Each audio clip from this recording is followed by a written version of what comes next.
small things can make massive, unexpected impacts elsewhere. That is the definition of the butterfly effect. The idea that often unimportant, unrelated actions or events can have devastating consequences much later on. Another way you can look at the butterfly effect is, what if? What if you went back in time and changed something small? That little change could start a massive ripple effect that could change everything in the present and future in an absolutely crazy way. Here's a real life example. All the way back in September 1928, a scientist went on holiday. When he returned a month later to his lab, he realized that all his petri dishes have been ruined with a load of bacteria. He was in the middle of throwing them away when he noticed one petri dish had significantly less bacteria on it. Curious about this, he studied that petri dish. He wanted to know exactly what was on it that stopped that bacteria growth. And on that day, Alexander Fleming discovered penicillin, the world's most used antibiotic. So here's the crazy bit. If Alexander Fleming never went on holiday, or even if he threw his dishes away way too fast for him to realise, he might not have ever discovered penicillin. How many people could have died as a result? So now you have an idea of what the butterfly effect is. Let's look at the times the butterfly effect has been in play at the Pokemon TCG. The 4th of November 2016, Liverpool, England. Mega Gardevoir EX from Steam Siege was touted to be the most played deck at the up and coming Liverpool regionals that weekend. Luke Kirkham and Tamara Cameron were going to play in Liverpool that weekend, and on Friday night after work they packed up their cards and set off on the 2-hour card journey. They were both set on what they wanted to play. However, on the drive up they were discussing the idea of a rogue pet deck, Mega Scissor EX.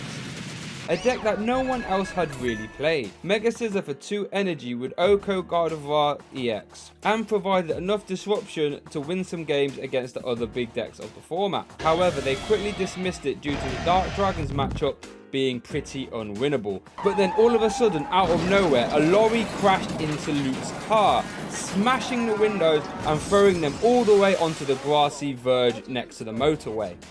Luckily, no one was hurt at all, and the police towed them to the nearest service station. When they were there, they contacted a friend who was also going to play in Liverpool to pick them up. However, he was stuck in traffic much further behind.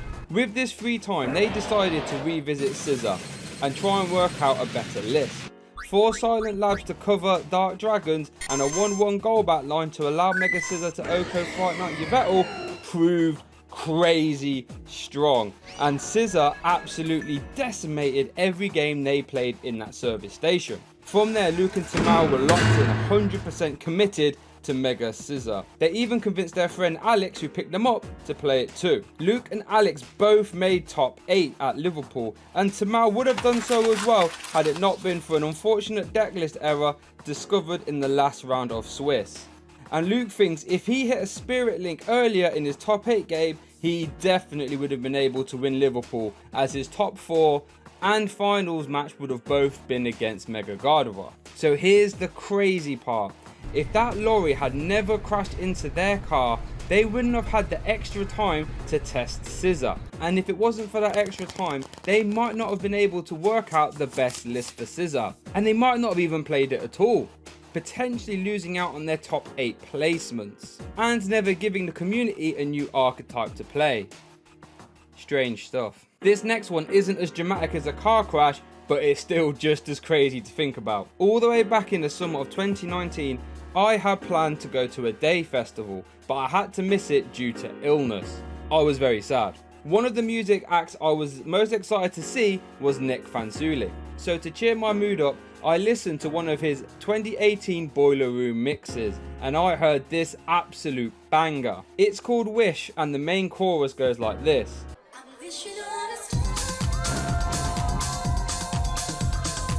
And I fell in love with it instantly. It became one of my favourite songs. So much so, I started to play Jirachi Prism in ADP just because of Jirachi's ability name, called Wish Upon a Star. Up until that point, Jirachi Prism had seen 0 play. Sure, its effect was really strong, however there was no way to put it in your prize card, so most of the time it was just a dead card in your deck. I put it into ADP for extra shenanigans and it wasn't very good. However, when Detective Pikachu came out, it actually became very easy to use. Because in Detective Pikachu there was a Mr. Mime, and that Mr. Mime in combination with Oranguru allows you to get the Jirachi Prism into the prizes very easily. And I was really quick to put together that maybe you could play Zacian V as a standalone deck without ADP and use the Jirachi package to get the extra prize card auto creation would have gave you, and allow you to be a lot more aggressive in the early game. And it turned out to be really good. So good in fact that some big name players like Azul and Stefan actually noticed and began to refine the idea. So much so it became a tier 1 archetype, and Azul took it to third place in the Limitless Invitational, which was one of the biggest, most prestigious events of the year. It even got first and second in the 4th Limitless qualifier as well. So here's the crazy thing though, had I not been ill that summer, I might never have stumbled onto that Nick Fansuli mix, which means I might not have heard that Wish song, which means I wouldn't have liked Jirachi Prism so much, which means Combozation might not have ever been born. A tier 1 deck made from me missing a music festival. How insane is that? This next one, however, could be considered as some sort of spiritual or even divine intervention. Nick Moffat was looking at the Brisbane Regionals results to help him prepare his deck for the up and coming Salt Lake City Regionals. And the 4th place deck Arc Bird really caught his eye, so he began to test it. Funnily enough, he didn't own any of the cards at the time, so he wrote down 60 card names on some flashcards. And he noticed that while the deck was good, it kinda struggled with other Arceus decks and Gengar VMAX. So he retired it, not thinking much of it, and went to bed. However, that night, Arceus himself was not going to let Nick ditch the idea that fast, and Nick actually had a dream of adding Cape of Toughness and Zapdos V to the deck. These would help shore up Arceus and the Gengar matchup so much. He immediately leapt out of bed and made the changes to the deck and started testing it, and it worked so well. So well in fact, him and Ian Robb got top 4 and top 8 respectively at Salt Lake City. It doesn't quite stop there though, because Ian went forward and adapted the list a little bit more, and he actually ended up winning Indianapolis with that deck. So a dream helped build a regional champion, a top 4 and a top 8 deck. Madness. This last one has to deal with a Pokemon official product malfunctioning, TCGO itself. In the Astral Radiance format, Reggie's was a low-key threat. Tablemon even took it to a 17th place finish at the World Championship, and Zapdos TCG top 8'd Bilbao with it as well. And Reggie's was set to get even better in the Lost Origin meta because of gift energy, which would allow the Reggie's player to constantly refill their hand up to 7 with Ancient Wisdom flinging gift energy back into play. Reggie's was set to have a massive buff and maybe even be a top tier contender. However, disaster. Gift energy was bugged on TCGO, which means you couldn't play the card at all. This meant that people couldn't test Reggie's to its fullest potential online, and because of this, player numbers fell and it quickly fell off the radar, meaning people wasn't considering it much for the up and coming Salt Lake City Regionals. However, Azul and his testing group, they tested Reggie's and they stumbled on how bonkers it was in this new meta, and they decided to play it along with Caleb Gardner, Grant Manley and Drew Kennett, who all went on to make top 8 at Salt Lake City. Azul even made top 4. But here's the funny bit.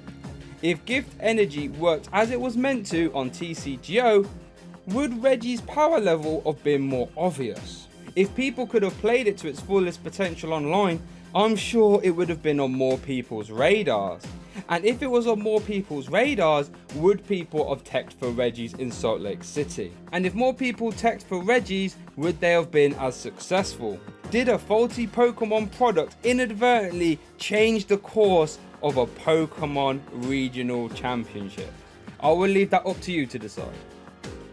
The Pokemon TCG has a long and rich history, and today we're going to take a little trip down memory lane as we look at the most unforgettable unforgettable moments caught on a Pokemon TCG livestream. We have some killer highlights lined up with some probabilities being as low as 0.4%.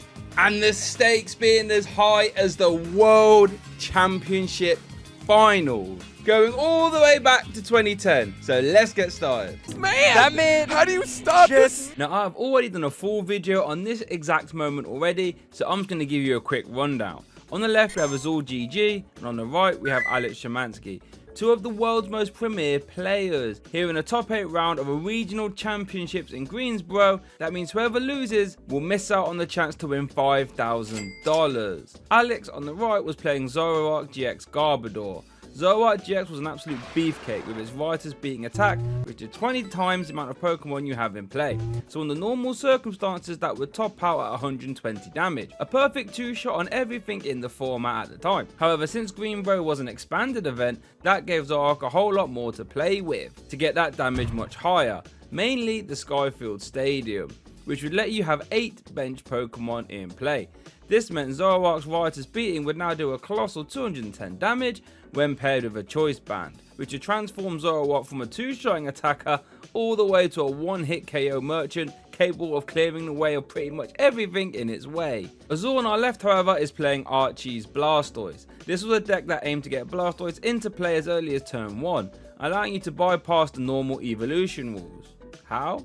Well, by playing Archie's Ace in the Hole, a supporter card that would let you put a water type from your discard pile straight into play and then draw 5 cards. The downside was you could only play if it was the last card in your hand, however. With cards like VS Seeker, which would let you put a supporter from your discard pile straight into your hand, Battle Compressor, which would let you discard 3 cards from your deck, and Trainer's Mail, which would let you look at the top 4 cards of your deck and take any trainer card, getting your hand down to just 1 copy of Archie's Ace in the Hole actually wasn't that hard. And once Blastoise was in play, you could use its ability Deluge to start getting a ton of water energies into play. One of the targets for those water energies was Eevee Snorlax Tag Team, which had the attack Dump Truck Press, which would do 120 damage plus 120 more damage if your opponent's active was an evolution Pokemon, which Zoroark is, so happy days I guess.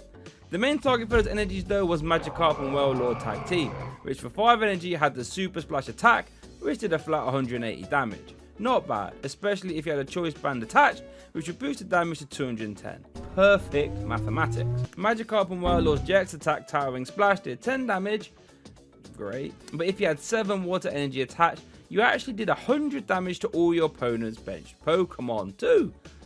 Not bad. However, Azul did lose game 1. How? Well, you see, Alex is partnering Zoroark with Garbodor, a devastating card with the ability Garbotoxin, which meant when Garbodor had a tool card attached, it would turn off all abilities in play. This would turn off Azul's Blastoise, making it very hard for Azul to power up his very energy hungry attackers. And in game 1, Garbodor stuck around way too long, forcing Azul to concede. In game 2, however, Azul fired off a turn 1 Let Loose Marshadow, which would reset both players' hands to 4, stopping Alex from ever really setting up, leading to a quick win for Azul.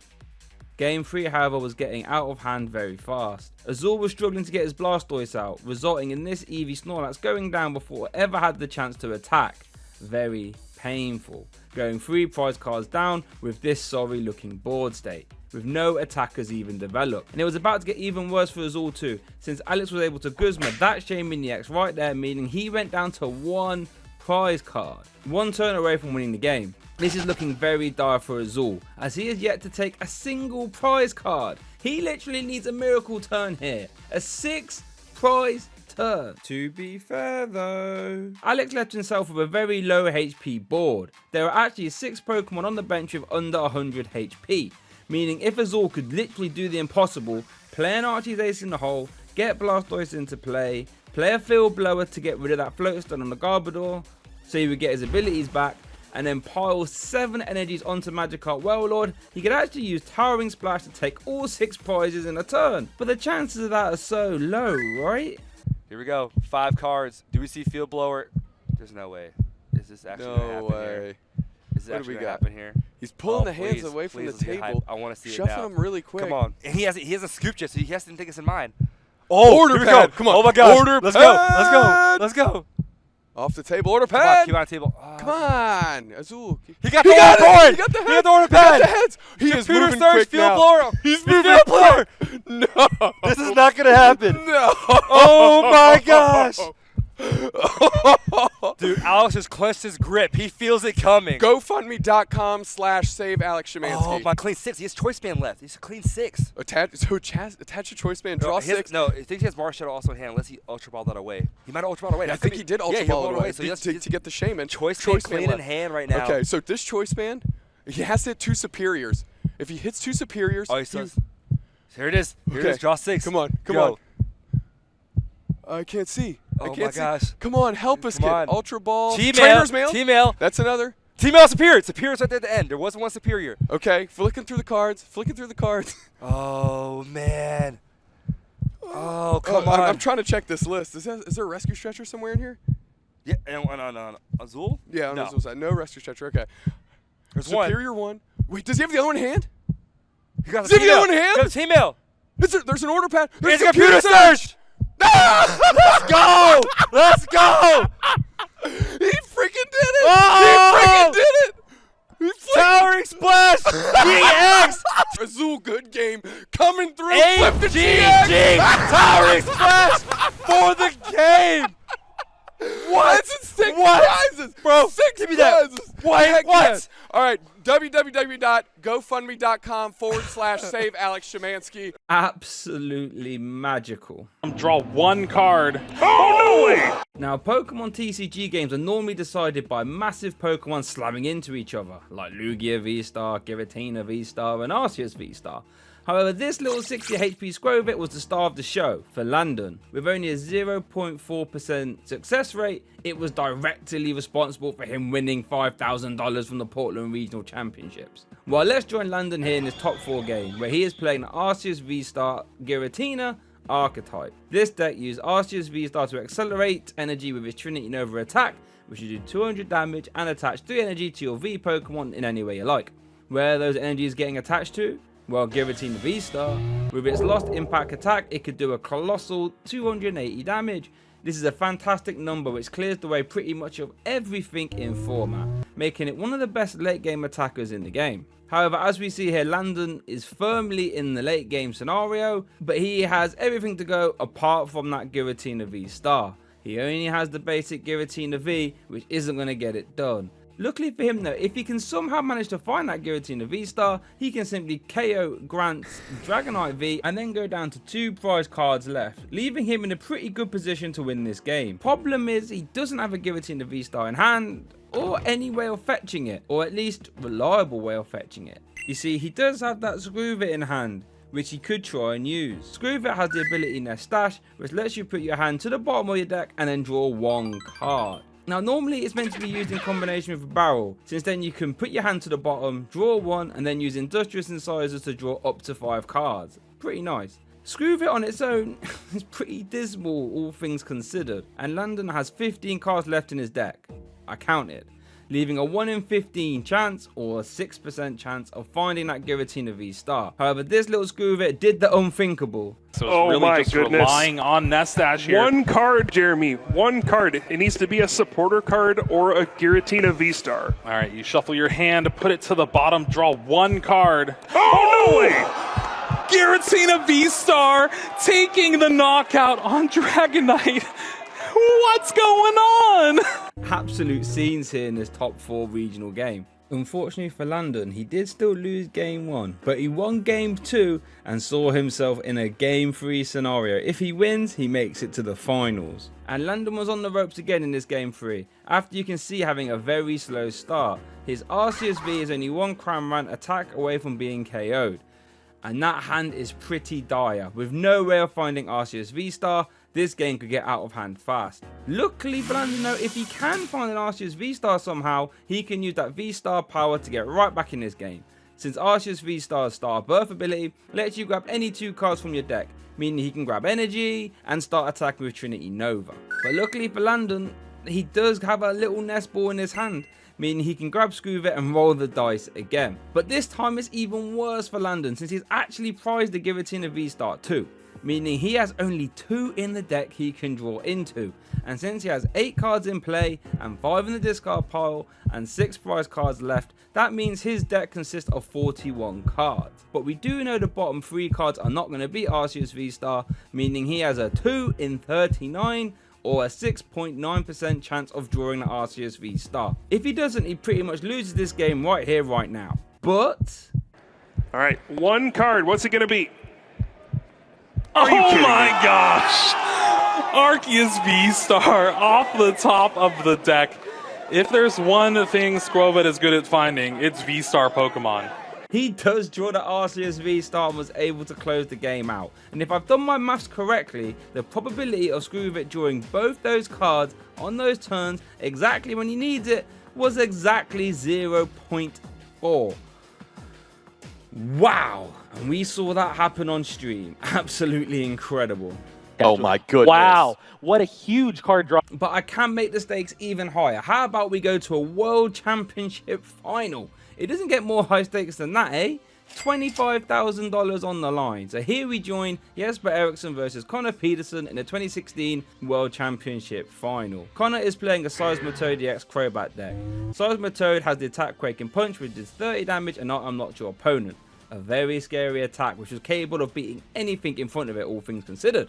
Especially when you factor in Crobat and Golbat helping out with extra damage with their Sneaky Bite and Surprise Bite abilities respectively. Jesper, however, has a very good matchup against Connor since he is playing Vespiquen Yanmega. This deck aims to pile a ton of Pokemon into the discard pile very fast, so Be Revenge hits for big numbers, since it did 10 damage plus 10 damage for each Pokemon in your discard pile. Yanmega would also help out too. With its Sonic Vision ability, it would attack for free as long as you had 4 cards in your hand, meaning Assault Boom would do 120 damage if it had a tool card attached, or if you managed to get Yanmega Break into play, you would do a flat 100 damage. No questions asked. Bear in mind, Assault Boom would actually hit Seismitoad for weakness, and so does Vespiquen's Be Revenge attack too. Meaning, realistically speaking, it shouldn't be too hard for Jesper to KO these Seismitoads and lock this round up. But even though Connor was 4 prize cards down, he wasn't going down without a fight in this game 1. As he fired off a very scary end to 1, reducing Jesper's hand size all the way down to 1 card. And he was getting ready to mount a comeback. And this is where the game could start to get out of hand for Jesper. If he draws nothing here, well, he could lose this game. I mean, this is a pretty good spot for Connor if Jesper doesn't roll out of it. That's right. Now, Yanmega Break does have a double color synergy attached. Oh my goodness. Wow. What a huge card drawn here by Jesper. His 1 card hand is a Sycamore. But that's right, with a 5.5% chance, he ripped a Professor Sycamore from the Enter 1. Meaning he could get right back in this game and won the World Championship from there in games 2 and 3. But how about we make the stakes even higher? How about a World Championship being decided in Game 3, a do or die scenario, and when adjusted for inflation, a $10,500 prize on the line. Now, unfortunately, the 2010 World Championship wasn't streamed, but we do have this 60-second highlight video, and I've also managed to get some first-hand account of what actually happened. So here we have Michael Pramwatt playing a surprise Gardevoir deck. This deck aimed to lock out your opponent with the Psychic Lock attack, which prevented them from using any Poke Powers on their next turn. Gardevoir also had the Poke Power Telepass, which let you search your opponent's discard pile for a supporter card and use that card as the effect of this power, making this Gardevoir a very versatile and scary card when it gets rolling. Bear in mind, at this time, Poke Powers were very important, so Psychic Lock was absolutely devastating. But Gardevoir was a known thing back in 2010, so what made Pram's list such a surprise? Well, the 3 copies of Spiritomb were pretty secretive at the time, I was told, which would let Michael set up as long as the Spiritombs were inactive, since it would actually train lock both players while it was in the active position, giving Pram all the time he needs to set up his army of Gardevoirs and Gallades. His opponent, though, Yuta, was playing a massive powerhouse of the format, Lux Chomp. This is widely regarded as many people's favourite and most powerful decks of all time. You would aim to use Luxray Level X to plus whatever you wanted into the active spot and quickly deal with it with Flash Impact, which you could use for 1 energy when using combination with an energy gain. 1 for 60 was a very efficient attack back in the day. Crobat G would help out with extra damage too with its Poke Power Flash Bite, And Garchomp was a secondary attacker, but a very good one, since for a double colorless energy attachment and energy gain, you had an 80 damage snipe, which was plenty enough to wreck the format. But Yuta was in trouble, as he found himself in a very dire situation, behind in game 3, as Pram's Gardevoir was absolutely pummeling him with Psychic Lock. He was one turn away from losing the game, as Pram took a KO, going down to 5 prize cards taken. Yuta knew he only had one out left, and it was an out that relied on a 1 in 20 or so top deck. You see, Pram's Gardevoir had 130 HP, which was monstrous at the time, and it wasn't used to getting one hit KO'd, even with weakness, since back then some cards had a plus 30 multiplier instead of times 2, meaning you couldn't just, tap it with weakness and expect to clear it out the way. However, Yuta did have a convoluted combo to KO this guard and win the World Championships. He could have used his Luxray GL to make weakness a flat times 2 multiplier across the board, and then find his one-off Uxie level X, since that was the only psychic attacker that could hit enough damage, with its Zen Blade attack doing 60. The problem was Yuta had to find it exactly this turn, because both players only had one prize card left, and he couldn't use any Pokepowers to help him find it, since Gardevoir used Psychic Lock. So Yuta took a deep breath in, promoted the Uxie, and drew for turn.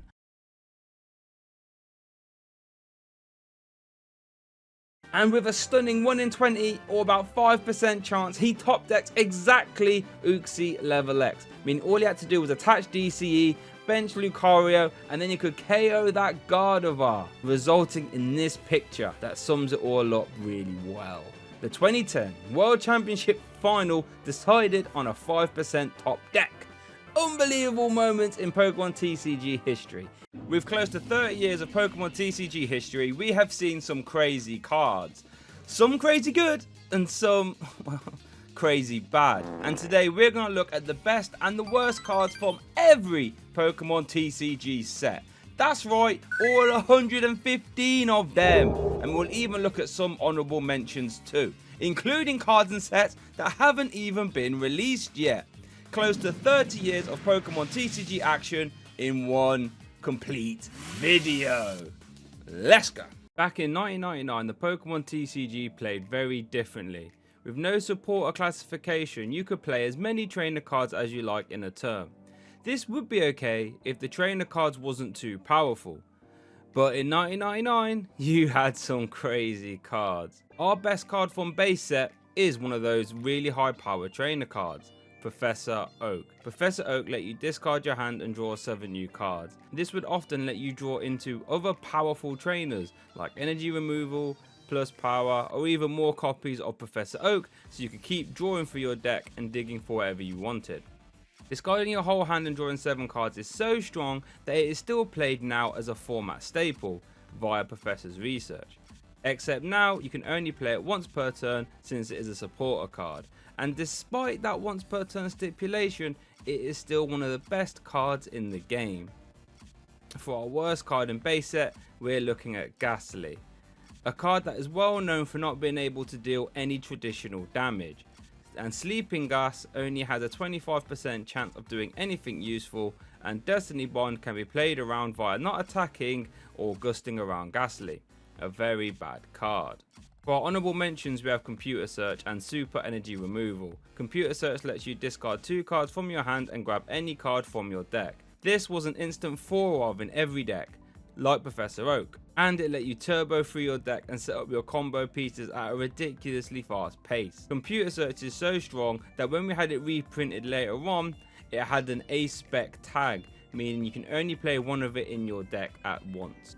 Super Energy Removal was a devastating control card, letting you discard 2 energy attached to your opponent's Pokemon while only having to discard one of yours.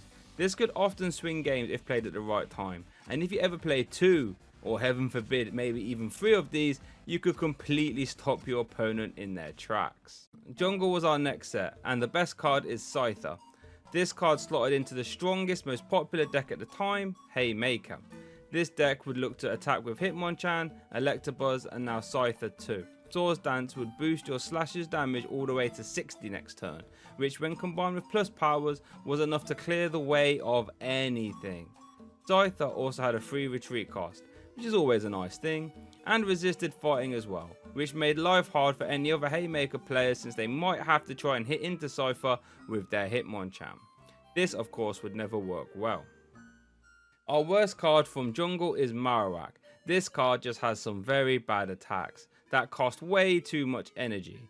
Boomerang is okay, I guess, if you flip 2 heads dealing 60 damage, but most of the time you'll be dealing 30 for 2 energy. On a stage 1, just isn't good enough, and 25% of the time you are dealing 0 damage, which is pretty game ending. Call for Friend is pretty helpful, but not when it costs 3 energy, making it one of the worst attacks I've ever seen on a card. Our honourable mention for jungle is Wigglytuff. Do the Wave was one of the strongest attacks in the game, dealing 10 plus 10 for each bench Pokemon you have in play. Normally, this leads to a very consistent 60 damage for 3 energy, 2 of which could be fulfilled by a double colourless energy attachment. Very helpful. Moving on to Fossil, and Muck is our best card here. Its Pokemon Power Toxic Gas was the first time we ever saw a way to permanently turn off all other Pokemon powers.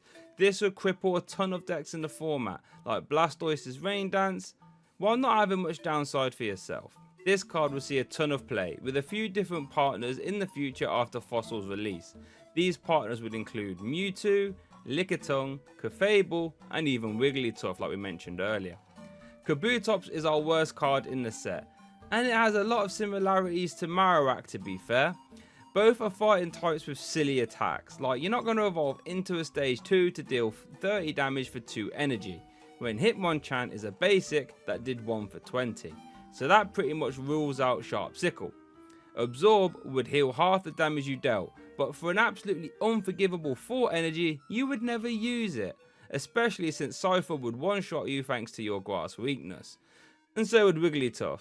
And unfortunately for Kabutops fans, this is not the last time Kabutops will be featured. Sorry about that. Magmar gets our honourable mention here, since it would be great at providing pressure for only a single energy, making it much less vulnerable to energy removal cards. It would also give you time to set up your other Pokemon, since Smokescreen would make your opponent's next attack useless 50% of the time. And it was also one of the few meta-relevant Pokemon that could hit Scyther for weakness too. But now we are moving full speed into the Rocket era of Pokemon, and the game was set to take a drastic turn. You see, now the disruptive elements are about to get very strong and take the game over. We can see this immediately with our best card from Team Rocket being Rocket Sneak Attack. This would let you look at your opponent's hand and shuffle away one trainer card you find there. In an ideal world, you would catch your opponent with only one good trainer, like Professor Oak, in their hand, and then you would remove it. If they had more, then you could just turbo through your deck and try and play more, and try and remove all their draw options all at one time. This turned the game into whoever would go first would try and spam as many sneak attacks as possible and hope that their opponent couldn't play the game. If you saw a sleep in your opponent's hand while you was playing sneak attack, you'd probably leave it there and pick another trainer shuffle away, since sleep is our worst card from the Rocket set. Sure, it would put your opponent to sleep, but since it was on a coin flip, you only ever had a 25% chance of it doing anything, since they might immediately flip heads to wake up. So a card that has a 75% chance of doing nothing is pretty bad. Dark Vileplume was a card that didn't really see immediate play in 1999, but it changed the game when the player base cottoned on to just how strong it was. And that's why it's our honourable mention here today. Its Hay Fever Pokemon power will prevent both players from playing any trainer cards. And while this sounds devastating on its own right, bear in mind that if you went first and spammed loads of Rocket Sneak attacks, and then on your turn 2 you evolved into Dark Vileplume, you would immediately permanently lock off all trainer cards for your opponent, and they are now in serious trouble. And our next set, Gym Heroes, would make that an even easier possibility for you to pull off, since our best card from Gym Heroes is Rocket's Trap. Rocket's Trap is a card that I cannot believe ever existed. It made you flip a coin. If heads, you shuffle away 3 random cards from your opponent's hand back into their deck. This would 100% end games, and if you played 2 of these on your first turn and you flipped both heads, you could pretty much single-handedly wipe out your opponent's hand before they had a chance to do anything. And if you flip tails, you would just use a computer search or Professor Oak to find more and keep trying again. And when you consider you could play 4 of these and full rocket sneak attack from earlier, you could absolutely pepper your opponent's hand at a silly fast rate. So let's lighten the mood by looking at our worst card from Gym Heroes, Blaine's Moltres. This was a beautiful looking card, with a not so beautiful attack. Phoenix Flame did 90 damage, which is nice, until you look at that text and that energy cost. So first of all, for 5 energy, that makes it pretty wild, making it probably pretty much a once per game attack at most. But when you consider that you have to flip a coin, and if you get tails, you have to shuffle away Moltres and all cards attached to it back into your deck, that makes this a pretty infuriating card to use. Like, imagine spending 5 turns setting it up to have to remove it instantly. A truly, truly sad time. Erika's Dratini is our honourable mention, and it was often used to try and buy back turns after getting hit by a whole flurry of hand removal, since its strange barrier Pokemon power would reduce pretty much all damage done to it by basic Pokemon down to 10. This would give you time to set up against a lot of decks, just by leaving Dratini in the active to soak up damage. For the more risky players, Misty's Wrath was a great card. It let you look at the top 7 cards of your deck and add 2 of them to your hand. The other 5 got discarded. This, for aggressive players, would let you dig for those rocket cards turn 1 to limit your opponent's hand.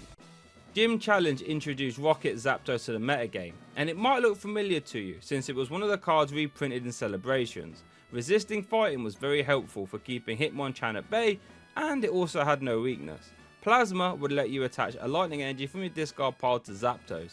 This would let you use computer search more liberally, discarding basic energy, because you knew you could just fling them back into play via Zapdos' plasma attack. And its big attack, Electro Burn, would pretty much one-hit KO the whole format, dealing 70 damage. And you could even reduce that self-damage by using a defender. The worst card from Gym Challenge is Misty's Gyarados. This would deal 70 damage for 4 energy, which was pretty decent. However, its Pokemon Power Rebellion would force you to flip 2 coins. If both of them are tails, your attack would fail and you'd have to shuffle Gyarados back into your deck and all cards attached to it. That would be very, very sad. Our honourable mention is Chaos Gym. Chaos Gym was one of the first Stadium cards ever printed, and boy oh boy, it was pretty wild. While it was in play, whenever a player plays a trainer, they have to flip a coin first. If heads, you can play the trainer like normal. If tails, the trainer card fails and it goes to your discard pile. And then your opponent can opt to use it instead. Outrageous! This was often paired with all the handlock stuff from earlier. So even if you managed to top deck a Professor Oak, your opponent might stop you being able to use it via Chaos Gym. Incredible. Speaking of incredible, Erika's Jigglypuff almost destroyed the whole game. A pulled punch would deal 40 damage for 2 energy. So now, if you were going first, not only would you tear through your deck to remove your opponent's hand via all the rocket cards, not only would you put a Chaos Gym into place, your opponent's trainers wouldn't work 50% of the time, but you'd also spam as many plus powers as possible. So this Jigglypuff's pull punch for a single double colorless energy attachment would be dealing as high as 80 damage, often KOing your opponent's active. This made going second an absolute nightmare, and it wasn't going to get better anytime soon, even as we move into the Neo era. Neo Genesis had 2 very controversial cards, but even with that in mind, the best card from this set without a doubt was Cleffa.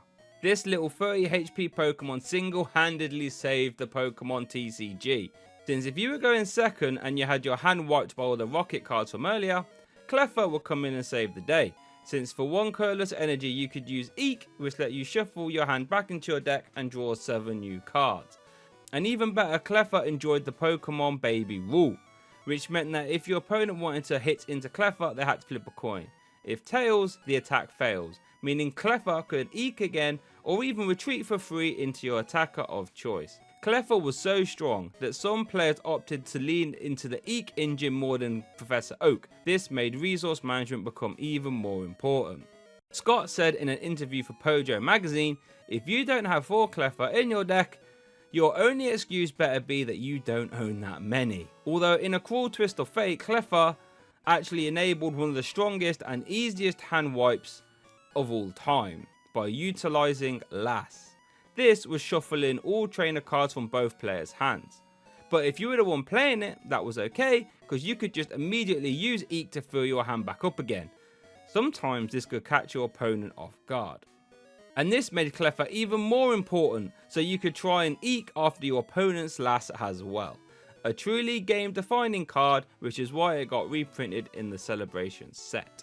The worst card from this set though has to be Fraligator. It had the ability Berserk, which meant when you evolved into Fraligator you'd flip a coin. If heads, you would discard the top 5 cards of your opponent's deck. Fair enough. But if you flip tails, you would discard the top 5 cards of your deck. Couple that with a very useless and very expensive attack. This made Fraligator one of the worst cards of all time. So let's get into those controversial cards I mentioned earlier. When Slowking was released in Japanese, it had the ability Mind Games, which would force you to flip a coin whenever your opponent played a trainer card. If it was heads, the trainer would fail and it would go to the top of their deck, as long as Slowking was in the active. If it was tails, they could play it normally. And while this is strong, since Slowking had to be in the active and its attack Mind Blast was pretty bad, the card wasn't too impactful. However, when Mind Games was translated into English, there was a huge error, and Mind Games would now activate even if Slowking was on the bench. This means you could use a strong attacker like Sneasel, but more on him later, do all the work and have Mind Games activate from the bench. However, this also had one more crazy consequence. Since Mind Games would now work on the bench, that means you could stack the effect. Meaning if you had the maximum 4 copies of Slowking in play, your opponent would have to flip 4 tails in a row to play a single trainer card. The format delved into just Slowking festivals, with players racing to get their Slowking set up ASAP, often attacking with that Sneasel. Sneasel had the beat up attack, which let you flip a coin for each Pokemon you had in play, and you did 20 damage for each one. And considering the magic number at the time was about 60 to 80 HP, it wasn't too uncommon for you to hit those numbers and KO whatever your opponent had in the active. Especially when you consider the only dark energy in the game at the time was Special Darkness Energy, which actually boosts your damage by 10 for each one attached. With the format becoming Slowking Sneasel Fests, they both eventually got banned by Wizards of the Coast from the modified format. But Slowking was banned much later, meaning it was able to win both age divisions at the 2002 World Championships. Igglybuff had the really interesting Pokemon power, Gaze, where you could pick one of your opponent's Pokemon in play that had a Pokemon power, and you could effectively turn it off to the end of your turn. This would be amazing versus Slowking decks and Dark Vileplume decks, and even Fortress decks as well. And since a lot of the decks at the time were Slowking decks, that meant this little Igglybuff was very popular to help defend against them.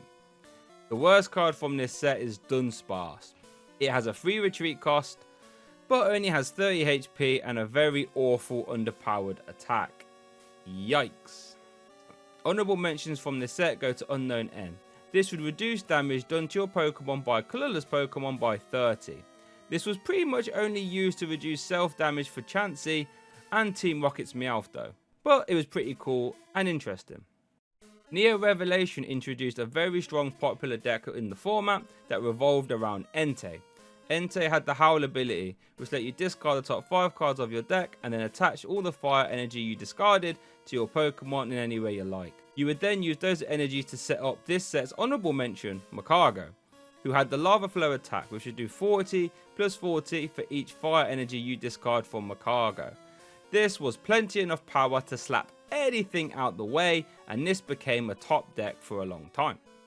The worst card from Neo Revelation was Shining Gyarados. Now while these Shining cards look stunning by the way, they were just too expensive and energy hungry to use effectively. But wow, they are stunning. Neo Destiny introduced Dark Crobat to the format, which was a very strong card that was paired well with Sneasel, since when you evolved into Crobat, you could deal 20 damage to any one of your opponent's Pokemon. And this is really strong when you consider that if you evolve into Dark Golbat, you could deal 10 damage anywhere too. This would let you deal out some strong damage and let Sneasel reach even more dangerous numbers and let you flip a few more tails than you'd otherwise like when using Beat Up. And Dark Crobat and Golbat would also allow you to KO baby Pokemon since their damage was from a Pokemon power, allowing it to bypass the baby rule completely. It wasn't all sunshine and rainbows from Neo Destiny though. since Thought Wave Machine was in this set, and quite honestly it's one of the worst cards ever printed.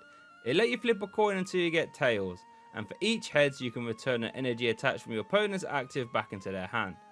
Which is okay I guess, but wait, there's more. Playing this card ends your turn. So bear in mind this card has to compete with super energy removal, and this card has the chance to do the absolute unthinkable. End your turn while doing absolutely nothing, since if you play this card and then flip tails immediately, your turn ends. Absolute disaster. It doesn't get much worse than that, I promise you. The honourable mention from this set has to go to Dark Fraligator, since it won the 2002 World Championships when paired with Slowking. Its Pokemon power, Scare, would prevent baby Pokemon from using their powers or attacking. This would counter Cleffa and Igglybuff like we mentioned earlier, letting Slowking go absolutely unanswered. A terrifying and well thought out deck. But with that though, that wraps up the Neo era of Pokemon cards. Let's get to the next era, the E-Reader sets, and get involved with those cards. The E-Series sets introduced the supporter classification of trainer cards. These would depict a human on them and usually have powerful effects, but they would be balanced by the fact that you can only play one supporter card per turn. And it's one of these first supporter cards that ever got printed that makes our best card selection here from Expedition, and that is Copycat. Copycat would let you shuffle your hand into your deck and draw one card for each card in your opponent's hand. This was perfect to use after your opponent would use Eek, giving you a fresh new hand. Funnily enough though, the worst card in Expedition was a supporter card too. This time it was Mary's Impulse. This one however, was pretty awful, since you would flip a coin until you get tails, and then you would draw 2 cards for each head you got. This could be fun. I'm sure you're thinking you could draw, 4 to 8 cards a turn, if you're lucky enough. Until you realise that half the time you'll be drawing 0 cards because you would immediately flip tails. Sad times. Honourable mentions go to Pokemon Reversal for keeping reliable gusting effects in the format, since on a coin flip you could swap your opponent's active and hit into whatever you like. Propolis is up next, and this introduced Warp Energy into the game. This was a special energy card that let you swap your active Pokemon when you attached it to your active. Very handy. The worst card though has to be Crystal Kingdra. This card sucks in so many ways. It's a stage 2 and requires 3 different types of basic energy to attack. This is never going to end well. Like if we compare Kingdra's dual burn attack to Charizard's Scorching Wind, it should be obvious just how bad Kingdra really is. An honourable mention for this set goes to Juggler, for being another supporter card that got played in some decks to help out with some powerful extra draw power. And Pokemon Flank Hub for being another option to help these decks set up. Sky Ridge was the last E-Reader set, and it introduced Oracle to the game, which would be a force on the meta moving forward. Oracle would let you grab any 2 cards from your deck and put them on a top. This at the very least would make sure that your next top deck would be amazing. But when you combine Oracle with any other way to draw cards outside of a supporter, this is when Oracle truly shines, because it lets you grab any 2 cards from your deck effectively. Very strong. The worst card in Sky Ridge has to be Crystal Golem. Just look at that attack cost. Like, wow, that just has to be one of the worst cards I've ever seen. There's nothing even fun to say about it. It's just bad. Honourable mentions go to Desert Shaman. This forces both players to shuffle their hand into their deck and draw 4 cards. It's a good thing that the Rocket cards from earlier were long gone, because this could get nasty. But to be fair, in a similar vein to those Rocket cards, Desert Shaman was used to disrupt your opponent's hand, limit their options, and just hope that they couldn't play the game much. And with Sky Ridge, that wrapped up the last of the Wizards of the Coast sets. Since from here on out, TPCI was formed, and it was their job to run the competitive circuit moving forward. And this is where things get really fun. The game quite honestly changed permanently from this point onwards. Let's get stuck in.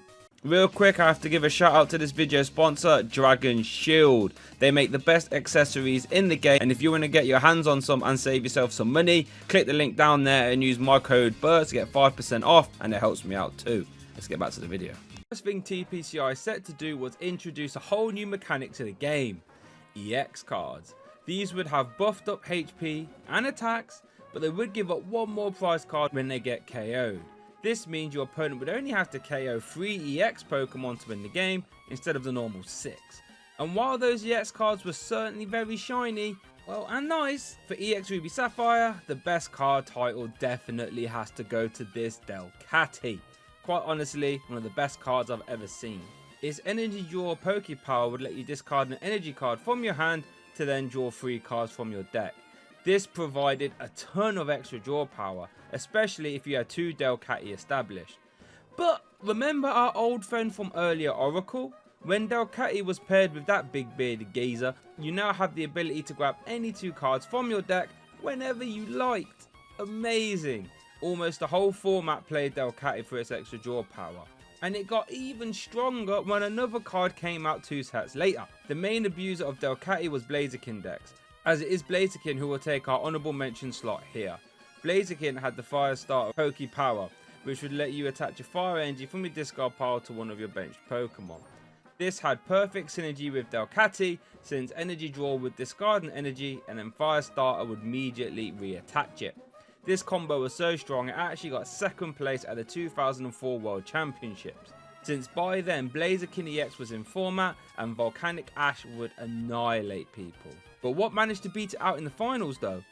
Well, we're going to have to wait a couple sets to find out. The worst card from Ruby Sapphire is Cypher EX. Some of the basic EXs were honestly dreadful, and Cypher was one of them. 3 for 50 is only marginally better than Jungle Cypher from 5 years ago, and Swords Dance got swapped with a very unreliable agility. This made for a truly awful card. EX Sandstorm introduced an absolute game changer though, Rare Candy. Rare Candy would let you go straight from a basic Pokemon to its stage 1 or stage 2. Now you might be wondering what makes Rare Candy different to Pokemon Breeder. They look similar, right? Well, Rare Candy actually let you bounce into your stage 2 or stage 1 on the same turn the basic was put down, allowing you to bypass normal evolution rules. This would allow evolution decks to have a newfound speed that was completely new to the Pokemon TCG. For example, Blaziken decks would play for Rare Candy. Another archetype that would play Rare Candy was Gardevoir, and it is Gardevoir EX that takes our honourable mention slot here. Gardevoir EX was a powerhouse of the format that would give any deck a run for its money. Feedback would add up fast, dealing 10 for each card in your opponent's hand. And since Delcatty and Oracle would fill up people's hands really fast, feedback for 2 energy would be great for dealing massive damage in return. As would Sandstorm, dealing 10 damage for each energy in play, both yours and your opponent's. And while Sandstorm might sound expensive at a 4 cost, when you paired Gardevoir EX with the other Gardevoir from Ruby Sapphire, which only barely missed the cut for honourable mention by the way, you could use Sire Shadow to accelerate energy very quickly, getting your EX rolling really fast. Go times. The worst card from Sandstorm was our old friend Kabutops, but this time as an EX. This was the last time Kabutops ever got a water type card, and maybe for good reason, as again 4 energy for 70 damage is just pitiful. Golly. EX Dragon was up next, and it introduced the last piece to this Delcatty engine, Magneton. Magneton had the Magnet Field ability, which would let you discard any card from your hand to get back any 2 basic energy cards from your discard pile. This would let you loop the same energy card over and over and over again for Delcatty to keep drawing, giving you a perfect out to any rogue Desert Shaman that we mentioned earlier. This Magneton Oracle Delcatty engine was everywhere, and it was the backbone for almost every deck in format, apart from one. Mr. Briney's Compassion gets our honourable mention here, as it would allow you to get any non-EX Pokemon and all cards attached to it and pop it all back into your hand. This was fantastic for healing high HP Pokemon like Exploud, so you could reuse them over and over and over again. The worst card from EX Dragon was Golem EX. Tell you what, Golem and Kabutops really can't catch a break, can they? Golem EX suffers from the exact same problems as Kabutops, having attacks that deal too little damage for way too much energy. Never a good combination. Except now Golem gives up 2 prize cards when it gets KO'd. How boring. EX Magma and Aqua is up next, and it was a game changer. This set introduced one of the strongest, most powerful rogue secret decks of all time. and this deck took over the 2004 World Championship. This deck did something that no other deck has done in the 20 years of competitive TCG since. It won all 3 age divisions at the 2004 World Championships. And you know what? It did so easily, toppling Gardevoir and Blaziken too. No one else apart from the people who played it really had a clue what was going on. Let's have a look. This deck revolved around Magma. Magma Groudon was the main attacker. Linear attack for 2 energy or 1 team Magma energy did 20 damage to any one of your opponent's Pokemon. This, in all fairness, would add up fast, allowing you to take cheap and easy KOs on Skitty that didn't evolve up in time. Pulverize was the main focus though. For 3 energy you did 50 damage plus another 20 damage if your opponent's active had any damage on it already. 70 for 3 on a basic Pokemon was insane at the time, and Magma players had Desert Ruins to help get that prerequisite damage into play so Pulverize would hit for extra damage. It doesn't stop there though, since Magma Groudon was a fighting and dark type at the time, so you could use special darkness energy to boost your damage even more, making that Pulverize hit for 90 damage rather regularly. Magma Claydol takes our honourable mention here, since it was integral for the deck to work. Claydol was a dark and psychic type, so it could hit Gardevoir for weakness, which was very nice, since Dark Hand would deal 40 plus 20 damage if you had more cards in hand than your opponent. Something that wasn't too hard to do with Steven's advice, more on him later. This meant if Claydol had a special dark energy attached, and you had Desert Ruins in play, Claydol could one-shot a Gardevoir EX. Nice. Its Pokemon Power Magma Switch would let you move an energy from one of your Magma Pokemon to another. This can let you be very efficient with your special Dark Energies, or immediately use a Fire Energy attached from Camerupt from its Overheat Poké Power, and then move it to any one of your other attackers. This gave Magma decks serious explosive pressure.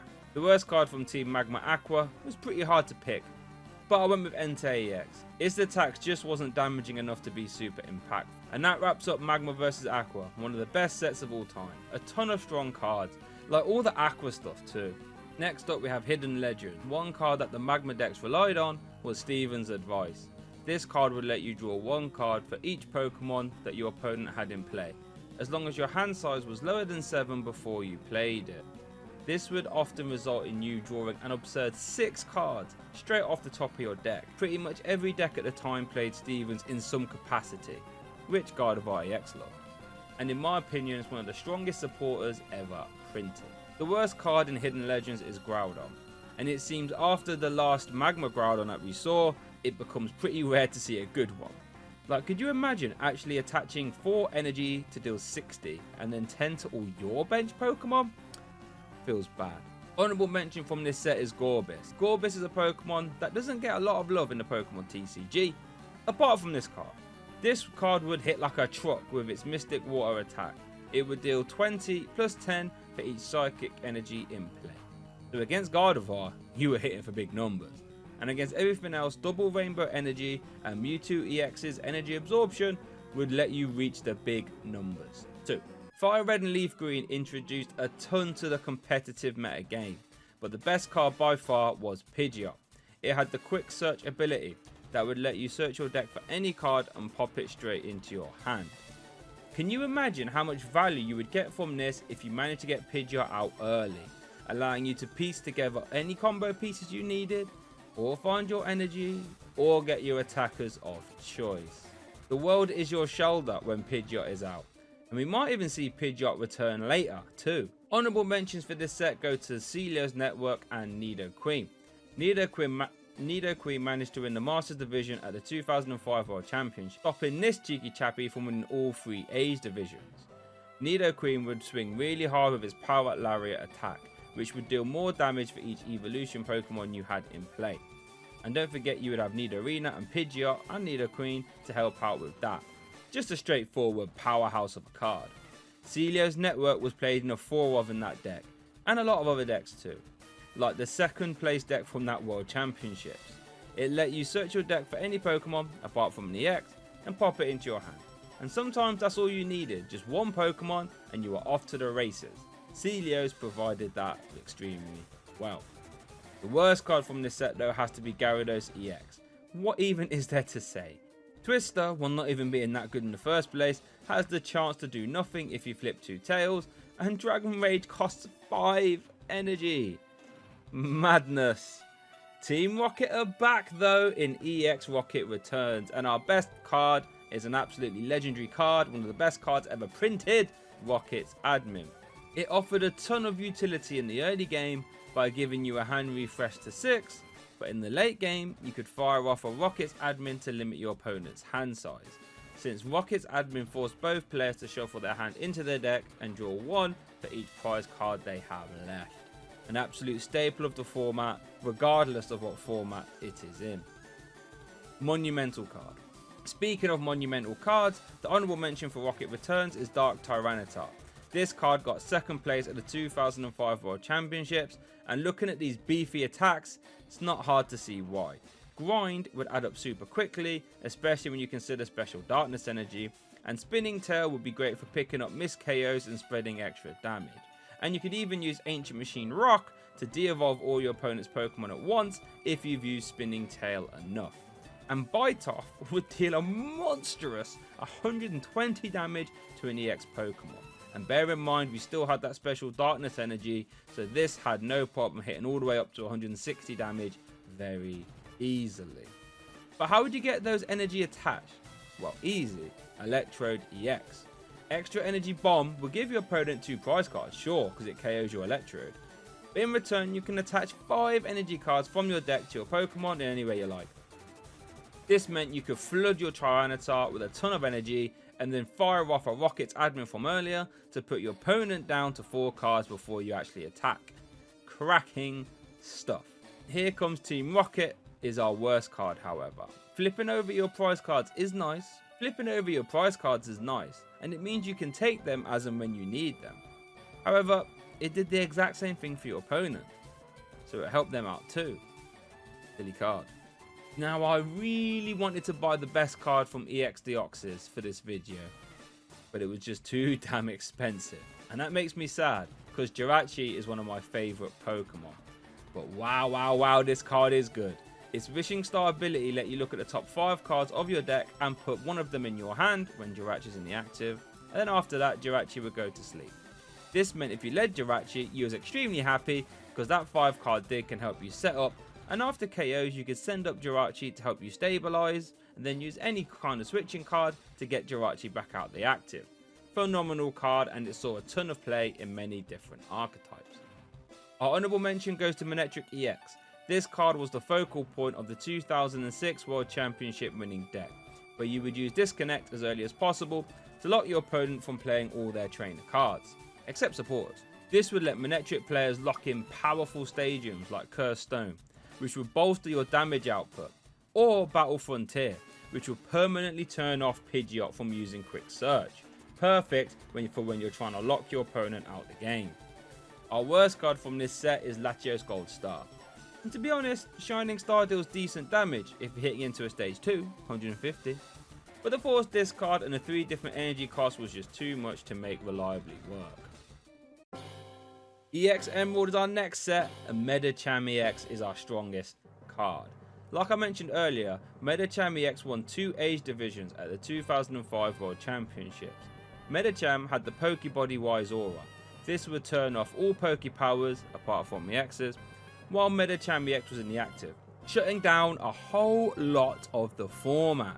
Pure Power was great for taking down threats your opponents might have been setting up on the bench, and Sky Kick was just good enough to keep up tempo.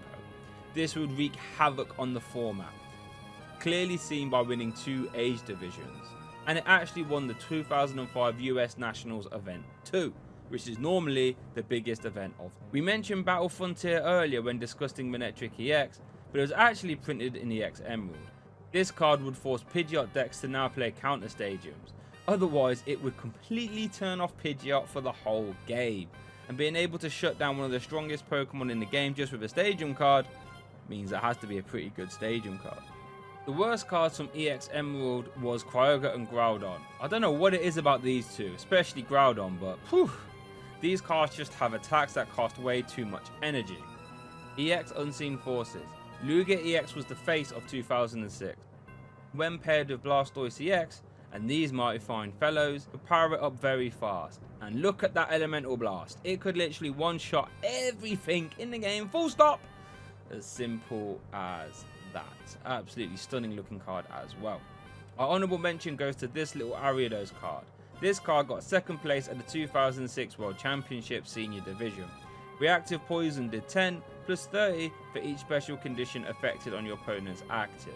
Meaning if you was to pair this with Flareon EX's Pokemon Power Evolutionary Flame, which would burn and confuse your opponents when you evolved into Flareon, your Ariados had a potential 90 damage on your hands.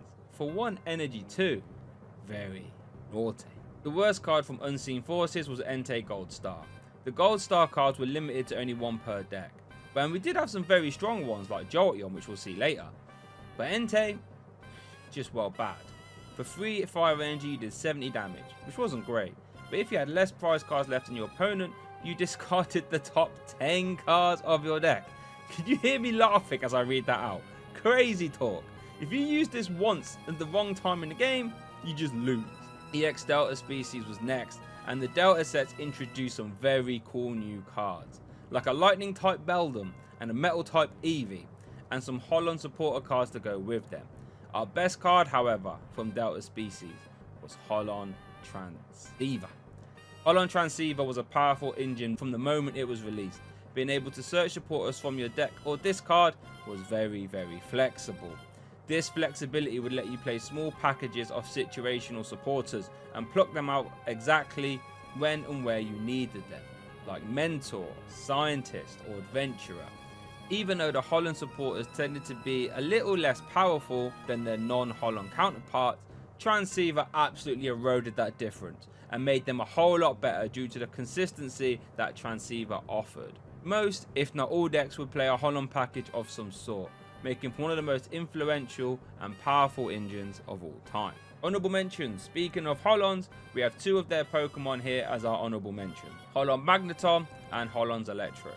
These would let you attach them to Pokemon as an effective 2 rainbow energy. This would open the door to a ton of different energy hungry attackers being viable, like Delta Metagross and Dragonite for example. And these Pokemon energy hybrids would affect the metagame in a tremendous way moving forward. And it's not hard to see why. But would you believe it here? Groudon Gold Star is making another appearance as our worst card. And I'm not sure what planet Groudon is on, thinking Ground Slash would be a good attack. But it definitely isn't a good attack here on planet Earth.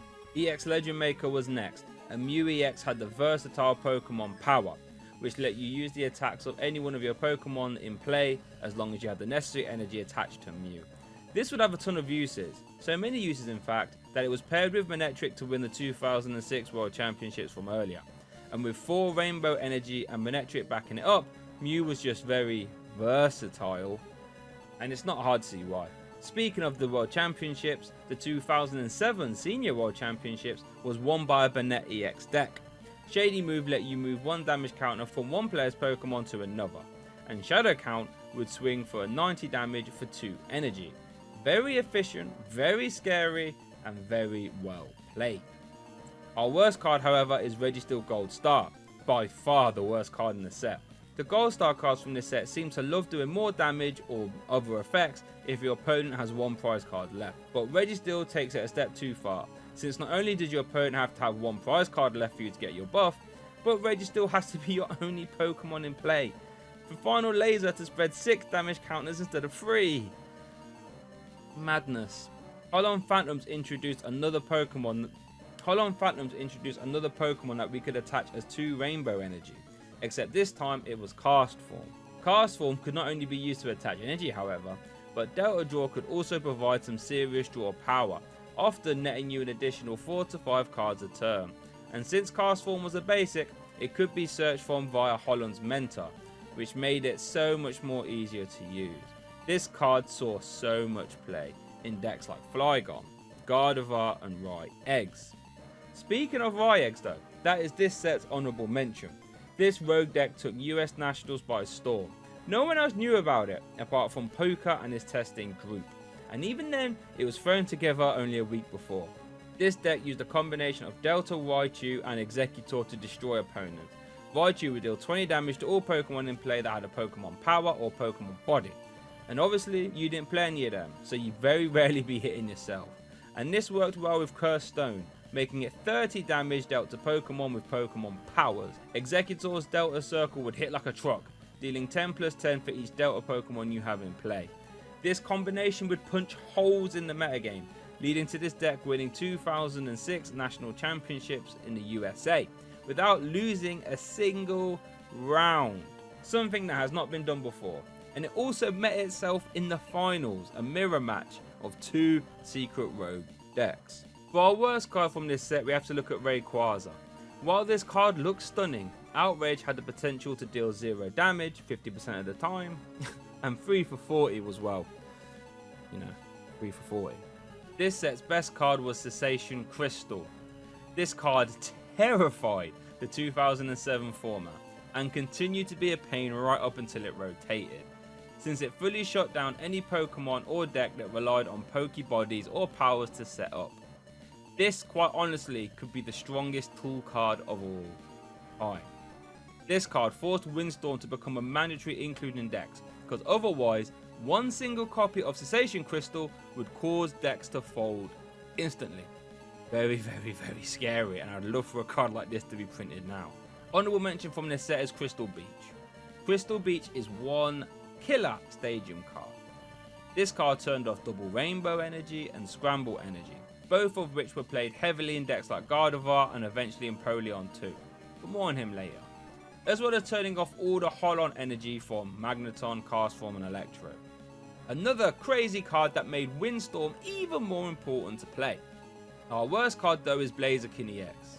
It might seem harsh, but Burn Away would actually hurt you if you KO'd something with it. Not something you really want to do too often, and this attack also cost 4 energy too. Dragon Frontiers. Rayquaza EX is one of the coolest and best designed cards I have ever seen. Its Rage Aura Pokemon body let you ignore the colorless energy costs in the attacks if you are behind on prize cards. This let you use Special Circuit for 1 lightning energy instead of 2. And the attack for 1 energy was nuts, dealing a 30 damage snipe or a 50 damage one if the target Pokemon had a Poke Power or body, which as you can imagine was a lot of the format.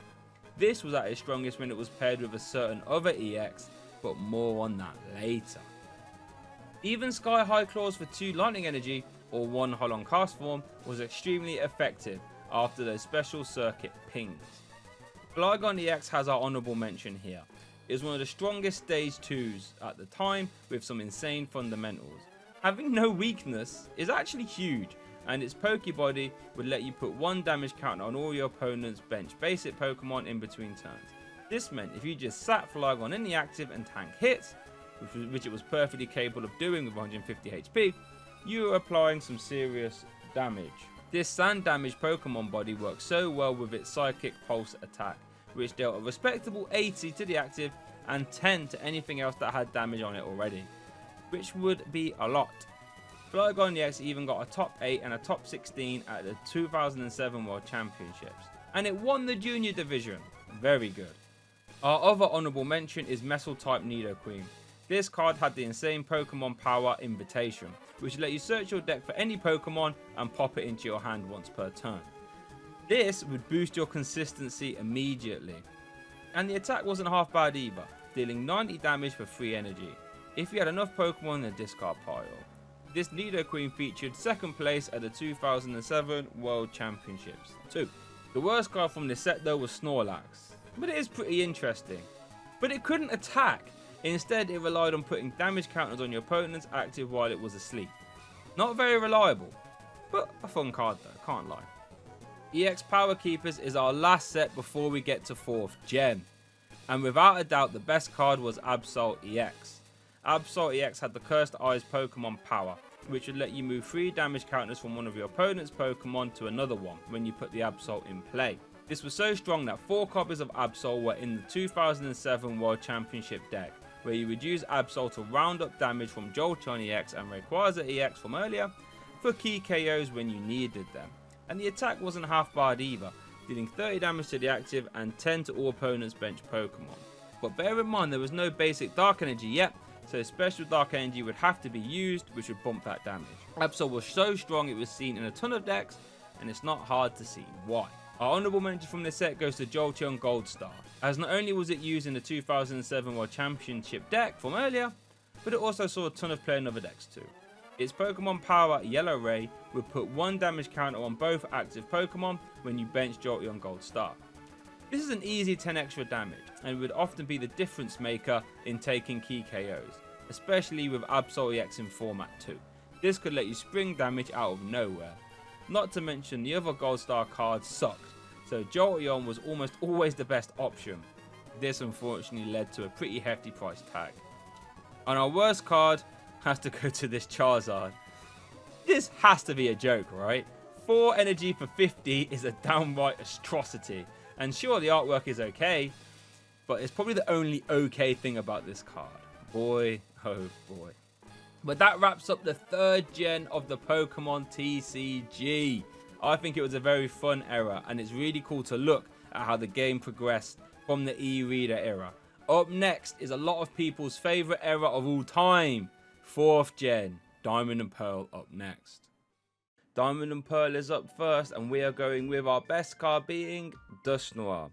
Dusknoir's very first card is a very strong one too. Its Pokepower Dark Palm will allow you to shuffle away one of your opponent's bench Pokemon and all cards attached to it if they had over 4 bench Pokemon in play. This would lead to immense mind games being played, since at any time your opponent could bench Duskull, Rare Candy into Dusknoir, and then whisk away one of your Pokemon. A very, very scary prospect indeed. This led to Dusknoir being played as a 1-0-1 line pretty much all the way until it rotated out of format. Empoleon gets the honourable mention here because immediately at the 2007 World Championships it was taking names since it got 3rd place. Having 130 HP on a 1 prize Pokemon at the time was nuts, rivaling Flygon EX from earlier. But what made Empoleon so devastating was his Aqua Jet attack. 3 energy, 70 damage, and then a 20 snipe on a coin flip was very, very strong. But when you consider you could power this up with a single scramble energy, starts to get a bit nuts. Meaning you could sacrifice a Prinplup, which did massive snipe damage too by the way, and then start swinging with Empoleon for a single energy attachment.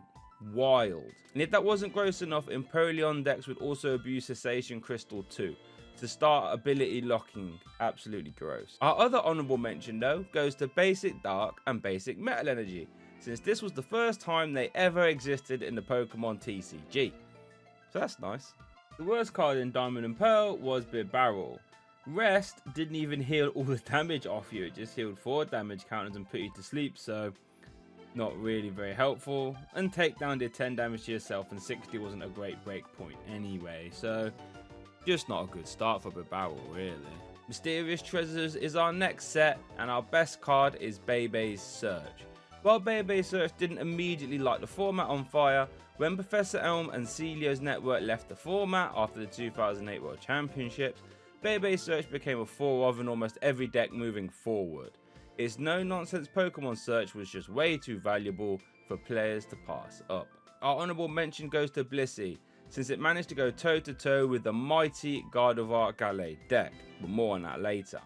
On release, it was a monstrous donk deck that would swing for 40 damage very early on and continue to ramp damage fast, since Blissful Blast did more damage depending on how much energy you had attached to it, and the attack would also let you attach 1 energy from the discard pile too before calculating damage.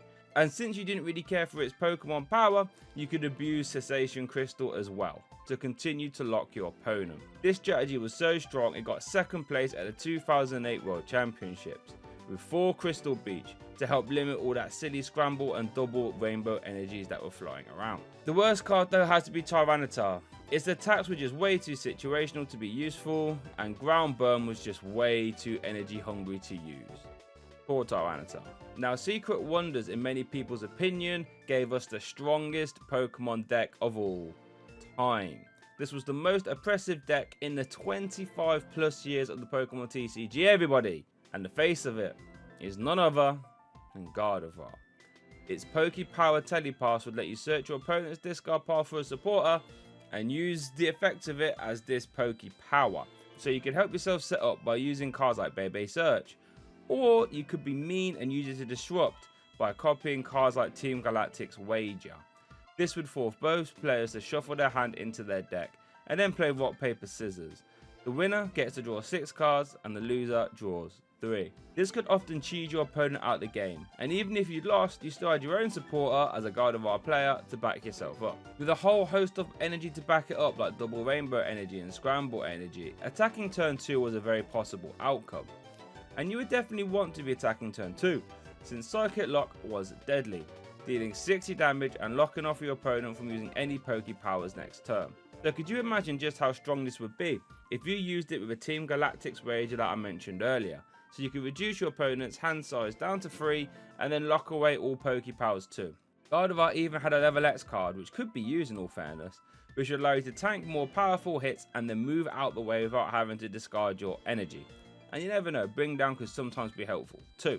And as if that wasn't enough for this deck, you even had access to Gallade, which basically gave you access to a free KO once per game with Psychic Cut, which did 60 damage plus 20 for each one of your face down prize cards that you choose to flip up. So you even get a free town map while essentially one-shotting anything too. And with a card that came out in the next set, Great Encounters, the Gardevoir deck became basically unstoppable. The format delved into people playing Gardevoir or people just flat out countering Gardevoir. And this was evident with it winning the 2008 World Championships and coming second in 2010 too, where it narrowly lost to a top deck of all things. It's hard for me to explain just how dominant this deck was, but just trust me, it might very well be the strongest deck of all time. So let's go from the strongest deck of all time to our worst card from the set, and it's our good old friend Golem. Double Throw was okay at best, but Megaton Rock was very strange. Already 4 energy for 80 damage wasn't great, but you could choose to do 40 instead. And if you did, you would reduce damage done to you next turn by 42. Very odd. This set's honourable mention is Roseanne's Research. This was a fantastic supporter that saw a ton of play. Since Roseanne was so flexible, it was never a bad card to play in the early game, since you could always use it to search for a basic Pokemon. And in the mid to late game, you could use it to search for those energy cards instead. This resulted in it being a 4-of in pretty much every deck. Great Encounters. So I mentioned that there was one amazing card that came out from this set that pushed Gardevoir's power level to dizzying new heights. But this one card was also played in pretty much every other deck in format. That card was Claydol. Probably the best setup draw card to ever be printed. Cosmic Power would let you put 2 cards from your hand to the bottom of your deck. If you put any cards there, you could draw till you have 6 cards in your hand. First off, drawing up to 6 cards from a stage 1 is ridiculous. Right now, that kind of ability exists on Beautifly, and that's a stage 2. But what put Claydol over the top is that it allowed you to remove dead cards from your hand, but you didn't have to discard them. This made Claydol an insta-play in pretty much everything. You would be very surprised to see someone not playing Claydol. It wasn't too uncommon for you to draw over 20 cards over the course of the game with Cosmic Power, making it one of the best cards ever printed. A lot of games would just really be decided with who eventually set up their Claydol first, because as soon as you did, you had immense draw power on your side. So from those lofty highs, we have to go down some lowly lows, and this time we're looking at Dialga level X. This had the Poke Power time skip, where once during your turn before you attack, you can have your opponent flip 2 coins. If both of them are heads, your turn ends immediately. Oh dear. If both were tails though, your opponent only gets to draw a card for their turn before it immediately passes back over to you. So with a 25% chance of ending your turn, that made this pretty unplayable. Since if that ever happened to you, you pretty much lost the game there and then, no questions asked. And even if you did manage to steal a turn, Metal Flash was so energy hungry it often wasn't worth it. But hey, could make for some pretty fun meme moments, eh? Our honourable mention from this set is Beedrill. Beedrill did something very special. It won the 2009 World Championships. It had the band attack, which dealt 30 for each Beedrill you had in play. And since Broken Time Space was in format, which let you evolve all your Pokemon the same turn they were put down, and the old rare candy rules, it wasn't uncommon for you to get a couple Beedrill out immediately and get to work. With a little bit of help from the other Beedrill from a later set Rising Rivals, which let you search out grass types from your deck, this cheeky rogue was able to win the whole world championships and give Beedrill some love in the TCG. Don't see that too often. Next up, we have Majestic Dawn, which has the strongest energy card ever printed in my opinion, Core Energy. This let you search your deck for 2 basic Pokemon and put them on the bench, as long as the Core Energy was attached to your active Pokemon. And then your turn ends. When you consider that you couldn't play any trainers on your first turn going first at the time, Core Energy was an Arceus send, since now you could reliably get your basic Pokemon down on your first turn going first, whereas before that could be a little bit troublesome. And while this effect doesn't seem to be that strong, bear in mind that all the top 8 decks from 2008, 2009, 2010 World Championships, half of them all featured 4 times Core Energy. Our worst card though is Mum's Kindness. What an awful draw card. Can you even call it a draw card? Because drawing 2 is terrible. No reason to play this card ever. Ridiculous. Our honourable mention is this cute little chat up card. For 0 energy, you can shuffle your hand away and draw as many cards as your opponent has in their hand. This was normally good for a hand refresh for about 5 or 6, and considering it was for 0 energy on a basic Pokemon with a free retreat cost, you know, can't really complain too much. Legends Awakened. Oh goodness, I told you the Diamond and Pearl era was pretty crazy.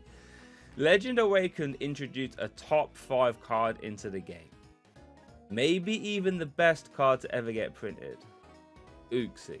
It had the set up Poke Power that let you draw till you have 7 cards in your hand when you bench the Uxie.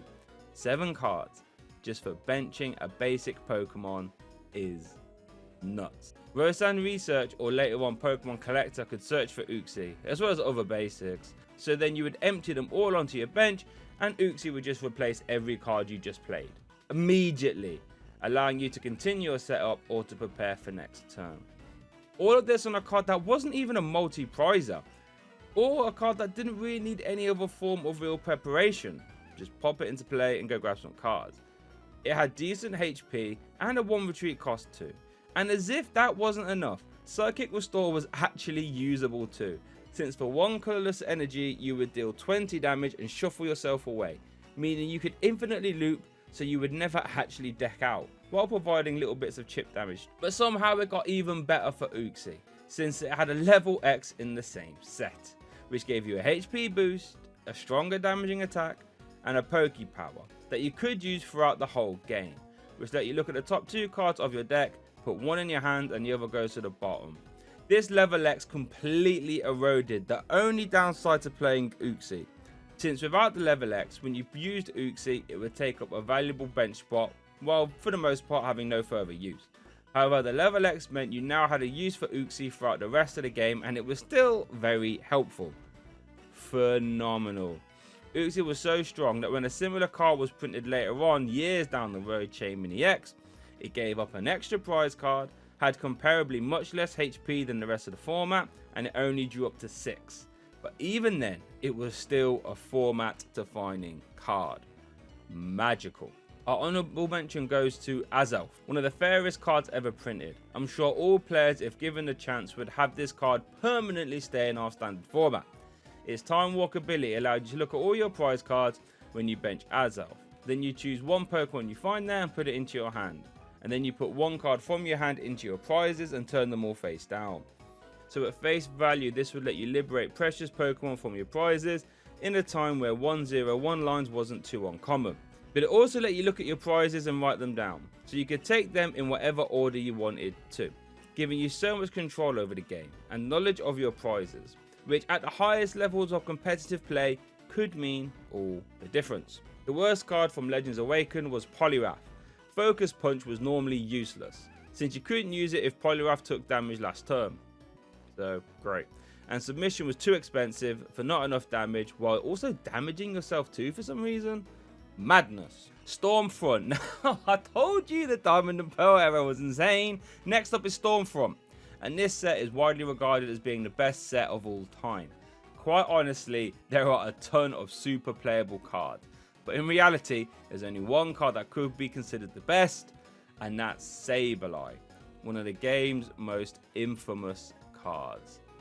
First off, Sableye's Pokebody meant that if you led it to start the game, you could force yourself to go first.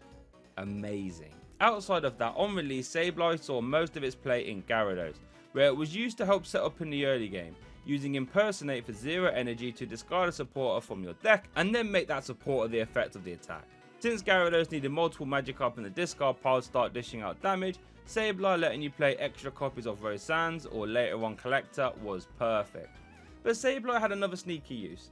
Its overconfident attack could win games before your opponent had a chance to do anything, since if your opponent's active had less HP than Sableye, which was pretty much all evolving basics, you did 40 damage, which was often enough to KO things, meaning you could force yourself to go first with Overeager and then win in a single turn with Overconfidence. Silly times. Later on in the format, Sableye was used so players could play Judge to reset their opponent's hand down to 4, and then effectively play Cyrus's initiative as well in the same turn, via Impersonate, which would allow you to remove 2 cards from your opponent's hand, leaving them with a potential 2-card hand. And this somehow wasn't the most infamous thing Sableye could do though, since if we was to fast forward all the way to the black and white set release, they were planning on doing a rule change that would let players use all trainer cards on their first turn going first.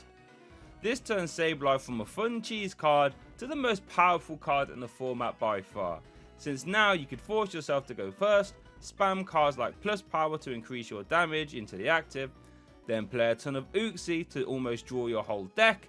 So after that you could play Crobat, which would do 10 damage each time you benched it, Poketurr, which would pick it back up so you could use it again. The result of all this plus power and Crobat spam was that even if your opponent had 3 Pokemon in play to start the game, which let's be honest is pretty rare, normally it's 1 or 2, you could pile all the Crobat damage into one bench Pokemon to KO it.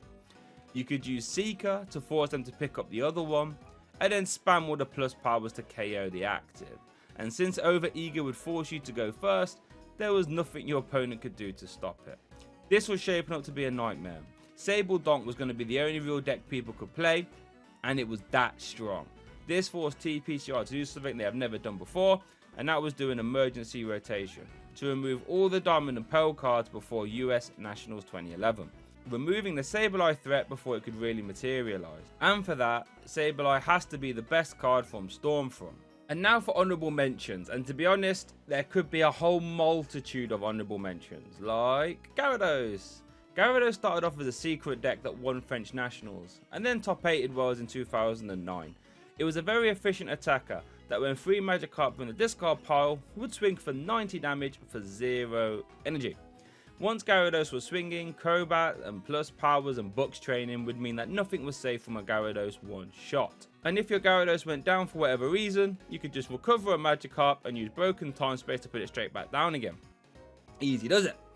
This deck was so strong that it even got top 8 at 2010 Worlds as well. A deck that performed at the highest levels for a very long time. Gengar was a very tricky card. Shadow Room for 1 energy let you put 3 damage counters on one of your opponent's Pokemon.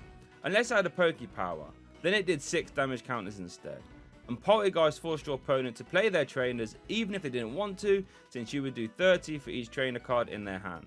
And to top it off, Fainting Spell would pick up cheeky KOs, since when Gengar would get KO'd you would flip a coin. If heads, your opponent's Pokemon would be KO'd too. Gengar's best partner would be released a little bit later though, Vileplume, which did trainer lock with its Pokebody, meaning that Poltergeist would hit for massive damage. By far the most playable Machamp card. Take Out would auto KO your opponent's active if they were a basic Pokemon. And since the format in a few years would be dominated by SP basic Pokemon, this Machamp would deal some massive carnage to the format. You could even use the Level X for some extra shenanigans too. The worst card from Stormfront was this secret rare Charizard, and since it was a base set throwback, the numbers just didn't compete with the metagame. But I can't really hate on it too much, it is a throwback card though after all. Platinum! So now we're in the Platinum era. And off the back of Stormfront, you would think they'd have a break, you know, Gardevoir and Claydol, Stormfront, but no. Platinum followed up with some absolute heaters. Platinum introduced the SB Pokemon mechanic, which was special Pokemon basically, and these set the tone of the format moving forward. These Pokemon were all basic, and had special supporting cards that interacted exclusively with them. There were 2 standout cards however. It was a toss up from Platinum. either Poketurn or Broken Time Space. And I'm going to give it to Broken Time Space. I mean, what else is there to say? Just reading the card lets you know how silly it is. A stadium that lets you instantly evolve a Pokemon the same turn it was put down is silly, but beautiful at the same time. This led to a format where evolution decks could keep up with big basic turbo decks as well. This let you get a Claydol into play in a single turn, which could often make or break games. This can let you go from a Weedle to a Beedrill in a single turn as well. While Broken Time Space was only legal for 2 World Championships, it won 1 and featured in the top 4 deck of the second. And if it wasn't for Sableye's format rotation, it definitely would have seen more placements at the highest of stages. It was robbed, quite honestly. And that makes our honourable mention Poketurn. This card though was nuts, allowing you to pick up an SP Pokemon and put all cards attached to it back into your hand. On face value, this seems like a simple way to heal damage. And it is, but it was so much more than that. With some Pokemon SP having strong coming into play powers like Crobat G's Flash Bite that let you place a damage counter when you benched it, card would have been strong without Poketurn, to be honest. But with Poketurn, Crobat became an absolute damage pumper, capable of fixing all kinds of maths. There were another 2 massive cards that Poketurn used to great effect too, but we're going to have to wait a couple of sets to see them, so keep your eyes peeled for that. Bronzong was another fan of Poketurn, since it moved an energy from an SP to any one of your other Pokemon. So you could use it once and then use a Poketurn to use it twice in the same turn, or just to heal the damage that Galactic Switch did to Bronzong too. A truly format defining card and was an instant 4-of in every SP deck. The card was so strong that some non-SP decks even played this in combination with another card to make for a fantastic little engine. Another honourable mention is Cyrus's Conspiracy. This was the backbone of SP decks, a supporter that let you search for another supporter, a basic energy, and a Team Galactic invention card too, of which Poketurn was, so don't forget. So Cyrus would basically often loop itself, since sometimes all you needed was an energy and a supporter for next turn, while the Galactic inventions that you could search up would open up your turn for some silly things. For example, Energy Gain would reduce the attack cost of whatever Pokemon it was attached to by 1 colourless energy.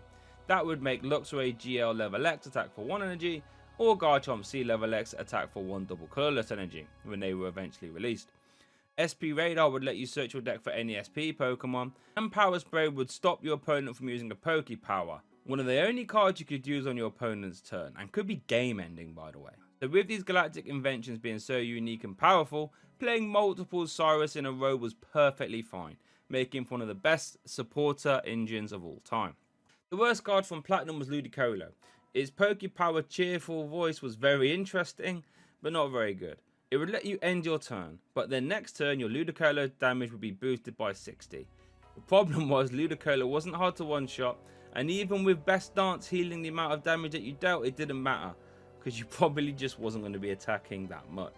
Rising Rivals. I tell you what, the card designers were really on a mission, because Rising Rivals introduced arguably the best SP Pokemon of all time, Luxray GL level X. When you leveled up Luxray, you could use its Poke Power Bright Look to bring up one of your opponent's Pokemon into the active ready to be attacked.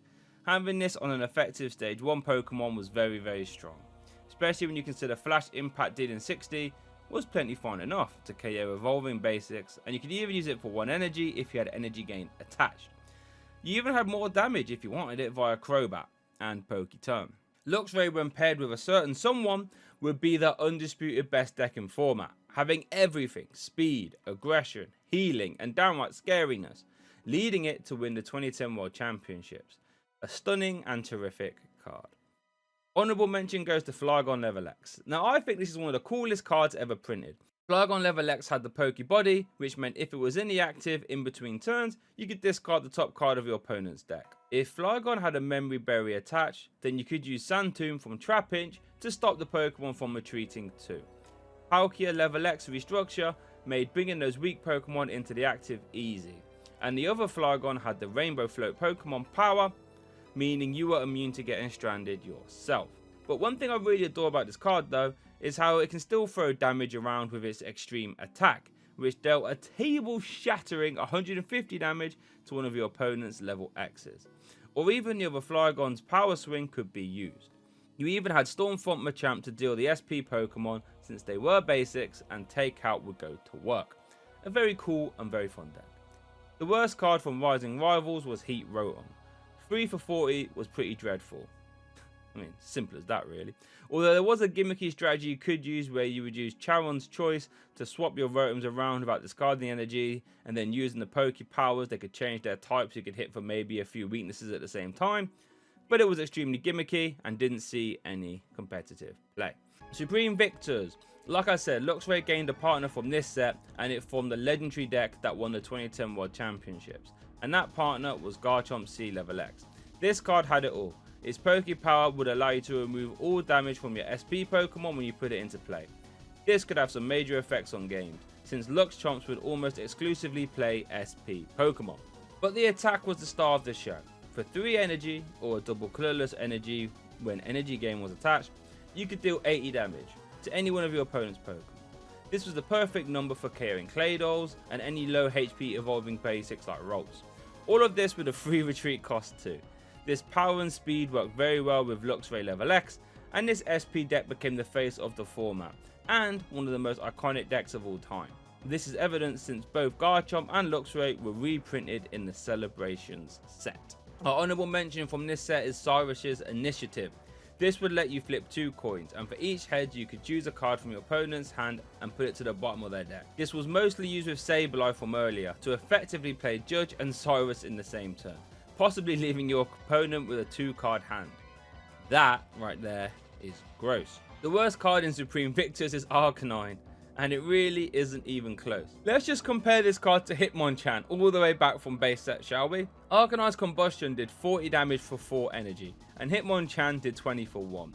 But the comparisons get even worse, since if I was to fast forward a little bit to the Heart Gold Soul Silver expansion, this Growlithe was in format.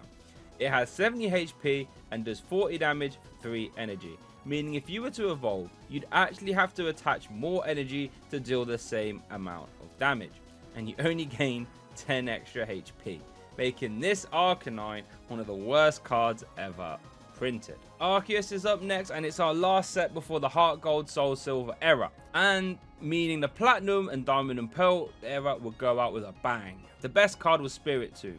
Its Keystone Seal Pokebody would prevent both players from playing any trainer cards while it was in the active. This would slow down the game heavily, giving non-SP decks time to get set up and evolve. Its attack for 0 energy actually helped with this goal too, since it would let you search your deck for an evolution to one of your Pokemon that you have in play, and then evolve it. This would let you set up your army of attackers while your opponent could just be stuck there doing nothing since they can't play their trainer cards, and then you can eventually start the game on your terms. Very strong card. This set's honourable mention is Expert Belt. This is a really interesting card. It boosts the Pokemon this card was attached to HP by 20, and it's damaged by an extra 22. It sounds good, but if that Pokemon ever got KO'd, it would give up an extra prize card. However, this was such a strong effect, it was played in that Beedrill deck that won 2009 Worlds, it was played in Gengar from Stormfront, and it was played in Gyarados. A lot of other decks played it too. The worst card in Arceus was this Manectric card. Its numbers were just, well, unfortunately pretty bad. Not much else to say, but the artwork was nice. Black and White. Black and White introduced some hefty big basic Pokemon into the game with Zekrom and Reshiram. But more on them later, since even though they became immediate tier 1 decks, they definitely wasn't the most impactful cards. Because the best card from Black and White is Professor Juniper. If you remember all the way back to base set, I said discarding your whole hand and drawing 7, even if it was on a supporter, was game changing. And Professor Juniper was the first iteration of that. Professor Juniper started the trend of supporter-based engines drawing cards instead of searching cards. This is evident when you compare Professor Juniper to cards like Celio's Network and Pokemon Collector. Completely different styles and effects. This seems to be ordinary now, but back then Juniper was mind-blowing and completely changed the Pokemon TCG. So those honourable mentions go to Reshiram and Zekrom. Just how Juniper changed the game, Reshiram and Zekrom also did. Basic Pokemon with a mind-altering 130 HP. It was just silly.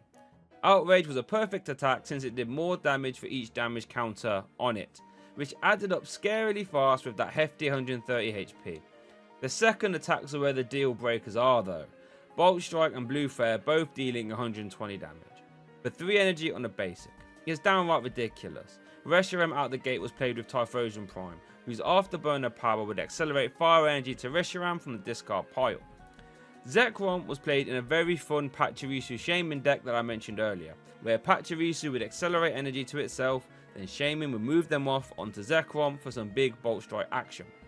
Reshiram was the most successful deck though, at least immediately, with it featuring in 5 of the top 8 decks at the 2011 World Championships, including the Championship deck too. Zekrom was featured in the 2nd place deck since it hit Yamega Prime for weakness, very helpful.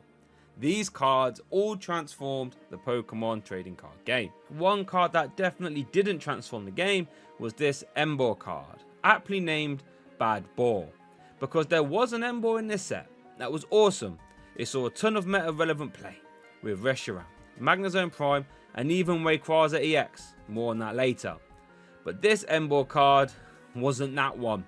It was called Bad Ball by the community, since you're always sad if you packed it instead of the other one. Emerging Powers. Emerging Powers was the 2nd black and white set, and while this one wasn't as explosive as the last one, it did introduce a new format staple, Pokemon Catcher. Pokemon Catcher let you swap your opponent's active, no questions asked. This became an instant 4-off in every single tech, making the format speed up quite a lot. Gothitelle had the Magic Room ability, which prevented your opponent from playing item cards while it was in the active. This wasn't played immediately, but when Dragon's Exalted came out, Gothitelle had a new partner in Excelgor. Excelgor would poison and paralyze your opponent's active and then shuffle itself back into the deck. This was perfect for Gothitelle, since you would then promote Gothitelle and prevent your opponents from playing any items. To switch their paralyzed Pokemon out the active, meaning if you could keep up the loop over and over again, you could stop your opponent from doing anything. This is also the first time we saw Max Potion. Max Potion would completely heal one of your Pokemon, but would discard all energy attached to that Pokemon. And while this might sound like much of a drawback, it wouldn't be. It is integral to stalling archetypes like Warlord that we would see many years later. The worst card, however, was Darmanitan. Its 4 for 70 attack is rubbish, and since it had 100 HP, it couldn't even be searched by Level Ball. Great. Noble Victories. Noble Victories is up next, and by far the best card we got was very familiar to long-term players. N. N was a Rocket admin reprint with a fresh lick of Gen 5 paint, and it was the only supporter to rival Professor Juniper in regards to draw power, since it gave you a new hand of 6 in the early game, and of course in the late game it would limit your opponent's hand size by reducing it. Due to reprints, N would stay in format for a very long time, and every format it was in, it was a staple in every single deck. One of the best cards of all time. Honorable mentions. However, there were some other amazing cards in this set like Electric. Electric had the Dynamotor ability, which would let you attach a lightning energy from your discard pile to one of your bench Pokemon. This, as you can imagine, was very strong, since it was levelable searchable too. And out the gate, Zekrom was the main target, but a certain Dragon type soon became the best option. Durant, in my opinion, is one of the best discarding decks of all time. Devour would discard the top card of your opponent's deck for each Durant you had in play. So Devour would often be ripping away 4 cards every time you used Devour. And Durant was very easy to find via Pokemon Collector and Level Ball. You even had Eviolite to boost the tankiness of Durant. This deck was a big time threat and was capable of winning games very fast. This Archeops would see 0 play immediately, but would make waves later on. Just trust me, we'll get back to it later. Terrakion was an absolute beefcake. Its retaliate attack would hit great numbers, 30 plus 60 if one of your Pokemon was knocked out last turn. Out the gates, this would swing very hard and decimate other 1 prize attackers, whilst providing solid damage into 2 prizes too. But when this little fella came out, Terrakion became a format staple, since it would one-shot this Darkrai due to weakness. The worst card in this set was this very sorry looking Haxorus. These attacks are just too expensive and not worth it. Like, what's the point in this card even existing? Next Destinies, but here we go. Next Destinies was set to shake up the Pokemon TCG, since we now got EX cards back, and these were all basic Pokemons too, with hefty HP and powered up attacks. But they did give up 2 prize cards when they got KO'd. One of those EX cards was going to change the game forever. Mewtwo EX. Mewtwo EX had it all. A massive HP, a fan favourite, and a killer attack X-Ball. dealing 20 damage for each energy attached to both active Pokemon. At the time, this would destroy the format, and the metagame quickly turned into who had the most Mewtwo in their deck, since the best way to deal with your opponent's Mewtwo was to slam into it with your own Mewtwo, because they were weak to each other. This led to Mewtwo's price being astronomical, and as Ross from TCG Radio was telling me, at ECC that year, it was only 11 days after the set came out, making Mewtwo very expensive. And the difference in advantage between having 2 Mewtwo's to 3 Mewtwo, or 3 Mewtwo to 4 Mewtwo, was massive. Mewtwo continued its dominance at the 2012 World Championships, where it occupied 6 of the top 8 slots, when paired with a certain someone else. It even won the whole event too. And Mewtwo continued to see play for many, many years afterwards.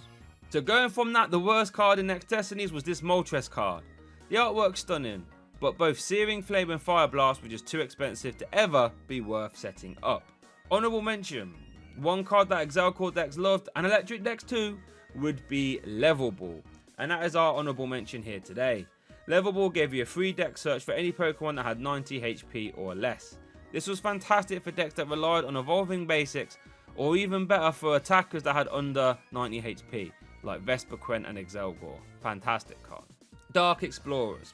Dark Explorers had to try and do something about these Mewtwo wars that were going on. And in stepped Darkrai, and became one of the best cards ever printed. Darkrai had it all: a high HP, a psychic resistance to Mewtwo, and an ability that gave all your Pokemon with a dark energy attached a free retreat cost. And that attack as well, godly. Night Spear would do 90 damage to the active and 30 to one of your opponent's bench Pokemon. This bench damage would actually add up fast, when you consider cards like Electric would get KO'd after 3 uses of Night Spear. What this card did was single-handedly stop the Mewtwo wars that existed before, since solo Mewtwo decks would get stomped by Darkrai.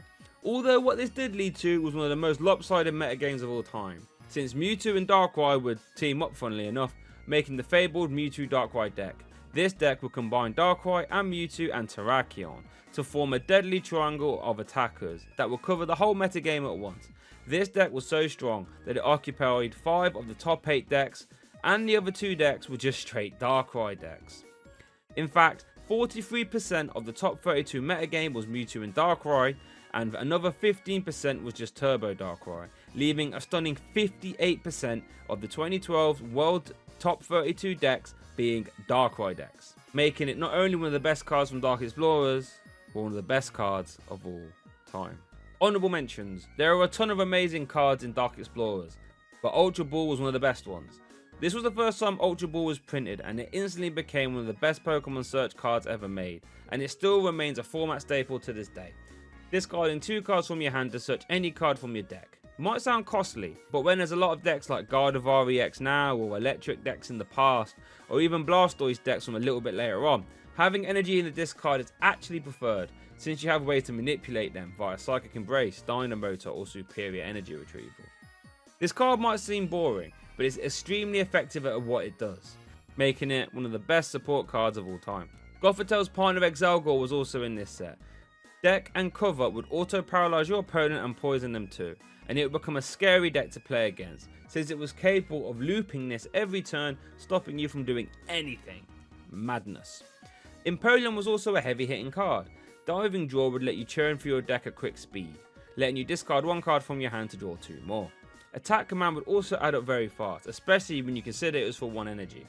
Empoleon would become one of the game's most efficient attackers, and when it was paired with Dusknoir, you could manipulate damage, so you can wipe your opponent's threats in unique ways.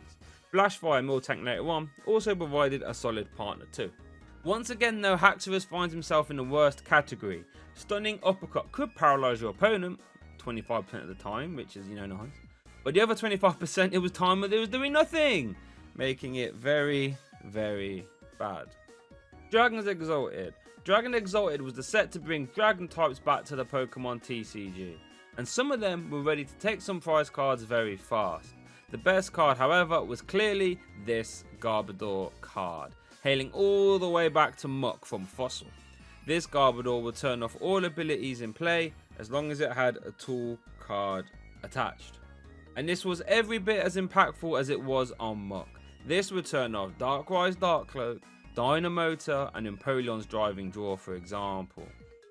And as more and more powerful ability based decks would come out, this Garbodor would shut them straight down. It took a little bit of time for Garbodor to see play, but when it did, it was a massive force to be reckoned with, and the deadly combination of N to 1 plus Garbotoxin was enough to win any game. Honourable mentions: there was a very obvious standout Dragon type Pokemon from this set though, and it immediately saw tippy top meta play, Rayquaza EX. Rayquaza EX had the Dragon Burst attack, which dealt 60 for each fire or lightning energy you discarded from the Rayquaza, but you could only discard one type at a time.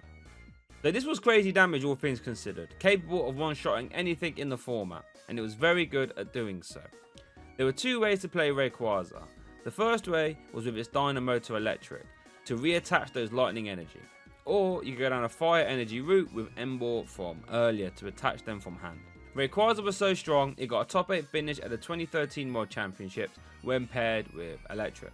A truly devastating card. The worst card from this set has to be Giratina EX though. This was definitely the runt dragon from the set. Everything about it just sucked. Dragon Pulse did 130, which was no man's land really, and discarded the top 3 cards of your decks for some reason. And Shred was nice, but there was always a better option for Rayquaza decks, because there's, well, another Rayquaza that was much better. More on that later. All of that made this Giratina a stunning but bad card. Dragon's Vault. Now this was our first sort of holiday / mini set we've ever had. It only had 21 cards in it, and you couldn't buy booster boxes of this set, just blister packs. Anyways, most of the cards were trash, except for one, this Rayquaza. This Rayquaza card opened the door for Rayquaza EX decks, a 1 energy 40 damage poke, which was perfect for KOing Tynamo and other low HP Pokemon. And it had a Shred style attack for the same energy types as the big Rayquaza EX. And while there was a secret rare version of this card in Dragons Exalted, its price was astronomical, and it made this Rayquaza much easier to get. The honourable mention from Dragon's Vault has to be First Ticket. This card sounded good on paper. It was similar to Sableye's Overeager Pokebody, where if you had it in hand, you could force yourself to go first. While it was fun, didn't really see much play. And once the opening coin flip was done before setting up, this card became useless. Once again, this poor Haxorus finds itself in the worst card category. Both its attacks suck. Simple as that. Boundaries Cross. Now Boundaries Cross was a very fun set, which introduced a very iconic deck to the game, Keldeo Blastoise. But it also introduced a whole new classification of cards, A-Specs. These were powerful trainer cards that you could only have one of in your deck. But there were some fun ones, like Scramble Switch and Dowsing Machine. But the best one by far was our old friend Computer Search, all the way back from base set, with the exact same text as the base set one.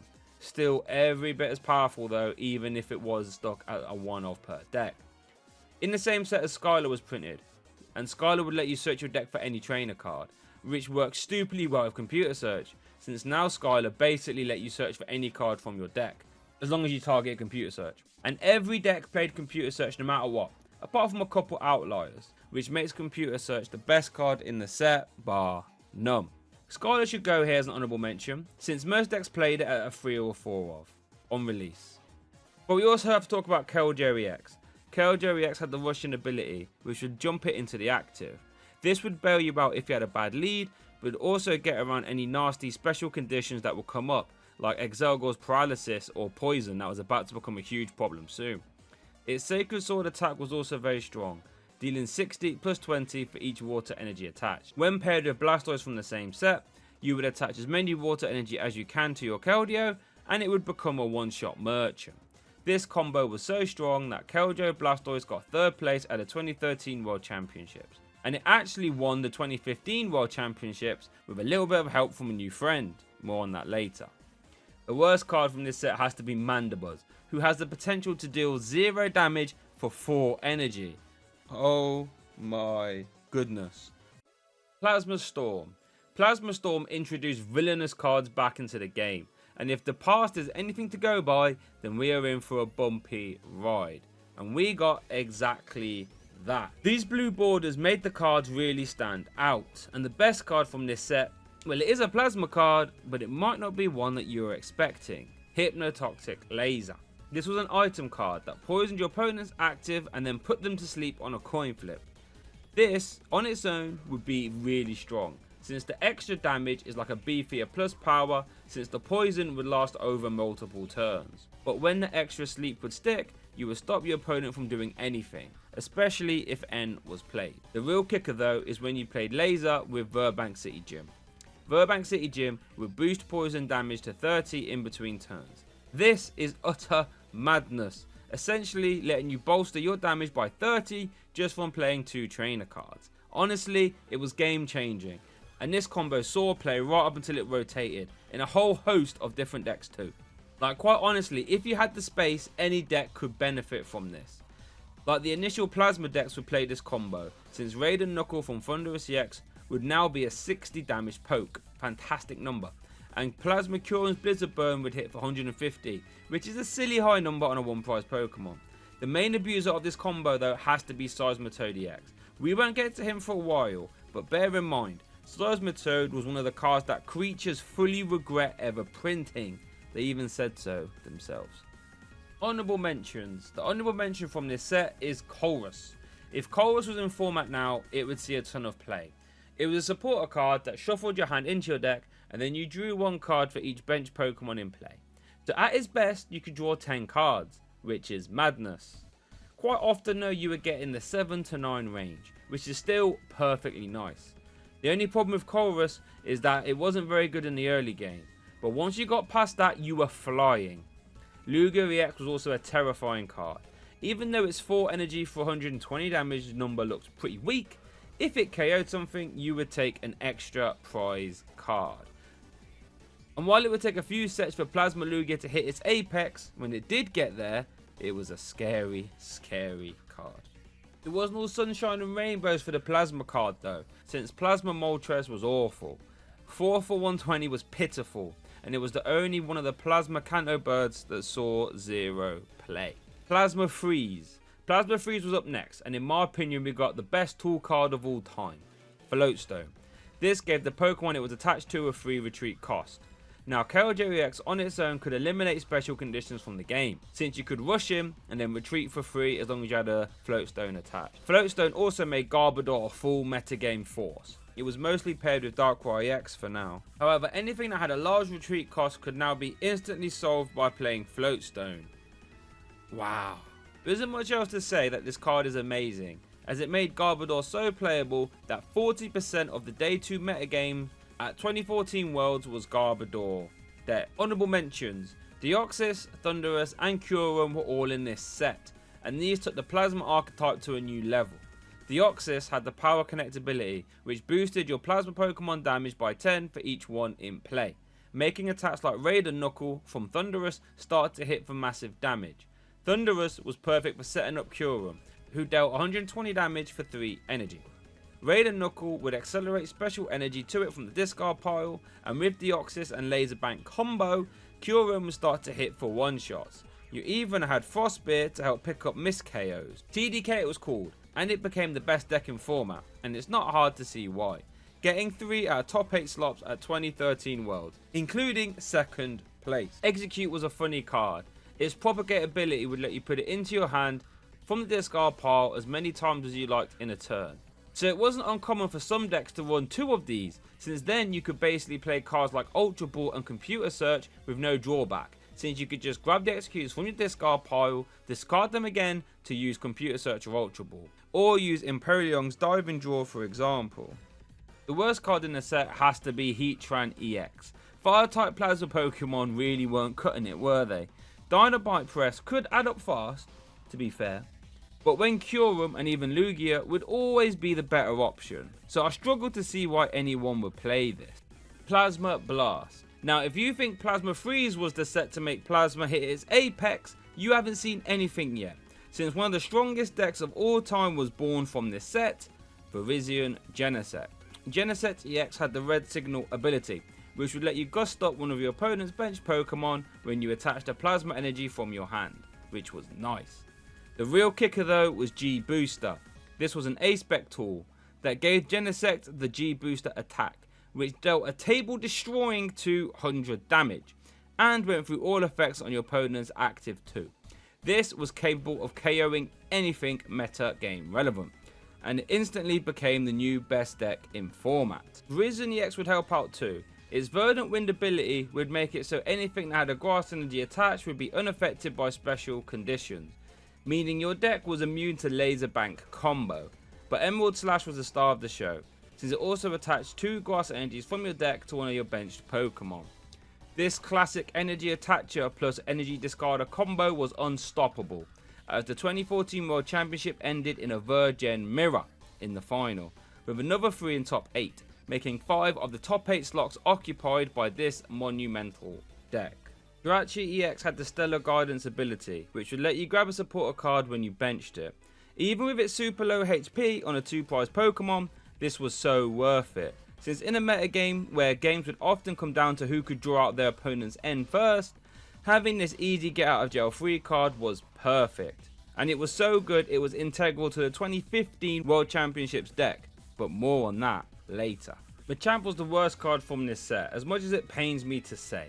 The ability was okay, removing your opponent's fighting resistance, but close combat having the drawback of letting your opponent deal an extra 30 damage next turn 50% of the time was just not worth it for the meager 120 damage output. Sad times. Legendary Treasures. Legendary Treasures was mostly a reprint set, but there were some standouts. The main one being Spiritomb. It had the Ceiling Scream ability that prevented all A-specs from being played. This would obviously make life a lot harder for Virizion Geneset players, and it would also indirectly catch anyone else, since everyone else was computer search or dowsing machine. Pretty nice. The worst card in this set has to be Meloetta. I love Meloetta, but 3 energy for a potential 40 damage just makes me want to cry. So let's not think about that, shall we? So that wraps up the black and white era. Definitely a fun one that increased the power level of the Pokemon TCG by a lot. X and Y is next up, where we start to enter a more modern game with some new mechanics and archetypes that quite honestly I'm stunned that ever got approved. Let's go. So we're in the 6th gen of Pokemon cards now, and that starts with the XY base set. We now have the Fairy type introduced here too, and new Mega Evolutions, but it did take a while for them both to be good. The best card in the set has to be Yveltal EX. This took Mewtwo EX and turned the dial up to 11. Evil Ball was basically X-Ball, but with an extra 20 damage. And we all know how silly X-Ball was, especially since you have Dark Patch to power up Yveltal. Couple that with Y-Cyclone being a solid 2-shot and preserving energy, this card was set to immediately tear up the format, with Darkrai support and Dark Patch too. And like we said earlier, 2013 Worlds was a Yveltal Garb fest, and Yveltal EX was pretty much relevant right up until it rotated. Always a metagame force. Honourable mentions also have to go to this baby Yveltal too. Oblivion Ring was perfect for setting up your big Yveltal, and it also gave you a nice 1-prize attacking option if you needed it. We also have this Trevenant card that will stop your opponent from playing items while it was in the active. And while it took a while to see play, it would eventually, being paired with Donphan or Gengar EX, much later on. But it would eventually become a standalone deck. More on that later. And this Trevenant also starts to display a bit of accelerated power creep, since it's basically the same as Gothitelle but on the stage 1. The worst card from X and Y has to be this horrible Emolga EX card. It just has low HP and very pitiful attacks. But it did hit your Yveltal EX for weakness, which is something. Flashfire. On the whole, Flashfire was a pretty underwhelming set, but it did introduce a new format staple that we still have to this day. Lysandre. You see, before Flashfire, there was a format where all reliable Gust was gone. All you had was Coin Flip Catcher and Red Signal. This wasn't very fun. In stepped Lysandre to change that though. A supporter card that let you swap your opponent's active no questions asked. This saw immediate play and became a format staple. And we still have this effect via boss's orders to this very day. Nice. Honourable mention for Flashfire has to go to Pyroar. This card was banter. Its ability stopped it from taking damage from any of your opponent's basic Pokemon. This would stonewall some decks like TDK, who now had to start playing this Beartic from the next set just to have a chance against Pyroar. I actually played this a lot back in the day, and it was always fun to KO all your opponent's outs to Pyro and then drop it in the late game, where they couldn't do anything about it. The worst card from Flashfire is this Walrein. It has one of the worst attacks of all time. For 4 energy, you dealt 120 damage. I mean, that wasn't very good. And it actually would get lower if you ever took a hit. Why does this exist? Furious Fists. Oh boy, Furious Fist was up next, and it's a fighting themed set. Except the best card from it isn't a fighting type. Wasn't even close, since Seismitoad EX was in this set. For a double colorless energy, you had Quaking Punch, which dealt 30 damage and stopped your opponent from playing any item cards next turn. This sounds very disruptive, but not strong enough, right? Well, remember that laser bank combo all the way from Plasma? Seismitoad was the biggest abuser of it by far. That put Quaking Punch up to an effective 60 damage. Then if you factor in a Muscle Band, we're now at 80, which is dangerously close to being a 2-shot. The worst bit was though, since Seismitoad was a basic Pokemon that attacked for one double colorless energy attachment, you could tank hits, then use Max Potion, or even better Super Scoop Up to completely heal the damage. Bench it, attach to it, and start swinging again. This card single-handedly changed the format. It was a terror. Seismitoad variants were everywhere. Seismitoad Garb, Seismitoad Giratina, straight Seismitoad. And it even got 2nd and 3rd place at 2015 Worlds, and 3 top 32s at 2016 Worlds too, with a myriad of different partners. I didn't even mention Crobat to boost damage even further, and Manaphy to give yourself a free retreat cost, and Manectric to provide extra damage. Toad EX might be one of the strongest, if not the strongest card ever met, and it is the reason we will never, ever get another basic Pokemon that deals good damage and item locks for 1 energy attachment ever again. Card was just way too good. Infuriating to play again. The honourable mention for Furious Fist has to go to Strong Energy. This boosts the fighting type's damage it is attached to by 20. Now, there were some terrific abusers of this card in the set like Lucario EX, but the main abuser of this was all the way back in Boundaries Crossed, Landorus EX. A card that saw some meta relevancy, but now it was a format staple. Hammerhead dealt 30 damage to the active and 30 to a bench Pokemon. And this did see some play when partnered with Garbodor or other big basic decks, because it was really good at grinching low HP Pokemon. But with Strong Energy, it could now pepper the active for hefty damage and target the bench. For example, if you had a Strong Energy attached, a Muscle Band and a Fighting Stadium, you are now hitting for 90 damage to the active with a 30 damage snipe. Fully mad. Strong Energy was always a presence in the format right up until it rotated, with numerous different partners and decks. One of the best energy cards ever printed. The worst card in Furious Fist was Hawlucha EX. This card was awful and was fully outclassed even by the baby Hawlucha in the same set. It had low HP, an attack that was too expensive, and it dealt measly damage. It even had a retreat cost when the baby one didn't. Awful card. Dreadful card. Phantom Forces is up next, and this is a very good set. Probably has to be up there as one of the best sets of all time.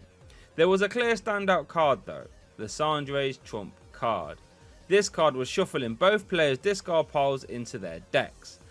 Now, I think this was meant to be a counter to the Night March archetype that was in the same set, because that would deal more damage for each Night March Pokemon you had in the discard pile.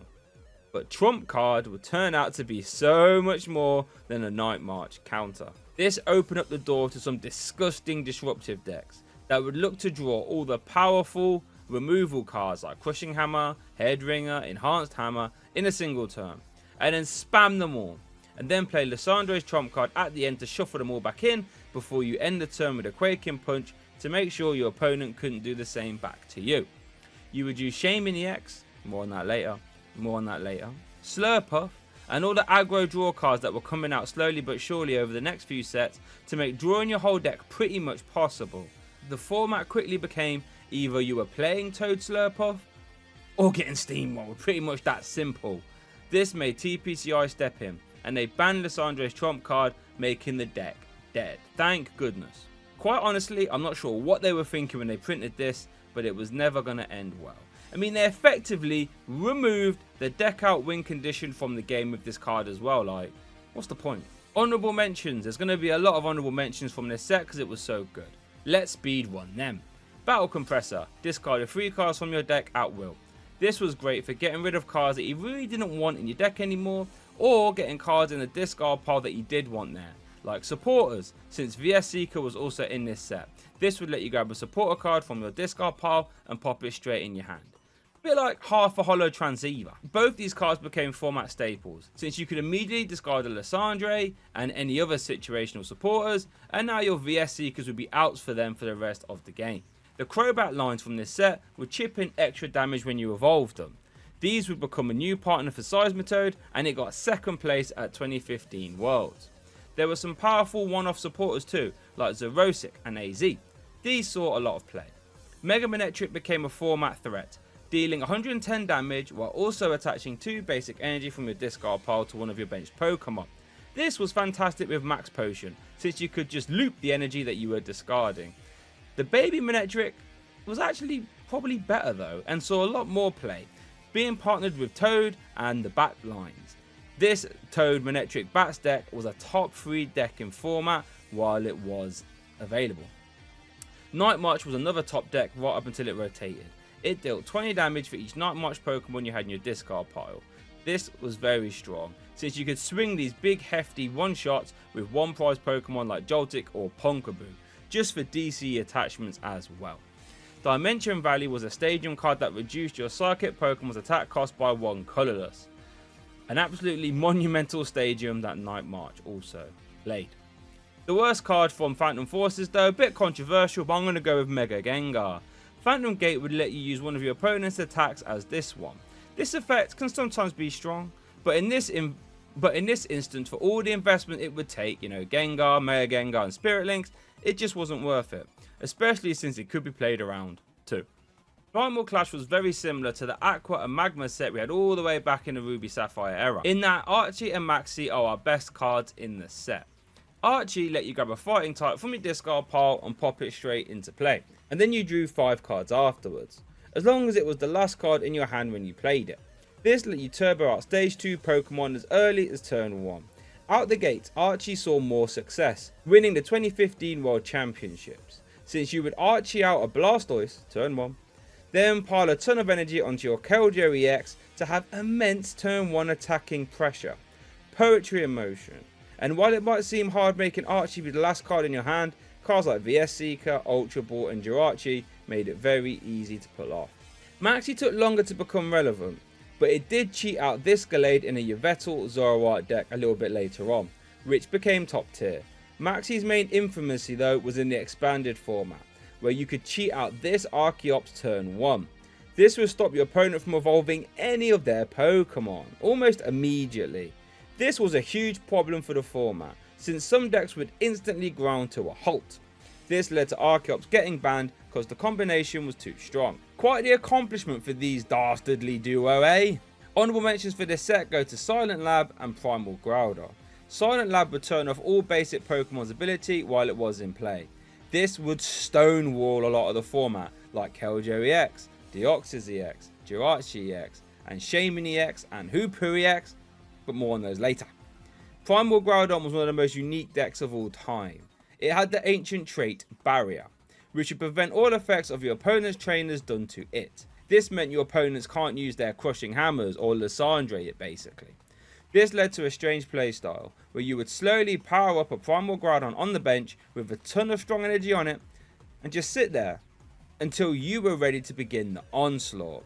And since it was so tanky, as you'd often put a hard charm on it, it would absorb damage, often 2 or 3 attacks. And when the Groudon was close to getting KO'd, you would play a Scramble Switch, which would move all the energy from one Groudon to the next, meaning you could start swinging with another one. And since Groudon had that ancient trait Barrier, your opponent couldn't Lysandre it back to finish it off. This was a scary deck that would steamroll opponents. The worst card from Primal Clash though was this Azumarill. This is similar to the Walrein from Flashfire, since you would deal less damage for each damage counter you had on you, which is never a good thing. The artwork's kinda nice though. Double Crisis. Double Crisis was a mini set that introduced Magma and Aqua Pokemon again, many of which were very similar to the 04 Brethrens like Magma Claydol and Magma Camerupt. Except this time, Groudon EX wasn't as strong and it didn't see any play. I think Magma Quake was just too expensive.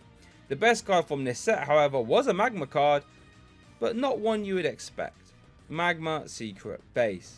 This card got as high as £20 at its peak, which is madness for a stadium. Magma Secret Base put 2 damage counters on each basic Pokemon that is benched while it is in play. Out the box, this didn't see much play, but when Gyarados from Ancient Origins started to see some play, Magma Basin was the beating heart of the deck, since Gyarados would do 30 plus 30 for each damage counter on your benched Magikarp. So with this Magma Base in play, all you had to do was bench Magikarp and you were off to the races. This Gyarados was one of the strongest one price decks I've ever seen, and I loved playing it. Fully capable of one-shotting anything in its path. It even won 2 regionals back to back without losing a single round by my good friend and fellow caster Alex Dow. Magma Base wasn't done though, since another card much later on would need Magma Base to work, and that deck was also truly something else. More on that later though. The worst card in the set has to be Magma Mightyena. This card looks pretty cool, I'll give it that, but it only does, suboptimal damage if you're hitting into an Aqua Pokemon, which is just never going to happen, making this card pretty bad. Honorable mentions, Aqua Secret Base was an interesting card that boosts all retreat cost by 1, unless it was an Aqua Pokemon. This card did see a little bit of play in some Seismitoad decks, which got as high as 2nd place at US Nationals 2016. Roaring Skies. Now this set was explosive. So many turbo cards that sped up the format so much. The best card from this set was the figurehead of this tempo, Shaman EX. This was Uxie, but for 1 less card, on a 2 prize Pokemon that had 110 HP, and it was still every bit of impactful as it was back in the day. Now with such powerful attacks being in format, being able to dump and draw was a game changer. Now Night March decks could explode, spamming loads of powerful battle compressors and digging for their DCEs turn after turn. Seismitoad decks would have unparalleled dig for their hammers and lasers, all while saving their supporters for the turn. This truly changed the game, and the tempo got to serious levels. Shaman EX got as high as £100 each, since every deck played at least 3, some 4. I could personally only ever afford 3, so that's all I ever played with. The main abuser of Shaman on release though was one of Roaring Sky's honourable mentions, Rayquaza EX. Mega Rayquaza had the Emerald Break attack, which dealt 30 damage for each bench Pokemon you had in play. But 150 for free energy doesn't sound that good, right? Well, Skyfield was also in the set, which let you have 8 benched Pokemon in play. Now we're swinging for 240 damage with a max bench, perfectly one-shotting everything in the game. So 4 of Shaman in this deck made perfect sense, since you needed a ton of bench sitters, making Mega Ray a very expensive but a super powerful deck at the time. What made it even scarier was the speed at which you could get it to work, since Mega Rayquaza had the Delta Evolution Ancient trait, which means it could evolve on the first turn you put it down, and Mega Turbo let you attach an extra energy, so it was very possible for you to swing for 240 damage turn 1. Scary times. Mega Rayquaza got 14th, 15th and 29th at the 2017 World Championships due to this scary speed and tempo, with 15th place being fellow caster and good friend Freya Pierce. The other honourable mention was Trainer's Mail. This card is absolutely unbelievable when you think about it. This let you look at the top 4 cards of your deck and take any trainer card you find there. This card was monumental for speeding up the game, since now if you got Enter 1 or 2, you now have a way to increase your dig to get out of the problem. Or Mega decks now have more ways to find their Spirit Links, or Mega Turbos, or Night March decks could now find their Battle Compressors or Dimension Valleys easier. Crazy card that became a 3 or 4 of in most decks. The worst card from Roaring Skies though was this little Pelipper. In a world where Mega Rayquaza was dealing 240 for 3 energy, 70 damage for 4 energy was just not going to cut it, was it? Makes you wonder if Pelipper's ever had a meta relevant card, to be honest. Ancient Origins. So after that heater Roaring Sky set, Ancient Origins had a lot to live up to, and it did just that, with a downright silly stadium card, Forest of Giant Plants. This was basically Broken Time Space Stadium, but just for grass types, and we know how silly Broken Time Space was, and Forest of Giant Plants was set to get just as silly, since later on we had mammoth cards like TCGO, more on that later. But out the gates, one of the honourable mentions from this set was Vileplume. Vileplume had the irritating pollen ability, which would prevent all item cards from being played while Vileplume was in play. Yep, the same as Dark Vileplume from the Rocket era. And this was set to be just as impactful, allowing you to spam all your items and then evolve into Vileplume to prevent your opponent from ever playing theirs. Vileplume saw a ton of partners over its time, like TCGO, Jolteon EX, Regice, but the most successful out the gates was Vespiquen, and that's another honourable mention here too. Vespiquen, with its Bee Revenge attack, would deal 10 damage for each Pokemon in your discard pile. When combined with Vileplume, you now had a deadly deck that would pile in damage while also item locking, and you attach to the one prize Pokemon too. This deck was so strong that it won UK Nationals 2016.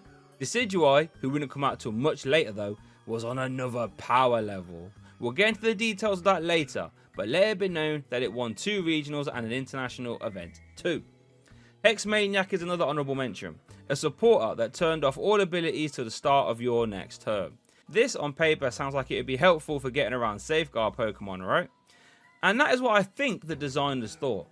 Until the player base realised that with Shaman EX supplementing all your card draw, you could often get away without playing a draw supporter for the turn, letting you use Hexmaniac over and over and over again. This would be debilitating for your opponent, since they won't be able to use their own Shaman or anything like that, often spelling disaster for them. Good friend Luke Burke, who's been helping out with this video by the way, so shout outs to him, was one of the first people to cotton onto this strategy, with Hex March becoming a new deck, which would be Night March that would often play Hexmaniac as often as possible, making it very hard for you to stay in the game. Rayquaza could also adopt a similar strategy, and so could Mega Mewtwo Y later on. In Expanded, this card got banned because the Hex chaining strategy was just way too easy to maintain. Giratina EX became a deadly partner for Seismitoad. Chaos Wheel would prevent your opponent from playing Special Energy, Tool Cards and Stadiums, and did 100 damage as well. This would let you lock in Verbank City Gym or any other stadium of your choosing, as well as preventing your opponent from setting up their own Quaking Punch. This was possible due to double Dragon Energy, and double Current Energy too. And dealing 100 damage was a fantastic number for two-shotting the format. Its Renegade Pulse ability would also make it immune to damage from Mega Evolution Pokemon too, which would be a problem for Mega Ray and Mega Manectric decks. Fantastic card that saw a ton of play. Hooper EX transformed Mega Evolution decks, since its Scoundrel Ring would let you grab 3 EX Pokemon from your deck when you benched it, essentially allowing you to grab your Evolving EX, like the Baby Rayquaza EX, your Mega Rayquaza EX, and then a Shaman to draw cards afterward. This became a format staple and was insane for consistency. The worst card from Ancient Origins is Mega Ampharos. Exavolt was okay, but dealing damage to yourself wasn't very good, especially with the attack costing 4 energy. This led to the card becoming a permanent meme in the community that was never taken seriously. Breakthrough. Breakthrough was the first set to introduce the break mechanic into the game. These were very similar to level X's, in the sense that they were like an additional evolution card that you couldn't rare candy into, and you could still use the attacks and abilities of the card lower. For example, Trevenant from XY could break into Trevenant Break. This would give you increased HP and a new attack, but you could still use Tree Slam, and Forest Curse would still activate if it was in the active. The best card from this set wasn't a break card though, it was Bridget. Bridget would let you search your deck for 3 basic Pokemon that wasn't an EX, or 1 basic EX, and pop it straight onto your bench. This for 1 prize Pokemon decks was wild, since you could pretty much set up your whole board instantly. Although it took until Sun and Moon sets to come out much later on for this card to truly be unlocked. So for now, just remember that Bridget was a format staple, but not till a little bit later, and we'll come back to it. Honourable mentions. The honourable mention from Breakthrough is Parallel City. This was a stadium card that had different effects depending on which way faced you. If the rest side faced you, your grass, fire and water types did 20 less damage. This could be fun, pointing at your opponent if they played those types to reduce their damage output, but the business side of things was the blue side. This side made the player it was faced to only have 3 Pokemon on their bench maximum, and if they had more than 3 they had to discard till they had 3 left. This had 2 main uses. The first way was to face it towards you, so you could clear away any damaged Pokemon, or clear the way of any Champion EX or Hooper, so your opponent couldn't knock them out to win. This was naughty if you could pull it off, and a lot of games were decided by Lysandre into Shaman. Parallel City would stop that. And almost every deck played at least one Parallel City for this reason. The more nefarious way to use it though, is if you pinned it on your opponent if they had a bad start, so they couldn't bench any more Pokemon, so you can KO their only attacker. Naughty, naughty. Mega Mewtwo Y was a powerhouse of the format. It literally stomped everything in the game, apart from Night March. Psychic Infinity dealt 30 for each energy attached to both Pokemon. Remember, X-Ball from before was 20 times, so with DCE and Mega Turbo, this wasn't hard to power up to silly numbers. But what made this deck so scary was the evolving EX having access to the attack damage swap. This would let you swap damage between your opponent's active and the Pokemon using this attack. So with Shrine of Memories in play, the Mega Mewtwo could use it, and with its 210 monstrous HP, this meant if your opponent couldn't one-shot it, they run the risk of you just removing all that damage from their last attack and popping it on your active Pokemon. The worst case scenario for this is that if you ever left more than 100 damage on your opponent's Mega Mewtwo Y, they could just Lysandre into a Shaman EX, remove all the damage from their Mega Mewtwo, place it onto your Shaman and KO it, while completely healing themselves. Gross. This led to insane mind games against Mewtwo players, and Mewtwo would often be paired with Garbotoxin since it had a reprint in the next set, just to make it even more scary. The worst card from Breakthrough, however, is Chestnut Break. So bear in mind, this is basically a stage 3 Pokemon, so it took ages to get out. And what's your reward? Well, a 4 energy attack that deals some damage back to you and doesn't even one-shot. What's the point? Breakpoint. Breakpoint is up next, and the best card was Puzzle of Time. If you played one of these, you could look at the top 3 cards of your deck and rearrange them, which, pretty rubbish. However, if you played 2 of these at the same time, you could take any 2 cards from your discard pile and put them back into your hand. This would transform archetypes by effectively letting them have extra copies or uses of cards they otherwise wouldn't have had.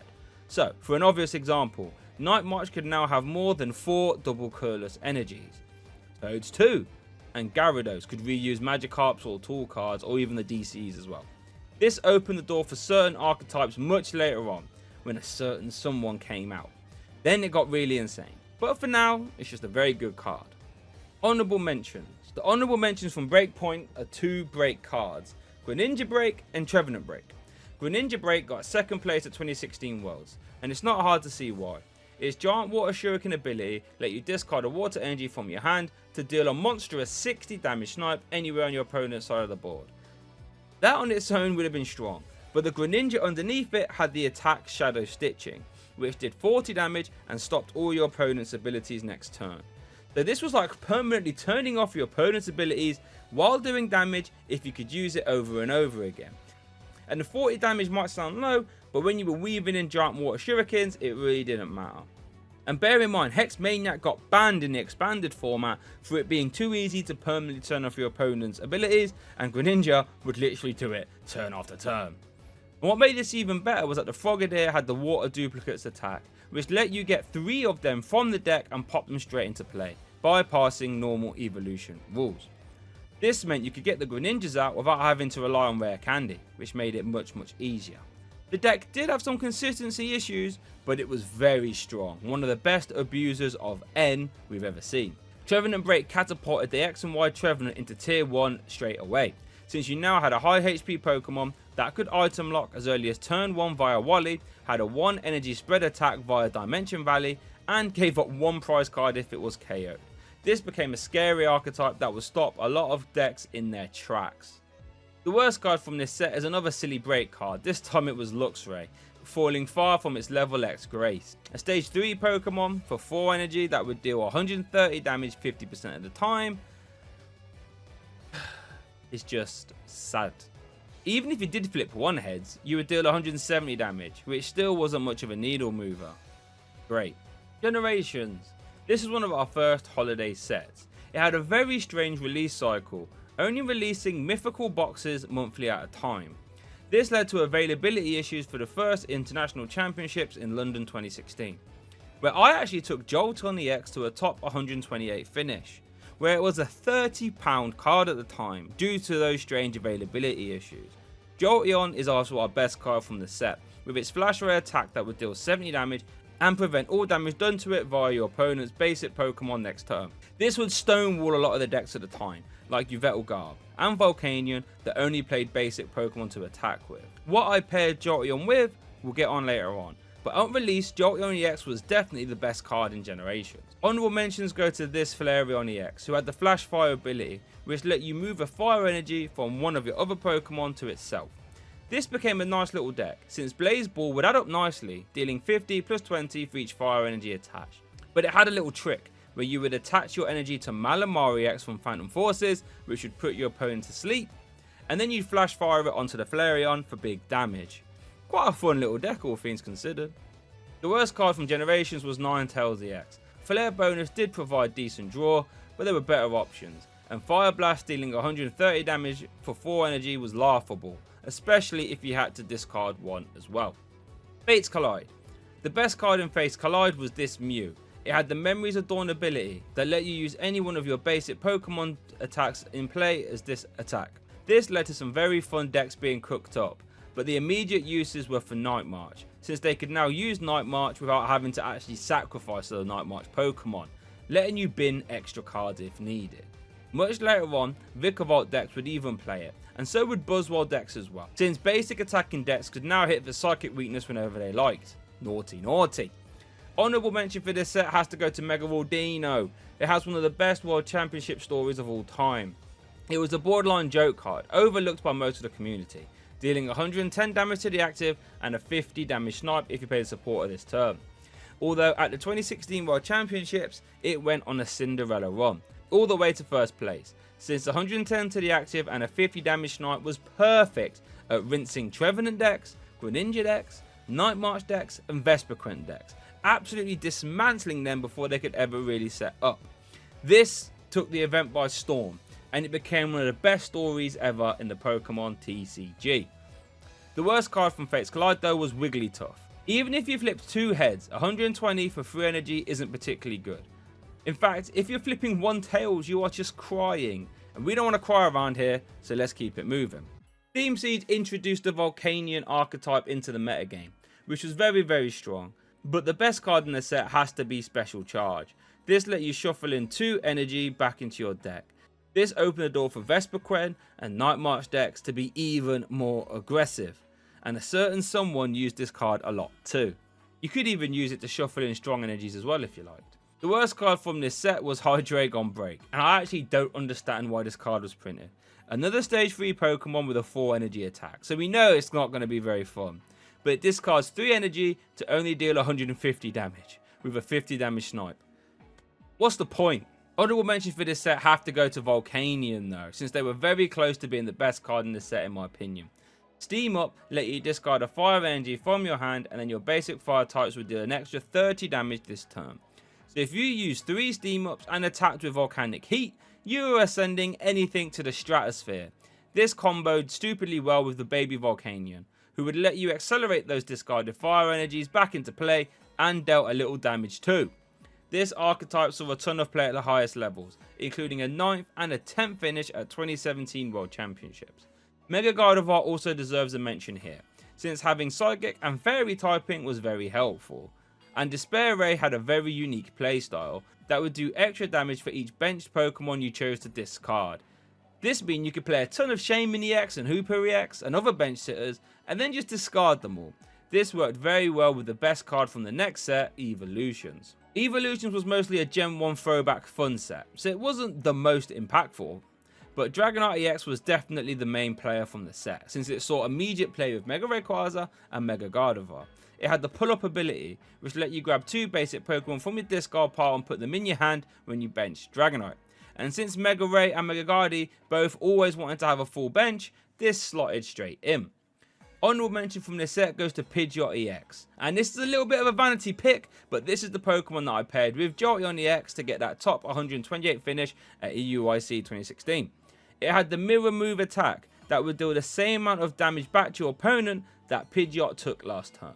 So if you tanked a 200 damage hit, you could then max potion, heal it all away, attach 1 energy and dish it straight back. Very fun and one of the best decks I've ever created. Evolution had a lot of bad break cards like Machamp and Nidoking, and a truly awful Gyarados card, so you can take your pick as to which one of them you thought was the worst. But with that, we have wrapped up the X and Y era of the Pokemon TCG.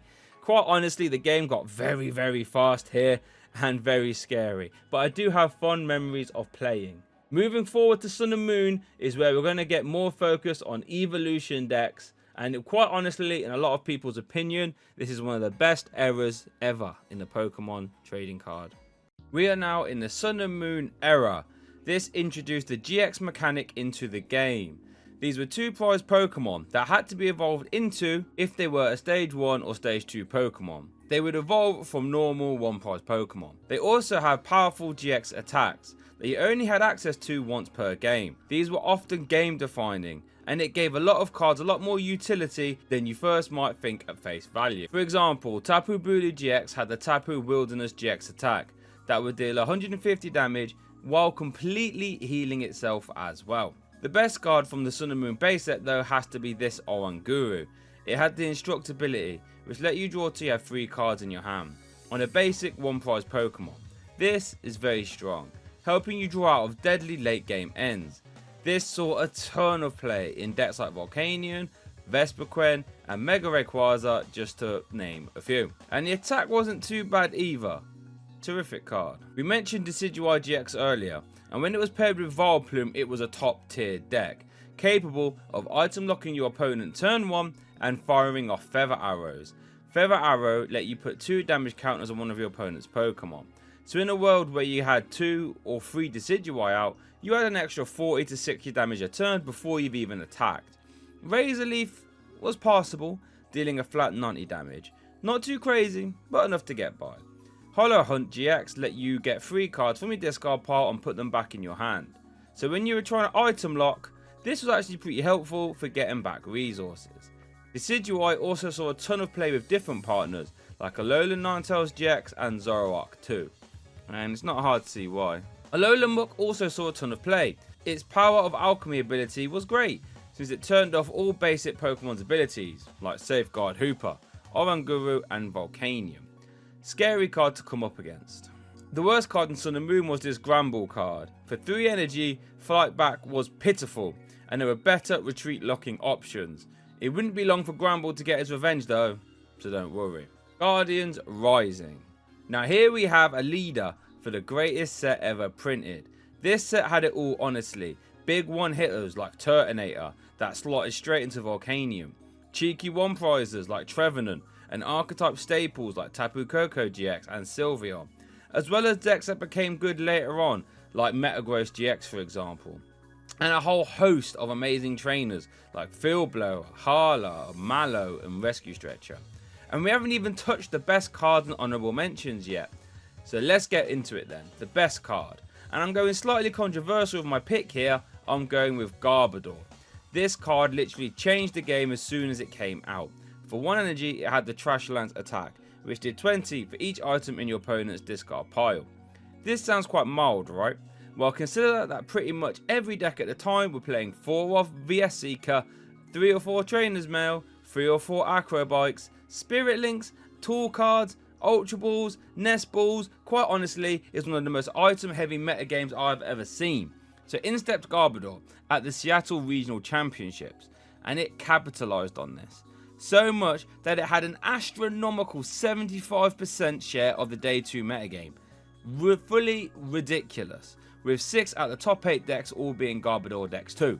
Now what made this even more scary is that you could, and obviously would, play the ability locking Garbodor too. So that late game end to 2, plus ability lock, plus a big Trash Lance for KO would be devastating for you to navigate. And the people in Seattle were not ready for this. And every single item that got played willy-nilly was punished hard. Immediately out the doors there were 2 main partners for Garbodor, Drampa and Espeon. Drampa had 3 strong attacks. Righteous Edge was really good for ripping off DCEs, Rainbow Energy, which were rampant, and dealt a nice decent amount of damage too. Berserk was a strong mid to late game option since it dealt 150 damage if any of your bench Pokemon had damage on them, a condition that was very easy with Rainbow Energy and Magma Secret base in format.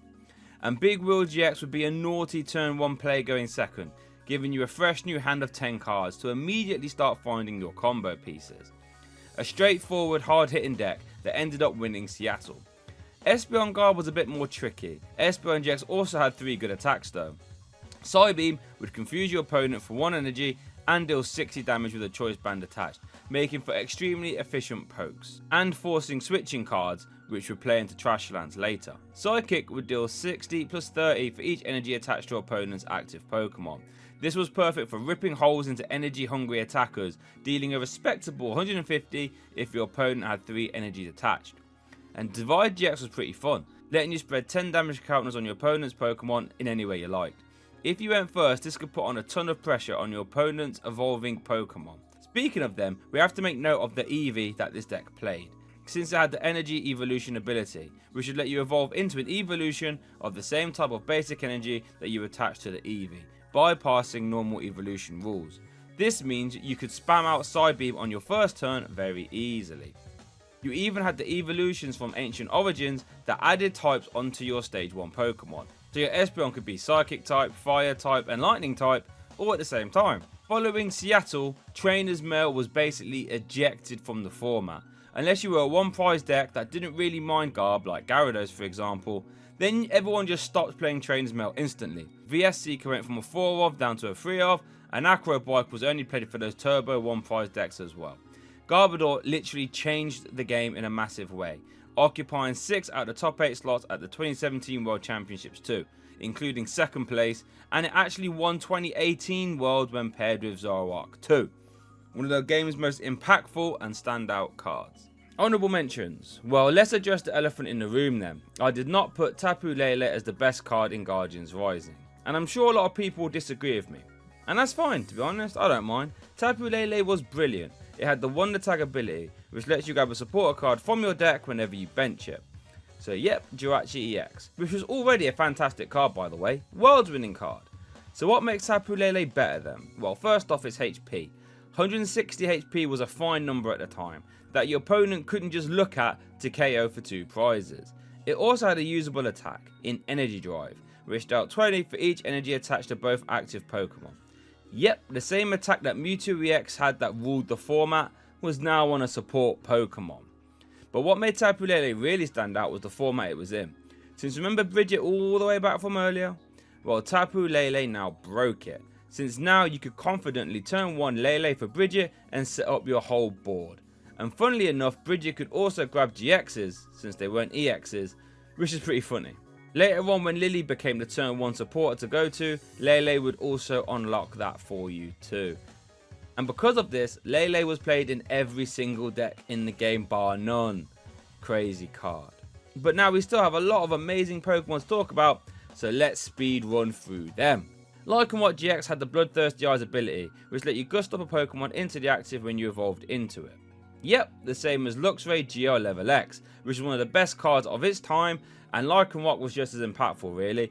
Claw Slash was just good enough when hitting for weakness, which was often, and Dangerous Rogue was one of the best GX attacks in the game, dealing 50 for each bench Pokemon your opponent had in play, which was always good for a big KO at some point.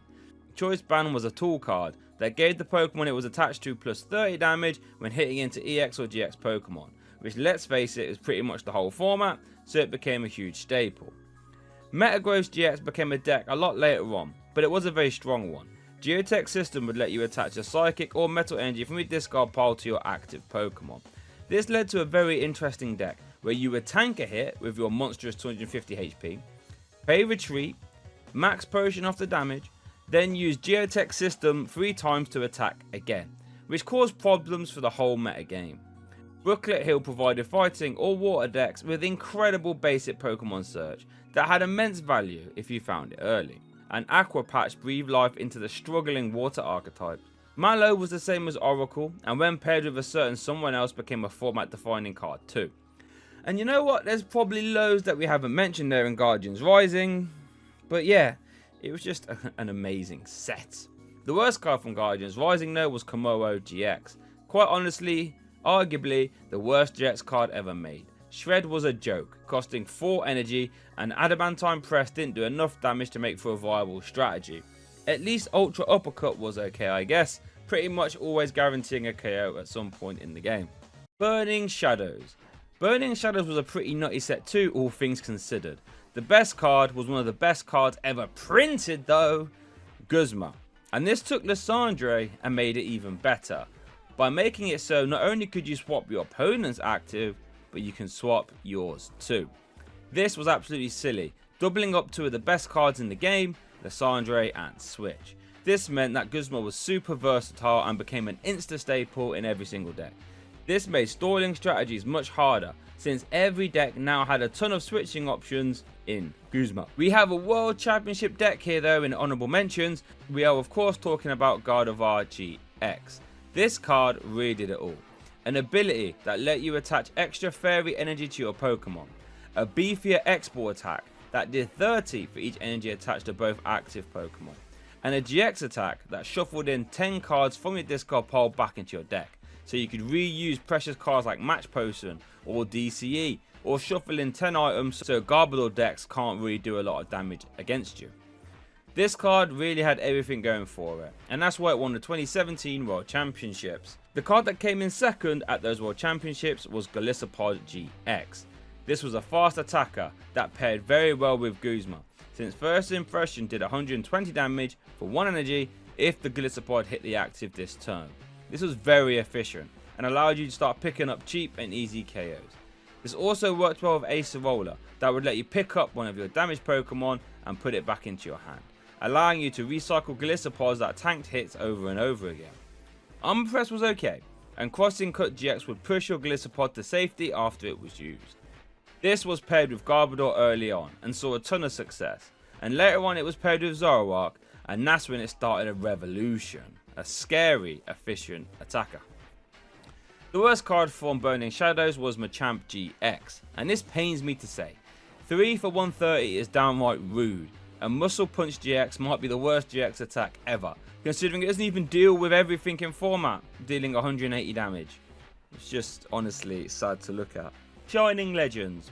Now, we have mentioned Zoroark GX a lot, and this is the set it was released in, and it is the undisputed best card in the set, and probably the best card in the Sun and Moon block, maybe the best card of all time.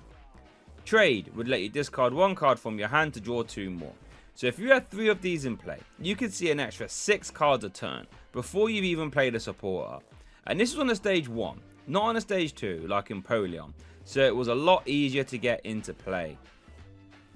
And you would want to get loads into play too, since it would pair very well with its attack, Riotous Beating, which did 20 for each Pokemon you had in play. Topping out at 120 was perfect, since it would 2-shot everything in the game pretty much for a single DCE attachment.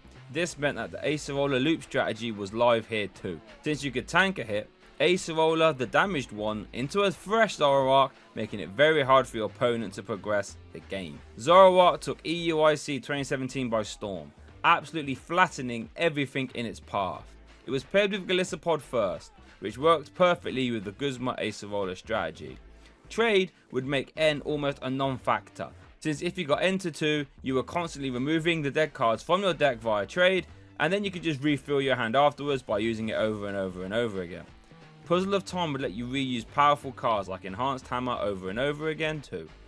This opened the floodgates for Zoroark, and it literally became half the format. It won that EUIC 2017, and then Zoroark became a deck where you would swap the Golisopod for Lycanroc GX, which gave you unparalleled offensive pressure with Bloodthirsty Eyes and Dangerous Rogue GX too. Zoroark Garbodor, which won OCIC, had a much better control matchup and a beefier secondary attacker. Zoroark Weavile gave you access to a horrible Weavile that had a powerful Oko attack in Evil Abdominition. Zoroark Decidueye would have some silly high damage numbers, with Feather Arrow chipping in to make Riotous Beating even more painful. And quite honestly, I could go on and on and on. This combination of it being a draw engine and an attacker is something that made Zoroark so strong and versatile, and it's something we haven't quite seen since. This is most prevalent with the 2018 World Championship winning deck being Zoroark Garbodor, where you would use Trashalanche and Garbotoxin too, but by using Klefki as your tool card to activate Garbotoxin, you would only turn off abilities for your opponent. When it's back into your turn, you would get them back. That deck was madness. Honourable mentions. Well, it takes a lot to live up to Zoroark GX, all things considered, but this little Marshadow did a very good job. It took the player base a little while to cotton on to how strong it was, but when they did, all hell broke loose. Let Loose would shuffle in both players' hands into their deck, then they both drew 4 when you benched the Marshadow. So it's essentially Desert Shaman and Judge on a basic coming into play ability. This, as you can imagine, can be devastating. I used it as a combo extender. If I missed my pieces, I would use it to try and get them. But people quickly realised that if you were going first, you could make your opponent start the game with a 4-card hand. This led to the term "I got let loose" out of the game becoming a phrase in the community, as games were often decided by turn 1 via let loose. A mad little card that caused many angry players. Also have to give a quick shout out to the Hooper, since it became the face of stalling archetypes, with its safeguard ability making it immune to damage from EXs and GXs, which is always a pain to deal with. The worst card from Shining Legends was Shining Rayquaza. Dragon Pulse was a throwback to the Dragon's Vault Rayquaza back in the day, but it really wasn't relevant anymore, and Sky Judgment was just too expensive with a low damage output. Sad times really. Maybe if Dragon's Pulse was for 60 damage, this might have been a good card, but it wasn't. Crimson Invasion. This was one of the weaker Sun and Moon sets, but it still had some killer cards. The most notable was Buzzwole GX. Buzzwole was a throwback to Landorus EX, with its first attack being Jet Punch, which did 30 to the active and 30 to a benched Pokemon. In a format with a ton of 60 HP evolving Pokemon like Zorua, this was very strong. Considering strong energy was still in the game, and a few sets later Diancie Prism would be 2 that boosted all fighting type damage by 20, Jet Punch would start to do some silly numbers, all things considered. Knuckle Impact swinging for 160 was a fine number too, since with all the strong energy fighting buffs, this would dispatch a lot of things out the way. Absorption GX would annihilate everything though, dealing a monstrous 40 for each prize card you have remaining, allowing you to get ahead in the prize race early on. Buzzwole was often paired with Lycanroc, just to make yourself even more devastating at dissecting your opponent's board, although there were Garbodor and Alola Ninetale variants too. Buzzwole won a ton of events, including getting a finals mirror match at LAIC 2018, and it was a top 3 deck all the way until it rotated. Honourable mentions.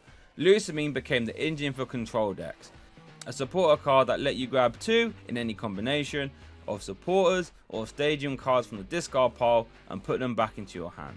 Though this was abused because you could do a Lusamine loop, always getting back 1 Lusamine, and then you would essentially get a VS Seeker for another supporter. So if you needed an Acerola to remove damage, just grab it. If you wanted a Skullgrunt to remove energy from your opponent's hand, just grab it.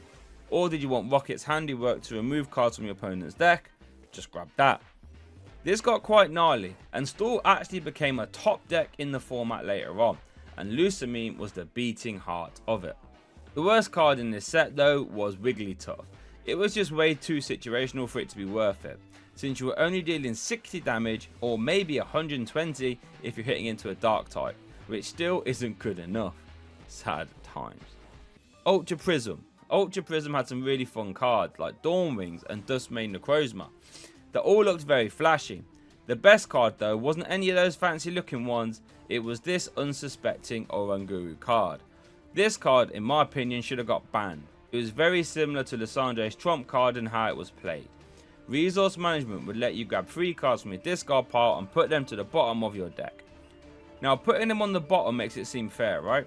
Well, Oranguru decks would play a ton of draw options to get them back, like a flock of Team Up Pidgeotto or Zoroark, so you could get your deck down to 0 and then you would just use Resource Management to put 3 cards back and then you were guaranteed to draw into them next turn. This was using controlling archetypes that would aim to run your opponent out of resources and force them to deck out so you could win. So shuffling cards like Crushing Hammer, Skullgrunt, Plumeria, so you could use them over and over and over again. This card wasn't solely used in control archetypes though. since a ton of Zoroark decks would often play it just to get back resources. But once those control decks were in full force, Oranguru became a titan of the metagame. Zoroark Control won LAIC 2019, and Pidgeotto Control had numerous regionals, top 8s, top 4s and even finals appearances. And Oranguru was the architect of them all. It became so bad that people were forced to play their own Oranguru just to try and have a go against the control decks. The only thing that stopped Oranguru was rotation. Crazy card. Leafeon GX is our worst card. Now strictly on paper, there are worse cards in the set than this, but this card saw so much hype and it all amounted to nothing. Granboom GX would let you evolve all your Pokemon by one stage, and everyone thought this would make Decidueye even stronger, but unfortunately this wasn't the case, as it was just way too clunky to keep consistent, and then it fell into irrelevancy. Honourable mentions. Cynthia was a Professor Oak's new theory reprint. Shuffling in your hand to get a new hand of 6 was still very much strong, and it became a format staple almost instantly. Forbidden Light. Forbidden Light brought us a spiritual successor to Electric, but this time Psychic typed, in Malamar. And while this became an instant tier 2 deck, it wasn't the best card in the set. That honour has to go to Beast Ring. This downright silly item would let you attach 2 basic energy from your deck to your Ultra Beast Pokemon in any way you like, as long as your opponent had 4 or 3 prize cards left. So as soon as your opponent would KO a GX, you could go berserk and flood the board with energy. Out the gates, Buzzwole decks gained a lot more potency, but Percephalon GX was the bigger abuser of this, more on him later. It was a crazy card that made you think if going for KOs was actually worth it, because if you did, you might activate all those B strings. Ridiculous. Honourable mentions. So we mentioned Malamar earlier, and it's one of the honourable mentions here today. Psychic Recharge would let you attach a Psychic Energy from your discard pile to one of your benched Pokemon. Out the gates, Malamar players had 2 main options, whether to go Ultra Necrozma or not. Ultra Necrozma had a higher damage output, dealing 20 plus 80 for each basic energy you chose to discard from it. This was a very high output, but it did require you to have a metal energy attached as well. Normal Necrozma GX had the Prismatic Ray attack, which dealt 10 plus 60 for each psychic you chose to discard. Both were very strong, however. Later on we'd have the Gas Can deck that focused more on Deoxys, and then in Lost Thunder we had the best Malamar partner that quite literally changed the deck, but more on that later. Buzzwole got another card in this set, and this one was a 1 prize one, and it slowly started to push the GX more and more out the format. Sledgehammer dealt 30 damage plus 90 if your opponent had 4 prize cards left. With a strong energy and choice belt and Dancy, this would add up very fast. Baby Buzz would honestly become its own deck that took the 2018 Worlds by storm, when paired with Garbodor and Weavile, and Shrine of Punishment, more on that later. After that it would get paired with Zapdos to form the deadly Zap Beast deck that was very strong too. The worst card, this Guzzlord even with Beast Ring was still trash. Dealing a measly 160 damage for 4 energy was just no man's land. And if your opponent had 6, 4 or 2 prize cards remaining, it would discard the top 10 cards of your deck? Like, what? Celestial Storm. The best card in Celestial Storm was Shrine of Punishment, and I think this is one of the only stadiums that could rival Broken Time Space as the best stadium card ever printed. This stadium overnight gave 1 prize decks unparalleled pressure and forced GX Pokemon to respond in a massive way. Shrine would place 1 damage counter on all GX Pokemon in play in between turns. So if Shrine stayed in play for 1 turn and your opponent had 6 GX Pokemon in play, you would get 120 damage from it. Wild. GX decks had to fear this card majorly, because if it stuck around for too long, the game was over. Some GX decks later on would even use this themselves to be an effective plus 10 damage buff on their attacks, like Reshizard for example. And as I said, this card took over the 2018 World Championships Day 1 metagame, and it continued its onslaught right up until it rotated. Honourable mentions. Rayquaza GX laid the smackdown on the 2018 World Championships with 3 top 8 placements. Dragon Burst would deal 30 for each grass and lightning energy you had in play. And this sounds like you would need a lot, right? Well, Yes, but the Stormy Winds ability would help you out, since when you benched Rayquaza, you could discard the top 3 cards of your deck and then attach a basic energy from the discard pile to your Rayquaza. With cards like Max Elixir and Puzzler Time, you could flood the board with your energy really fast and start to eject stuff out the way. This deck was very strong, fast, and looks amazing. Great card. Articuno GX was also great, but in a very different way. Its ability would let you fling itself into the active when you benched it, and then you could use Cold Crush for 1 energy, which would discard all energy attached to both active Pokemon. This saw play in those Oranguru decks I mentioned earlier, since if your opponent was trying to play around your control strategy by setting up a big immovable Pokemon, you could just instantly remove all its energy. Wild. The worst card in the set was Palosland GX. None of these attacks are very good. 4 for 100 is just laughable, and Sandy Fear had the potential to remove Pokemon from your opponent's deck, but by the time you had all those energy attached, all those Pokemon will most likely be in play, so it was useless. Dragon's Majesty. Dragon's Majesty was a small set that didn't have many cards in it, but Fiery Flint was one of the best ones.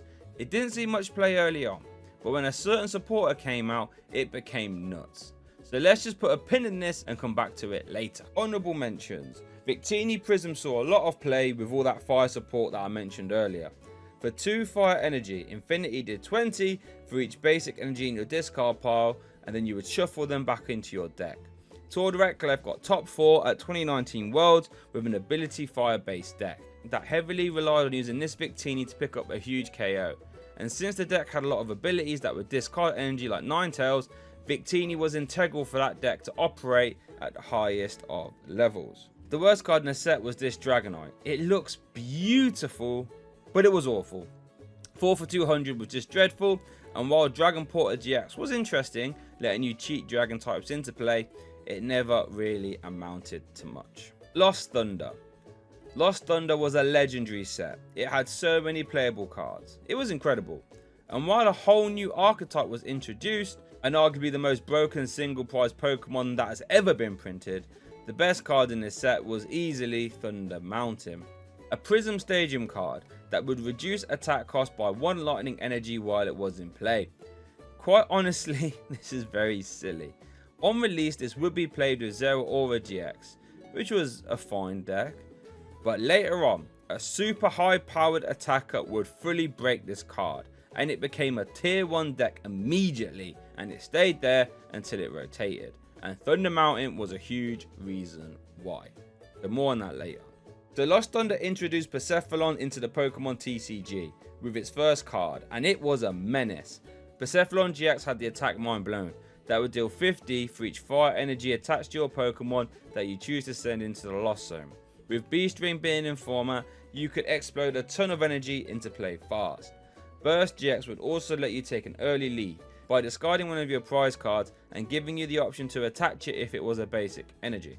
So while Persephone had massively high damage output, it did need help accelerating those energy into play outside of Beast Ring, and that's where Naganadel came in. It had the charge up ability, which let you attach 1 energy from the discard pile to it once per turn. This was perfect, since if you could get 2 of these into play, you would have an extra 100 to 150 damage per turn. This made Persephone an absolute damage dealing nightmare, and it got 2nd place at 2019 World Championships, since dealing massive damage every turn is quite good in the Pokemon TCG. Giratina slotted right into Malamar decks, and it made them instantly more scary, because not only did Giratina have a solid 120 HP, but it also dealt 130 damage for 3 energy. But it also had one of the most silliest abilities I've ever seen, Distortion Door, which would let you take Giratina from the discard pile, put it straight onto your bench, and then place 1 damage counter on 2 of your opponent's bench Pokemon. So, hold on a second. You could essentially reuse 1 Giratina for the whole game, because every time it got knocked out, you could just use Distortion Door to put it straight back into play, whilst also spreading extra damage around too. This made most other 1 prize decks obsolete, since Giratina attacking was just too strong. A basic Pokemon with 130 HP dealing 130 damage too, that could just instantly recycle itself over and over and over again? Just too much. Making Malamar a top deck with plenty of firepower now. The worst card from Lost Thunder was Beautifly. Its second attack might have been fun if you could surprise your opponent with it, but since it was on a stage 2 and it only dealt 30 damage, the chances of you doing anything relevant with it was pretty low. Team Up. Oh boy. Team Up for a lot of people is where Sun and Moon started to get a little bit silly, since this is where the tag team mechanic was introduced. Tag teams were 3 prized Pokemon behemoths, and they would all be basic Pokemon, with ridiculous amounts of HP and some downright silly attacks. For example, Gardevoir Sylveon's GX attack would shuffle away your opponent's hand back into their deck if you had an extra 3 fairy energy attached. Or Magikarp Wailord would deal an 100 snipe to all your opponent's bench Pokemon if it had 8 energy attached to it in total.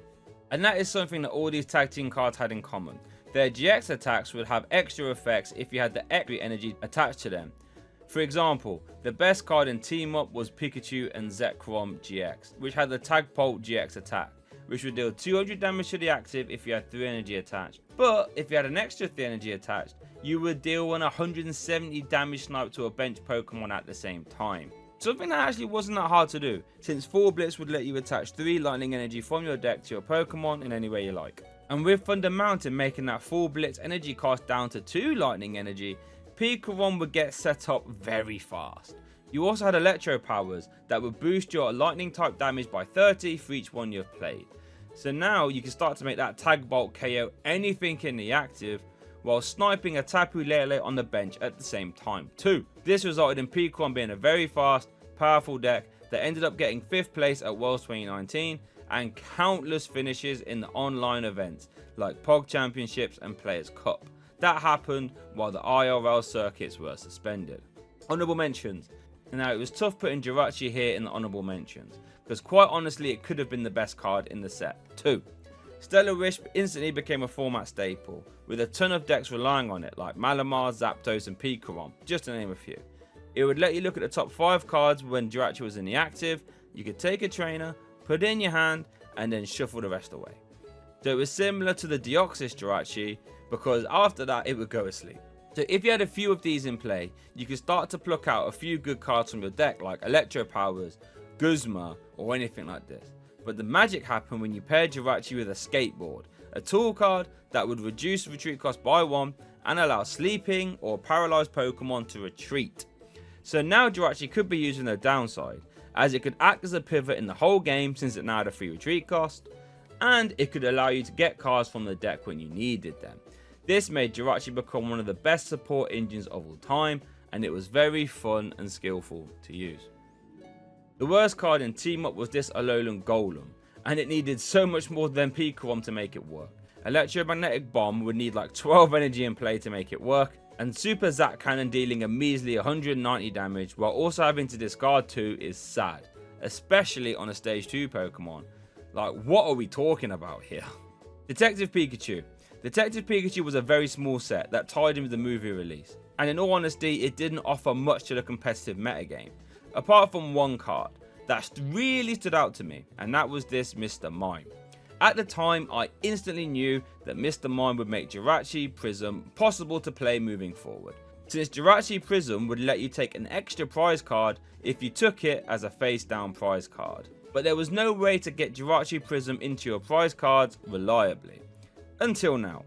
Since a bit later on we would get an Oranguru card from Sword and Shield that would let you swap one card from your hand with the top card of your deck.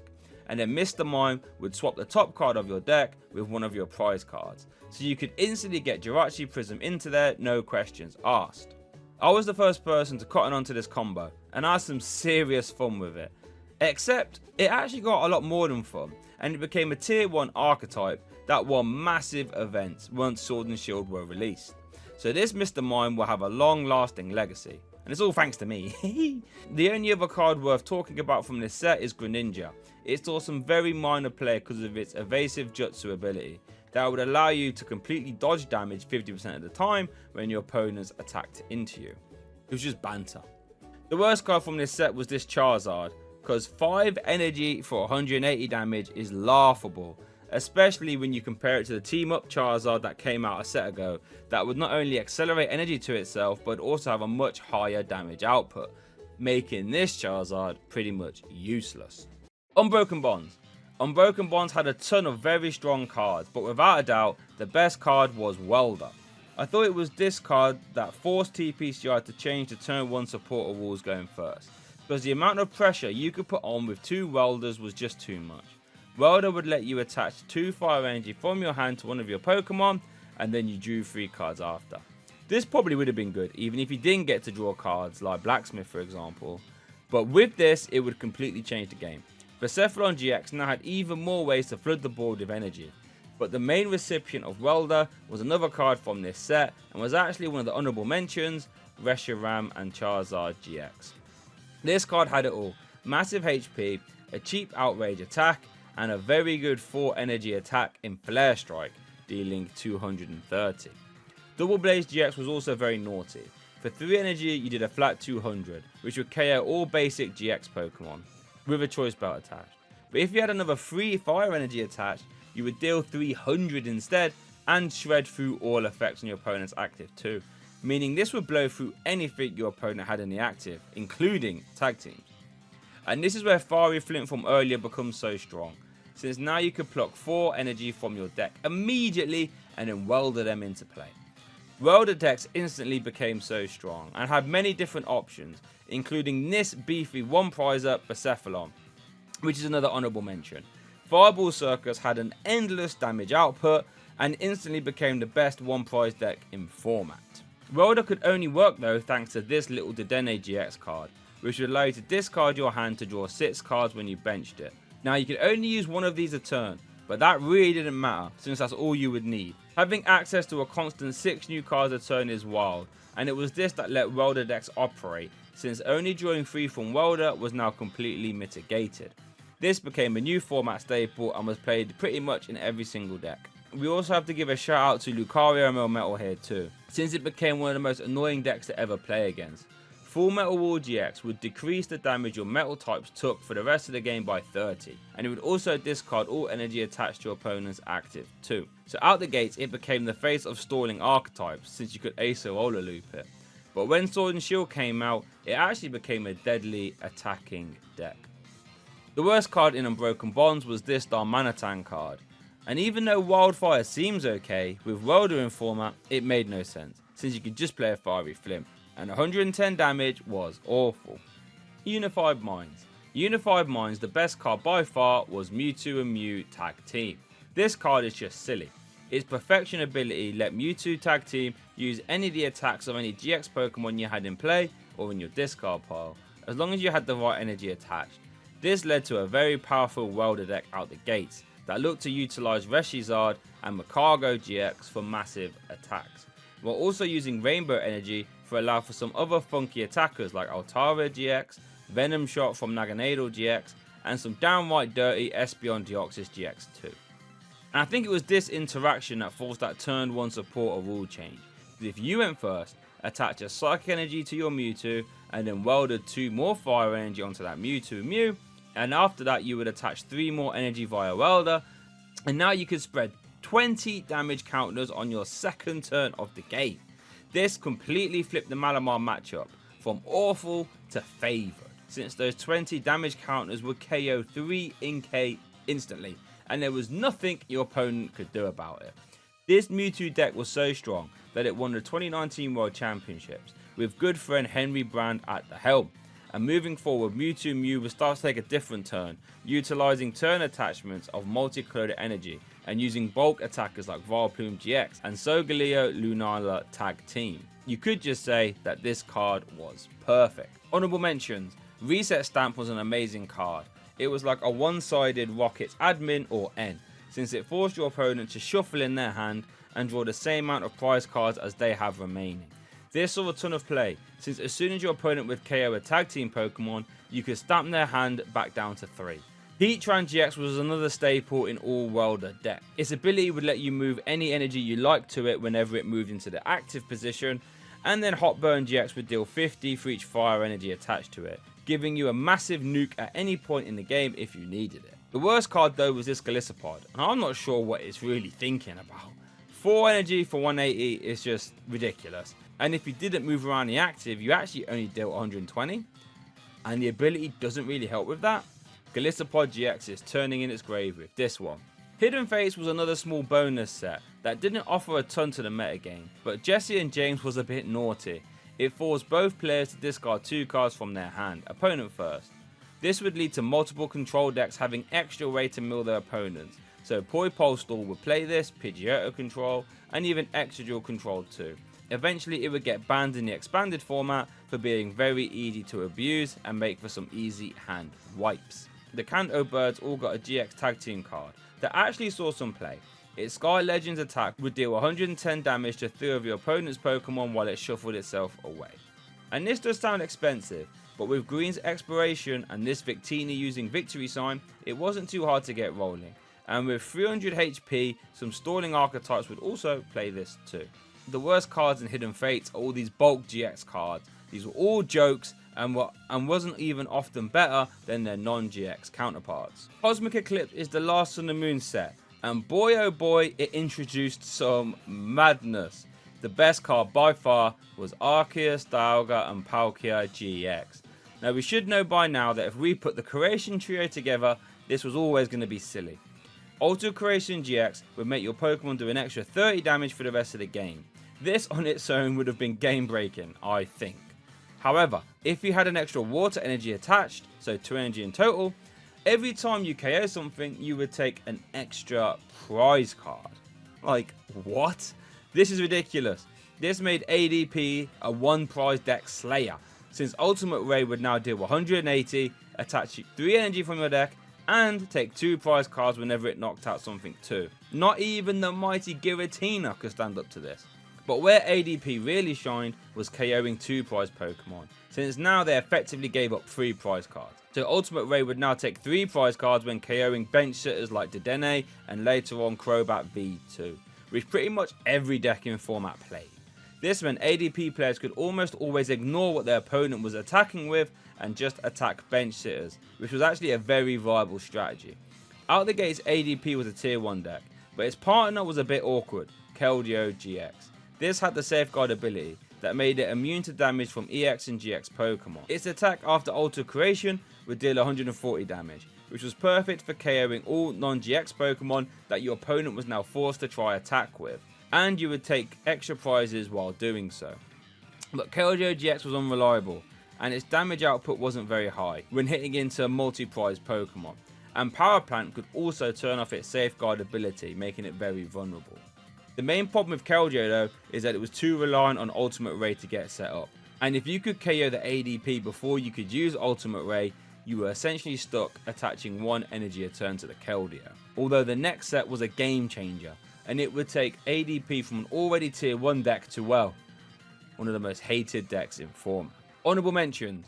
Honorable mentions have to go to Guzma and Hala. This tag team support would let you search your deck for a Stadium card, but if you discard 2 cards from your hand, you could also search your deck for a special energy, a tool card as well.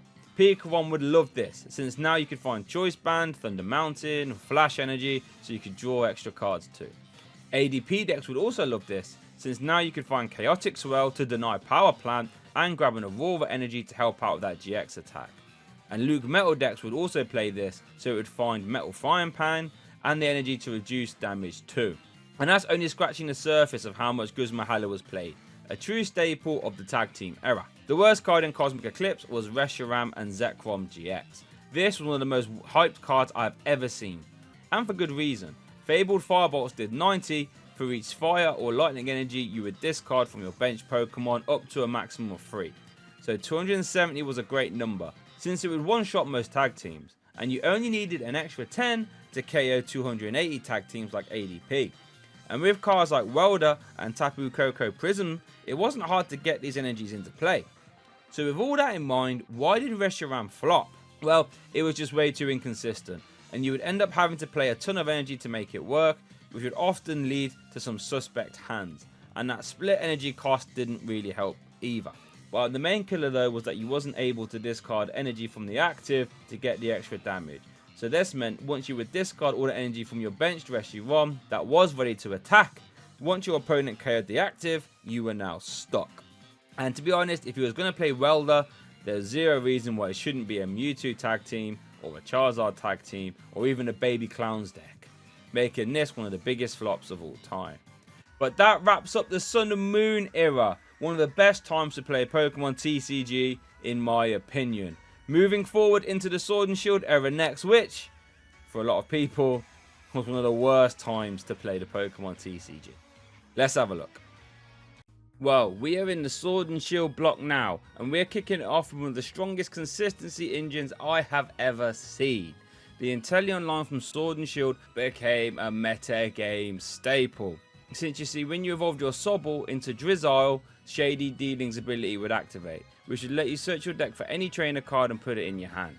This is an insane consistency boost, basically turning every Ultra Ball or Evolution Incense or Level Ball into any trainer card you wanted. But it doesn't stop there, because when you evolved your Drizzile into Inteleon, you could then search your deck for any 2 trainer cards and put them straight into your hand.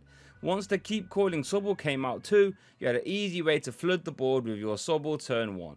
This engine was very strong and very versatile, and at one point it seemed like the whole metagame was Inteleon decks with different VMAX partners. There was even another Inteleon you could play later on that would let you place 2 damage counters on one of your opponent's Pokemon once per turn. This was pretty nutty. And what made this Inteleon line even more deadly is that it comboed stupidly well with the best card from the next set, Rebel Clash 2. More on that later. And trust me, it took a lot to put Zacian V as an honourable mention, because quite honestly, Zacian V might be the best attacking card we've ever seen.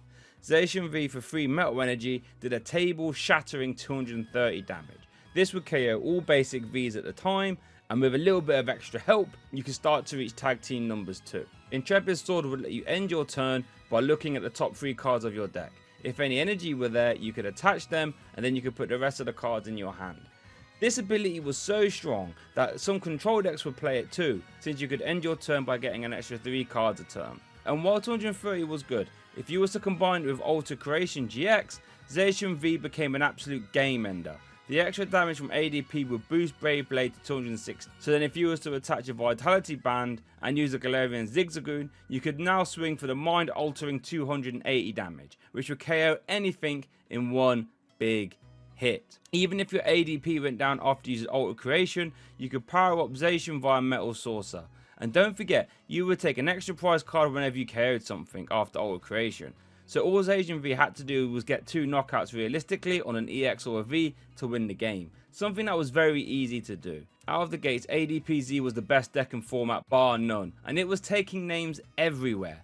But when Rebel Clash came out, whoo, it got to even higher power levels. But before we get to that, we have to look at Keljo V, the worst card in Sword and Shield. Dismal, small, and rubbish. Sorry about that, lad. Rebel Clash. So like I mentioned, Rebel Clash gave a whole new dimension to ADPZ, and that dimension was Boss's Orders. You see, before, ADPZ had to run 4 custom catchers, or maybe even a great catcher, to swap their opponent's active. But now, you could just play 3 or maybe even 4 Boss's Orders. Boss's Orders was a supporter card that let you swap your opponent's active. Yep, the same as Lysandre we saw years and years ago. And in a deck like ADPZ, where you have plenty of bench space to spare, you could afford to spam the Dene to draw cards and have your supporter be boss every turn if you needed it to. This led to the phrase boss game being cemented in the player base minds, since all you had to do was boss twice, attack twice, and you would win the game, either with Ultimate Ray or Brave Blade. Boss didn't just help ADP though, since pretty much every deck played it. Eternatus, Mew VMAX later on, Arceus V-Star, these would all play 4 of these. More on those later. And since Boss's Orders is still in our current format and likely will be for a long time, I think it will be a metagame staple for years and years to come. And it started here in Rebel Clash. Our honourable mention from this set is Scoop Up Net, and quite honestly this could be the best card of this set, all things considered. And I'm sure in a lot of people's opinions it would be. Scoop Up Net would let you pick up any non-GX or V Pokemon and put them straight back into your hand. So removing damage is one use for this card, sure. But the main one was letting you reuse coming into play Pokemon abilities. So the biggest beneficiary for this was our old friend Inteleon, letting you reuse the same Drizzile twice in a turn by letting you use the same Drizzile on different Sobbles in the same turn, or letting you reuse Inteleon in the same turn over and over again. Because it was quite common for you to evolve a Drizzile into Inteleon, search 2 trainers, then use Scoop Up Net to evolve a different Drizzile, and then you get to search another 2 trainers, and quite honestly got out of hand. Scoop Up Net got banned in the expanded format because you would have been able to abuse it with Shaman EX to draw silly amounts of cards. So it didn't last long now. The worst card in Rebel Clash was this silly Pincurchin V. This card has 0 redeeming qualities. First of all, the HP is low. The damage is ridiculous, and while its ability could be banterful, potentially dishing back 90 damage to an attacking Pokemon, it was way too unreliable to make work, making for a truly awful card. Darkness Ablaze. Crobat V was from Darkness Ablaze, and it's our strongest card in the set. Its Dark Asset ability would let you draw till you had 6 cards in your hand when you bench it once per turn. So yep, it's basically Shaman EX, but you can only use once per turn. And even with that stipulation, it was still a fantastic card that pretty much every deck played. A true format staple.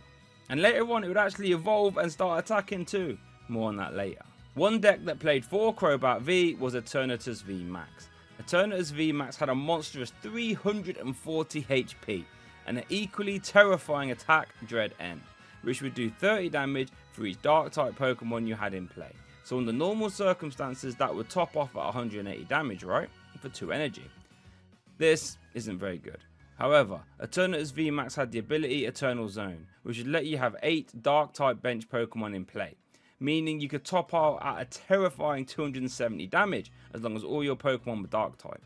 So if you had one use of Galarian Zigzagoon, you could one hit 280 tag team Pokemon. For a long time, Eternatus V Max would even be played with Crushing Hammers, and that was one of the only decks that could go toe to toe with ADPZ.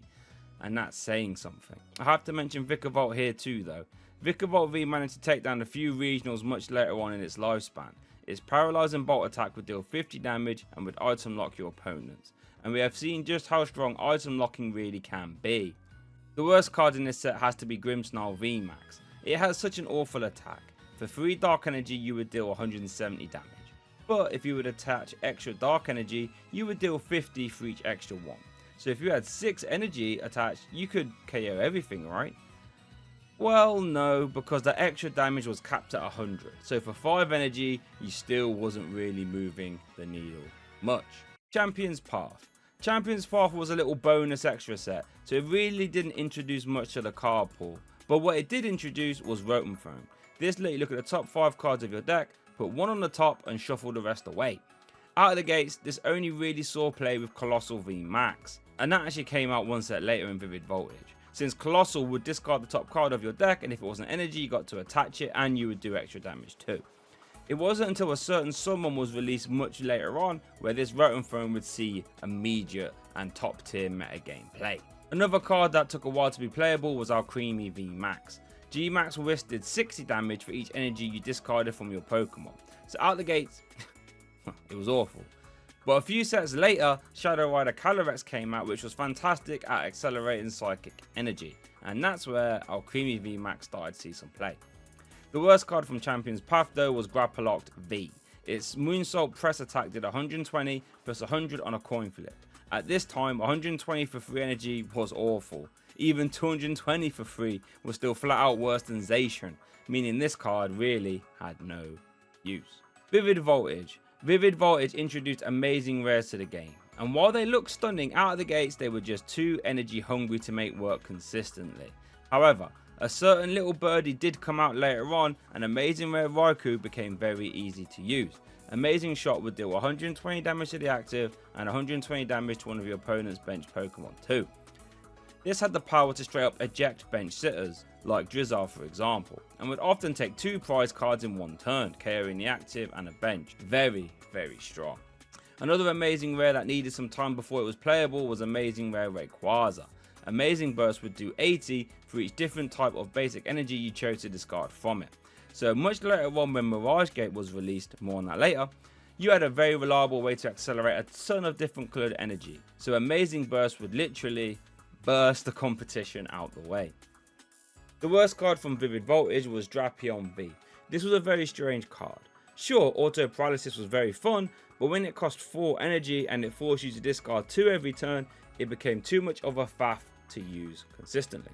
Shining Fates was another small holiday set that didn't really offer too much to the card pool. However, in a few sets time, when Raikou V became good, so did this little amazing rare Yveltal.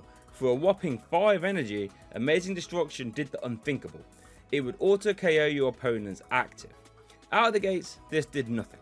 But when that little Archeops came along, this became one of the metagame's most scary cards, capable of auto KOing anything in a single turn.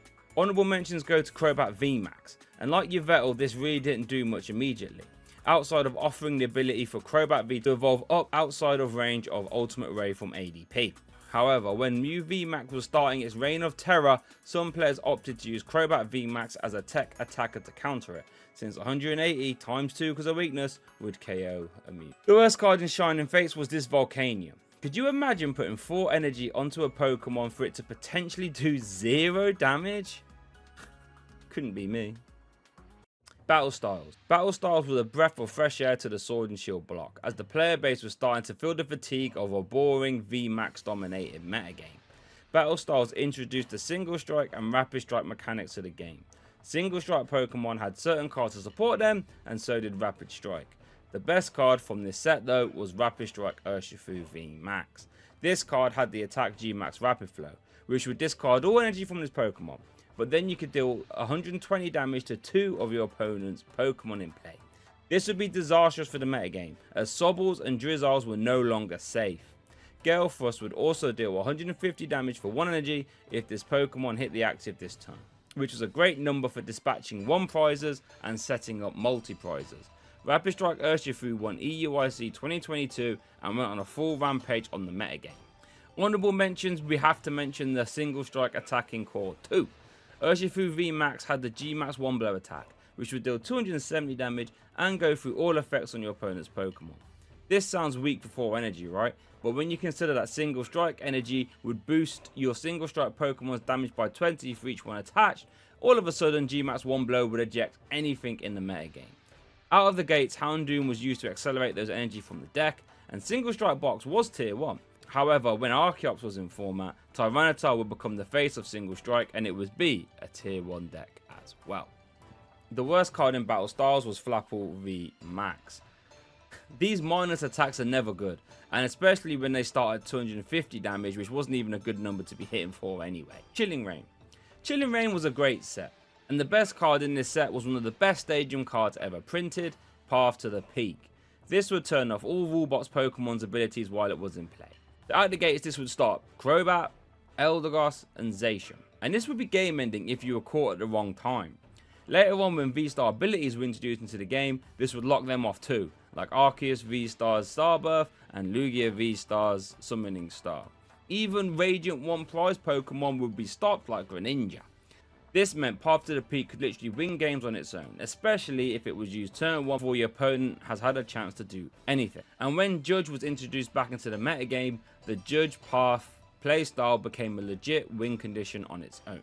Honorable mentions. Melanie became an awesome engine for some decks, letting you attach a water energy from your discard pile to one of your V Pokemon, and then you would draw 3.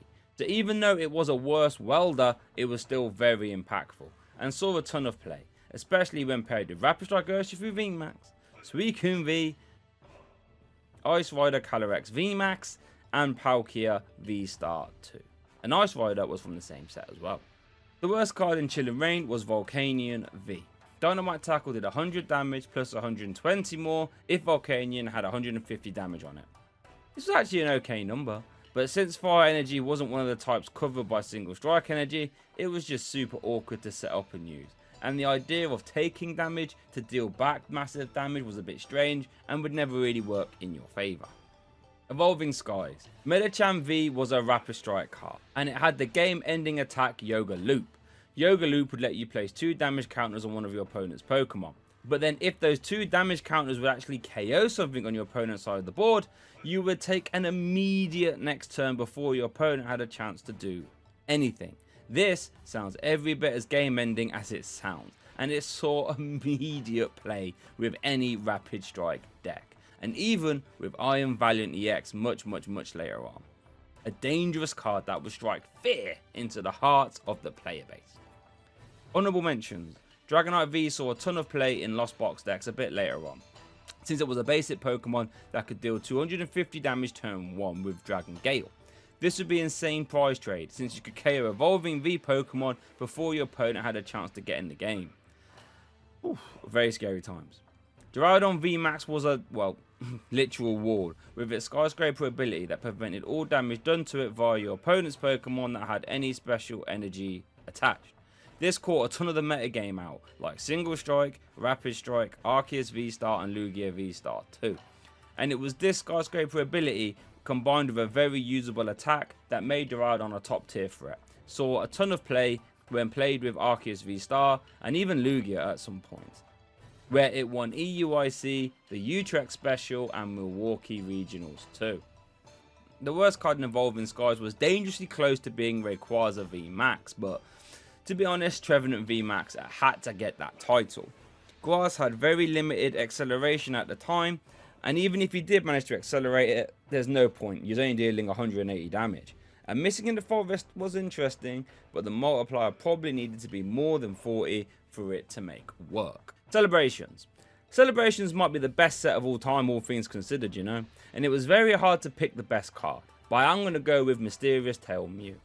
Mysterious Tail let you look at the top 6 cards of your deck and take an item card you find there and shuffle the rest back.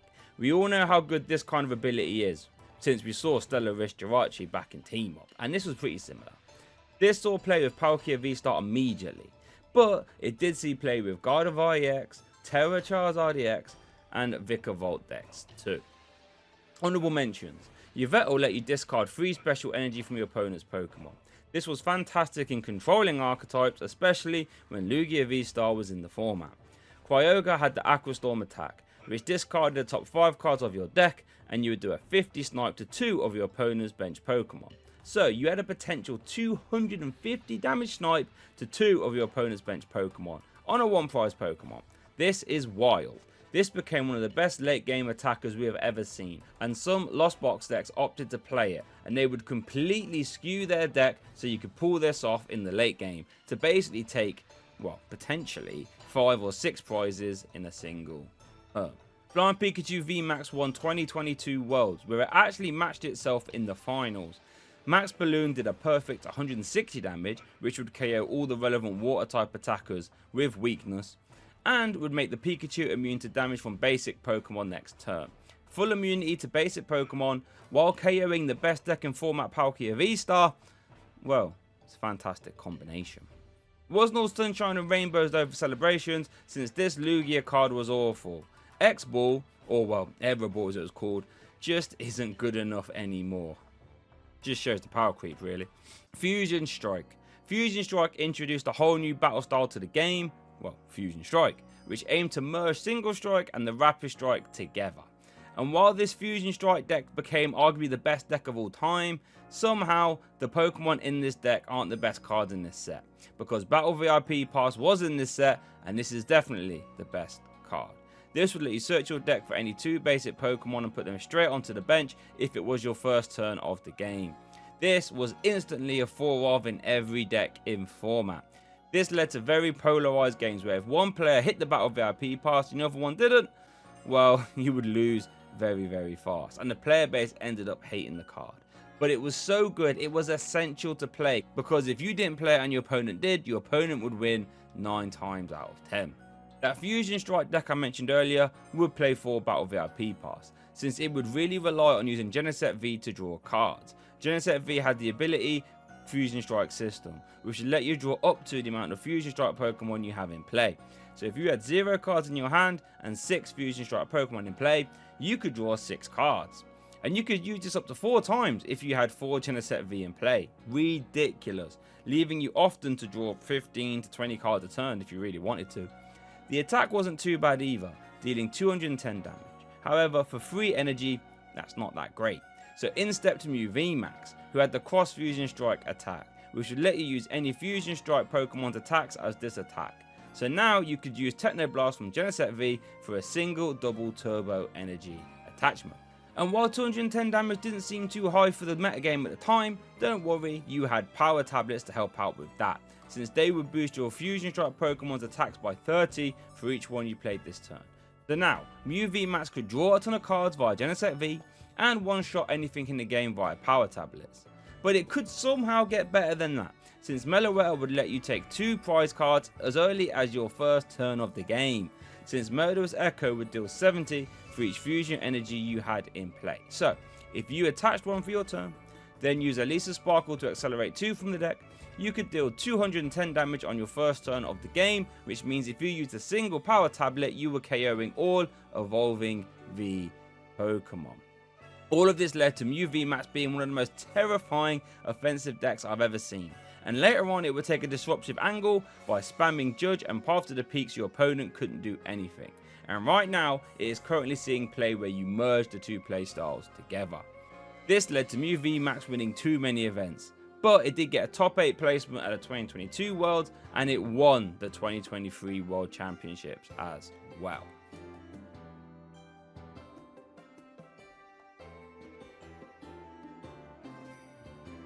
Brilliant Stars.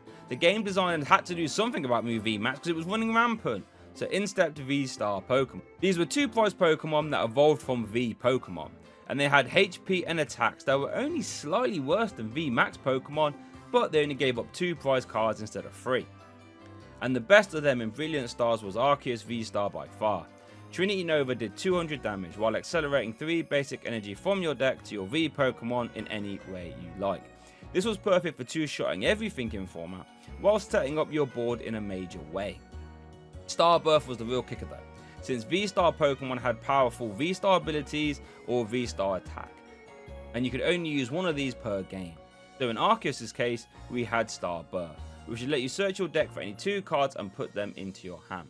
This meant you was never really out of the game as an Arceus player, since at any point you could just Starbirth and get straight back into the game if you were dead drawing.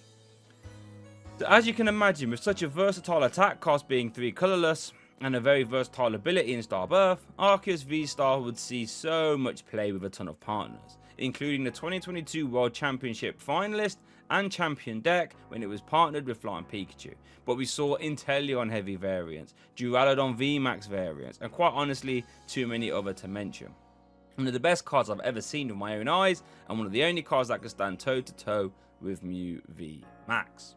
Honorable mentions. One of the cards that Arceus V-Star was often paired with was Bibarel. It had the Industrious Incisors ability, which would let you draw till you had 5 cards in your hand. This kind of effect has always been good, and it featured in that 2022 World Championship deck as well. Luminion V had the Luminous Sign ability, which would let you grab a supporter when you benched it. We've seen this effect before with Jirachi EX and Tapu Lele, and they were both game defining, and so was Luminion. The worst card in Brilliant Stars was Draco Fish V by far. The awkward attack cost of Grass and Water was just not worth it for a pitiful 210 damage, with no way to increase it either really.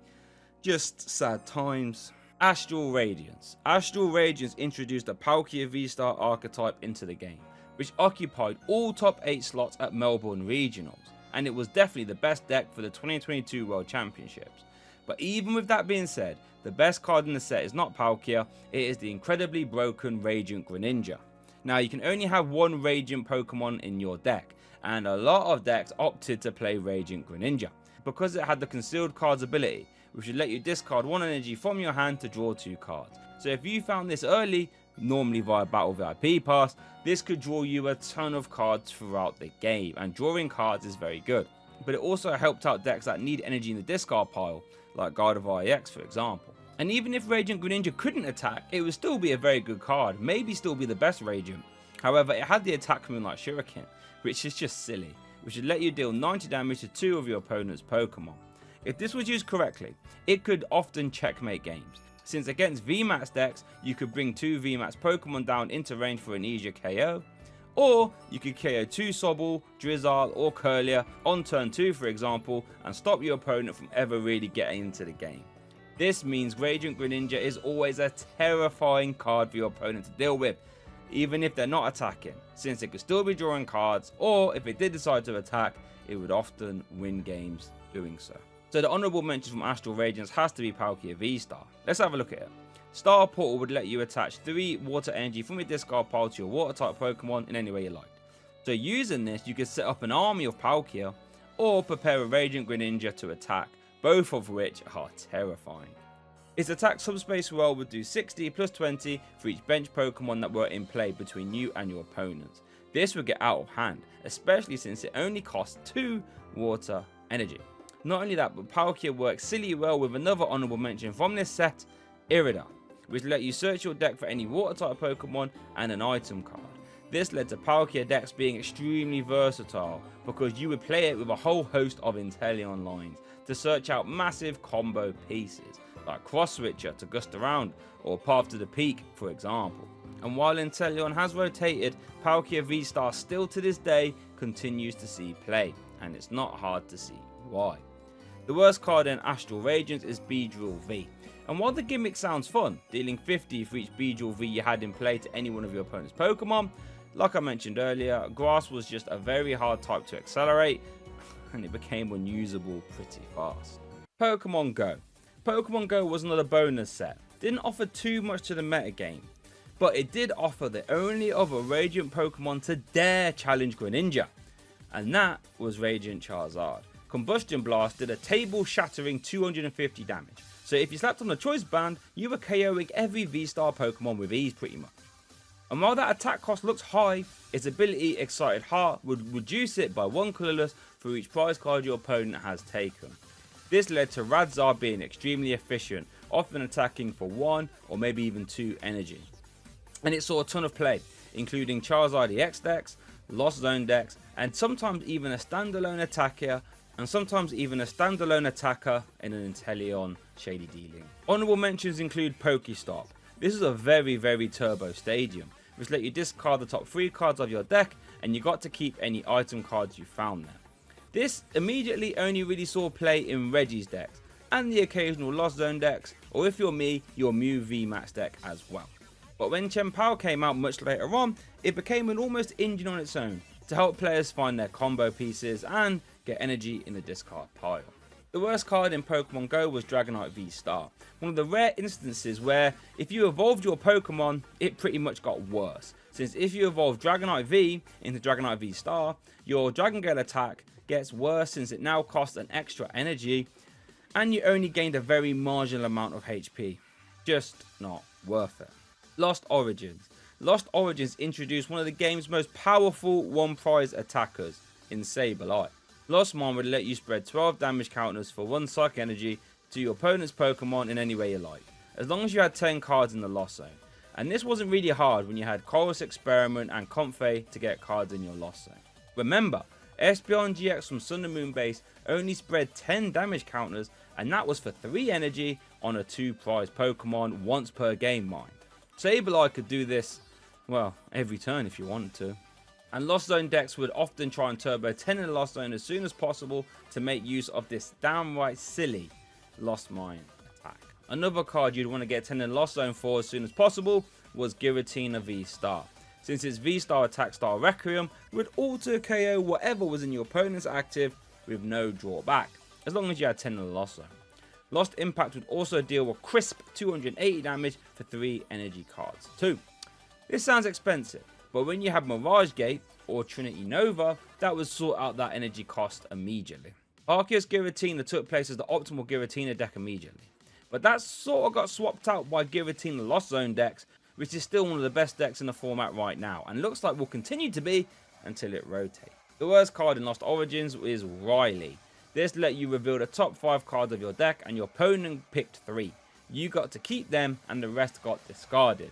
Giving your opponent control of your one-off support of the turn is never a good idea, and I think this is the worst card ever printed. Silver Tempest. Silver Tempest introduced a card that I am stunned ever got printed. Archeops. Primal Turbo, its ability, would let you accelerate 2 special energies from your deck to one of your Pokemon. Normally special energies have really strong effects and tend to be more efficient, and they are balanced by the fact that limited cards interact with them, so you can only ever attach 1 per turn. Primal Turbo says be done with that and lets you go bonkers with it. Now, Archeops would normally be balanced by the fact that it is a stage 2 Pokemon and it is a fossil Pokemon too, which are notoriously hard for getting into play. However, Lugia V-Star would be set to deal with that, since its V-Star Power Summoning Star would let you grab 2 colorless Pokemon from your discard pile and put them straight onto your bench. This meant if you went first, you could easily have 2 Archeops in play on your second turn of the game, meaning you now have 4 special energy from your deck ready to go turn after turn. This led to Lugia decks being extremely versatile with their attackers. Lugia itself offers strong one-shotting options with Tempest Dive, which would normally do 220 damage, but with powerful energies buffing it by 20 for each one attached, this could often one-shot V-Star Pokemon. Stoutland V would take an extra prize card if it ever carried a basic Pokemon with its attack double dip fangs. Amazing Rare Yveltal that we mentioned earlier would now auto KO anything it liked. Amazing Rare Raikou would now deal 120 to the active and 120 to a bench Pokemon too, making it a fantastic option against Lost Box decks. This speed, power and versatility led to Lugia V-Star, in my opinion, being the strongest deck of all time. There was literally no reason to play any other deck apart from Lugia when it was legal, and quite honestly you'd either playing Lugia or playing a deck that tried to counter it. This led to Lugia winning countless events including LAIC 2023. And even after Powerful Energy and Aurora Energy rotated, Lugia was still a top tier deck, using the Single Strike Energy Core to power up Tyranitar to deal massive damage. And it was quite hard for me to decide whether Lugia or Archeops was the best card in Silver Tempest, but I did go with Archeops, since you could, if you really wanted to, play Archeops without Lugia and still be pretty good. However, I don't think you'd be playing Lugia without Archeops, so yeah. We also have to give a quick mention of Forest Seal Stone while we're here too. A tool card that gave the V Pokemon it was attached to the V-Star ability Star Alchemy, which would let you search your deck for any card and pop it straight onto your hand once per game. Mew VMAX would play this, as well as some Turbo Lost Box decks and Charizard EX later on. The worst card in Silver Tempest was Unknown V-Star. Its Star Cypher V-Star attack was kind of interesting, but it made no sense, since the turn you wasted changing your opponent's weakness to Psychic, you could have just, well, attacked into them, right? So, just wasting your time. Crown Zenith. Crown Zenith was the last Sword and Shield set, and it was notorious for adding pretty much nothing to the competitive meta game, leaving Lugia to run amok for what felt like a lifetime. Zamazenta was okay though. Some Lost Box decks played it, since it was a very beefy one-prize Pokemon that swung hard with Retaliate, but to be honest, it was never really too common even in them. Sky Steel Stone is our honourable mention, and it's very similar to Forest Seal Stone, in the fact that you would attach it and it would give you an ability. This ability was Star Order, which read if your basic V Pokemon was to KO a V-Star or a VMAX Pokemon on this turn, you would take an extra prize card. So this mostly saw play when used in combination with Drapion V to take a monstrous 4 prize cards on a Mew VMAX for 0 energy mine. But later on, Gardevoir EX would also play this to give you some extra comeback potential. The worst card in Crown Zenith was Kyogre V, with attacks that cost way too much and didn't do enough damage, all things considered. But that wraps up the Sword and Shield era of the Pokemon TCG. For a lot of people, the VMAX Pokemon really killed the enthusiasm and deck building, along with Battle VIP part. But overall, I thought it was quite enjoyable. Next up is the Scarlet Violet era, which saw the return of evolving multi-prize Pokemon from single prizes and some fantastic cards too. Let's get stuck in. Our intro to the Scarlet and Violet sets was a phenomenal one. Scarlet Violet base set had some killer new EX cards, the best of which was Gardevoir EX. This had a new ability that we have never seen before, Psychic Embrace. This let you attach as many Psychic Energy as you liked from your discard pile to any one of your Psychic Pokemon. The only downside was, for each energy you attached, that Pokemon would take 20 damage. So once you had 9 Psychic Energy in your discard pile, Gardevoir players could essentially eject anything in your opponent's active. Zacian V was the heavy hitter, dealing 60 plus 30 for each Psychic Energy attached. Gardevoir EX could finally make use of, well, another Gardevoir in this deck, Gardevoir from Chilling Reign, which had the same attack as Zacian, except this time it was called Brainwave, but it did have a lower damage output due to its lower HP. Gardevoir also had the Shining Arcana ability, which let you draw the top 2 cards of your deck and attach any energy you found there. This paired stupidly well with the Silver Tempest Curlier, which had the Refinement ability, which let you discard a card from your hand to draw 2 more. Yep, the same ability as Zoroark on your Evolving Stage 1. With all this draw power, it was hard to see how Gardevoir EX could fail. And there was even a Mirage Step Curlier which cheated other Curlier into play, just like Frogadier did all the way back in their day. So combining Zoroark GX, Greninja Break and Unlimited Energy Acceleration turned out to be quite nice, and Guardy immediately got second place at EUIC 2023 and second place at the 2023 World Championships too. Mad card and one of my favourite decks in the current format. We have to give a shout out to Miraidon EX as an honourable mention. Its tandem unit ability would let you grab 2 basic lightning type Pokemon and put them straight onto your bench, no questions asked. So it turns out having Battle VIP Pass on an ability, well, it's pretty good.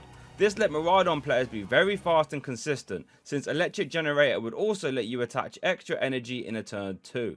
This led to Miraidon often attacking turn 1 and really putting the pressure on your opponents. And it also led to Miraidon winning LAIC 2024. The worst card in Scarlet Violet base set though was Great Tusk. 250 damage is just slightly short of anything relevant, and damaging yourself too is just, well, not very good, especially with that attack cost. Paldea Evolved. Paldea Evolved took one of the best cards of all time and somehow made it better. We are talking about Iono. Iono forced both players to put their hand on the bottom of their deck, and then they drew the same amount as prize cards they have remaining. So yep, Rocket's admin and N without the shuffling. This makes Iono a devastating disruption card, as now you can control and make sure your opponent has zero chance of drawing back into what they had in their hand. This also leads to fun interactions where players often don't want to shuffle their deck, so they play their turns out differently, all while being a really good early game consistency supporter too. An immediate and almost certainly a long-term staple moving forward. Bat's Caliber is going to be an honourable mention. It has the Rain Dance or Deluge ability, but this time it's called Super Cold, allowing you to attach as many water energy from your hand as you liked in a turn. The best recipient was Chen Power EX, which is also in the same set. Its Hellblade attack would deal 60 for each water energy you chose to discard from all your Pokemon. A very high damage output. And while Chen Power was in the active, you could use Shivery Chill, which would let you grab 2 water energy from your deck and put them in your hand. This led to a very aggressive, scary deck that would also make use of Radiant Greninja to attack too. And it's going to be a very strong deck for a very long time. The worst card in Paldea Evolved is Chi-Yu EX. HP, dreadful. Second attack, dreadful. And the first attack might seem useful, but while Abominable V exists, there are better meal options. Obsidian Flames. Obsidian Flames did something that hasn't been done in possibly the 30-year history of the Pokemon TCG. Gave us a best deck in format that revolved around Charizard. This Dark type Charizard EX could do it all. Attach energy from the deck when it evolved. Dark typing meant that you could one-shot Gardevoir EX and Mew VMAX, and an attack that gets to one-shot numbers on everything else at the end of the game. Now, it didn't have all the bells and whistles like Gardevoir did, but it does have raw damage output and just silly high power levels. Burning Darkness would deal 180 damage plus 30 for each prize card your opponent has taken. And it also combos stupidly well with this set's honourable mention, Pidgeot EX. This had the quick search ability, which lets you grab any card from your deck once per turn. And this was every bit as strong as impactful as it was back in the Fire Red Leaf Green era. And turns out works really well next to Charizard EX too.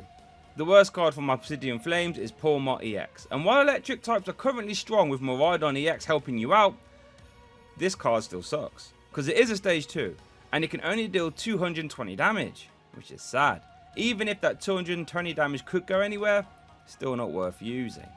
151 was a bonus set, didn't really shake things up too much, outside of Mew EX. This had the restart ability, which would let you draw up to 3 cards in your hand. Yep, Instruct Oranguru, which is never a bad thing, especially while Iono is in format. Its attack genome hacking is also a little bit naughty, letting you copy your opponent's active Pokemon's attack as this attack, and since it was for free colourless energy, this had some funny uses, like letting Gardevoir EX decks, or Miraidon decks funnily enough, copy Moonlight Shuriken out of nowhere. Honourable mention for this set go to this little Charmander, because it gave Charizard players a 70 HP Charmander to evolve from, instead of a 60 HP one, which really helped out versus Lost Box decks. The worst card of 151 was this Gyarados. Like, I actually have no idea why it's so bad. When you evolve into it, it has to discard the top 5 cards of your deck. But why? The attack is trash as well. Just doesn't make sense. Paradox Rift. Paradox Rift was shaping up to be a massive meta game Force. And at LAIC 2024, which was the first event where Paradox Rift was legal, I was actually casting that event myself. And while there were some fancy new mechanics, like the future and ancient Pokemon that worked very similar to Single Strike and Rapid Strike, the best card was this Counter Catcher reprint. This let you swap your opponent's active as long as you were behind on prize cards.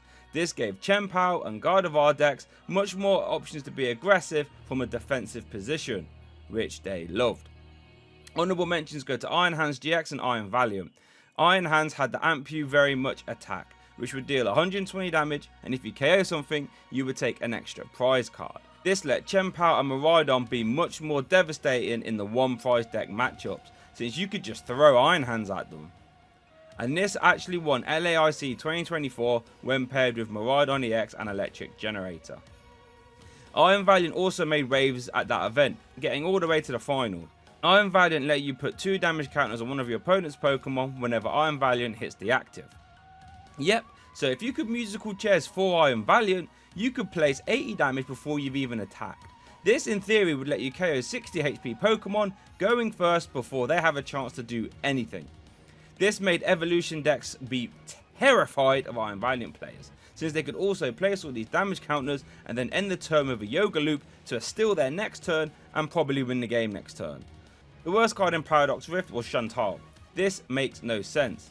They took Guzma, split it, and then made it a coin flip. So you couldn't reliably swap your opponent's active and you can't reliably switch yours, because depending on how the coin flip landed would depend on what effect you got. Swap your opponent's active or swap your Pokemon. This made for a card which I don't think will see any competitive play. Paldean Fates. Well, Paldean Fates was almost exclusively a reprint set. The best card, however, is Moonlit Hill. This let you discard a Psychic Energy from your hand and you would heal 30 damage from all your Pokemon. This went straight into Gardevoir decks, since getting Psychic Energy in the discard pile for them was monstrous. And the healing was very nice too. Honourable mentions from this set have to go to this Charmeleon, which has the Flame Veil ability, which prevents all effects of attacks done to it, so Sableye can't Lost Mine it, and it can't get de-evolved by TM de-evolution. We have yet to see if Charizard decks will actually adopt this Charmeleon though. The worst card in Paldean Fates is this Great Tusk card. Like, sure, it hits for a high number, but if it ends the turn with it in the active, you discard the top 5 cards of your deck. I mean, what's that about? Temporal Forces. Now this is interesting because as of recording, Temporal Forces actually hasn't released yet. But I already definitely know what the best card in the set is, and so does everyone else. Prime Catcher.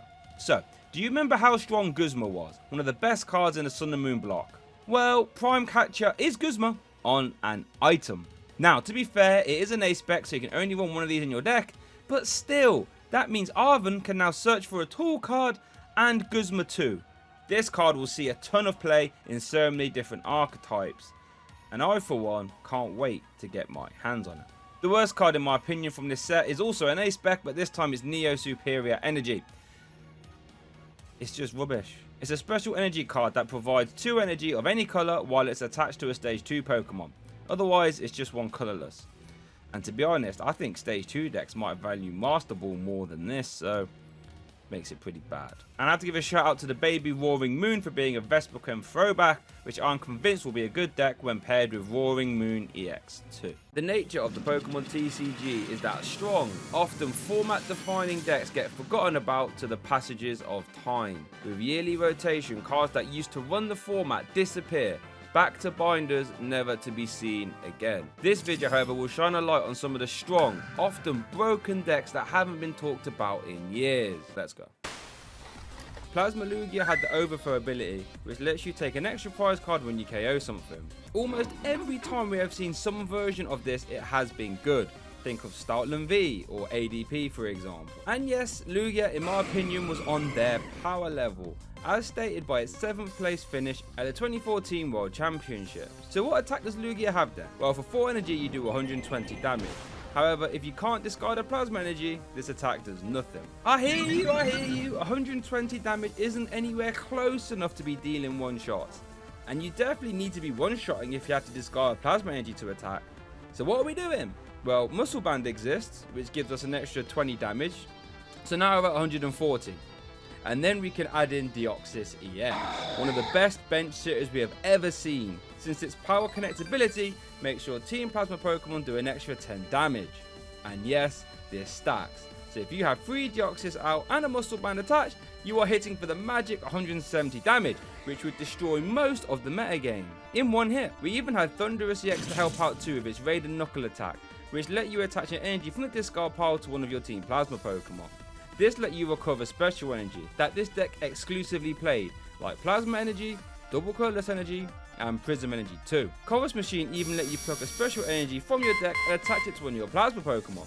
This, in theory, meant you could get a Lugia rolling in a single turn. You could even play Genesect EX solely for its ability, Red Signal, which acted like a boss's orders when you attached a Plasma Energy to it. Bicycle and Roller Skates rounded off this deck, giving it the speed part of its name. A deck that was able to take 3 prizes on 2 prize Pokemon, or even 2 prizes on 1 prize Pokemon. Never a bad place to be. In the sea of hyped up Charizard cards commanding silly prices and being graded left, right and centre, there was one Charizard card that was released all the way back in 2014 that has been disrespected in history. Charizard EX from Flashfire was an 180 HP monster. Ring Attack was okay, dealing 60 damage which would dispatch evolving basics like Spritzy. But Combustion Blast was our build around. For 2 fire energy and 2 colourless, you did 150 damage. Now that might not sound like a lot, but when you consider that this existed with Muscle Band 2, you now do 170 damage, which was enough to KO plenty of metagame threats like the big bully of the format Yveltal EX for example. So clearing the way of big Pokemon was nice in one hit, sure. But how are we getting those energy attached? Well, DC existed at the time, so that satisfied the second half of the attack cost, but those 2 fires are looking really pesky. Well, what if I told you that there is a way to get this Charizard rolling in 1 turn? Giving the deck the name Speed Charizard. You see, Flashfire had the supporter card Blacksmith, which lets you attach 2 fire energy from your discard pile to one of your Pokemon. So as long as you could attach a DCE, discard 2 fires, and play Blacksmith, you could get Combustion Blast rolling in a single turn. But bear in mind, you had Shaman EX to constantly draw up to 6 for each one you benched, so the combo wasn't actually that hard to do, especially when you maxed out Trainer's Mail and Acro Bikes too. It doesn't stop there though, since Charizard had a 1 prize partner, which was capable of one-shotting 170 HP Pokemon too, which could also get set up in 1 turn. Ancient Trait Entei. He was a bit of a naughty geezer. For the same attack cost as Combustion Blast, Entei has Heat Tackle, which does 130 damage and 30 to itself. This means we can abuse the Blacksmith plus DCE combo again to power this up in a single turn. But how are we getting to 170 damage then? Because our base output is 130 now, and Muscle Band only increases damage by 20. So aren't we only hitting for 150? Well, if this was any other Entei, sure you would be. However, this Entei has the Ancient Trait Double, which let you have 2 tool cards attached to it at the same time. This meant you could attach 2 Muscle Bands and swing for 170 damage, ejecting Giratina EX and Yveltal EXs alike. And this was actually the deck I took to my very first ever regional championships, where I got all the way to a winning in scenario for top 8. However, I lost to the creator of Hex March back before Hex March, and well, to be honest, Speed Charizard Entei were widely known. And I actually spoke to Luke Burke, the player that denied me that top 8 at that event, and he said, yeah, I was sweating. If you didn't dead jaw twice, you definitely would have won that game, which would have saw me get a top 8 at my very first ever regional. That's a shame. Right then, so thanks to this video sponsor TC Evolutions, I'm actually giving away this full set of ability use markers and V-Star marker 2. I will ship these to anyone. So all you have to do to end those is just like the video, subscribe, and then leave a comment about what your favorite ability has been all time in the Pokemon TCG. And I'll draw the winner in about 2 weeks. Good luck. Furious Fist was a very strong set. Not only did it introduce Seismitoad EX to the game, which was an absolute terror, but it also introduced a ton of fighting support. Some of it wasn't very good, like Hawlucha EX, but most of it, to be fair, was crap. Karina was a crazy supporter card, which lets you grab a fighting type Pokemon and an item card. If that sounds familiar, it's because it's functionally identical to Irida, but for fighting types instead of water types. This Karina engine was unique back in 2014, with all the other supporter engines being built around Sycamores and Ends, and maybe some Skylers too. So if Karina was the engine, what was the attacker? Well, Lucario EX. This beat stick was a terror, one of the rare Pokemon to have 3 attacks, all of which were actually pretty good. 1 for 30 missile jab was never a bad thing. This bypassed resistance too, letting you KO Joltix and Zubats if you had a muscle band attached. Corkscrew Smash was the star of the show though. Since for 2 energy it did 60 damage and let you draw up to 6 cards in your hand. This had amazing synergy with Karina, since you could make up for the lack of raw draw power that Karina offered with your attack. Our other attack was Somersault Kick, and that did a flat 100 damage. I hear you shouting through the screen at me though. These numbers are all trash. How was this good? Well, we actually had 2 insane ways of boosting the damage back then that don't include Muscle Band. The first one is Strong Energy. This, in my opinion, is in contention for being the best special energy card of all time. This let your fighting types do an extra 20 damage for each strong energy attached. So now if we look at Corkscrew Smash again, with a strong energy attached and a muscle band, we now do 100 damage, which 2-shots everything in the format and lets us draw till we have 6 cards in our hand. Incredible scenes. But it doesn't stop there though, since we also had the Crobat line to chip in too. Golbat had the Sneaky Bite ability, which lets you place 2 damage counters on one of your opponent's Pokemon when you evolve it. Crobat had the same ability, Surprise Bite, but it did 30 when you evolve it instead, both of which having a free retreat cost too. This provided even more chip damage, and with all these buffs in combination with each other, it wasn't too uncommon for Somersault Kick to start taking 1-shots. Especially when you consider that Karina could search out level balls and ultra balls too for your backline. Deck even had room for some disruption cards like Enhanced Hammer, since Karina could search them out when you needed them. This made Lucario Bats a very well-rounded deck that could hit hard, draw cards and search cards when you needed them. A very fun and scary deck, all things considered. Metagross is one of the coolest Pokemon of all time, no questions asked. In the TCG, however, Metagross has been done dirty a few times. Metagross GX, however, was not one of those times. At the time of Guardians Rising releasing, 250 HP was monstrous. This meant you were pretty much indestructible, a fact that Metagross players would look to abuse over and over. You see, Metagross players would play Max Potion. This would completely heal one of your Pokemon, but it would discard all the energy attached to it. Now I know what you're thinking. While completely healing your Pokemon sounds great, and trust me it is, having to discard all your energy is, well, very sad, especially when you need 3 energy to attack. How is this sustainable? Well, you see, Metagross had the ability Geotech System. This would allow you to accelerate a Psychic or Metal energy from a discard pile to your active Pokemon. This meant you could swing with Giga Hammer, tank a hit, heal, use Geotech System a couple times, and attack again. And while 150 sounds pretty weak, this existed at the same time as Choice Bell. This means you could now swing for 180 damage, making it the perfect number to KO all the relevant basic attackers. And due to the flexibility of the Geotech System engine, you could play a number of different attackers too. Ultra Necrozma GX was one of my favourite, since Photon Geyser had a technically unlimited damage cap. Almost. It did 20 plus 80 for each basic metal or psychic you discarded from the Ultra Necrozma. And if this sounds familiar, that's because it's the exact same attack as Rayquaza V Max. This was strong because Ultra Necrozma was a basic Pokemon, meaning you could surprise your opponent if they were banking on you never being able to hit over 180 damage. But you did have to run a couple copies of Psychic Energy to facilitate this though. Solgaleo GX, however, was an absolute nuke, and I actually played a 1-0-1 line of this in my Metagross list myself.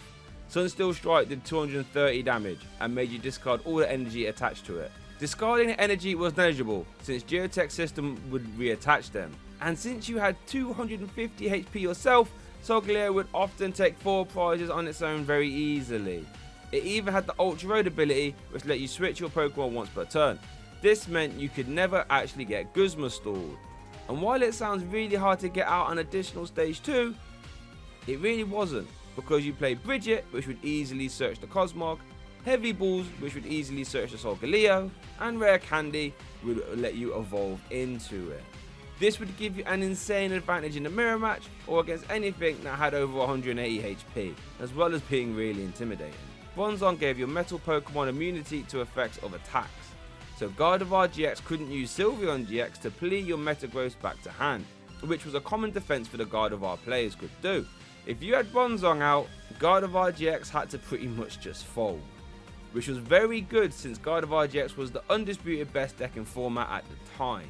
All those things considered, I think made Metagross one of the rare times a counter deck actually had the legs to take on the rest of the format, and do a pretty good job in doing. Quick, I need your help. What would you do? It's a week before Christmas in a small boring town in England, and you have a regional championship in 8 hours. It's cold, miserable, and to top it all off, you haven't even got a deck ready to play. What would you do? Well, let me tell you the incredible story of what Philip Schultz did.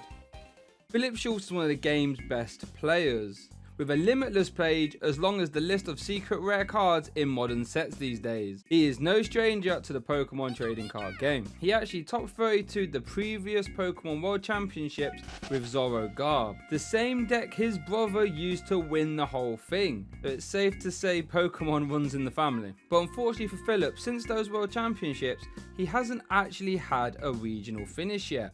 All whilst his brother Robin did top 16 the Sao Paulo International. So looking towards the Harrogate Regional, Philip was eager to get a good result on board. The world's meta that him and his brother did so well on was a bit of a triangle, with Zoroark decks being really strong. Zoroark's combination of Writer's Beating for 1 energy attachment and its monstrous ability trade, which would allow you to discard a card from your hand and then draw 2, was the poster child of the format. However, it struggled to deal with Buzzwole GX for the simple reason of weakness. Buzzwole was a scarily crazy card with its Jet Punch attack putting a ton of pressure on the evolution decks and Knuckle Impact providing big one-hit KOs. The problem with Buzzwole though is that it lost to the Malamar decks. Extremely consistent energy acceleration via Psychic Recharge led to some real good competitive decks also. But the Malamar decks lost to Zoroark and the triangle looked a bit like this.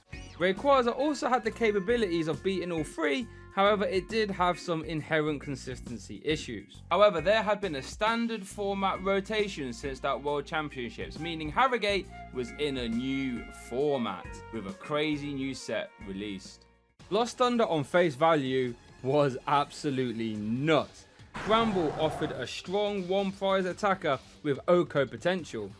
Giratina gave Malamar a new, reusable, reliable one-prize attacker. Lost March and White Curum were strong rogue one-prize decks too. However, the poster child of Lost Thunder had to be Persephone GX, a new Bediff contender with its crazy mind-blowing attack which did 50 for each energy you choose to send to the Lost Zone. Sounds a bit costly, but there was a Naganadel in this set which would allow you to get 1 energy from the discard pile and attach it to the Naganadel via charging up. And you could have multiple of these going in a turn. So that sounds good, sure, but it wasn't quite strong enough until B-String came in. An absolutely bonkers item that read if your opponent was on 4 or 3 prize cards remaining, you could grab 2 energies from your deck and attach them to your Ultra Beasts in any way you like. On an item card. So this means if you play 2 B-Strings, had 2 charging ups, and had 2 energy attached up to a Persephone GX, you have a potential 400 damage in play just waiting to go boom!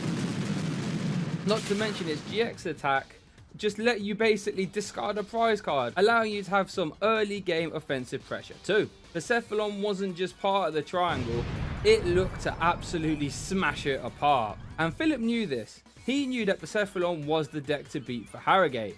He needed a plan, and he had one with Banette GX.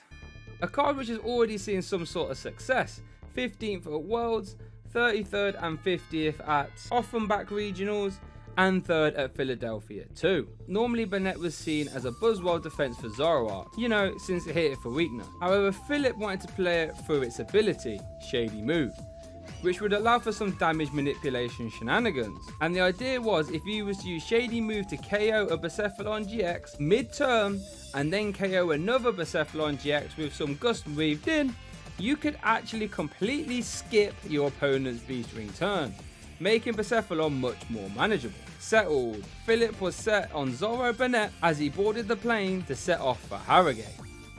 Also he thought, When Philip landed for that weekend, him and his friends all headed for the flat and begin to practice. And that's when it all started to go wrong for Philip. You see, while Burnett sounded good on paper, it was actually quite hard to pull off. A little bit too inconsistent, and he found himself losing to Persephone way more than he would like. Started to panic a little bit. There was no way he could take this deck to the regional tomorrow, when the matchup he was aiming to beat was consistently beating him. And he only had a few hours realistically before round 1 was set to kick off. In this panic, Tord jokingly suggested, "Hey, why don't you play Gyarados? It can save you some space and it hits Persephone for weakness." Wait a minute. Gyarados? Eureka! Gyarados with its venting anger attack did 50 for each Magikarp in the discard pile, for a DC is no less. This means it could hit for 150 with 3 Magikarp in the discard pile, or even 200 if you use Ditto Prism to get the Gyarados into play. Not only providing a strong wallop to Persephone, but also a massive headache for other decks to deal with. It wasn't perfect though, since Gyarados and Zoroark both attacked for a DCE, it meant resources could be rather tight, and bad maths just seemed to plague the deck. But at this point, Philip had no choice. It was already getting quite late. All he could do was just test it throughout the night on TCGO as his friends went to bed, hoping he could fix these glaring issues.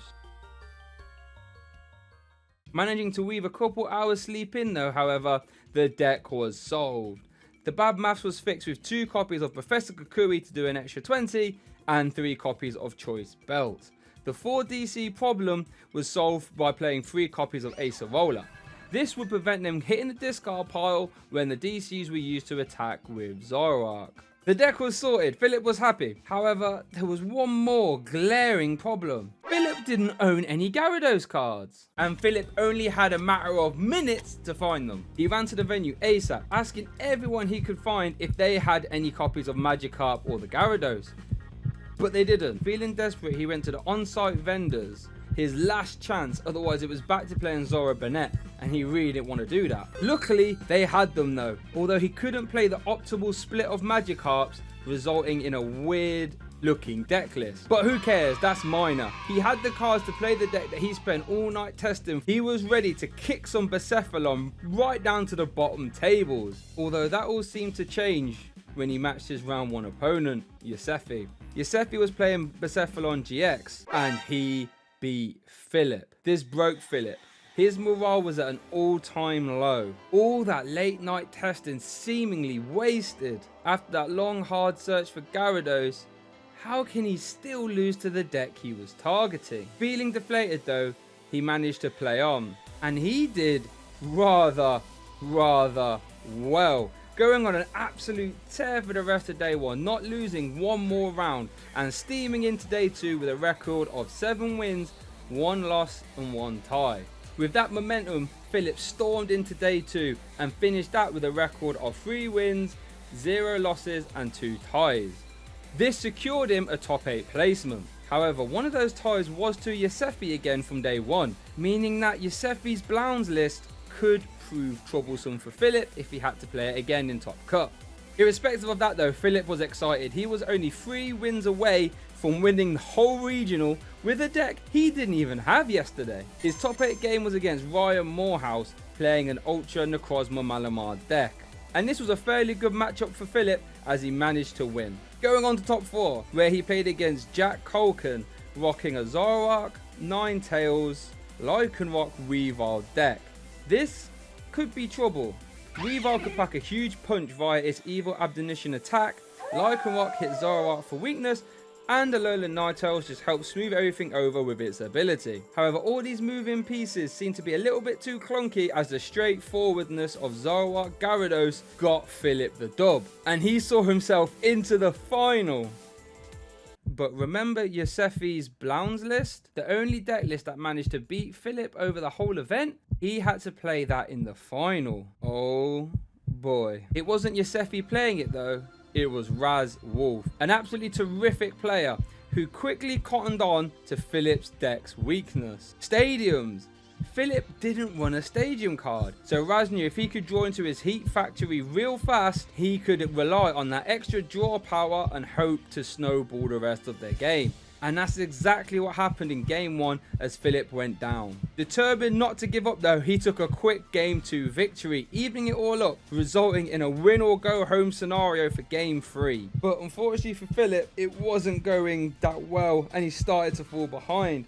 The dream was starting to fade. The one deck Philip wanted to beat so bad, the one deck he spent all night testing against, was seemingly about to beat him, just proving how strong this archetype really is. However, Philip did identify that there was a convoluted gameplay line that he could use to win. He had to draw really well and get a little bit lucky. He had to attack with Gyarados to take 2 prize cards, and then not only recycle it to get attacking with it again, find another DCE, but then actually weave in Gust as well to take another 2 prize cards. All of this had to happen perfectly for Philip to close the game out. And even though it required draws from Arceus himself, Philip managed to pull it off and take the game home, not allowing Raz to snatch this wonderful story from Philip's grasp. And that's how Philip Schultz won a regional with a deck he didn't even have a day before. The Pokemon TCG has a 25-year long history, and today we're going to be deep diving it all, because we're going to look at every Pokemon's best ever competitive card. And even though I'm an official Pokemon TCG caster, I was surprised at documenting just how many unsuspecting Pokemon have had a stranglehold on the metagame at some point. So I'm sure you will be surprised as well. Although, quick disclaimer, we're only looking at fully evolved Pokemon here today, because most of the time lower stage evolution Pokemon don't really affect the game much and are only there to get the final stage evolution Pokemon in play. But with that out of the way, let's get started. Despite Venusaur having a ton of cards since it is a Gen 1 OG Pokemon, it really hasn't seen super high competitive play. I would say that Venusaur's best card was Celebi Venusaur Tag Team. This was a solid tier 2 deck at the time, relying on being super annoying with its pollen hazard attack that would burn, confuse and poison your opponent's active. Then with buff padding, its HP would be 320. And you play a ton of healing cards like Shaman and Mixed Herbs, and its own GX attack that would fully heal this tank, while constantly applying pressure and removing all the damage your opponent would do. Nasty work. Charizard. It's a toss up between Reshizard, Radiant Zard or Charizard EX. And I think I'm going to have to give it to Charizard EX, but only very narrowly over Reshizard. Charizard EX has it all. Dark typing to slap other decks for weakness like Mew VMAX or Gardevoir EX, a towering 320 HP, and an attack burning darkness that only gets stronger as the game goes on and on. Also, its ability accelerates free fire energy from the deck when you evolve into it. All of that has led to Charizard having a ton of partners like Pidgeot EX, Bibarel, and even a controlling archetype too. And it's still a top deck right now, even though it's starting to get a bit old. Blastoise. It's got to be boundaries crossed Blastoise here for me. Not only has this card got multiple Worlds top 8s, but it also won 2015 Worlds when paired with Archie's Ace in the Hole. Archie would let you cheat a Blastoise into play turn 1, and after that you could use Deluge to throw around water energies like a madman. This meant you could power up anything you liked, like Keldeo EX, Mewtwo EX, or even Black Kyurem EX as well. Scary card. Butterfree. So this was tough, because Butterfree has really had a tough time in the Pokemon TCG. However, upon scanning old decks, I did see Butterfree FB saw some success at the state level, with some top 4s. It had the cool Compound Eyes body that would boost Butterfree's damage by 30 if your opponent active had a pokey body, which, let's be honest, was most of the time. So Select Powder would start to add up nicely. Beedrill. This Beedrill won the 2009 World Championships with its intense speed and damage. Band attack would deal 30 damage for each Beedrill you had in play. So with broken time space, you could evolve into a Beedrill in a single turn. There was another Beedrill that would let you search your deck for a grass type and put it in your hand once per turn. This would help you maintain your Beedrill army. An incredible deck that took the format by surprise. Pidgeot. Fire Red and Leaf Green Pidgeot was a staple of the whole format right up until it rotated. Its quick search power would let you grab any card you liked from your deck once per turn. As you can imagine, this could get out of hand very fast, especially with the old rare candy rule, meaning you could ping this out in a single turn. The current Pidgeot EX has the same ability and it's seeing a ton of play as well. Raticate. Raticate hasn't had many good cards, but shoutouts to the evolution one who could crunch any energy off your opponent's active.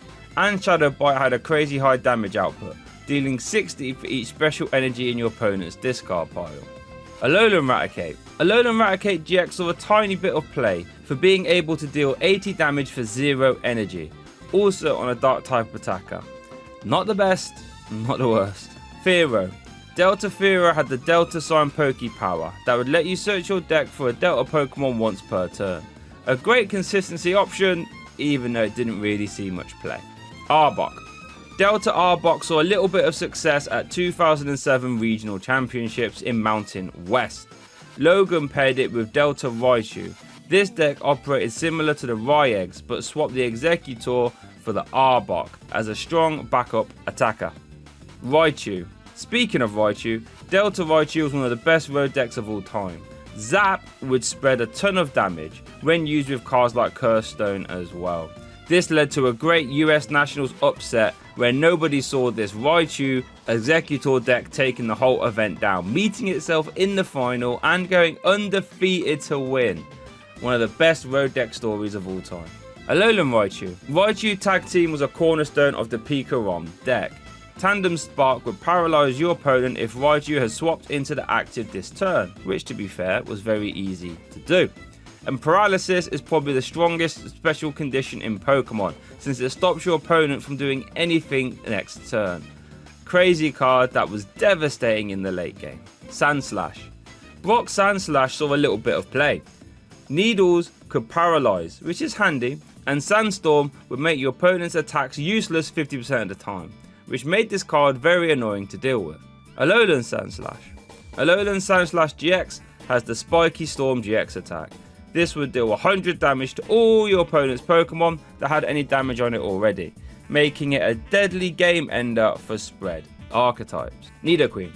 This card won 2005 Worlds. Toxic was OP against all the Pokemon EX that people were using at the time. Grass weakness was like having no weakness, to be honest. And all the pre-evolution cards searched themselves out too. All with Power Lariat hitting super hard as well. Nidoking. Turns out Nidoking Colorless Box won one of the very first Pokemon TCG events. Trash would hit hard and Toxic would be a cheeky other way to get damage into play. Clefable. Since Clefable could attack for 1 energy, it was great for using in and around the very early metagames that had energy removal cards running rampant, since Clefable could just attack for a single energy attachment. This made Clefable a super strong card at the time. Ninetales. Roast Reveal would let you draw 3 cards if you discarded a fire energy from your hand. This would give you a ton of extra draw power throughout the course of a whole game, and it worked very well with Typhlosion Prime, since Typhlosion Prime would accelerate energy from the discard pile that Ninetales discarded. This combination got a top 8 placement at Worlds 2011. Alolan Ninetales. Alolan Ninetales GX was a killer card. Ice Blade was perfect and it comboed well with Decidueye GX, since Decidueye GX would get damage into play, and so would Ice Blade. And Ice Path GX would be devastating since it would just remove all damage from it and put it onto your opponent's active. An amazing card back in the day. Worth noting it evolved off Beacon Vulpix, which would help set up all your Pokemon as well. Wigglytuff. Do the Wave was one of the game's first one-shot options, dealing 10 plus 10 for each bench Pokemon you have in play. This saw a ton of play with many partners as a deck you really had to be scared of, since it was all colourless attack cost. Wigglytuff could be played with anything. Vileplume.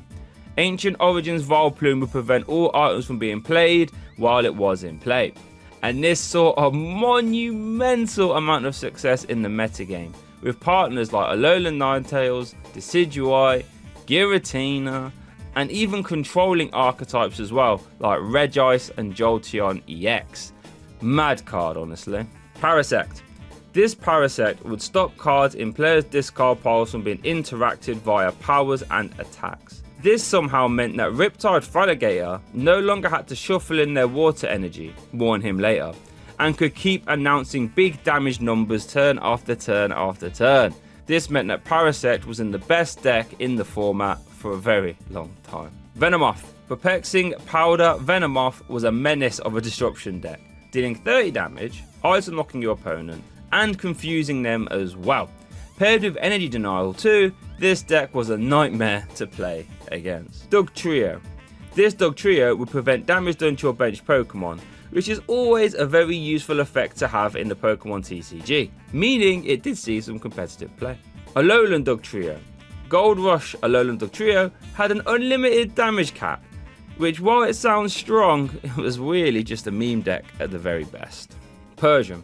Persian GX was a staple in the NAIC winning deck Checkmate, where you would use Dugong to tag a tag team Pokemon, then use Stinger to reset both players down to 3 prizes, then use Zoroark to finish it off. Persian was the glue of this deck, since its Catwalk ability would let you grab 2 cards from your deck when one of your Pokemon got KO'd, allowing you to piece together all the cards you needed to checkmate your opponent, hence the name. Alolan Persian. Alolan Persian GX would wall a ton of the format with its ability Smug Face. That would prevent all effects of attacks, including damage, done to itself from tag team Pokemon, Ultra Beasts, and any Pokemon that had special energy attached. This would cover a lot of the format.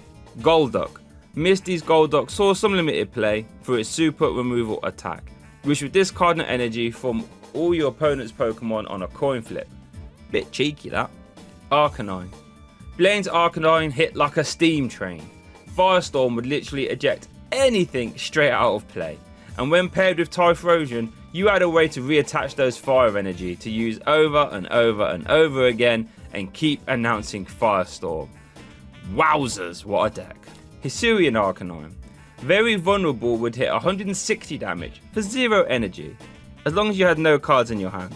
And you kind of had to warp your deck around being able to operate with a 0 card hand, which is possible though, and this saw a little bit of play since it did one-shot Arceus V-Star for weakness. Poliwrath. This Poliwrath from Fire Red Leaf Green got 4th place at a 2006 Japanese Nationals. Mega Throw would deal decent damage if you're hitting into EX Pokemon, but it must be said that Poliwrath has had some very bad cards. Alakazam. This Alakazam is one of the coolest cards I've ever seen. Its Power Blocker power would let you discard 2 cards from your hand, and if you did, you would stop one of your opponent's Pokepowers from activating. This is one of the only cards ever printed that would activate on your opponent's turn. Stormfront Machamp was an absolute terror on the metagame. Its takeout attack would just auto KO any basic Pokemon that it hit. Madness.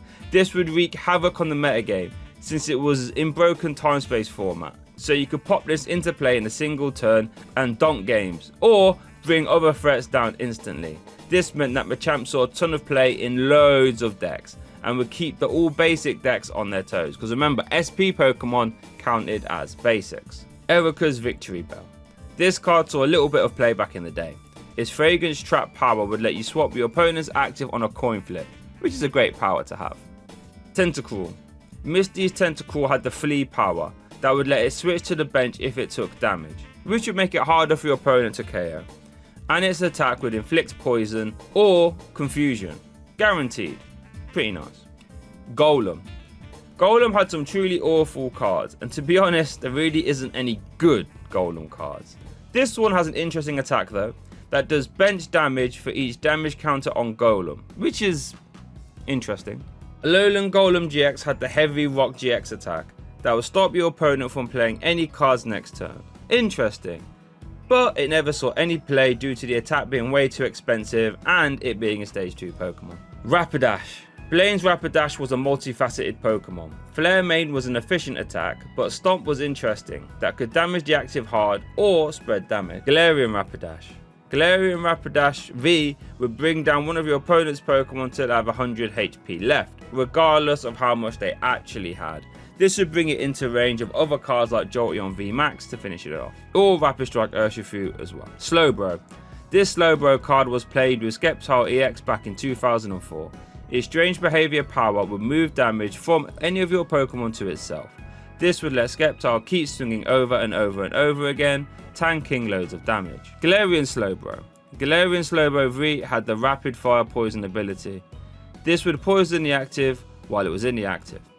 This was used as a math fixer for a few decks, but mainly using Eternatus VMAX, so Dread End would start to OHKO other VMAX Pokemon or Tag Team Pokemon as well. Farfetch'd. Farfetch'd from Secret Wonders saw a little bit of play in Blissey decks back in 2008 for its Sleep Slack attack, which was capable of winning games turn 1. Dodrio. Dodrio from Jungle saw a little bit of play paired with Wigglytuff. Its Pokemon Power Retreat Aid would reduce retreat costs by 1 for each one in play, meaning if you had 2 of these in play, your Wigglytuff could now retreat for free. Very nice. Dugong. This Dugong was instrumental to Stefan Ivanov winning his second NAIC title. It would deal 60 damage to 2 Pokemon. So not only was this good for KOing evolving basics like Zorua or Ralts that had 60 HP, but it would also bring down hefty tag team Pokemon into range of other attackers like Zoroark's Riotous Beating. Muck. OG Muck was a monster.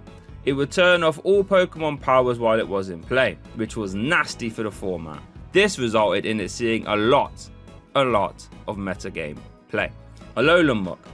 In a similar vein, Alolan Muck had the Power of Alchemy ability, which would turn off all basic Pokemon abilities while it was in play. This would stop format staples like Oranguru Instruct or Tapu Lele as well. Monster card. Delta Cloyster got a top 4 at 2007 Battle Road Junior Division, paired with Rayquaza EX.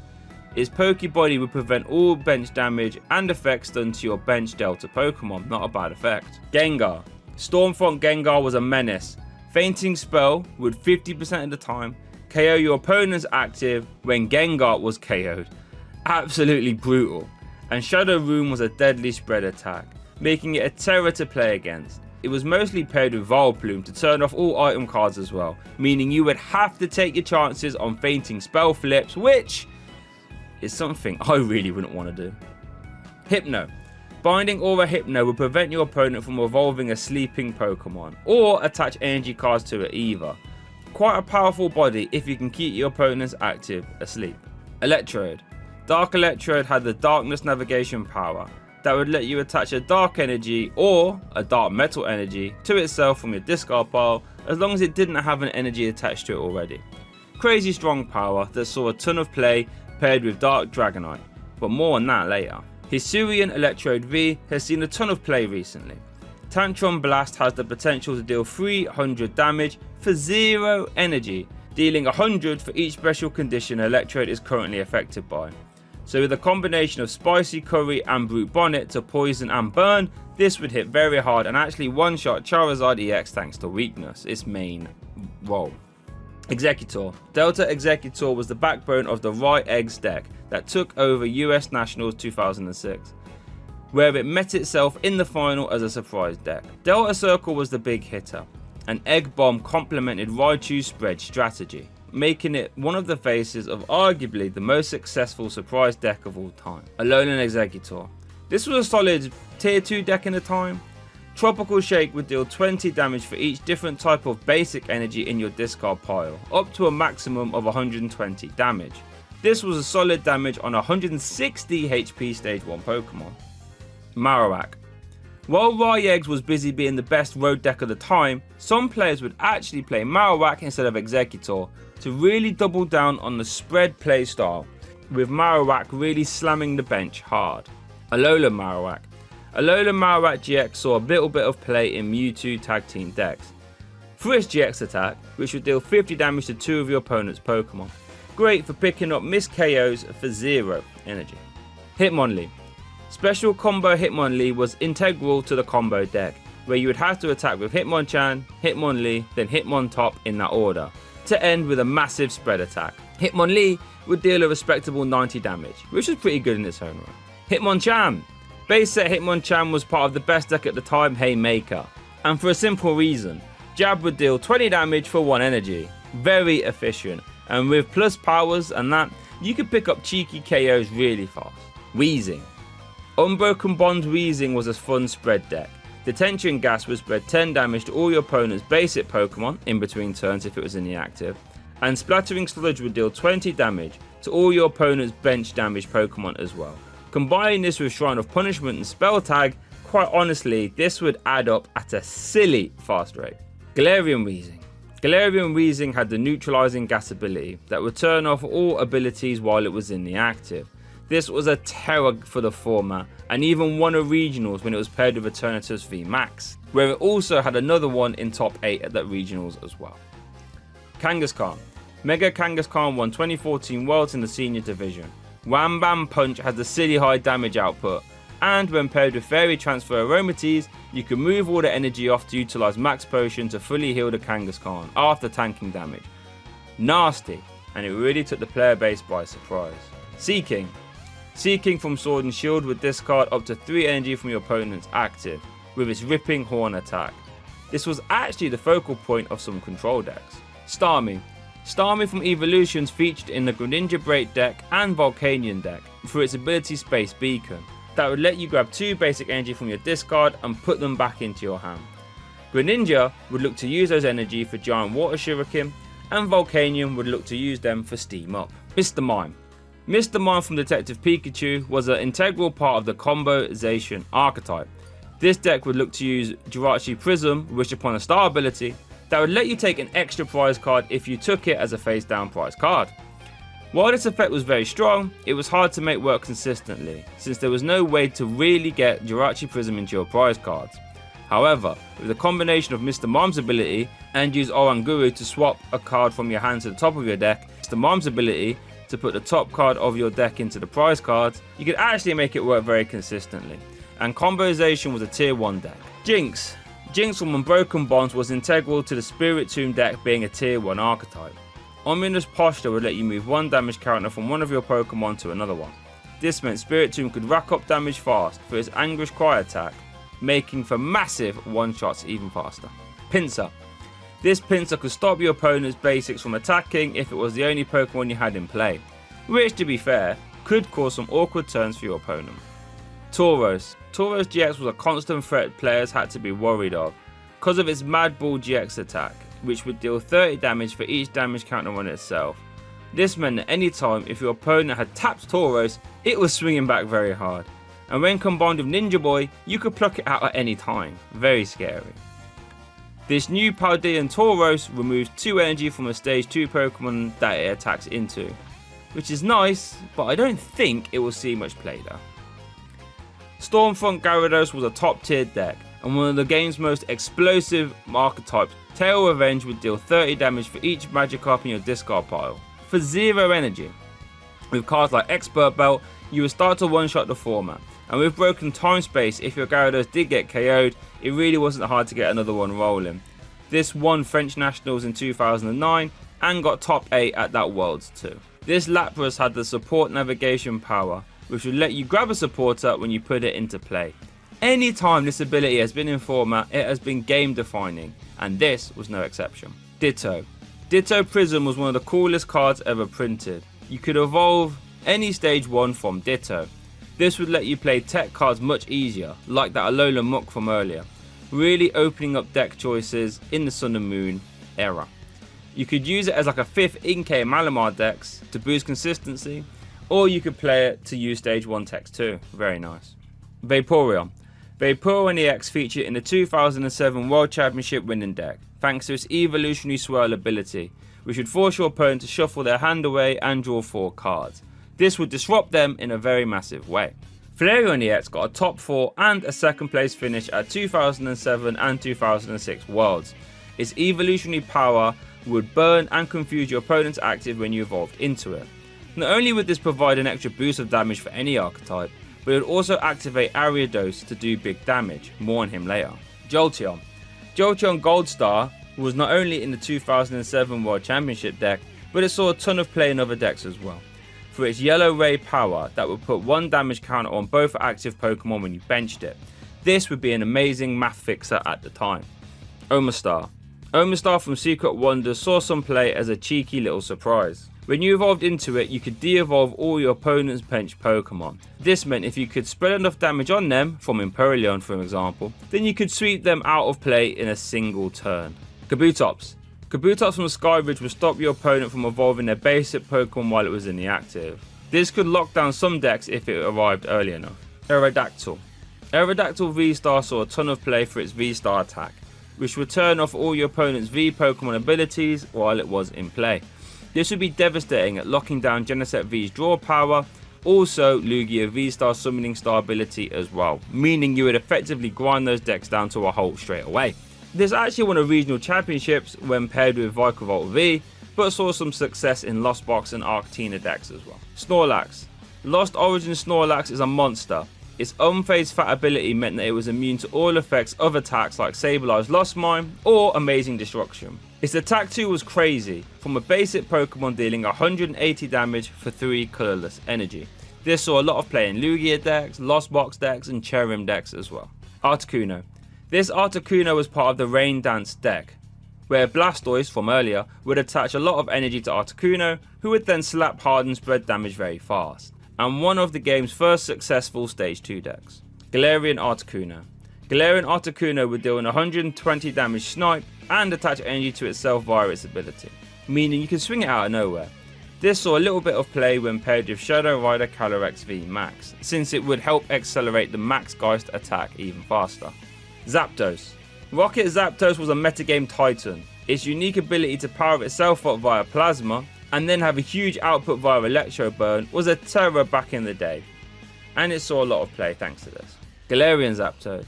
Galarian Zapdos was used as a fighting type tech card, since Thunderous Kick could be used for 1 energy if your opponent had 3 Pokemon V in play. This meant it was great for keeping Eternatus V Max in check, as well as Arceus V Star 2.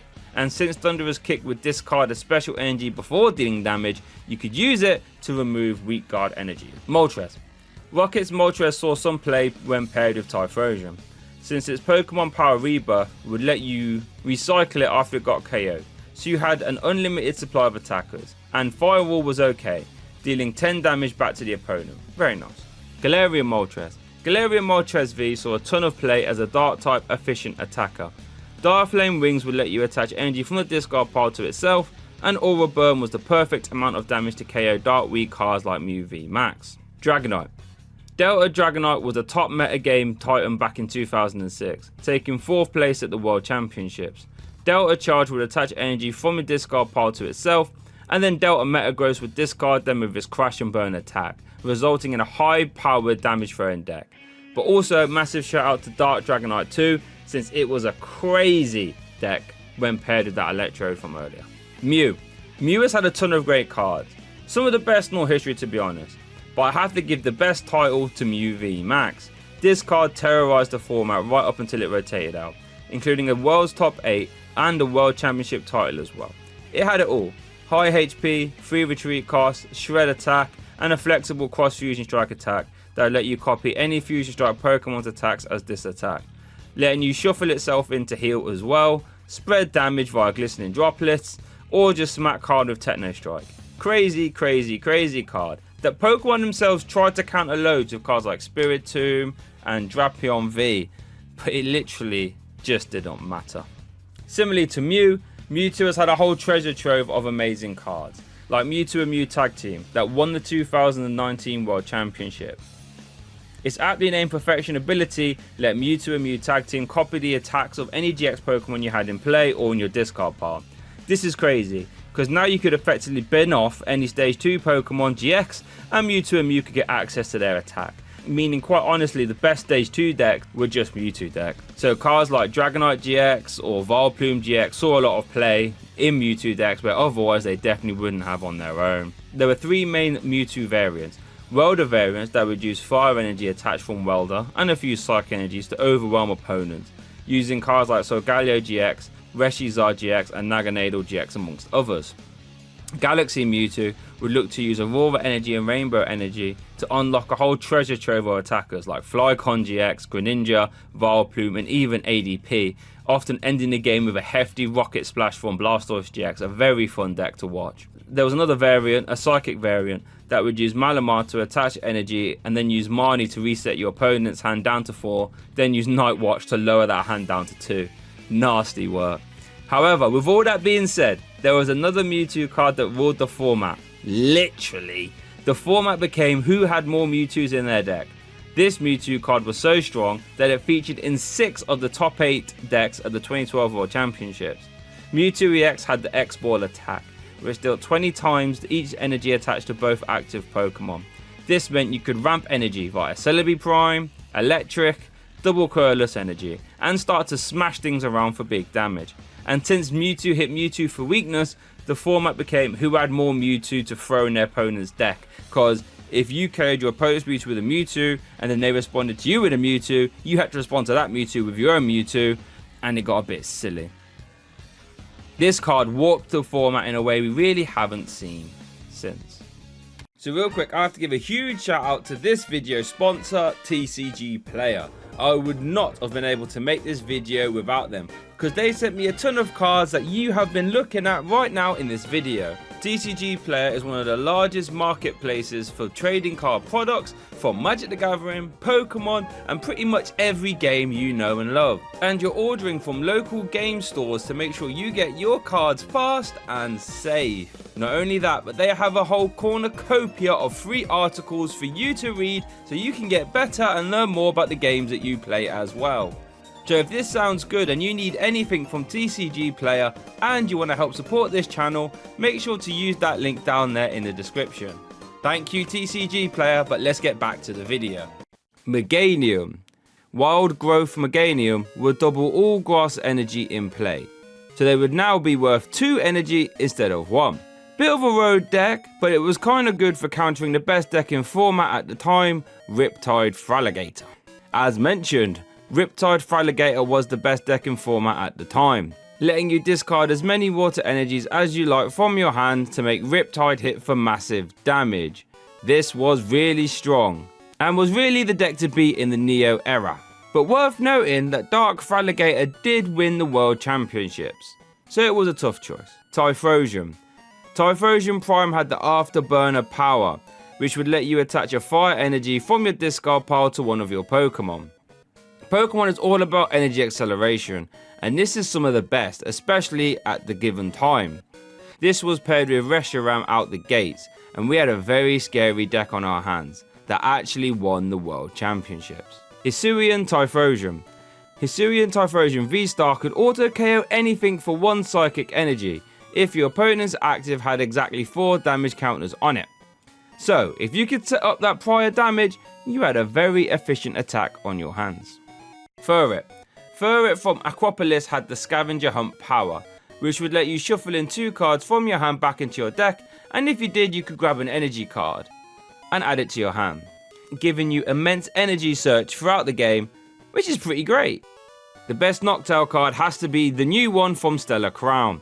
This can let you search your deck for any 2 trainer cards when you evolve into it, as long as you have a Terra Pokemon in play with its ability Jewel Seeker. This is a silly amount of search power, and it has transformed our standard format, with many decks playing it.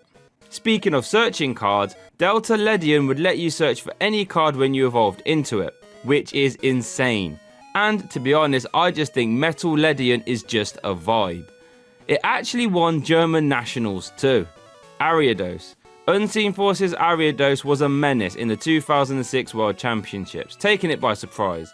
Reactive Poison would deal hefty damage when paired with Flareon EX and Full Flame, and Spider Trap would add a disruptive layer to the deck too, since Flareon EX would provide the special conditions for Reactive Poison. Very nice deck. Crobat. Crobat has actually had a very great history in the Pokemon TCG, with cards like Crobat from Phantom Forces or Crobat V. However, Crobat G has to take the cake here as the best one. Its Flashbite power would let you place 10 damage on one of your opponent's Pokemon when you benched it. And since it was an SP Pokemon, it was a basic, meaning you could put it into play and then abuse it with Poketurn to use it over and over again, making it one of the game's best ever math fixers. And this saw Crobat G see a ton of format play. Lantern. Back in 2004, Lantern from Legend Awakened had 2 top 4s at the South Stadium Challenge, paired with Ampharos EX. Its energy grounding power would move an energy to itself if one of your Pokemon got KO'd, meaning powering up Lightning Strike wasn't too hard realistically, which was good because 90 damage at the time was very good to close out games. Xatu. Paradox Rift Xatu allows you to attach extra psychic energy via its Clairvoyant Sense ability. This exact ability is seen on Shadow Rider Calyrex VMAX only a year or 2 before. Not only letting you get energy into play, but draw cards as well. Ampharos. This Ampharos had the damage bind body. This would turn off all Pokepowers for any Pokemon that had damage on it. That is actually a crazy strong body. So good it got a top 16 placement at the 2010 World Championships. Blossom. This Blossom was played a lot in the 2004 format. It provided decks with the ability to hit for grass weakness, and its power would heal damage too. In the 2004 World Championships, this would have been very good at helping players counter the Magma Groudon deck, even though realistically Magma Groudon did run through the whole field. Azumarill. The new Azumarill, which actually hasn't been released yet in English, seems like it will definitely be the best Azumarill card of all time. Its ability lets you use Double Edge for 1 Psychic Energy as long as you have a Terra Pokemon in play. And this is an incredible amount of damage for 1 energy, coming close to being one of the highest 1 energy numbered attack damage we have ever seen. And I'm sure it will be a fun deck at the very least. Sudowoodo. Sudowoodo has always had interesting cards, and this one with Roadblock is no exception. Roadblock would force your opponent to only have 4 bench Pokemon in play instead of 5. This is an insane ability to have on a basic Pokemon. It was so easy to search and counter some of the best decks in format at the time. Utter Madness, and it saw a lot of play as a result. Politoed. Politoed EX was lighting up the 2006 metagame with a myriad of big finishes like 2006 US Nationals Junior title, 06 German Nats title, and a top 16 at Senior Worlds that year too. Upward Lick would deal massive snipe damage, and Swallow Up would do an unheard of 120 damage to finish off opponents. The main strategy though was to use Punch and Run to deal good damage and switch into a fossil card which your opponent could not take a prize card for KOing. Nasty business. Jumpluff. Jumpluff has had a pretty tragic history in the Pokemon TCG. Apart from its 2010 Junior World Championship deck, which revolved around the mass attack, which would deal 10 damage for each Pokemon in play, both yours and your opponent's, all for a single grass energy attachment. With powerful cards like Expert Belt and Plus Power and Broken Time Space, you could get this out very fast and swing hard. Sunflora. Sunflora has had a pitiful history, it pains me to say. It's actually one of my favourite Pokemon. However, there is one Sunflora that saw a tiny bit of play. This one's Pokepower would let you search your deck for a grass-type Pokemon and put it in your hand once per turn. I mean, for Sunflora standards, this is game-breaking. Quagsire. The Quagsire from Dragon's Majesty had the washout ability that would let you move water energy from your bench to your active. This, when paired with Naganadel, who would attach energy to itself, made for a very fun deck that would utilise hefty attackers like Magikarp and Murloc Tag Team to close out games. Espeon. Espeon EX had the Devo Flash Pokepower. This would let you de-evolve one of your opponent's Pokemon when you evolved into Espeon EX. This combos stupidly well with the damage spreading cards in the format and in the same deck, like Delta Rayquaza EX and Absol EX. This featured in the 2007 World Championship winning deck. Umbreon. Umbreon VMAX had the Dark Signal ability that would let you swap your opponent's active when you evolved into it. This, as you can imagine, is very strong and saw a ton of play. First in the Single Strike Archetype, which was tier 1 in the Evolving Skies metagame, paired with Single Strike Urshifu VMAX for making for deadly fighting and dark type typing as well. And then it saw play with Arceus V-Star and Duraludon VMAX, which actually got second place at NAIC 2023. Slowking. Slowking from Neo Genesis was well known for causing massive metagame carnage. The story goes that it was mistranslated when it got released into English. You see, in Japanese, it's Pokepower Mind Games read, when Slowking is in the active, whenever your opponent tries to play a trainer card, they have to flip a coin. If tails, the trainer card fails and gets put to the top of their deck.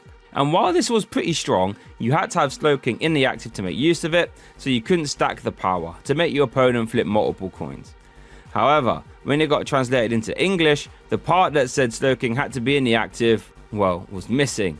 So players would get multiple use of the mind games in play and stop their opponent from effectively playing any trainer cards. Since, for example, if you had 2 Slowking in play on your bench, your opponent had to flip 2 heads in a row to play a single trainer card. If any of them were tails, the trainer got put to the top of their deck. Times got rough, making the format delve into Slowking fests. Galarian Slowking. Galarian Slowking VMAX would deal a silly amount of poison damage, by not only inflicting the poison as well, but making the poison Pokemon take 12 damage in between turns.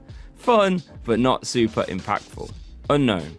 Now, this is a tough one since there have been some very good situational unknown cards, but there was one unknown card where the whole deck was built around it, and that is Unknown Hand. It had the ability, called Hand, which read, if Unknown is in the active and you have 35 cards in your hand, you won the game. This actually saw play since you would use Ninetales to draw 3 cards and a ton of other cards to just keep turboing cards from your deck into your hand. Actually had some very limited success too.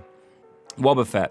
Phantom Force's Wobbuffet had the Bide Barricade ability, which turned off all non-psychic abilities while it was in the active. This would stop your opponent from using Shaman EX, which was pretty much the engine of every other deck in format.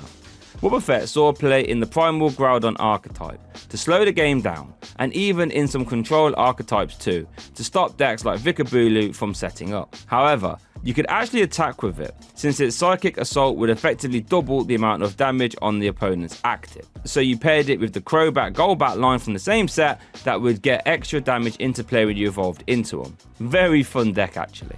Now Fortress, I'll be honest, I chose this one solely for the attack name. It had nothing to do with its competitive viability. I mean, come on, it's absolutely hilarious. If you want an actual pick, how about we use Fortress EX, which lets you KO itself, but then you can attach 5 grass energy from your deck to your Pokemon in any way you like. Not bad. Steelix. Steelix EX was a part of the 2006 Best Deck in Format LBS. This deck would aim to power up Lugia EX for big hit using Blastoise Power Energy Rain. Steelix was also an attacker in this deck too, since its Mudslide attack would deal a bench shattering 100 damage to one of your opponent's bench Pokemon. This would clean up miss KO, sure, but it is mainly used to KO the format's best bench hitter Pidgeot in one clean hit. Nutty card. Gramble. Lost Thunder Gramble had no problem sitting at the tippy top tiers of the metagame. All Out would deal 30 damage plus 130 if you had no cards in your hand. This with a choice band would start to one-shot GX Pokemon, and with Gramble's relatively high HP, it would run over other one-prize decks. Quillfish. Quillfish from Neo Revelation got a top 4 at the 2001 Super Trainer Showdown, paired with Fraligator. Needle Storm would let you flip a coin until you get tails, and you did 20 damage for each heads, which was actually pretty decent at the time. Scissor.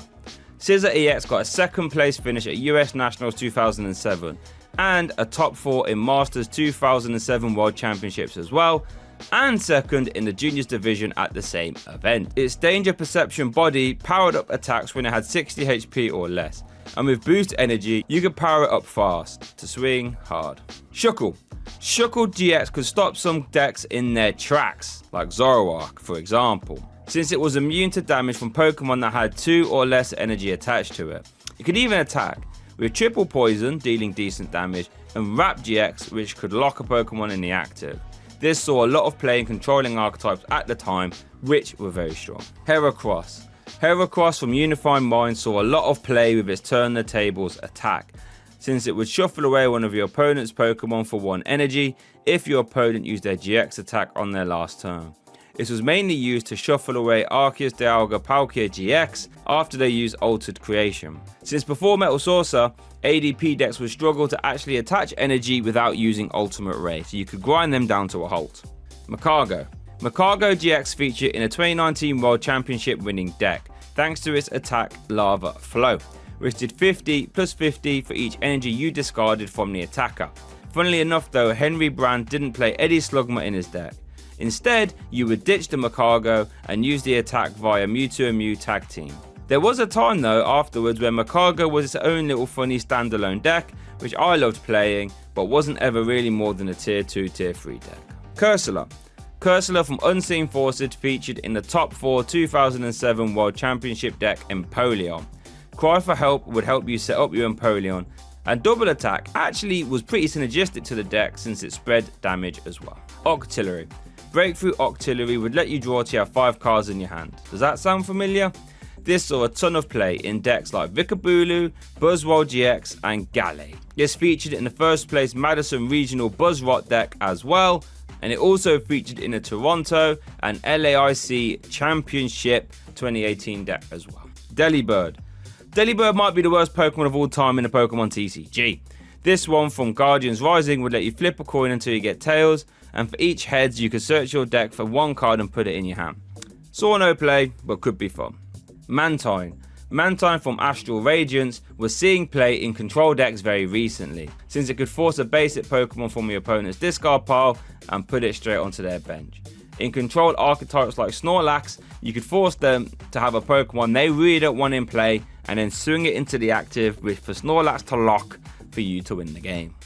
Skarmory. This Skarmory EX featured in the second place German Nationals 2007 deck. Metal Gravity would let you place damage if your Pokemon retreated and it had 40 HP or more. Actually a really interesting body to get extra damage in play. Houndoom. Single Strike Houndoom was part of the best deck in format at one time, the Single Strike archetype. Its ability Single Strike Roar was integral to that, allowing you to attach a Single Strike energy from your deck to one of your Pokemon. This was insane when you consider that Single Strike energy would actually boost damage for each one attached as well. Kingdra. Kingdra from Legends Awakened won UK Nationals 2009. It had two good attacks. Aqua Stream would shuffle in water energy from your discard pile and you did 10 extra damage for each one you shuffled in. And Dragon Pump was extremely efficient for 1 energy as well. Donphan. Donphan Prime would be a very fast, strong hitting deck. Earthquake provided decent turn 1. Earthquake provided decent amount of damage. Earthquake provided a decent amount of pressure turn 1 thanks to broken time space, and its exoskeleton body would make it very tanky for a stage 1 Pokemon. Often paired with other stage 1s like Yanmega. Schmergle. Undaunted Schmergle was all over the 2011 World Championships. Its silly portrait power would let you once per turn look at your opponent's hand, and if you found a supporter there you could use it as the effect of this power, meaning you could essentially play 2 supporters in a turn just by having this basic Pokemon in the active, which is absolutely insane. Hitmontop. Neo Discovery Hitmontop saw a little bit of play. Detect would avoid damage 50% of the time, and Triple Kick could deal massive damage if you flipped enough heads, not bad. Miltank. Flashfire Miltank was a nuts attacker. Powerful friends would deal 80 damage for 1 energy if you had a stage 2 Pokemon in play, which was very strong. This saw a lot of play with Dusknoir, which could manipulate damage, and Empoleon, who could draw you cards. And both in their own right were super high power stage 2 cards as well. Crazy fun card that I wish we got back now in some form. Numbers boosted of course to adjust for power creep. Raikou. Amazing Rare Raikou was one of the scariest cards in format. Whether you powered it up via Primal Turbo from Archeops or Mirage Gate in Lost Box decks, it was terrifying. It would deal 120 damage to the active and 120 to one of your opponent's bench Pokemon as well, massively skewing prize trade. It could even one-shot a Lugia V or V-Star if you had enough damage modifiers, which was gross to think about. Featuring in 2 other formats, best decks in the time, Lugia V-Star and Lost Box. Entei. Howl Entei was great for powering up Magcargo all the way back in the Neo days. Howl would accelerate energy to Magcargo, and Magcargo would detonate things. Gnarly little fun and powerful deck. Suicune. Suicune V saw a ton of play with Palkia V-Star and Ludicolo. Blizzard Rondo would deal a decent amount of damage for 2 energy, and since you could power it up with Melanie, you could actually get it swinging in a single turn. Cape of Toughness would boost its HP, and Ludicolo would power up its damage by 100, meaning it could one-shot VMAX Pokemon, all on a basic V Pokemon. Very scary. Tyranitar. Dark Tyranitar from Team Rocket Returns got a 2nd place finish and a 4th place finish at 2005 Worlds. These attacks were all very helpful and strong, and even though they were expensive, you had Electrode EX to help power it up. Lugia. Now, Lugia V-Star is truly, in my opinion, the strongest deck of all time. Its Summoning Star ability would let you grab 2 colorless Pokemon from your discard pile and put them straight into play, bypassing normal evolution rules. So what you'd do is pluck 2 Archeops from your discard pile and put them into play as early as turn 2. Archeops has the Primal Turbo ability, which would let you attach 2 special energy from your deck to one of your Pokemon. So with 2 of these in play, which you could easily do via Summoning Star, you could attach 4 special energy from your deck in a single turn. This was silly, and at Lugia V-Star's peak, you had powerful energy to attach, which would boost your colorless Pokemon's damage by 20 for each one. So now Tempest Dive would actually threaten one-shots now too. And even after powerful energy and Aurora energy rotated, Lugia V-Star has remained a tier 2 deck at the very least, sometimes with single strike energies and most recently with legacy energy. But make no mistake about it, Silver Tempest format was dominated by Lugia V-Star and you literally had zero reason not to play it. Ho-Oh. Ho-Oh EX from Dragons Exalted saw some play thanks to its rebirth ability. This would let you flip a coin if Ho-Oh EX was in the discard pile, and if it was heads, you could take it from your discard pile and attach 3 basic energies from your discard pile to it also. This would let you accelerate a lot of energy, and then you would energy switch them from the Ho-Oh to your attacker of choice. But shout out to Ho-Oh GX, which was one of the most craziest turn 1 offensive decks back in the day, which would often end its first turn with 4 energy attached to it, so you can start to detonate opponents with Phoenix Burn. And when paired with Choice Band, that would hit the magic 210 damage at the time. Celebi. Celebi Prime started off as a bulk card, even though it had a lot of potential. Forest Breath would let you attach 1 grass energy to one of your Pokemon from your hand if Celebi Prime was in the active. So this was bulk all the way until Mewtwo EX came out, and then Celebi Prime saw some play, since Forest Breath was amazing at powering up beefy X balls. It's actually got a top 8 placement at 2012 Worlds. Sceptile. Sceptile EX won the 2004 Norway Nationals, paired with Muck EX. It had very efficient attacks like Poison Ring, and Slashing Strike would deal a massive 100 damage, which was mental at the time. Blaziken. Back in 2004, the format belonged to Blaziken. Blaziken EX had a silly high damage output, dealing 100 damage to any Pokemon in play. But funnily enough, that wasn't the best Blaziken, since Firestarter Blaziken had a very good attack, but most importantly would let you attach energy from the discard pile once per turn to any one of your Pokemon, making it the beating heart of the deck. The combo Blaziken deck was by far the best deck in format at the time. This Swampert got 2nd place at 2004 Junior Worlds. Its Water Cool power would let you attach extra water energy to your active Pokemon.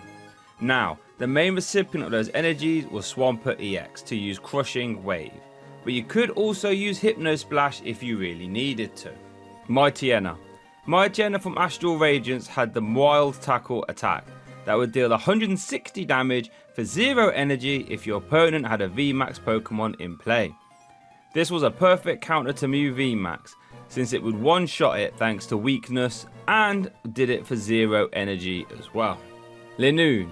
Linoone from Ruby and Sapphire had the Seek Out attack that would let you search your deck for any 2 cards and put them straight into your hand. Really good for setting up. Beautifly. Beautifly from Deoxys had the Hunch body that would boost its damage by 40 if it had 40 HP or less, and its top attack was slightly disruptive too. While it didn't seem strong, it did get a top 4 placement at the 2005 Colorado Gym Challenge in the junior division. Dustox. Dustox EX was a played deck in 2006. Its Safeguard Pokebody would make it completely immune to damage from EX Pokemon, meaning it would stonewall some decks straight out of the format completely. Ludicolo. Ludicolo won 2004 Japan Nationals in the senior division. Circular Steps would deal massive damage if benches were full, and Swing Dance would let you draw the top card of your deck, which when combined with Macargo would let you put any card you want to the top of your deck. So it could basically grab you any card you like with the combination of Ludicolo and Macargo. Shiftry. This Giant Fan Shiftry ended up getting banned. Giant Fan would let you flip a coin when you evolved into it. If heads, you could shuffle away one of your opponent's Pokemon. This was a bulk card, right up until Forest of Giant Plants came out in Ancient Origins. This stadium would let your grass types evolve on the first turn they were put into play. This led to Shiftry being a first turn deck, thanks to the grass type Cedar and Nuzleaf. You would spam as many Shiftry as possible on your first turn, like Super Scoop Up and Scoop Up Cyclone, and if you flipped enough heads you would shuffle away all your opponent's Pokemon to win. Actually very effective, and it got Shiftry banned. Swellow. Delta Swellow would give all your stage 2 Pokemon EX a free retreat cost, which was very helpful if you played a lot of them. Pelipper. Pelipper from Paldea Evolved had the Hearsay ability, letting you grab a supporter from your deck or discard pile when you evolve into it. very similar to Holon Transceiver, which was a fantastic engine. Unfortunately for Pelipper though, it hasn't seen any play. Gardevoir. Now realistically, there are a few Gardevoir cards you could pick here, but the right choice is Gardevoir from Secret Wonders, arguably the strongest card ever printed. Its Pokepower Telepass would let you use a supporter in your opponent's discard pile as the effect of this power, which is actually crazy on its own. But its Psychic Lock attack would turn off all opponents' Pokepowers next turn, meaning you could lock down decks super fast. This Gardevoir Gallade deck was the best deck in format for ages, and it won the 2008 World Championships, and got second place at the 2010 World Championships too, only losing to a top deck. Masquerain. Masquerain from Plasma Blast had the tool reversal ability that would let you pick up one of your tool cards attached to one of your Pokemon and put it back in your hand. This saw limited play in the tool drop archetype, where Trubbish would deal more damage depending on each tool you had in play. So Masquerain would let you dump your tool cards onto Sigilif, and then you could pick them back up to put on your Trubbish at a later date. Breloom. Breloom from Secret Wonders saw limited play in the Guardi Gallade deck from earlier, due to its ability to hit for grass weakness while using the fighting type energy that Gallade would. When used with Lake Boundary, weakness was applied as a 2x multiplier as well. This actually ended up winning 2008 US Nationals, the biggest event of the year. Slacking. Slacking won the 2005 Gym Challenge, and it got a top 4 at the challenge in Houston. Its lazy body would turn off all Pokepowers while it was in the active, which was very disruptive. Metagross and Boost Energy would keep Slacking powered up so it could keep attacking. Ninjask. Ninjask from Deoxys had the fast protection body, which would make it immune to all damage done to it from your opponent's basic Pokemon, making it very hard to deal with sometimes. Shedinja. Shedinja from Lost Thunder was a menace. You could attach it as a tool card, and the Pokemon it was attached to would give up one less prize card if it got KO'd. Often, this was attached to Resource Management or Guru in control decks, so you could keep using Resource Management and your opponent wouldn't take any prize cards for KOing you. But it actually won Sheffield Regionals in a Mewtwo and Mew tag team deck. Exploud. 2004 Exploud really didn't mess about. 4 attacks, all of which were helpful. The main one, however, was Breaking Sound, and it was the main one that players would look to use, dealing 10 damage to all your opponent's Pokemon, with Desert Ruins to bolster that spread damage, all while having Mr. Briny to heal off damage as well. A devastating deck that could do 6 prize turns quite often. Hariyama. Hariyama EX would stop your opponent from playing any stadium cards while it was in the active, and its attacks were decent too. It actually worked well with Medicham EX, and that pairing took 3rd place at US Nationals 2005. Delcatty. Like Blaziken before, the 2004 metagame had Delcatty all over it, letting you discard an energy card from your hand to draw 3 cards. When paired with Magneton, who would let you get back energy cards from your discard pile, you had a great little loop on your hands. At a time where supporters were mostly used to search out cards, not necessarily draw them, Delcatty was the heart and soul of the format. Sableye. Sableye is a sneaky Pokemon that's had a ton of great cards, like Lost Origins and Junk Hunt. However, none of them can stand up to the mighty Stormfront Sableye. Out of the gates, this card was already pretty nuts. Its Pokebody would force you to go first if you led it in the active to start the game. This on its own would have been pretty good, but it had 2 killer attacks too. Impersonate would let you discard a supporter from your deck and then use it as the effect of this attack. Madness. This would let you double up on disruption supporters, like going Judge into Cyrus's Conspiracy for example. But what made this Sableye card unique was its attack over Confident, whose damage would get boosted by 40 if the opponent's active had less HP than Sableye. This would be good for picking up cheeky KOs, occasionally even to open games so you could win before your opponent had a chance to do anything. However, there was a rule change that would let you play items on your first turn going first, and that meant Sableye became the frontman for the most aggressive first turn win deck we have ever seen, where you would play Seeker to force your opponent to pick up a Pokemon, then spam Crobat G and Poke turns to KO any other bench Pokemon your opponent might have, then use plus powers and expert belts to finish off the active. This was so effective that you could win 80% of the time on your first turn going first. This deck was so game breaking that Pokemon actually had to step in and perform an emergency rotation to remove Sableye from the format, the only time this has ever happened before. Aggron. Aggron VMAX got a top 16 finish at 2022 Worlds. When paired with Arceus V-Star, you could power it up pretty fast, and it would hit hard, dealing 270 damage, or more with a choice belt attached. Medicham EX. Medicham EX almost won all 3 age divisions at 2005 Worlds, only losing in Masters. Its Wise Aura body would turn off Poke powers while it was in the active. Very disruptive. And the attacks were just about good enough to apply enough pressure while denying all those Poke powers while it was in the active. Very strong deck. Manectric. Manectric EX was the focal point of the 2005 World Championship winning deck. It had the disconnect attack that would prevent your opponent from playing any trainer cards next turn. This would grind some decks down to a halt, allowing you to lock in Curse Stone Stadium 2, which would bolster your damage output nicely. The deck even used Mew EX to give a toolbox style of approach as well. Plusle. Plusle from Secret Wonders got 4th place at Japan Nationals 2007, paired with Ludicolo and Blissey. Its plus charge power would let you grab 2 basic energy cards from your discard pile and put them in your hand if one of your Pokemon was knocked out last turn. Minun. This Minun also got played in Lucario Blissey. Its minus charge power would let you draw 2 cards if one of your Pokemon got knocked out last turn, making for powerful swing turns. Volbeat. Volbeat from Great Empowers had the Light Conduct power, which would let you put a supporter card from your discard pile to the top of your deck if you had Illumise in play. Not bad. Illumise. Illumise from Twilight Masquerain lets you shuffle in one of your opponent's bench Pokemon on your first turn going second. Situational, but strong, and there were some wobblings of people playing it at 2004 Worlds, but never really amounted to much. Swallow. Swallow from Hidden Legends got 4th place at the Colorado 2005 Gym Challenge, Senior Division. Swallow Up could deal massive damage, and Amnesia could buy you turns in a pinch. Sharpedo. Sharpedo EX got a top 32 finish at 2005 Worlds. Darkness Blast would hit very hard with Darkness Energy to boost it, and it also had a disruptive element too, with 2 energy removals in the deck. Warlord. Warlord EX from Primal Clash got 2nd place at US Nationals, not by attacking however, just by sitting in the active and absorbing damage.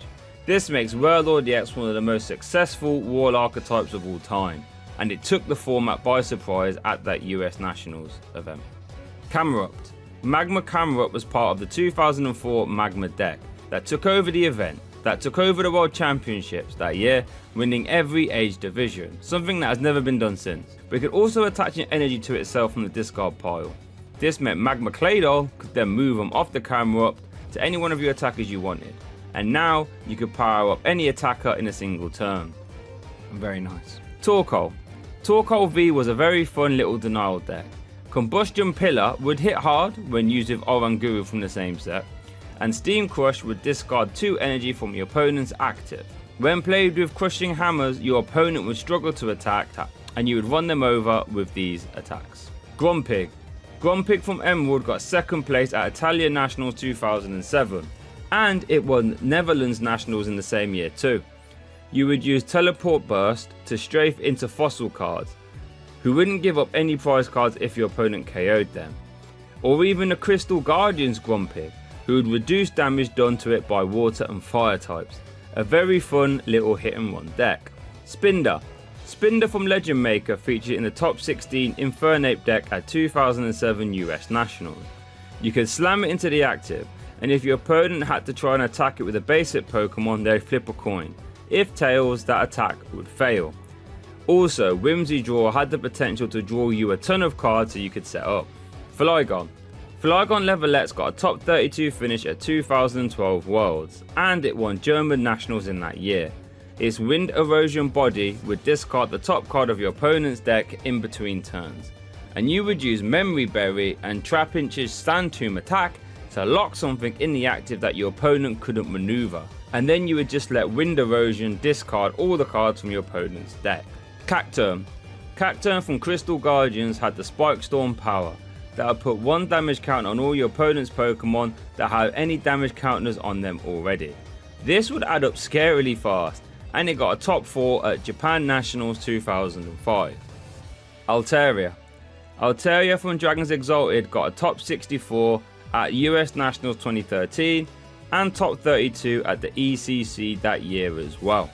Its Flight Song ability would boost your dragon type damage by 20, and this would stack too, so if you had 3 of these out, your dragon types would do an extra 60 damage per turn. This was played with Garchomp from the same set, due to its efficient Mat Cut and Dragon Blade attacks. Gabite had the Dragon Call ability that made getting this deck set up much easier. Zangoose. Team Magma Zangoose was played in the 2004 World Championship Domination. Team Magma Zangoose was played in the 2004 World Championship winning deck, as a 4-of as well. This was due to its attacks being very helpful. Call for Family would help you set up your evolving basics like Baltoy or Numel, and team play had a very decent damage output, especially in the mirror match. Survivor from Call of Legends had a top 4 placement at 2011 Nationals in Sweden, paired with Skuntank G. Poison effect would hit very hard for 2 energy, dealing 90 if you included the poison damage as well, and Skuntank V would provide the poison via its poison structure Poke Power. Lunatone from Deoxys won the 2006 World Championships in the senior division. Its Moonglow body would reduce the retreat cost of your Soul Rock down to 0, and Target Beam would deal very good damage, dealing 20 plus 10 for each Soul Rock you had in play. The Soul Rock from Deoxys also featured in this deck. Its body Sunbeam would boost Lunatone's HP to 80, which was very helpful, and it could even help out with damage via its Reflected Beam attack, which would deal more damage for each Lunatone you had in play, making for a very fun combo deck. Whiscash hasn't really had the best of luck in the Pokemon trading card game. The one from Obsidian Flames does have a fun use case though, since its Raging and Rocking attack could easily discard the top 12 cards of your opponent's deck, since you could Primal Turbo 4 Reversal Energy onto it, and that meant as long as you was behind on prizes, those energy cards would now count as 12 fighting energy, which would detonate your opponent's deck. Crawdon EX from Hollow Phantoms had the very silly ability Splashback that would let you shuffle away one of your opponent's bench Pokemon if they had 4 or more in play. This, as you can imagine, is very hard to play around. Its attack Power Blow wasn't too bad either. This got a top 4 finish at the Coral Springs Gym Challenge in 2006. Claydol. Great Encounters Claydol was one of the best cards ever made. Games were quite honestly decided at the time as by who was the first player to get their Claydol out. Its Cosmic Power would let you put 2 cards from your hand to the bottom of your deck, and then you could draw till you had 6 cards in hand. Normally, these kind of abilities would only let you draw till you have 5 cards in hand, like with Barrel or Artillery. This let you draw 6. And not only that, but Claydol would also let you preserve resources by putting them to the bottom of your deck. This in turn would also let you draw more. Absolute madness. Claydol was literally in every meta deck at the time, right up until it rotated. Cradily EX. Not only has this got terrifying artwork, but it also had the terrifying Primal Vibes body, which would stop your opponent from evolving their Pokemon while it was in the active. This could stop decks right here, right now. Almaldo EX got 2 top 4s at the 2006 Gym Challenges. Its body made it have grass and fighting typing if it had a react energy attached, which would make it hit for 2 different weaknesses at the same time. And Vortex Chop had a crazy high 100 damage output if your opponent's active had a resistance, which most Pokemon in the time did. Milotic from Flashfire absolutely dominated the expanded format for a good while. Its Energy Grace ability would let you knock out Milotic, but then you could attach 3 energy from your discard pile to one of your Pokemon, excluding any EX Pokemon. This saw no play in Standard because it was too costly. However, in Expanded, that you had GX Pokemon, you could now work around that previous balancing factor and completely blow it out of the water, leading to turn 2 Night Watches from Trevnar after an Ace Trainer 2. Gross. Leaving your opponent with a 1-card hand. Cast Form. Holland's Cast Form was a metagame titan back in the day. Not only could you attach it like a double Rainbow Energy, which was nuts, but later on in the metagame it was actually used to draw a ton of cards with its attack. Holland's cast form was integral to the Ryegg's deck that won US Nationals, going undefeated, and also met itself in the final, a feat that hasn't been repeated ever again since. Kecleon. Kecleon from Chilling Reign would become the type of each basic energy card attached to it. So if you had every type of energy attached to Kecleon, it would become every type. Very fun. And with super effective glasses, you could hit for 3 times weakness on it. Very nice. Bayonet. Bayonet EX from Legend Maker won 2007 Worlds in the Senior Division. Its shady move power let players move a damage counter from one of your Pokemon to any one of your opponent's Pokemon. And Shadow Chant was very efficient attack as well. Tropius. Evolving Skies Tropius saw some play as a single strike Tyranitar V counter. Lost Box decks would often struggle to deal with Tyranitar V, barreling down on them and discarding their cards via Cragalanche. But since it was weak to grass, they could use Tropius Rally Back to dispatch it easily. Walrein. Walrein from EX Legends got a top 16 finish at 2004 Worlds. Its Crush Draw power would let you look at the top card of your deck, and if it was an energy card you could attach it. And its sheer cold attack would stop your opponent's Pokemon from attacking 50% of the time. Huntail. Huntail from Primal Clash had the powerful Storm attack that would deal 20 damage for each energy card attached to all your Pokemon. This obviously had a crazy high damage output. Gorbis. Mystic Water from Gorbis was a damage dealing merchant back in the day, dealing 20 plus 10 for each psychic energy in play. This was commonly played with Crobat to get some early damage in while you attach a ton of energy, or you could play it with Mewtwo EX, whose psychic absorption attack would turbo out energy very quick. Relicanth. Call of Legends Relicanth got a top 16 placement at 2012 Worlds. Its prehistoric wisdom attack would let you get cards into your lost zone to make Mew Prime easier to use. Love Disc.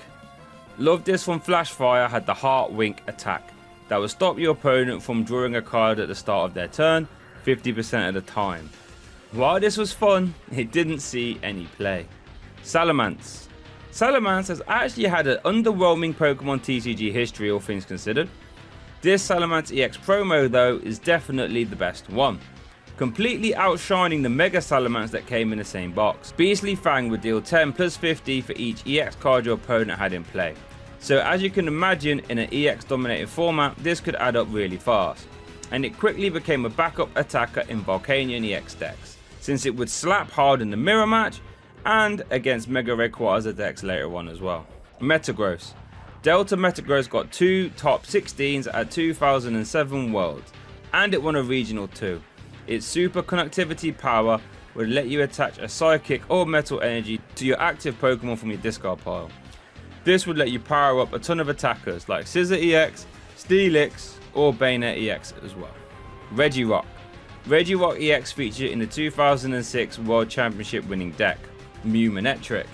It gave Mew an option to copy Tonnage for a big 80 damage swing, or you could attack with it too to provide some fighting type coverage. Registeel. Registeel from Crimson Invasion featured in the 2017 second place EUIC deck, Silvally Metals. You would use it to accelerate metal energy via its attack Turbo Arm. Regice. Regice from Legends Awakened saw a ton of play, mostly in the Gyarados archetype.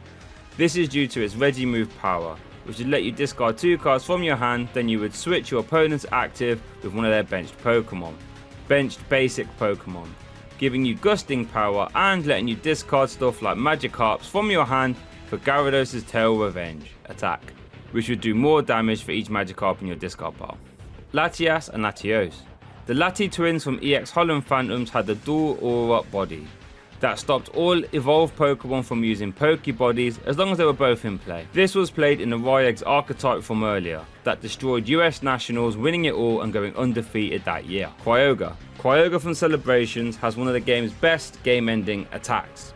Its Aqua Storm attack would discard top 5 cards of your deck, and for each energy card you discarded, you could snipe 2 of your opponent's benched Pokemon. So players would manipulate their deck so they just had 5 basic energies in there. So you had an effective 250 damage snipe to KO 2 multi-price Pokemon to win the game. worked very well. Groudon. Magma Groudon was one of the game's most successful surprise decks, and it was so successful that it's done something that no other deck has done since 2004. It won every age division at the 2004 World Championships. Both of its attacks would hit very hard for little energy, and since Magma Energy would count as 2 energy for a single turn, and Special Darkness Energy would boost damage by 10, this meant Pulverize had no problems ejecting everything out of the format, and doing so in convincing fashion. Rayquaza. Rayquaza has some of the best Pokemon history of all time, which includes some corker cards, but the best in my opinion has to go to Mega Rayquaza EX. This was a terror on the metagame with its Emerald Break attack, dealing 30 damage for each bench Pokemon you have in play. Sounds mediocre, right?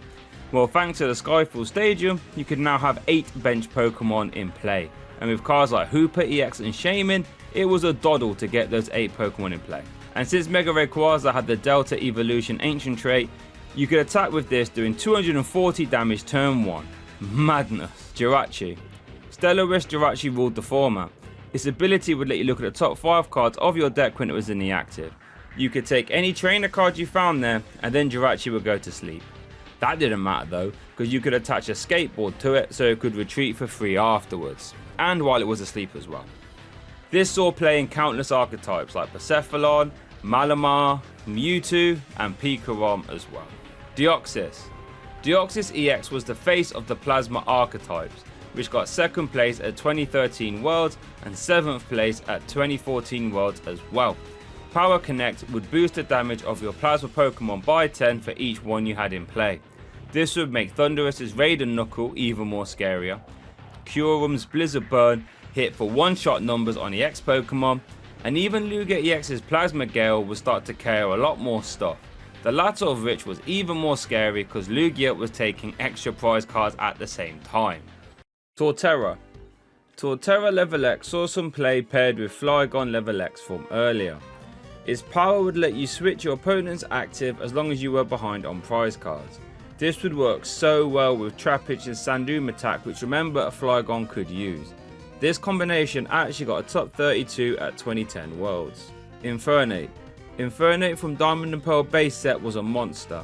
Its Flare Blitz attack was very efficient, dealing 90 damage. The Level X was also played in the deck.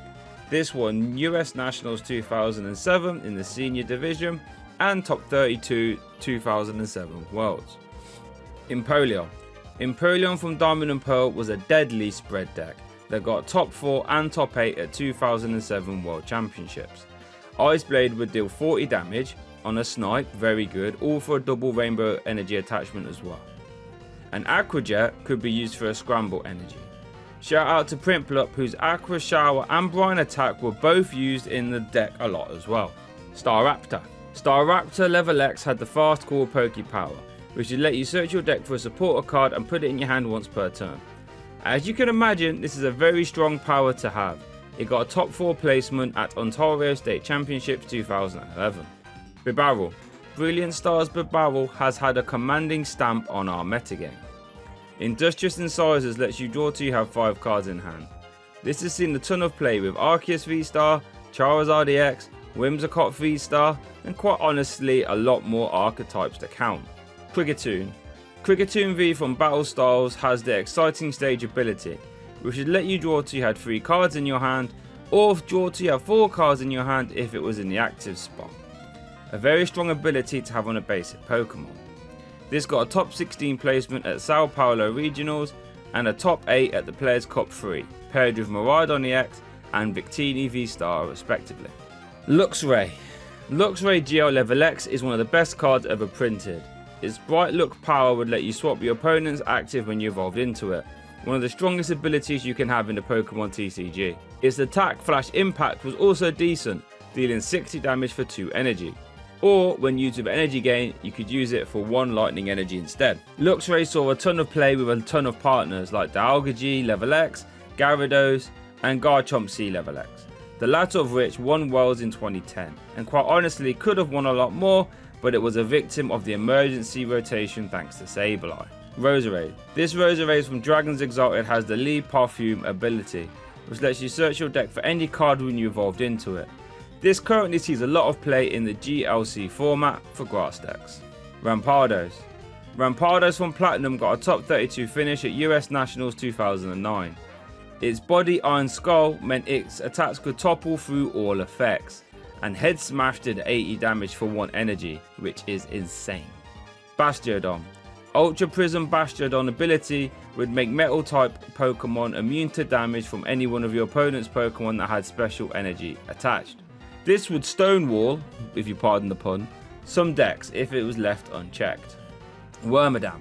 The Wormadams from Brilliant Stars all had the Matron's Anger attack, which would deal 30 damage plus 10 for each Pokemon in your discard pile.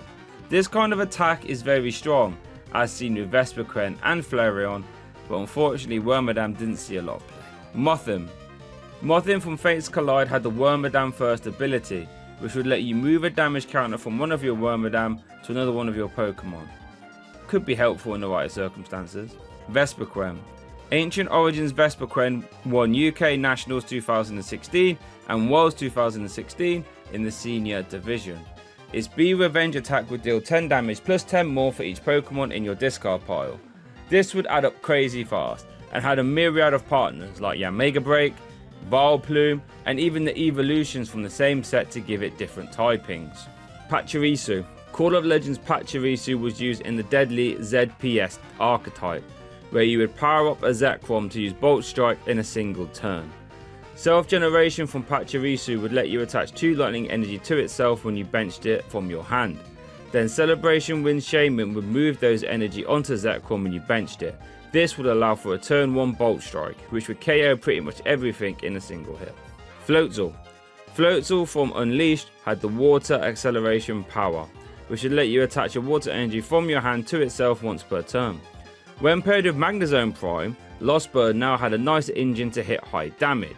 It's actually got a top 16 placement at Virginia Regionals 2011. Cherrim. Battlestar's Cherrim had the Spring Bloom ability, which would let you attach as many grass energy as you liked from your hand to your non-rule box Pokemon in a turn. This saw some play with Lost Origins Snorlax from earlier on, to actually get a day 2 finish at Liverpool Regionals. Gastrodon. The best Gastrodon is actually going to be this new one, which turns off all stage 2 Pokemon abilities apart from the one in your opponent's active. This actually has a chance of seeing some play, turning off powerful stage 2s like Archeops, Baxcalibur, and Charizard EX if it's on the bench. Very good. Abipom. Abipom G saw a ton of play in the 2009-2010 season. Its snap attack was an early one-hit KO machine, just for a double colorless energy. This was seen in a ton of high placing decks, including the 2010 UK national winning deck as well. Drifblim. Drifblim from Dragons Exalted got a top 16 finish at 2013 Worlds. Shadow Steel would deal 50 damage for each special energy card in your opponent's discard pile. This would be very helpful at dealing with the plasma archetypes that were running rampant at the time, as they were all special energy reliant. Lopunny. Mega Lopunny and Jigglypuff GX was a Mewtwo and Mew staple. They ended up winning OCIC in 2020 and had plenty of other finishes too, like first place in the Aichi Champions League as well. Its Jumping Balloon attack would deal 60 damage for each EX or GX Pokemon your opponent had in play, which as you can imagine would add up very fast. Mismagius. Mismagius from Unbroken Bonds had the Mysterious Message ability, which would let you draw till you had 7 cards in your hand, but Mismagius will get KO'd in the process. This seems like a steep price to pay, right? But in tag team only decks, this could be a really handy draw engine, and since you only played 3 prize Pokemon, you could essentially give up 2 of these and it really didn't matter much. Honchkrow. Honchkrow Levelette's got a top 32 finish at the 2008 World Championships. Its Start and Swing attack would let you grab a card from your discard pile and put it in your hand if it was to KO something, which, with a special Darkness energy, was pretty often. Purgly. Purgly G got a top 16 placement at 2007 World Championships as a one-off in Lux Chomp. Chip Off would let you discard cards from your opponent's hand at random until they had 5 cards left. Could be very disruptive. Skuntank. Skuntank G featured in the SB Box archetype that top 4 2009 World Championships. Its Poison Structure power would let you poison both active Pokemon unless they were an SP, and you had a Stadium in play. Very good math fixer. Bronzong. Bronzong from Phantom Forces had the Metal Links ability, which will let you attach a metal energy from your discard pile to one of your bench Pokemon. This kind of ability is always good, and it got a top 8 placement at 2016 World Championships, paired with Genesect EX to attack and Aegislash to be a bit of a wall and attack as well. Even Bronzong Break could get involved, and a slightly different Bronzong Dragons variant won the Supernova Blast 4 as well. Spiritomb. Spiritomb from Arceus was a format staple to help defend against the SP decks at the time, since when it was in the active it would stop all trainer cards from being played, stopping all the SP support cards. Its Darkness Grace attack would also evolve one of your bench Pokemon as well, perfect for Gardevoir to get its Pokemon into play while slowing down your opponent. This combination got second place at 2010 World, losing to a top deck for game. 2. Garchomp Sea Level X, funnily enough, which is the best Garchomp card of all time. Garchomp Sea Level X is the front man for one of the strongest decks of all time, Lux Chomp. With a power gain, you could use Dragon Rush for a DCE attachment, which did an 80 damage snipe to any one of your opponent's Pokemon, which was enough to pretty much decimate your opponent. Its power would also heal damage from all your SP Pokemon when it was put into play, and the deck was pretty much all SP Pokemon for the most part. Oh, and it had a free retreat cost as well. This deck won 2010 Worlds and got second and third place at Japan Nationals 2009, and quite honestly it could have gotten more placements, but it was the victim of the Sableye emergency rotation.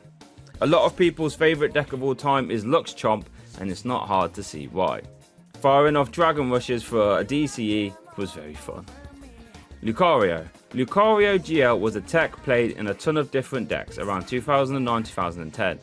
Its Pokebody Boundary Aura would apply weakness as ×2 instead of the normal +30 at the time. But worth giving a shout out to Lucario EX, who was this kind of frontman for the Lucario Bats archetype for a time, but it quickly ended up getting phased out. Hippowdon. Hippowdon from Primal Clash got a top 32 placement at 2015 Worlds, and a top 8 at US Nationals in the same year. Its Resistance Desert attack would make it immune to damage from EX Pokemon next turn, which if used over and over and over again, would lock off a lot of the format. Drapion. Drapion V was a terror for the best deck in format at the time, UV Max. Drapion V would reduce its attack cost by 1 for each Single Strike, Rapid Strike or Fusion Strike Pokemon your opponent had in play, meaning against Mew VMAX it was often able to attack for free.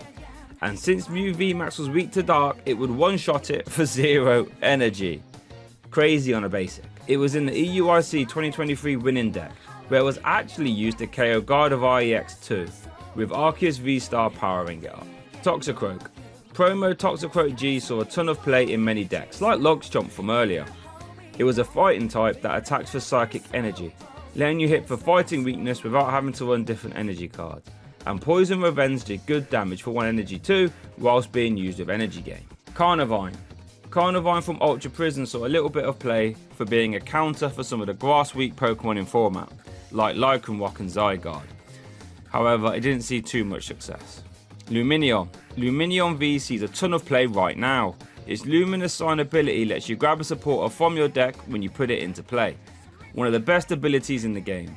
This is featured in many archetypes like Charizard EX, Lugia V-Star, Chien-Pao and Raging Bolt, and quite honestly, there's no reason why you couldn't run it in every single deck in format.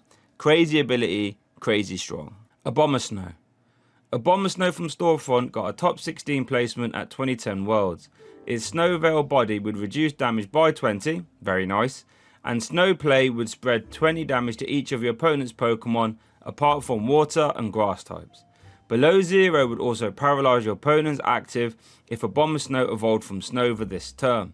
This was paired with Ampharos, who would turn off all Pokepowers of Pokemon that had damage counters on them already, so you can see a little bit of synergy there. So after you use the Snow Play, your opponent would really slow down. Weavile. Weavile GX had the Shadow Connection ability, which would let you move around dark energy that would attach to your Pokemon. When paired with Darkrai Tag Team and Mega Sableye Tag Team and Greninja Tag Team, the Dark Box archetype was very scary, had a lot of options to attack with. Since Darkrai Tag Team would do heavy damage to the active while sniping the bench, could also auto KO your opponent with its GX attack. Mega Sableye Tag Team would take extra prize cards if it KO'd a GX or EX Pokemon, or discard the top 15 cards of your opponent's deck with its GX attack.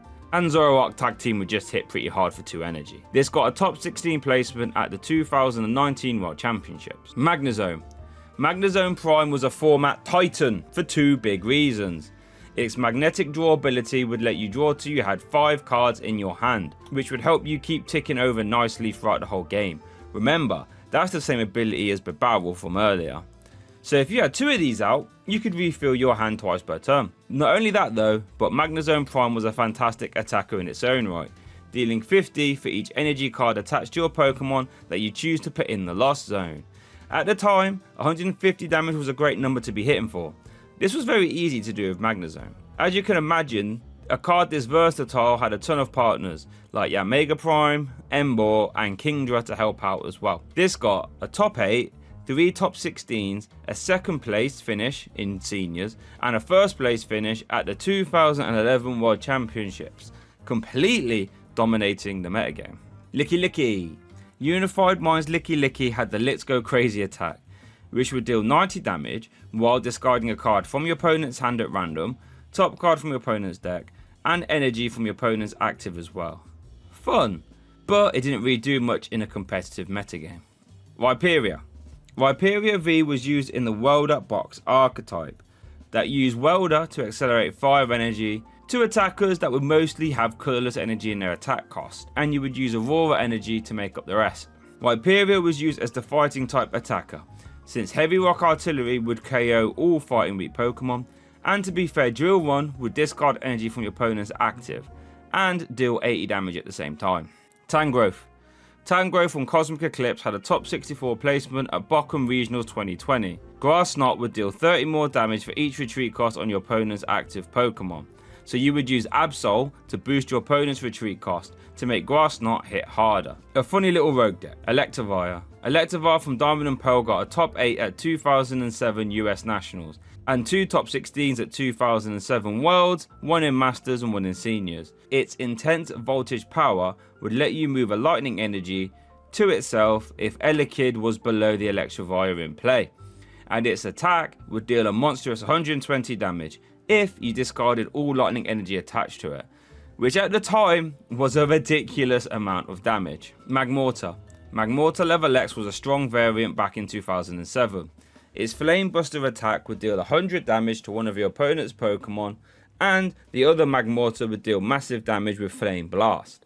And to be fair, Fireball Bazooka wasn't too bad either. This got a top 32 placement at 2008 Worlds, and a top 8 and a top 32 in the junior division as well. Togekiss. Togekiss V Max had the Max Glide attack, which would deal 120 damage, and let you grab any 2 cards you wanted from your deck. Incredible control card. That was a funny little control deck that worked, which worked okay in the expanded format for a time, but didn't do much in the standard format. Yamega. We mentioned Yamega Prime earlier with Magnezone, and it was a metagame monster. Its Insight Body would let it attack for free if you had the same amount of cards in your hand as your opponent. This made Linear Attack and Sonic Boom some of the best attacks in the game, since they would now cost 0 energy to use. Yamega Magnezone won US Nationals 2011 and got a top 8 at 2011 Worlds as well. Leafeon. Plasma Leafeon, in my opinion, has one of the best 1 colourless energy attack cost ever printed. Energy Crush would deal 20 damage for each energy in play, both yours and your opponent's. This would keep Seismitoad players terrified, since it also resisted water as well whilst being weak to grass. And while it was never the focal point of a deck as a utility attacker, and it got 10th place at 2013 Worlds as well, and it got 10th place at 2013 Worlds, as well as winning German Nationals 2015. Glaceon. Glaceon Level X got a top 8 placement at 2008 Worlds. Its Chilly Breath body would prevent your opponent from activating any Poke powers whilst it was in the active. Very disruptive. Gliscor. Gliscor Level X had the Shoot Poison body, which would let you paralyze your opponent's active when you evolved into it. Combo this with the Burning Poison attack, which would let you return the whole Gliscor line back to your hand, and then you would promote Spirit Tomb from earlier, so your opponent couldn't switch around, and was often forced to pass because of the paralysis, locking you down. After that, you would just evolve into another Gliscor Level X and keep this loop going over and over and over again. This got a top 8 placement at 2010 US Nationals and a top 4 at Australian Nationals as well. Mamoswine. Mamoswine GL saw a lot of play in the Shuppet Donk deck, where you would try and deal as much damage with Shuppet's Fake Out in a single turn, to often win the game on your first turn. If you were 10 damage short from a KO, then you could use Shuppet and promote Mamoswine afterwards, since the Icy Aura body from Mamoswine would deal an extra 10 damage if your opponent's active wasn't a water type, which was sometimes enough to win. The Shuppet Donk deck was so strong it got a top 16 placement at 2010 Worlds in the Junior division. Porygon Z. Porygon Z from Unbroken Bonds had the Crazy Code ability, which would let you attach as many special energy from your hand to your Pokemon as you liked in a turn. Crazy stuff. Often paired with Cramorant VMAX, who would flip a coin for each energy card attached to it and deal 80 for each heads. Or you could snipe with Cramorant V Spit Shot. This got a 4th place finish at a Taiwanese regional. Gallade. The Gallade from, well, Guardian Gallade has to be the best one printed, since it done something for the deck that it otherwise had no way of doing, and that was by offering a huge one-shot with its Psychic Cut attack. You could deal up to 120 damage for 3 energy, which was unheard of at the time, making it one of the strongest decks of all time. Also worth noting, Psychic Cut would let you flip over your prize cards, so you knew what they were for the rest of the game. Probopass.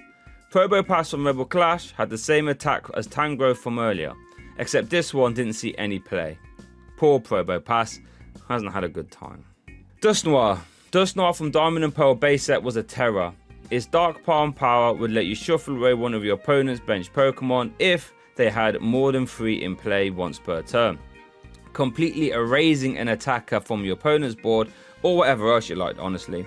This saw a lot of play as a 1-0-1 line, since you could rare candy it into play and your opponent couldn't have anything to do about it, constantly having to play around it. Frostlass.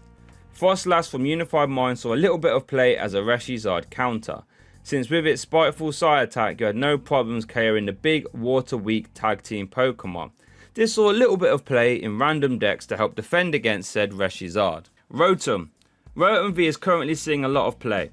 Its instant charge ability lets you end your turn to draw 3 cards. Currently Charizard EX decks play this to help give them a better turn 2 or turn 3 if they don't get Charizard EX out. For the same reason, it also sees a ton of play in controlling archetypes as well, and has even seen play in Lost Box. Turns out drawing cards is pretty good. Uxie. Uxie from Legends Awaken might be the best Pokemon card of all time realistically. Its setup power would let you draw till you had 7 cards in your hand when you put it into play, all on a basic 1 prize Pokemon no less. This meant you had no reason not to play it, and it was in every deck at the time. Its attack would even stop you from decking out, provided you could keep attacking with it. You could even level X it, so it had value throughout the whole game, instead of not just when you benched it. Crazy card. Mesprit. Mesprit level X was the front man of the AMU deck. This deck aimed to use Supreme Blast over and over again, to literally detonate your opponent, all for 2 psychic energy as well. While AMU's popularity tailed off towards the end of its legality, it still managed to get a few regional top placements. Azelf. Azelf, in my opinion, should be a card that is in every format we ever had. Its Time Walk power let you look at your prize cards when you benched it, and then you could swap a Pokemon you find there with any card in your hand, letting you liberate precious Pokemon from the prize cards. This was played in a lot of decks for that exact reason. Dialga. I'm going to cheat a little bit here and put Arceus, Dialga, Palkia as the best card for those 3 Pokemon. All because this card was a monster. Its Ultra Creation GX attack would make your Pokemon do an extra 30 damage for the rest of the game, and they would take an extra prize card if they KO'd something. This, as you can imagine, was a bit silly. ADP was initially paired with Keldeo GX, but when Zacian came out, AD was on a level on its own, being able to beat any deck in just 3 attacks. Ultra Creation, Brave Blade, Brave Blade. Lockdown stopped this card from fully dominating the metagame, but make no mistake about it, it was terrorizing online events. Okay, if you think picking all 3 Pokemon for a 1 card is a bit of a cop-out, that's fine. How about Dialga G Level X? That was a bit naughty, for turning off Pokebodies from non-SP Pokemon, and using the Deafen attack to Trainer Lock and Stadium Lock your opponent. Palkia V-Star actually occupied all top 8 slots at Melbourne Regionals 2022. Subspace Swirl would deal massive damage, and Star Portal would power up your water Pokemon fast. by attaching 3 water energy from your discard pile to your water Pokemon in any way you like. And that's without mentioning that Subspace Swell was a decent attack, dealing 60 plus 20 for each bench Pokemon in play, both yours and your opponent's. Arceus V-Star was one of the most flexible and versatile cards ever made. Trinity Nova would 2-shot everything in format, while attaching 3 basic energy from your deck to your V Pokemon in any way you like. And Starbirth, a once per game ability, would let you search your deck for any 2 cards you liked and pop them in your hand, meaning you would get set up no matter what. Arceus had a ton of partners over the course of its legality, and won EUIC 2023, and got 2nd place at NAIC 2023 as well. Heatran GX was a staple in almost every Welder deck.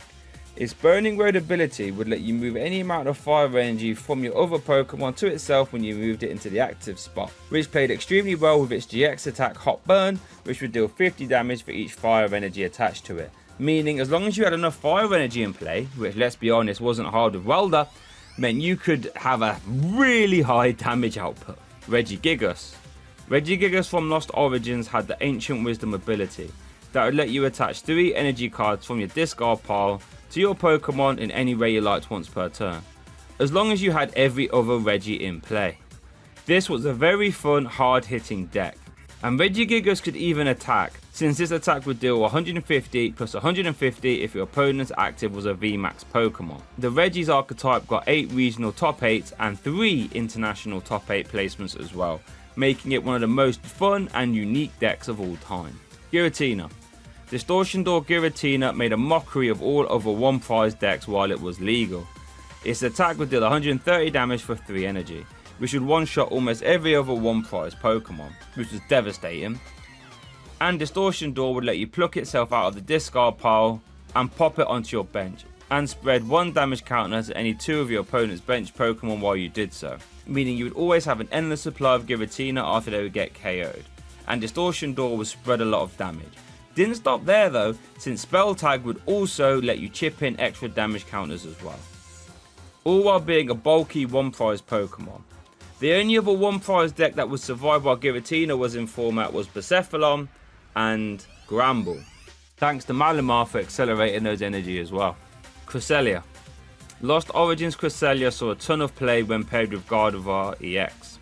Its Moonglow reverse attack was perfect for undoing the damage that Psychic Embrace would place, meaning you could set up your attackers with your Gardevoir EX without having as much damage on them before they were getting ready to attack, which was pivotal in the mirror match. And against 1 prize decks like Lost Box, you can start to take out their important Pokemon whilst leaving a 1 prize Pokemon in the active. Very nice.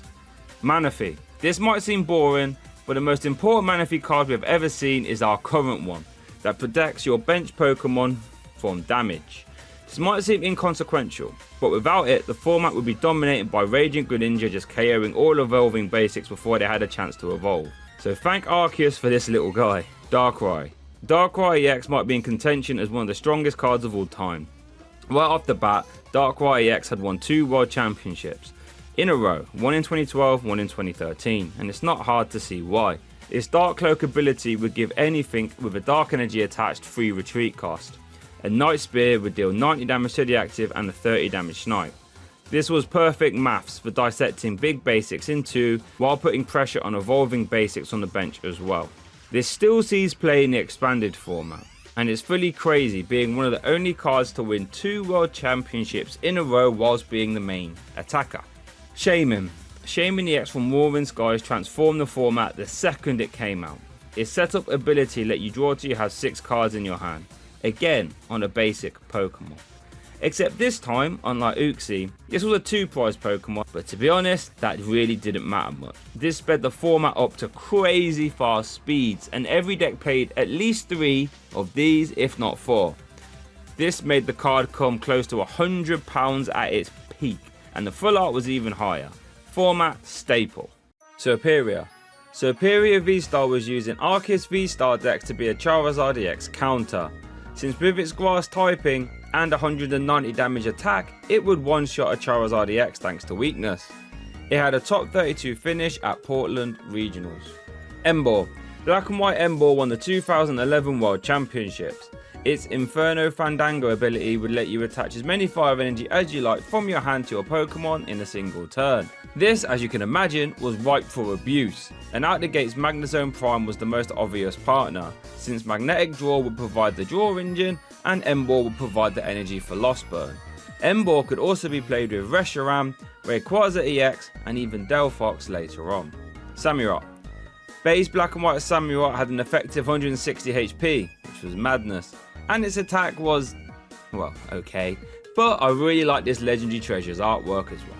Watchog. This Watchog had the Watch Ek attack, which let you look at the top 5 cards of your opponent's deck and rearrange them, forcing them to dead draw. Fun, didn't really see any play. Stoutland. Stoutland V was a menace in the Lugia V-Star archetype. Its double dip fangs would let you take an extra prize card if it KO'd a basic Pokemon. This saw no play until Archeops was in format, because now you could use powerful energy to bolster that output and made double dip fangs a menace that would mint one prize Pokemon like Comfey or Sableye, forcing an immediate response from them. Liepard. Liepard V saw some play in the Eternatus VMAX deck. Its Hidden Claw ability would let you discard a tool card when you put it into play, which was helpful for getting rid of big charms that people would often play to stay outside of range of Dread End. Simisage. Simisage from Breakthrough had the Hand Fling attack that would deal more damage for each card in your hand. Pretty fun. Simisear. Simisear V-Star had 2 decent attacks. Fireball Fever would deal more damage for each energy card in the top 5 cards of your deck when they got discarded. It was okay, but Ember Star was pretty strong though, dealing 30 damage for each energy card in your discard pile, meaning you could play this with Volcarona V to have a super high powered game ender. Simipour. Simipour from Fusion Strike had the Circus Soaking attack, which would deal 60 damage for each supporter card in your opponent's hand, which has the potential to add up nicely. Musharna. Musharna from Next Destinies had the Forewarn ability, which we have seen do well on certain cards before, like Uxie Level X and Pidgeotto, which would let you look at the top 2 cards of your deck and put one in your hand and the other on the bottom. Great ability to get use from the whole game. Unfezant. Unfezant hasn't had a good time in the Pokemon TCG, but the Downburst one is interesting, which forces both active Pokemon to get shuffled back in the deck. Sebstriker. Next Destiny Sebstriker had the Disconnect attack that would item lock your opponent and deal 40 damage. At the time, this was a good number, and when paired with Eels, it was very consistent. It managed to get 9th place at ECC 2012. Gigalith is one of the worst Pokemon in the TCG, but I'm going to give the best one to this one. Revenge Cannon would deal 10 plus 10 damage for each damage counter on each of your bench Pokemon, which could add up really fast. Swoobat. This Swoobat was so much fun to play. Its Jet Roofer attack would discard the top card of your opponent's deck for each psychic energy you had attached to it. I paired this with Gardevoir, who would make all psychic energies now count as 2. So if Swoobat had 5 energy attached, you would discard the top 10 cards of your opponent's deck. Fun, but not too competitive. Rototiller Exeggutor became the face of a controlling archetype, letting you shuffle in 4 cards from your discard pile back into your deck, letting you reuse powerful disruption cards that would eventually run your opponent out of resources. Ordino. Mega Ordino probably has the biggest Cinderella story in all Pokemon TCG history, winning the 2016 World Championships literally out of nowhere, and doing it in convincing fashion. Its Magical Symphony attack was perfect for 2-shot in the active, while also dealing a 60 damage snipe too, as long as you played a supporter card for the turn. That extra 60 damage snipe was perfect for keeping the 1 prize attacking decks in check, since you would be able to take KOs on bench Joltik, Combee, or Punkaboo, whilst also 1-shot in the active as well. What a meta call, what a deck, and what a story. Conkeldurr. The new Conkeldurr from Twilight Masquerade has seen some success at the local levels. Its Gutsy Swing attack can be used for 0 energy provided it is affected by a special condition, meaning it can do a 0 for 250 damage attack, which to be fair is very good. When paired with Binding Mochi and Poison from Brute Bonnet, this can actually one-shot V-Star Pokemon, Seismitoad. Oh boy, where do we start with this one? Seismitoad EX was one of the most infamous cards ever printed. For a DCE attachment, you could use Quaking Punch, which would item lock your opponent and deal 30 damage to them as well. Item locking was devastating at the time, and it would stop your opponent from being able to play cards like Ultra Ball, VS Seeker, or switching cards, all of which are staples and needed for a deck to function. While the 30 damage sounded pretty low, when paired with Verbank City Gym and Hypnotoxic Laser, it would now be an effective 60 damage, which should 3-shot most of the format, while also weaving in sleep flips as well. It could be argued that Seismitoad forced Lissandre's trump card to get banned, since there was a Seismitoad Slurpuff deck that would look to draw its whole deck in a single turn, with Shaman and Slurpuff spam.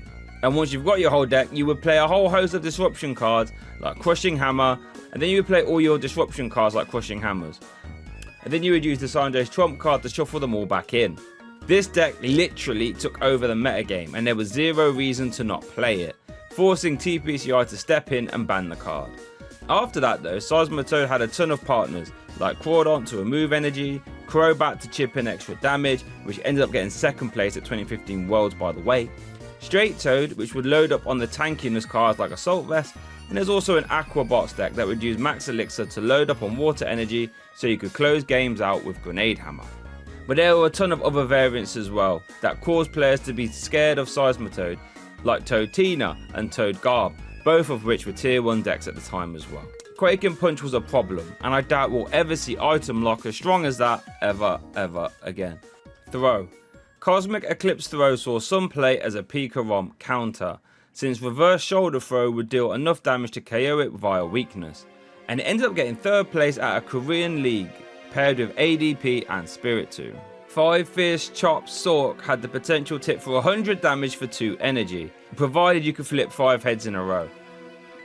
Not the best, but the artwork's pretty good. Leavanny. Leavanny from Unified Minds had the Blanket Weaver ability that would reduce damage done to your grass-type Pokemon by 40. When paired with a Alolan Exeggutor tag team, you could ping this into play as early as turn 1. This would make the tag team very tanky, and lead to Leavanny getting a day 2 placement at 2019 Worlds. Dastardly Jab Scolipede would put damage counters until your opponent's active would have 10 HP left. Very costly on the stage too, but could have its uses. Whimsicott. Whimsicott V-Star got 2nd place at 2022 EUIC. Its Trick Rind attack would stop your opponent from playing any special energy cards and tool cards from their hand next turn. This would lock down a ton of the format, like Mew VMAX, Rapid Strike decks and Arceus decks as well. And it possibly could have won the whole event as well if Frank didn't dead draw twice in the finals. Lilligant. Emerging Powers Lilligant saw a little bit of play. The Amusing Aroma will paralyze your opponent 50% of the time, which will completely stop them from doing anything. This would completely lock your opponents, especially when played with Vileplume, who would prevent items from being played, meaning your opponent would be paralyzed and he couldn't even play a switch to get out of it. It's actually got a top 4 finish at 2012 Houston Regionals. Basculin. Swarm the Wound Basculin would effectively double the damage on your opponent's active for a single Rapid Strike energy attachment. And since Rapid Strike Pokemon love to spread damage, this would make Follow the Wound a viable option for those kinds of decks. Crocodile. False Accusation Crocodile would deal 20 damage for each card in your opponent's hand. Not bad, could add up. Darmanitan. Darmanitan from Unbroken Bonds had the Find Wildfire attack, which would let you grab 3 fire energy from your deck and pop them in your hand. So next turn you could use these with Welder or Volcarona GX, or even Heat Factory on your next turn. Maractus. Maractus has the Powerful Needles attack that will flip a coin for each energy attached to it, and you would do 60 for each head. So combine that with Cherim from earlier, you would load up a ton of energy and slap for big damage. Crustle. Crustle from Boundaries Crossed not only has amazing artwork, but it had the Sturdy ability, which would stop it from getting one-shotted if it had full HP. Very annoying for your opponent, as you could start to spam Max Potion to stall for many turns. Scrafty. Scrafty from Champion's Path would interact with supporter card peers nicely, since its bad Brawl attack would deal 90 more damage if you played peers this turn. Sigilith. Sigilith from Dragons Exalted was a card that people had to be worried about in 2013. It had the Safeguard ability, meaning it was immune to damage from EX Pokemon. This could wall some decks like Plasma outright, since they had to play Kyurem or Absol to try and have a way to hit through it. Cofagrigus. Lost Thunder Cofagrigus had the Spirit Juggling attack that would deal 30 extra damage for each bench Pokemon you discarded with the effect of this attack.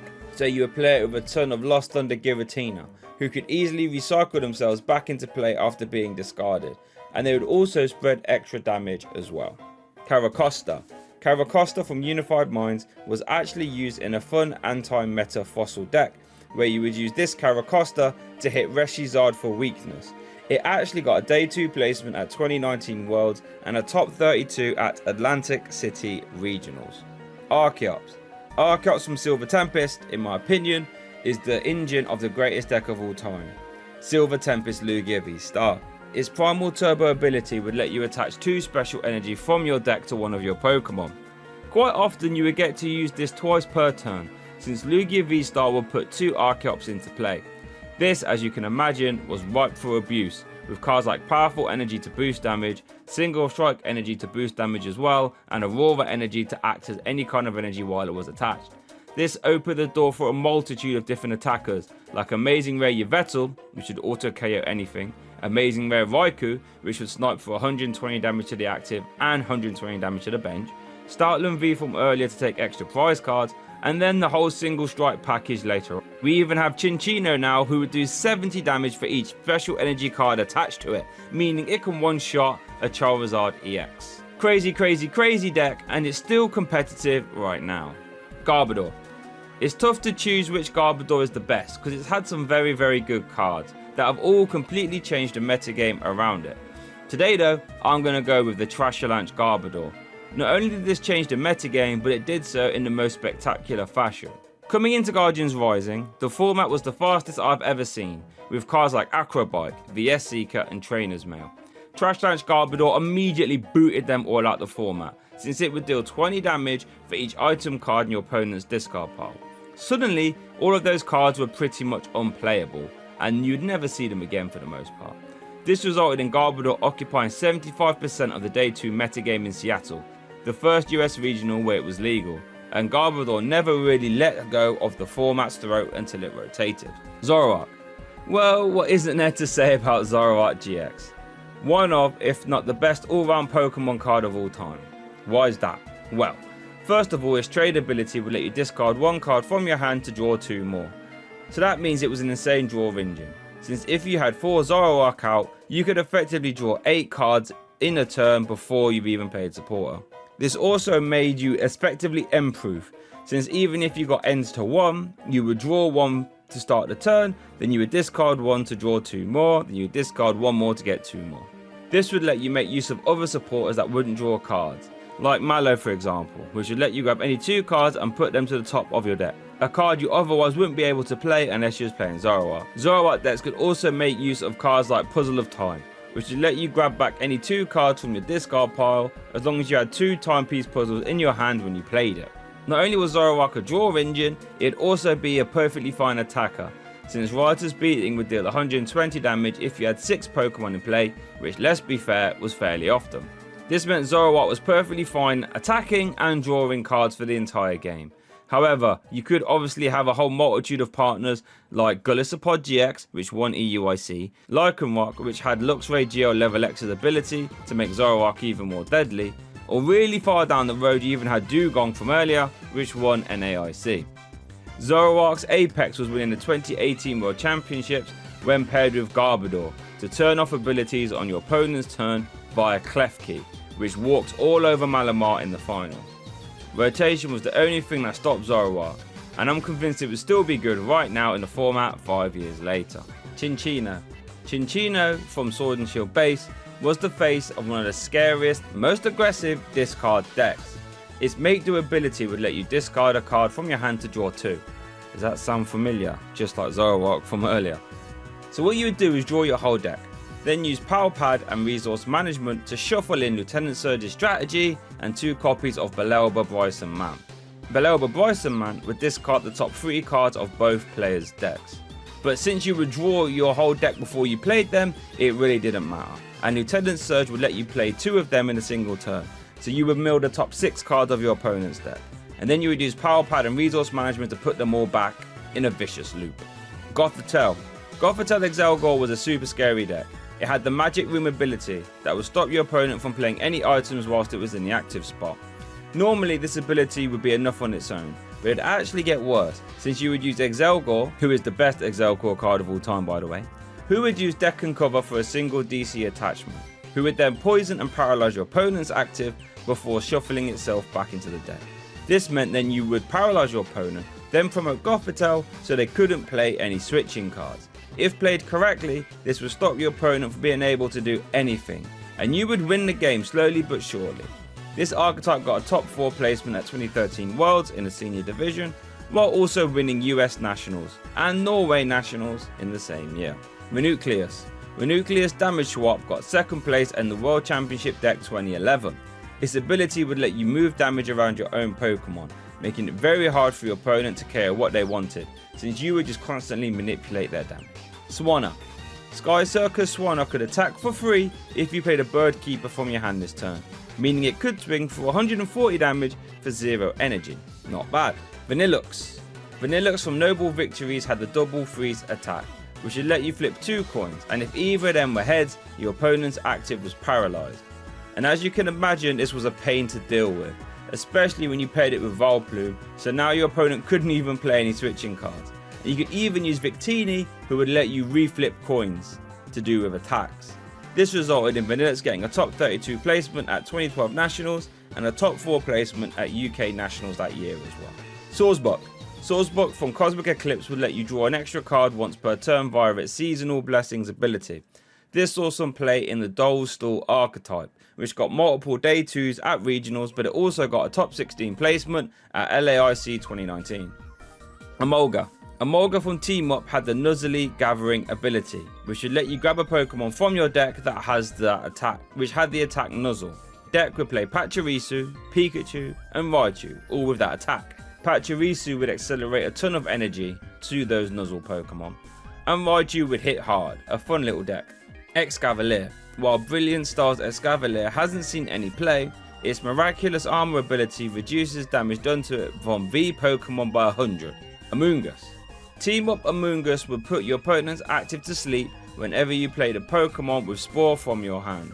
This led to a fun little sleep box deck where you attacked with Breloom. Jellicent. Jellicent from Plasma Storm had the Spiteful Spirit ability, which would poison and confuse your opponent's active whenever it got KO'd, which is a bit nasty.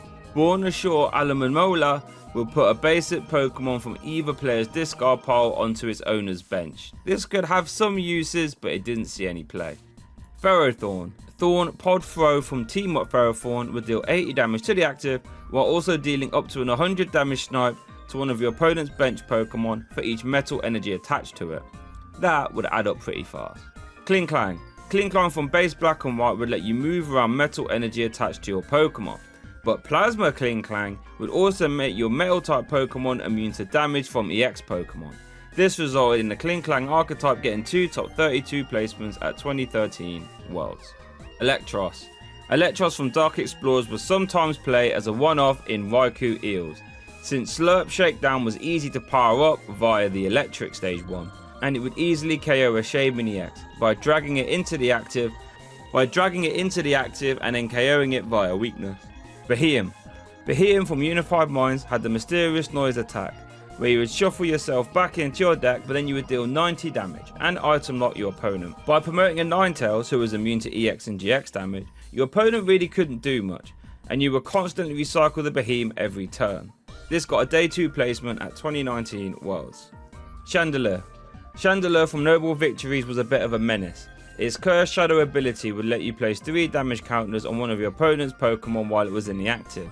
When paired with Excelgor and Vileplume, it got a top 16 placement at 2012 Worlds. Haxorus. Haxorus hasn't had the best of times in the Pokemon TCG. Its most recent card though is the best one. Bring Down the Axe auto KOs your opponent's active if they have a special energy card attached, and Dragon's Pulse is a clean KO on V Pokemon. Some Regidrago lists would play this, resulting in it getting a top 64 finish at 2024 Worlds. Beartic. This Beartic became an auto include in some Plasma decks, as soon as Pyroar became a deck, since Pyroar would wall out all basic Pokemon. Beartic was needed since it was a stage 1 that could attack for colorless energy, and it would one-shot a Pyroar. Quaganal. Quagnall from Unified Minds would item lock your opponent for a single water energy. So a lot of ADP decks would play this because it would boost its damage to 40 and it would also hit Persephone for weakness, so it was two-shotting them. And since they relied on items very hard, you would grind them down to a halt with this. Excelgor.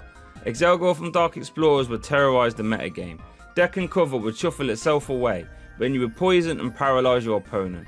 By promoting Magic Room Gothitelle from earlier, your opponent was stuck, unable to literally do anything if you kept up the loop, resulting in this deck taking down US Nationals 2013 and getting a top 16 placement at 2012 Worlds as well. Stunfisk. Electric Trap Stunfisk came out of nowhere to top 8 NAIC 2019. Its electric trap attack would deal 30 times the amount of Pokemon that had damage counters on them on your side of the field. So with Spiritomb and Jinx to damage itself and move that damage around respectively, Electric Trap would add up nicely. Mineshail. Mineshail from Furious Fist was a fun little strafe deck. By returning itself to your hand, you could preserve it, whilst dealing some good damage by Aero turn. And Fighting Stadium and Strong Energy would bolster that damage output. And then you could promote a Robo Substitute or a Safeguard Pokemon so your opponent couldn't even take any prize cards. Drugigon. Drugigon had the Revenge attack, which for a DC attachment would deal 90 damage. Very good number back in the day, resulting in it getting a top 4 placement at 2016 World Championships in Vespiquen, and winning US Nationals and Australian Nationals in the same year. Golurk. Ancient Origins Golurk was a fun locals deck.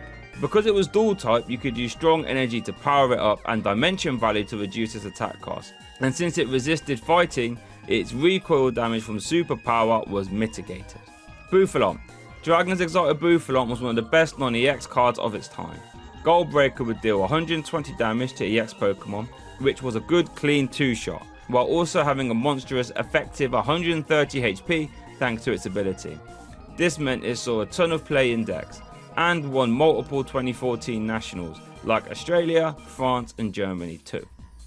Bravery. Bravery from Plasma Storm had the big wind ability, which would force your opponent to switch their active when Bravery was in the active. Kinda useful, never saw any play. Mandibuzz. Mandibuzz Break had the Wings of Disaster attack, which would deal 20 damage to all of your opponent's Pokemon, and discard all tool cards attached to them as well. Pretty fun. Heatmore. Heatmore from Burning Shadows got a top 16 placement at EUIC 2017 as a control deck. Odor Sleuth would let you cycle cards from your discard pile. In this case, the cards that are being recycled allow you to reuse Raichu's Evo Shock ability, who would paralyze your opponent's active when you evolved into it. Durant. Durant was one of the most aggressive discard decks of all time, and arguably the most successful. Its Devourer attack would discard the top card of your opponent's deck for each Durant you had in play.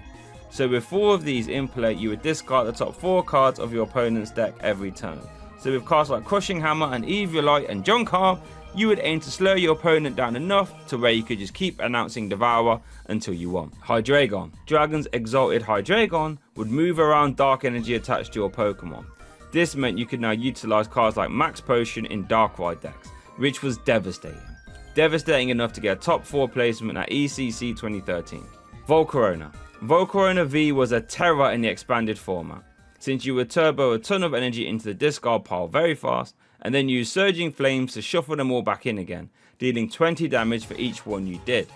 Combined with Volcanion EX, this would hit very hard. Cobalion. Cobalion GX featured in the 2019 World Championship winning deck, Perfection. This was due to its Iron Wall GX attack that would stop your opponent from attacking next turn. Terrakion. Big basic Terrakion would single-handedly keep Darkrai and Mewtwo in check. Its bulky 130 HP was unheard of on a one-prize Pokemon at the time, and Retaliate was a 2 energy attack that would deal a colossal 90 damage, enough to one-shot opposing Darkrai EX thanks to weakness. This was so strong it featured in the 2012 World Championship winning deck. Virizion. Virizion EX was Genesect's running mate in the 2014 best deck in format, where Genesect would blow up things with G-Booster, but Virizion would accelerate the energy to it via Emerald Slash, and also prevent Hypnotoxic Laser from doing anything thanks to its Verdant Wind ability. This won 2014 Worlds in a mirror match. Tornadus. Tornadus EX was one of the big basic Pokemon that ruled the early black and white format. Its blow through attack was a strong 60 damage just for a double colorless energy, and when paired with Mewtwo EX and Terrakion and Landorus, it won French Nationals 2013, and it got 6th place at 2012 World Championships as well. Thunderous. Thunderous EX from Plasma was a cornerstone of, well, the Plasma deck. Raid and Knuckle would deal good damage and accelerate special energy or normal energy from your discard pile to your Plasma Pokemon. This would allow you to recycle Plasma energy or get Prisms or DCEs in play fast to power up Kyurem, Lugia EX or even Deoxys if you really needed to, resulting in the Plasma archetype getting 2nd place at 2013 Worlds and 7th place at 2014 Worlds as well. Landorus. Landorus EX was a top card in the big basic format. Hammerhead was a madness for KOing low HP Pokemon like Tynamo that had 30 HP, since Hammerhead would deal 30 damage to the active and 30 to a benched Pokemon as well, meaning that even 60 HP basics would get 2-shot even if they were on the bench. This was good enough to win French Nationals 2013 and US Nationals 2014. However, when Furious Fist came out, Landorus got taken to a whole new level, since Strong Energy would boost its damage by 20 for each one attached. This meant with a Muscle Band, Strong Energy and Fighting Stadium, Hammerhead would now hit for 90 damage for 1 energy, which was crazy. 2-shotting other EXs. When Phantom Forces came out, you even had the Crobat line to chip in extra damage as well. This meant that the Landibats archetype was a terror for dissecting your board, resulting in Landorus EX featuring in the top 8 German Nationals deck and the top 8 US Nationals deck, and a top 16 at 2015 Worlds as well. Reshiram. Black and White Reshiram changed Pokemon TCG forever. It was a basic Pokemon with 130 HP, which was ridiculous at the time. An outrage style attack that would deal massive damage back if you failed to KO it in one hit, and its Blue Flare attack would pretty much detonate the entire format for 3 energy. Out of the gates you could play Reshiram with Ember to accelerate fire energy, or Typhlosion Prime, both of which would work well. Reshiram was so strong it featured in the 1st, 3rd, 4th, 6th and 16th place decks at the 2011 World Championships. Zekrom. Black and White Zekrom had a decent hold on the metagame, mostly for the same reasons as Reshiram, except you had to power it up a bit differently, using Pachirisu from earlier and Celebration Wind Shaman to move the energy from Pachirisu onto Zekrom for a turn 1 bulk strike. Zekrom featured in the 2011 World Championship 2nd place deck. However, it was Pikarom that was the best Zekrom card. It was one of the first tag team cards that we got our hands on, and it stayed relevant right up until it rotated. Full Blitz would deal 150 damage to the active and accelerate 3 lightning energy from your deck to one of your Pokemon. This could instantly power up another Pikarom card, or you could sling them all onto the active to make Tag Bolt an 5 prize card threat, since it would deal 200 damage to the active and then 170 damage snipe, which was enough to KO bench sitters like Tapu Lele and Dedenne GX. You even had Electro Powers, which will boost your damage by 30 for each one you played. You even had Tapu Koko Prism to accelerate energy from the discard pile, and Thunder Mountain to reduce the lightning Pokemon's attack cost by 1. All of this made Pikarom an instant aggressive deck that got 5th place at 2011 World Championships, and later on in its lifespan it became a disruption deck that spammed Crushing Hammer, Team Yell Grunt and Reset Stamp to be an irritant. This new style of deck got 2nd and 3rd place at Players Cup Finals 3, and it won the Players Cup Finals 2 as well. Kyurem. We mentioned Plasma Kyurem a few times for a good reason. Its Blizzard Burn attack would decimate one prize Pokemon, and with enough Deoxys and Muscle Bands, you would start to KO EX Pokemon in one hit as well. A straight up damage dealing merchant, which got 2nd place at 2013 Worlds and got 7th place at 2014 Worlds as well. Victini. Victini Prism was in the top 4 deck from 2019 Worlds, and its Infinity attack would shuffle in all the basic energy from your discard pile back into your deck, and deal 20 damage for each one you shuffled in. Fire decks at the time would play as high as 18 fire energy to make maximum use of Welder, Heat Factory or Ninetales, so Victini Prism would hit very hard. Keldeo. Keldeo EX was a format staple with Blastoise. Since its Sacred Sword attack would deal more damage for each water energy attached to it, but not only that, it had a terrific ability Rushing that would let you fling Keldeo into the active. So if you paired it with a Float Stone to give it free retreat, you could essentially remove special conditions at a whim or reset attacks that wouldn't let you attack next turn, just by putting KO in the active and then immediately retreating. KO was a problem for the format, as it was one amazing defense against paralysis decks and hypnotoxic laser decks as well, and it featured as the main attacker in the 2015 World Championship winning deck. Meloetta. Fusion Strike Meloetta was capable of ending games on your first turn, since Murderous Echo had no problems KOing V Pokemon turn 1, since it would deal 70 damage for each Fusion Strike energy you had in play.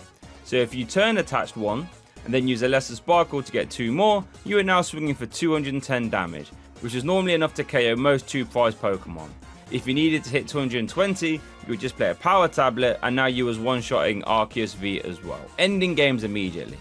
This gave the Mew VMAX archetype a huge offensive edge that pushed it to get a top 8 placement at 2022 Worlds, and then it won 2023 Worlds as well. Mad little card. Genesect. Now, while Genesect V was the draw power for the Mew VMAX deck that Meloetta was in that won 2023 Worlds, I still have to give Genesect EX the nod here as the better card. Genesect EX actually met itself in a final of 2014 Worlds, where it was the main attacker. Its red signal ability would let you swap your opponent's active when you attached a plasma energy to it, which was great because at the time there wasn't any reliable format Gust. Which was good, because then you would bring whatever you wanted into the active and slap it with G-Booster, which did a table shattering 200 damage, which was enough to KO everything in the format and some. When paired with Virizion from earlier, you had a high powered all basic deck that would roll over the competition in spectacular fashion, being the undisputed best deck in format at the time. The new Galvantula EX is the best Galvantula card. It does an amazing 180 damage attack that item locks your opponent, and the first attack is really good at KOing benched support Pokemon. Chestnut. Chestnut V has the Needle Line ability, which puts 3 damage counters on your opponent's active whenever a Chestnut V takes damage. However, this stacks, so if you have 4 Chestnut V out and one of them takes damage, you actually deal 120 damage back whenever you get attacked. That's pretty fun. Delphox. Delphox from XY base has the Mystical Fire ability, which let you draw till you have 6 cards in your hand, which is an amazing ability, especially when the attack Blaze Ball was actually usable too, dealing more damage for each fire energy attached to it. This saw play in M-Ball decks and even got a top 8 at German Nationals 2014. Greninja. Now, it was a tough choice here.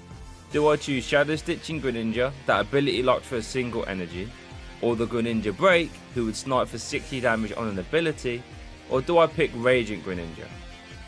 Actually, I lied to you. Radiant Greninja was always going to be the choice. Concealed cards letting you discard an energy to draw 2 cards on a basic Pokemon ability is nuts, making Greninja by far the best Radiant Pokemon. If it was just for that, then maybe the other Greninja would get a look in here. However, the attack on Radiant Greninja really puts it over the top. Moonlight Shuriken dealing 90 damage to any 2 of your opponent's Pokemon is nuts, essentially removing 2 evolving basics immediately, or bringing down 2 hefty Pokemon into range of other attacks. Make no mistake about it, this Greninja is a superior attacking threat that always has to be respected.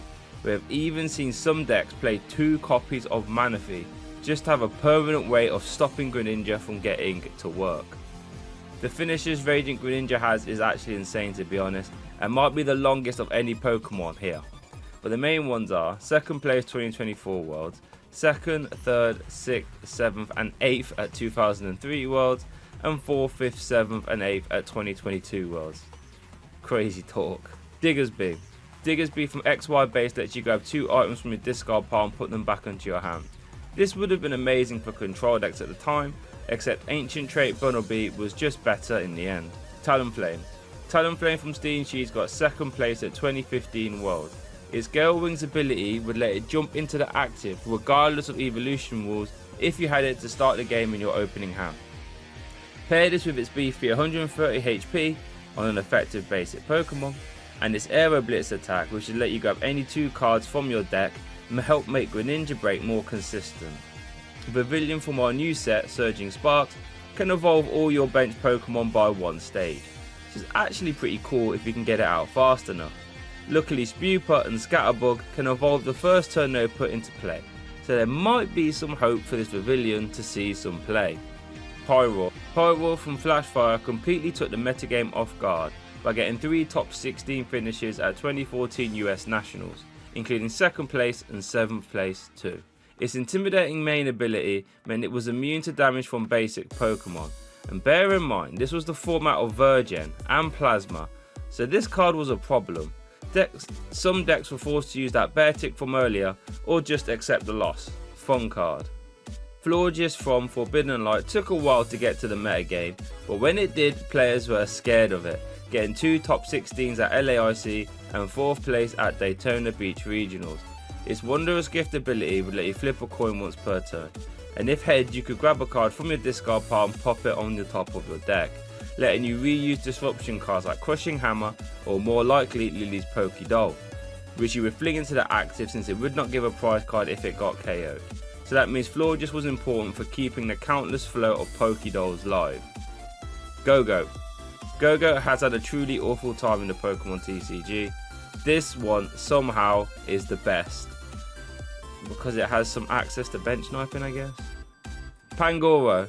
Pangoro had a promo that would boost its HP by 20 for each bench Pokemon you had in play. So with Skyfield, you can now have 8 bench Pokemon, meaning this one price Pangoro would now have 260 HP. That would be good now. It was pretty fun indeed. Shame the attack wasn't that great. Furfrou. Furfrou had the Fur Coat ability that would reduce damage done to it by 20, making it a bit more bulky, and its energy cut-off attack would 50% of the time discarding energy from your opponent's active. Meowstic. This Meowstic you could play in the Cataday deck that would change the defending's Pokemon weakness to Psychic next turn. Pretty fun. Even though it wasn't the most helpful, the Esper in the deck was insane, so playing a one-off Meowstic wasn't impossible to fit in. Aegislash. Aegislash EX got 2 top 8 placements at 2016 Worlds. Its Mighty Shield ability would prevent all damage done to it by Pokemon that had special energy attached. So when it was paired with Bronzong from earlier, which accelerated metal energy from the discard pile, it could attack pretty well. You could also play it with Vileplume, which would item lock both players, making Aegislash even more annoying to deal with. Aromatisse. Aromatisse was the face of fairy decks in the XY era. Its fairy transfer ability would let you move around fairy energy that were in play, making Max Potion constantly live. It would also let you move around rainbow energies, so it would make for a very strong toolbox style deck. It got a top 8 placement at 2015 Worlds as a box deck, and 3rd place at 2014 Worlds when paired with Mega Kangaskhan, which nobody saw coming. Slurpuff. Tasting Slurpuff was one of the reasons the Sanjay's Trump card got banned, since it was part of the draw engine that would allow Seismitoad players to play all their disruption cards and then shuffle them all back immediately at the end of the turn. Gross. Malamar. Circuit Recharge Malamar was a bona fide archetype right up until it rotated. Its ability would let you attach Psychic Energy from your discard pile to one of your benched Pokemon. This had a myriad of partners like Giratina from earlier, Ultra Necrozma GX, Normal Necrozma GX, Shining Arceus, or even Mewtwo and Mew Tag Team. This meant Malamar got a 5th place finish at NAIC and 9th place finish at OCIC that year as well as 2 top 32s at 2019 Worlds. Barbaracle. Handblock Barbaracle would stop your opponent from playing any special energy from their hand as long as you had a Stadium card in play. This actually got paired with Glaceon GX, who would lock off abilities from EX or GX Pokemon while it was in the active, making for a deadly lock deck, which ended up getting a top 4 placement at Costa Mesa Regionals. Dragalge. Dragalge from Flashfire had the Poison Barrier ability, which would prevent poison Pokemon from retreating. When paired with Seismitoad, your opponent now couldn't use their switching cards or retreat either. This was so strong it got a top 8 finish at Daytona Beach Regionals. Chloritza. Chloritza from Steam Siege had the Mega Boost ability, which would let you attach a special energy card from your hand to your Mega Evolution Pokemon. On paper, this is nuts, but it proved a little bit too inconsistent to see regular play. Heliolisk. Let me tell you now, Heliolisk might be the worst Pokemon of all time in the Pokemon TCG. Parabolic Spark is the best one though, since it could have a high damage output if you can discard a lot of lightning energy from your Pokemon in play. Tyrantrum.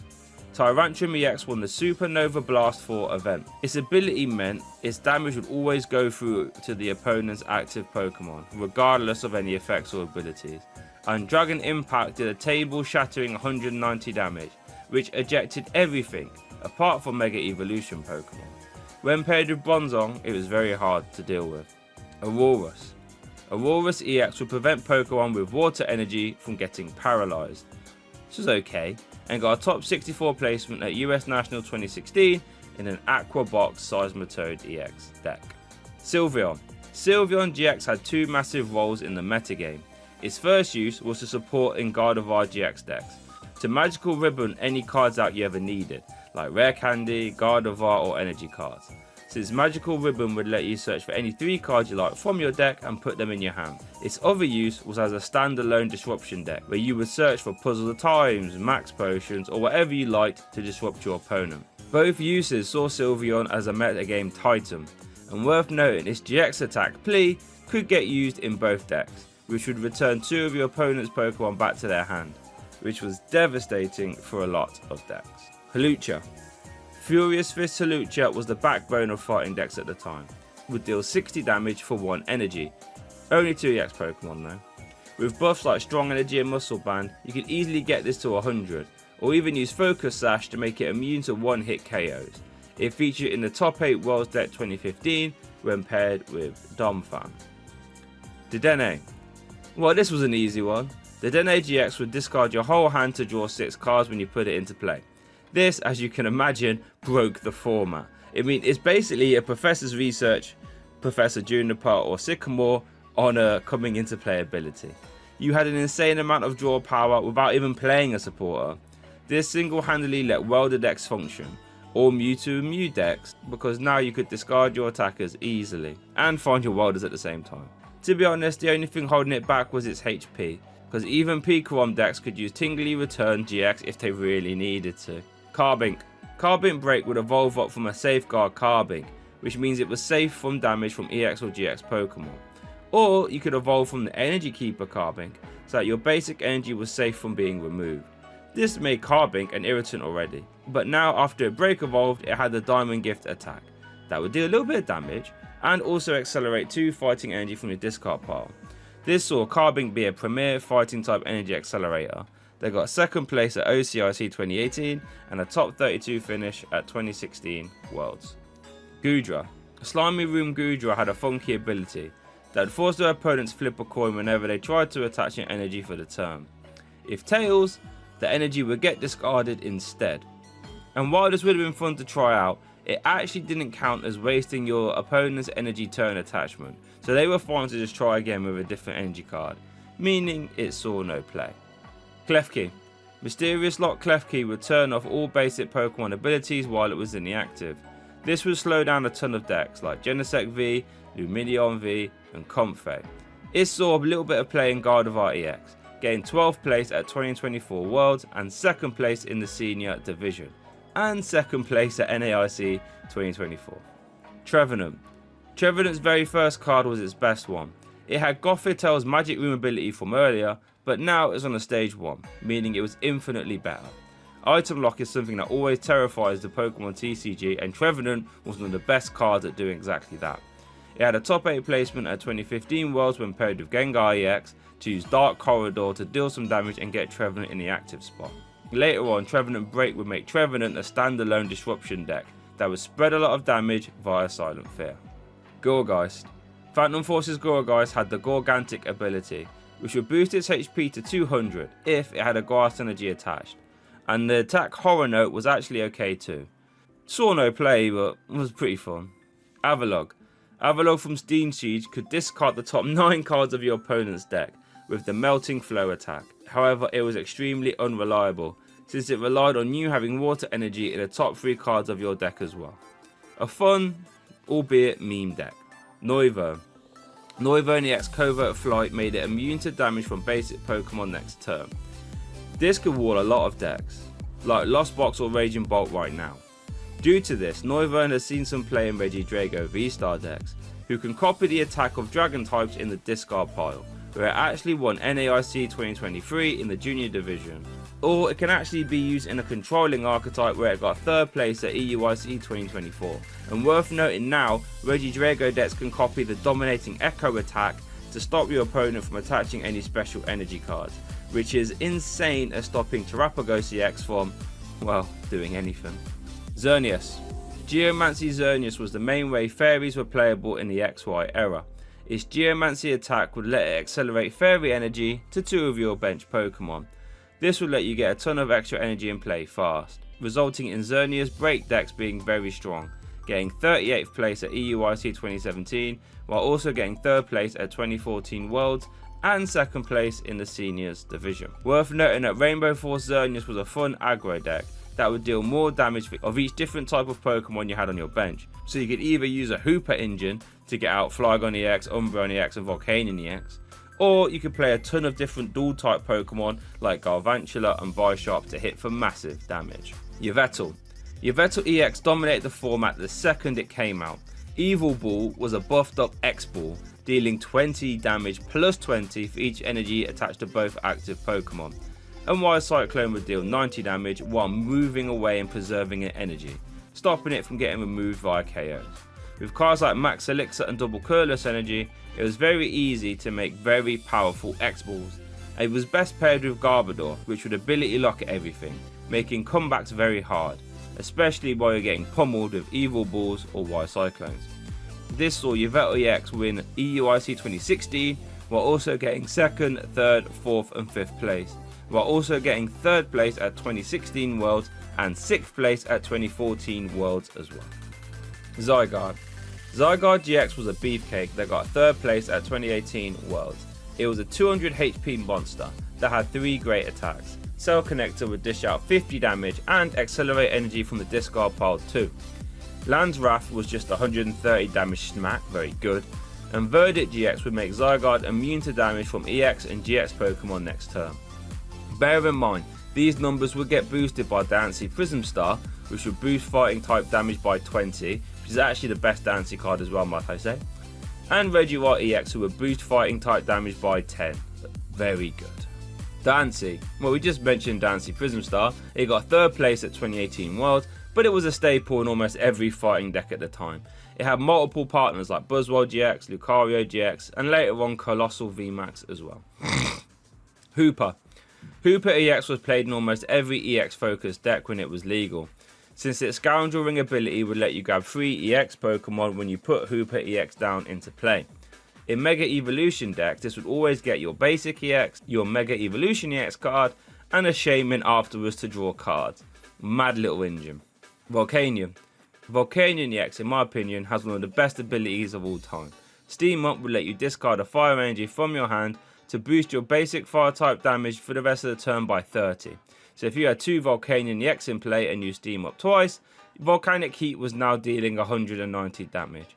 And since 210 was the magic number, all you had to do was hit 3 Steam Ups and you was ejecting everything out of the format in one hit. This got 9th and 10th place at 2007 World Championships, as well as winning OC IC 2017 as well. Decidueye. Decidueye GX ruled the format. Feather Arrow would let you deal a 20 damage snipe once per turn on an ability.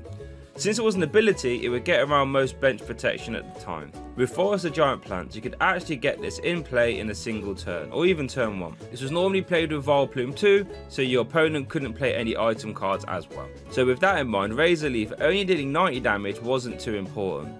And Hollow Hunt, letting you reuse resources from your discard pile, was actually pretty helpful. It won LAIC 2017, while also getting 2nd place at the same event, and it got 2nd place at NAIC 2017 as well. Incineroar. Incineroar GX saw some play in Mewtwo tag team decks, since Darkest Tornado would deal 50 damage for each damage counter on the attacking Pokemon. So if anyone even tapped Mewtwo and Mew tag team, it would get ejected from the universe. Primarina. Primarina GX had a massive ramp attack, dealing more damage for each water energy you had in play, while also having a big HP and a tanky GX attack as well. Toucannon. Toucannon is dreadful in the Pokemon TCG, but this one is the best in my opinion. Gumshoos. Gumshoos GX was great in control decks, since its search the premises ability would let you look at your opponent's hand as often as you liked in a turn. Great for seeing what your opponent can actually do.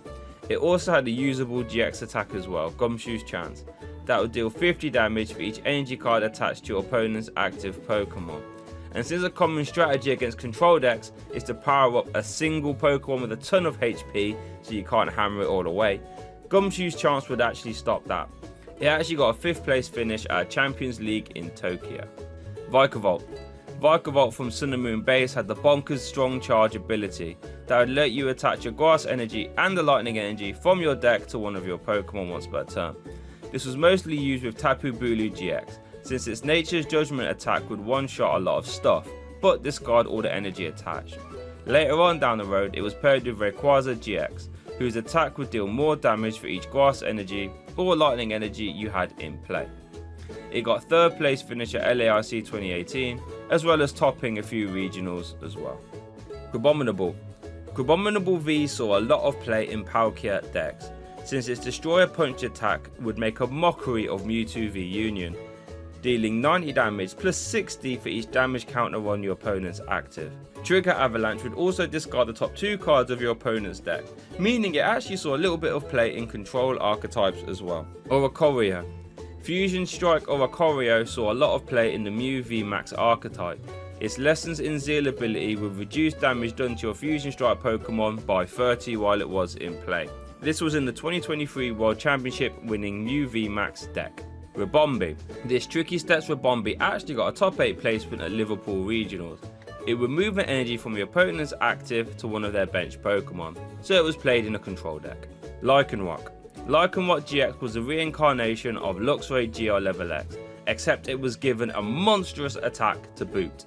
Its Bloodthirsty Eyes ability would let you swap your opponent's active when you evolved into it. Its Dangerous Rogue attack would also decimate whatever your opponent had in play, since it would deal 50 for each bench Pokemon your opponent had in play, so often this was just, 250 damage.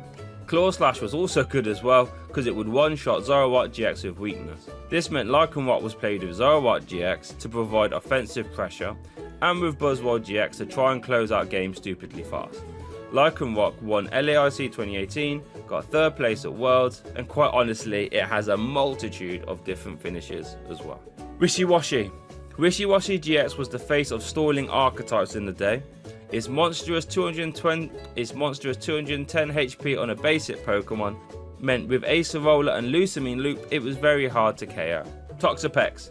Toxapex GX had the Total Shelter GX attack that would make it immune to everything next turn, which is pretty fun. Shame it cost 3 psychic energy to use though. Mudsdale. Temporal Forces Mudsdale has the Mud Stock attack that would let you attach a fighting energy from your discard pile to one of your Pokemon. Nice, bit slow. Araquanid. Araquanid had the Heat Proof ability, which made it immune to damage from Fire-type Pokemon, completely walling out most Welder decks, resulting in controlling archetypes playing it immediately, and getting Day 2 finish at 2019 Worlds and a top 32 in Paris Regionals. Lurantis. Lurantis GX won Toronto Regionals. Its Flower Supply attack would do a little bit of damage and attach extra grass energy, and Solar Blade was okay too. Chloroslife was perfect for dealing huge damage because it would deal 50 for each energy card attached to it, so it had a lot of synergy. Shiinotic. This Shiinotic would let you get grass type Pokemon from your deck once per turn. Nice, but it didn't actually see any play at the time, but it could have done in Forest or Giant Plants decks. Salazzle. This Salazzle was the backbone of the Unknown Hand archetype that I mentioned all the way back earlier. You could win the game if you had 35 cards in your hand, so you would spam Roast Reveal a ton of times, which would discard a fire energy from your hand to draw 3, and then you would use Unknown to win. Fun little deck.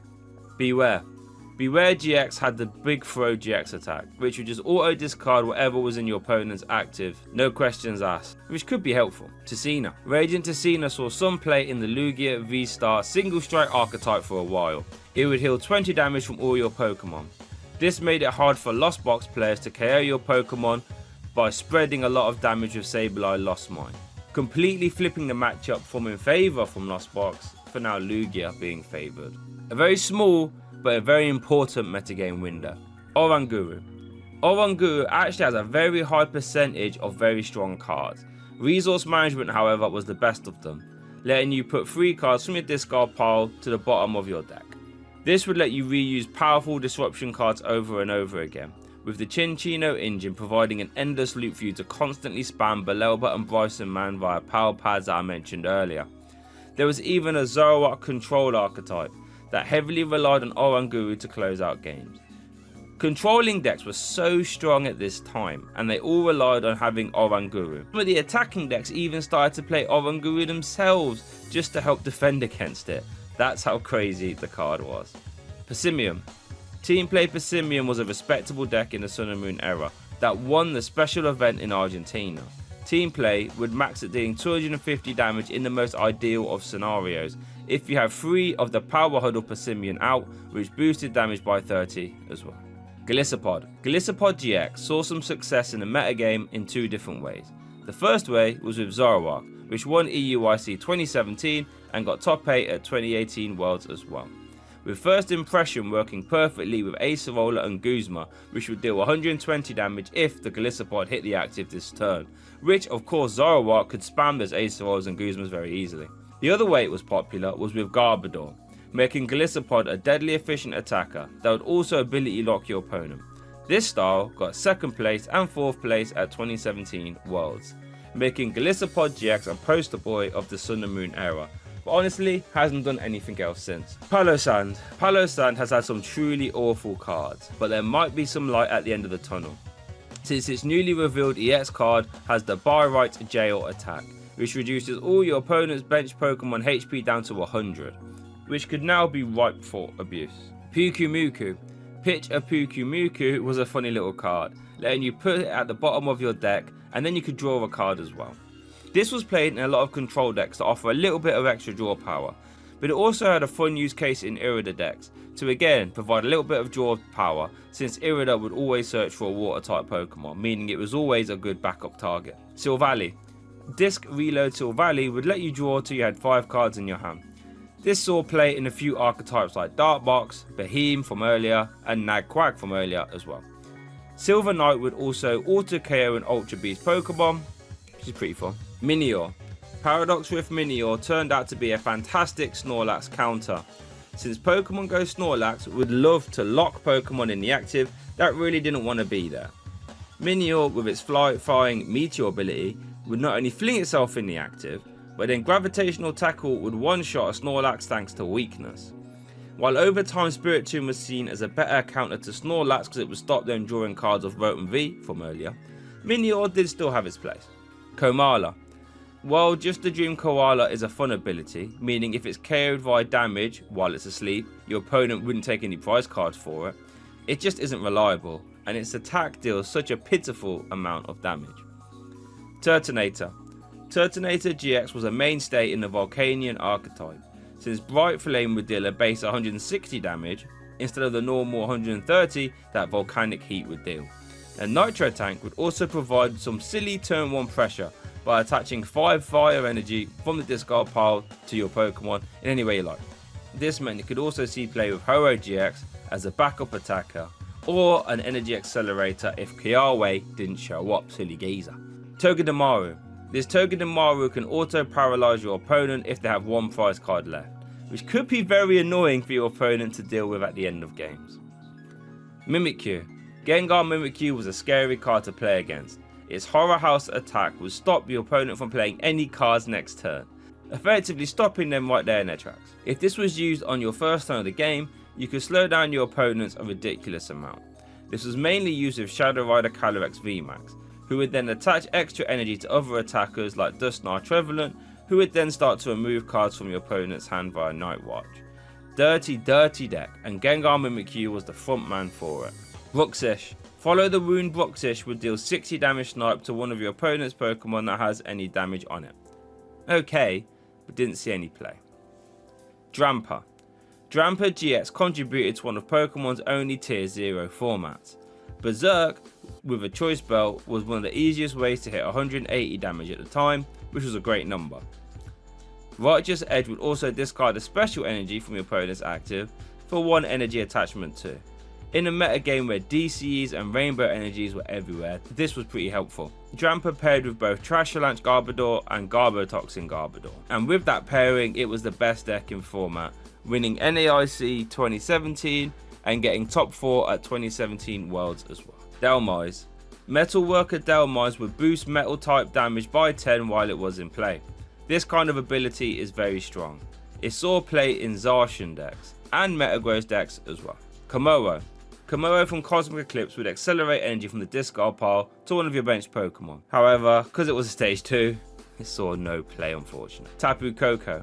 Tapu Koko Prism was the main energy accelerator in Lightning decks. Dance of the Ancients would attach 1 lightning energy to 2 of your bench Pokemon. This used in combination with Thunder Mountain would let Pikarom attack in a single turn, which was wild considering how good those attacks were. Tapu Fini. Tapu Fini GX had the Tapu Storm GX attack that would shuffle away your opponent's active for a single water energy. This actually saw a little bit of play in Greninja Break decks, since while you were setting up your army of Greninja, which could take a while, you could just remove your opponent's threatful energy, actually winning a regional in Melbourne. Tapu Bulu. We mentioned Tapu Bulu with Vikavolt earlier, and it was a top 10 deck for a long time. Nature's Judgment would deal 210 damage with a choice belt, which would eject everything pretty much from the format out of the way, and Tapu Wilderness would completely heal itself, while hitting for 180 damage with that same choice band attached. Great at stopping 2-shot decks like Zoroark, making it a huge problem to deal with. Tapu Lele. Well, Tapu Lele caused quite the stir when it came out. It had the same attack as Mewtwo EX from earlier, X-Ball, which previously broke the format, and a super strong ability in Wonder Tag, which would let you grab a supporter card from your deck when you put it into play on a basic Pokemon. This would open the door for an amazing turn 1 play using Lele to grab Bridget, which was awesome for the evolution decks of the format, or later on to grab Lily to draw a lot of cards turn 1. And of course it would find Guzma in the late games to close them out. Zoroark decks would play like 3 or 4 Lele at a time, and every deck was playing at least 2 because it was that good. A true format staple that saw play the second it was printed right up until it rotated. Solgaleo. While the set Solgaleo GX did see some play as a standalone deck, or in a Mewtwo deck later on to get a lot of energy in play via Soul Burst GX, it has to be said that the promo Turbo Strike 1 did a lot more metagame damage. So right off the bat, it was in the 2019 World Championship winning deck, Mewtwo and Mew Tag Team, but it also won Cologne Regional, Singapore Regionals, and OCIC 2020 as well. This is because Turbo Strike was a fantastic turn 1 attack for Worlder decks to get even more energy. Lunala. Lunala and Solgaleo Tag Team saw a lot of play in Mewtwo and Mew Tag Team decks as well, because its Cosmic Burn attack was great for dispatching Zacian V, which otherwise could be hard for Mewtwo to deal with, especially in the non-Welder versions of the deck. Nihilego. Nihilego from Lost Thunder had the Nightcap attack, which would let you copy one of your opponent's attacks as this attack, provided your opponent had 2 prize cards remaining. So, you could copy Tag Bolt for a single Psychic Energy, or Dragapult VMAX's Max Phantom as well. This, as you can imagine, was very strong. In 1 prize decks, where your opponent would always, for at least 1 turn, be stuck on 2 prize cards, meaning you always had a Nightcap turn. This saw play in Zapdos decks to act as a beefy late game attacker, which got 5th place at NAIC 2019 and 5th place at OCIC as well. Buzzwole. There's a very good argument to have the non-GX Buzzwole here as the best one, but I'm going to go with Buzzwole GX. It had Hammerhead from Landorus from earlier, which was still every bit as devastating, especially with loads of 60 HP Pokemon in format, but you had all the buffs as well, like Strong Energy and Dancing. And with Beast Ring, an item card that would let you accelerate energy fast to your Ultra Beast Pokemon, it was very easy to fire off big knuckle impacts and absorption GXs. This made Buzzwole decks very fast, and when paired with Lycanroc from earlier, you had further bench dissection, and you also had Octillery from earlier to draw cards as well. Proving this deck could really do it all.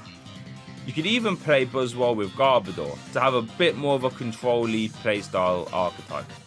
This aggression led to Buzzwole getting 1st and 2nd at LAIC 2018, 3rd place at Worlds, and 2nd place at OCIC that year as well.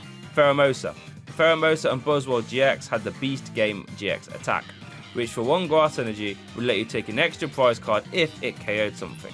This made it very efficient in 2-shot decks, for picking up extra prize cards, like in Zapdos decks or even Tango from earlier. Even some Mewtwo and Mew tag team decks would play it as well. Circuitry. Circuitry GX had a very annoying ability, Flashing Head, which would prevent all damage done to it via Pokemon that had special energy attached. Now, considering this was a metagame run by Buzzwole GX and Zoroark GX, this could actually catch the metagame off guard, since both would probably have a special energy attached to it. And its attack wasn't too bad either, since it would discard the top card of your opponent's deck. The main use it had though was in controlling archetypes, which would aim to run your opponent out of resources to win the game. And there, you could make use of its GX attack too, which would let you add a card from your opponent's hand to their prize card. The other use was as a cheeky extra attacker in some decks like Rayquaza GX, where it actually got featured in the Hartford Regional Championship winning deck. Celesteela. Celesteela GX was the face of Sil Valley Metals for a bit, since it slapped Gardevoir GX for weakness, which was actually the best deck in format at the time. This led to people countering it with metal decks, and Celesteela was the first man up. Blaster GX was actually pretty unique, letting you flip your prize cards over as well. This ended up getting second place at EUIC 2017. Kartana. Kartana GX had a couple of uses. The first one was for its ability Slice Off, that would let you discard a special energy when you put it into play.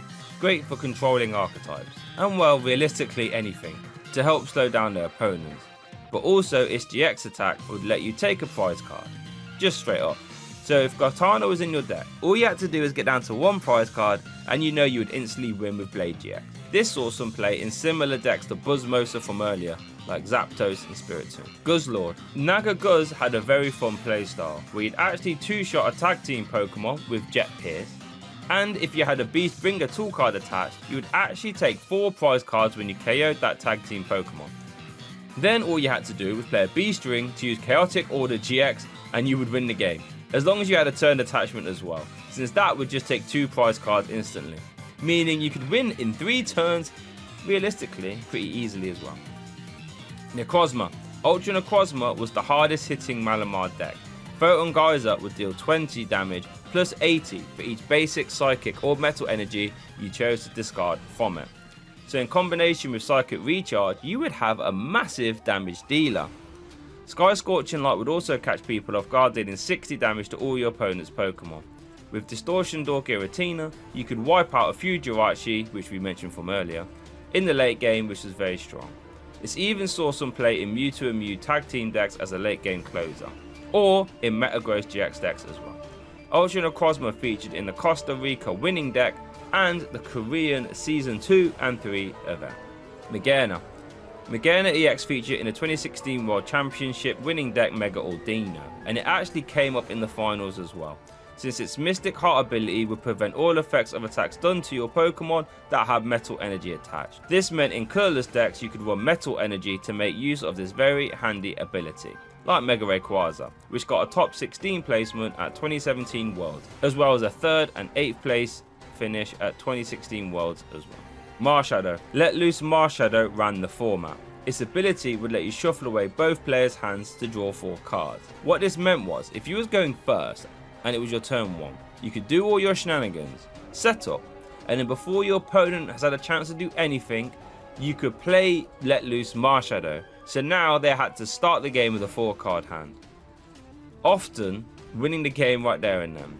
This led to the term I got let loose by the community to describe how you lost the game very fast. Naganadel.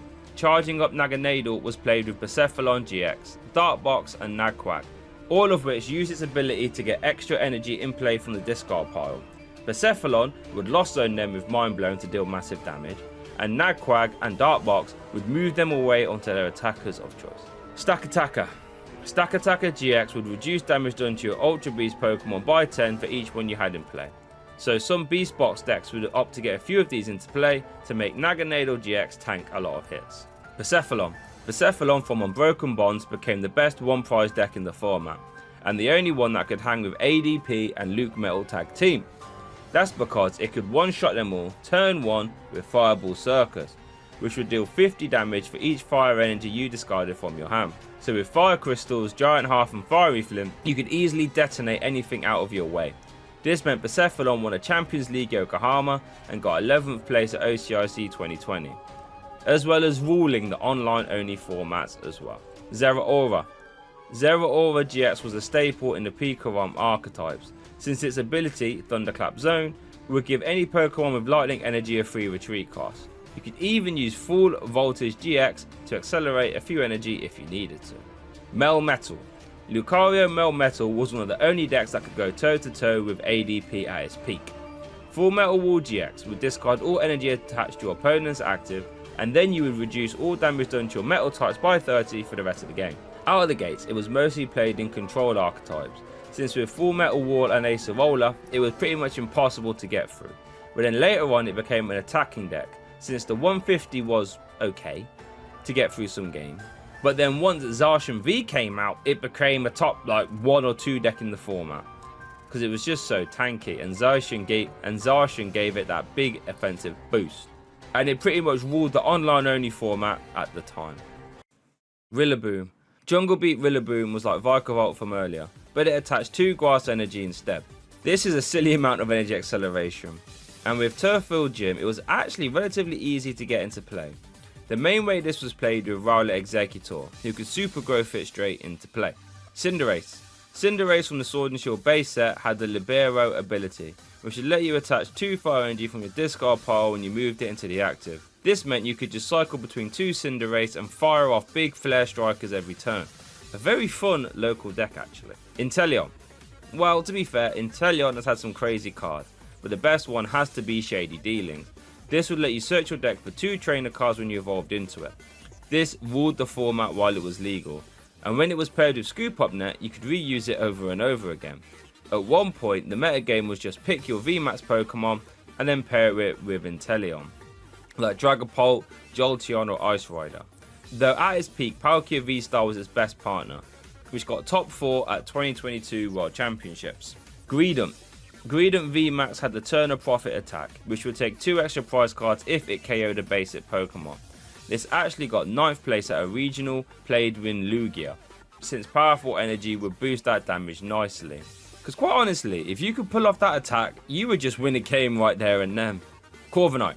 Corviknight saw some success paired with ADP and Arceus V-Star as well, since it did 240 damage, had a beefed up HP and a free retreat cost as well. It got a top 4 placement at Vancouver Regionals. Orbeetle. Orbeetle VMAX was a fun tier 2, tier 3 deck. Its Eerie Beam ability was very fun, letting you put 1 damage count on each of your opponent's Pokemon while it was in the active. So with some switching cards, you could actually apply a lot of pressure just with the ability, and the attack wasn't too bad, dealing 50 plus 50 for each energy card attached to your opponent's active. Thievul. Thievul had the Fumbling Hands ability that would make both players put their hands to the bottom of their deck and draw 4 cards. Interesting, but saw no play. Eldegoss. Eldegoss V had the Happy Match ability, which would let you grab a supporter card from your discard pile back into your hand when you popped it into play. And since it was a basic, it was very easy to use. This saw a lot of play in decks like ADP, Lugia, or Arceus decks as well. It was even used in controlling archetypes, since its float up attack would let you loop it infinitely. Dubwool. Dubwool V saw a lot of play as a late game closer.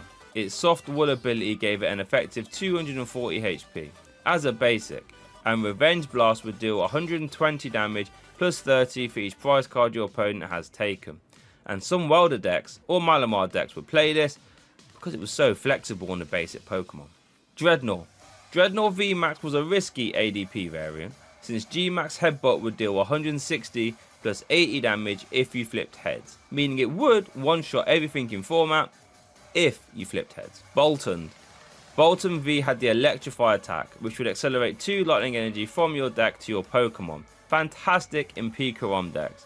Boltstorm would actually deal a good amount of damage as well, dealing 30 extra damage for each lightning energy you had in play. This meant it saw a lot of play in Pikarom decks at the time as an alternative setup Pokemon or attacker. Colossal.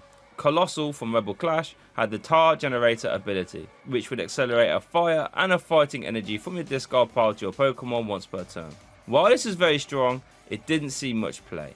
But there was a meme deck paired with Sandaconda V, which was like a Sword and Shield Vikabulu deck. Flapple. Acidic Mucus Flapple would deal 50 damage for each Pokemon your opponent had in play that had an ability. So it could max out at 300 damage for 1 energy, which is mad.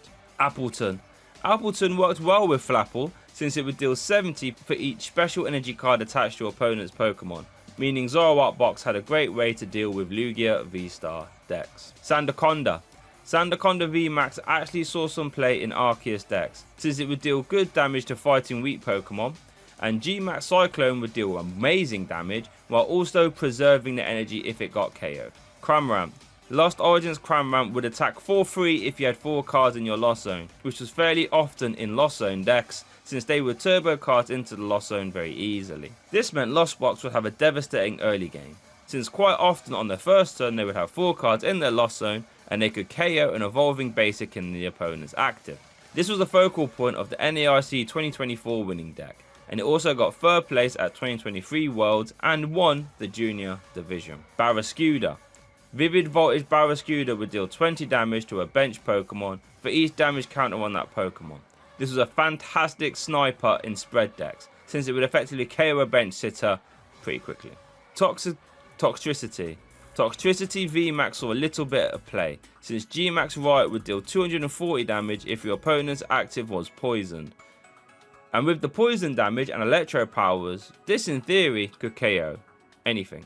Centiskorch. Centiskorch VMAX was one of the best welder decks at the time, and could go toe to toe with ADP. Gmax Centinferno would deal 40 damage plus 40 for each fire energy attached, and then after you calculated damage you could attach another one from the discard pile to itself. Most of Centiskorch's time was in the online only era, but it did get a 5th place finish at Champions League Aichi and 5th place in the Players Cup final. Grappaloct. Grappaloct V could deal 240 damage on a coin flip. That was about it really. Not a great Pokemon in the TCG, all things considered. Poltegeist. The Mad Party archetype did get 13th place at a Champions League Yokohama event, and the Poltegeist was a draw engine for it, since its T-Break ability will let you discard a Mad Party card from your hand to draw 2 cards afterwards, while also dealing 20 damage for each Mad Party card in your discard pile. Not bad. Hatchream. Hatchream V had a teleportation burst attack, which would deal 80 damage and switch itself to the bench. There was a little bit of hype for a deck that would play it with the Clef Key from earlier, and Shadow Rider to be very disruptive. You know, since you would turn off basic Pokemon abilities while Clef Key was in the active. Unfortunately though, that deck didn't do much. Grimmsnarl. Single Strike Grimmsnarl would deal 240 damage for 2 energy, which was actually pretty good, as long as you had 2 or less bench Pokemon in play. That isn't so good. But with Single Strike energy too, it would actually start to reach really high numbers. Obstagoon. Obstagoon had the Obstruct attack that would make itself immune to damage from basic Pokemon next turn. In a tag team field metagame, or Zacian V field metagame, this actually ran amok. Its ability too would get a lot of extra damage into play, just like how the basic Zigzagoon would as well. This won the Puerto Rico special event and got 3rd place at OCIC 2020 as well. Berserker. Steely Spirit Berserker will boost your metal type damage by 20 for each one you had in play. And since this existed at the same time as Zacian V, there was always one reason to play it, since boosting Zacian's already high damage output meant you were one-shotting tag team cards even easier really. Cursola. Cursola V had the Gnawing Aura ability that would place 3 damage counters on an opponent's Pokemon whenever they attach an energy card from their hand to it. So you can stack these, so it's possible to get an extra 120 damage in play, not on your turn. Pretty fun, but saw no real play. Surfetch. Surfetch V had the Resolute Spear ability that would move any amount of fighting energy to itself when it moved into the active spot. This would result in Colossal VMAX decks having a surprise 200 Meteor Smash out of nowhere, which did get a 3rd place finish at a Champions League event. Mr. Rhyme. There was a Mad Party Mr. Rhyme, but that was boring, so let's look at this standalone Mr. Rhyme attacker that had a deck built around it. Ball Juggling would deal 40 damage for each ball card that you would discard from your hand. A very fun deck to play. Runagius. Spiteful Slate Runagius, excuse the pronunciation, would deal any damage back to a VMAX Pokemon that it received, so it had the potential to be very annoying against VMAX decks. Saw no play though. Alcremie. Alcremie VMAX became the face of the Shadow Rider VMAX decks once tag teams rotated. its G-Max Whisk attack would deal 60 for each psychic energy you discarded from your Pokemon in play. With Underdog accelerating a ton of energy in a turn, you could actually hit quite hard with this Alcremie. Farlinks. Rapid Strike Farlinks got a day 2 finish at 2023 Worlds. It did 120 damage if all your Pokemon in play were Rapid Strike Pokemon and you had a max of 6 of them in play. Which, to be honest, wasn't too hard to do, since Rapid Strike decks would almost play exclusively all Rapid Strike Pokemon. Pincurchin. Spinning Fan Pincurchin would deal 10 damage to all your opponent's Pokemon. With Wide Angle Lens, this would actually be 40 to benched V Pokemon. Not particularly great, but neither is Pincurchin. Frostmoth. Frostmoth won the Brisbane Regional. Its Ice Dance ability would let you attach as many water energy from your hand to your bench water types you liked in a turn. A mad ability to have on a stage 1. Shame most of its lifespan was spent in the online era. Stonejourner. Single Strike Stonejourner saw a ton of play in the Single Strike box deck and Single Strike Lugia V-Star as well. Lance Pulse was a solid 2 energy attack, and Giga Hammer would deal upwards of 120 damage with all the Single Strike energies attached, which was great for smashing fighting weak Pokemon, or just being a beefier one-prize Pokemon than the rest of the format realistically. Iskew. Blockface Iskew from Evolving Skies would make itself immune to damage from basic Pokemon next turn. Palkia and Control decks would use this to wall out a ton of the format, like Lost Box decks, if you had a Wash energy attached as well, because now you would be immune to Sableye's Lost Mine as well. Indeedee. Indeedee V was used as a great Centiskorch V Max counter, since Psychic would deal 10 plus 60 for each energy card attached to your opponent's active, which in Centiskorch's case was a lot. Morpeko. Morpeko V had the Electric Wheel attack that would deal 150 damage and strafe itself out of the active.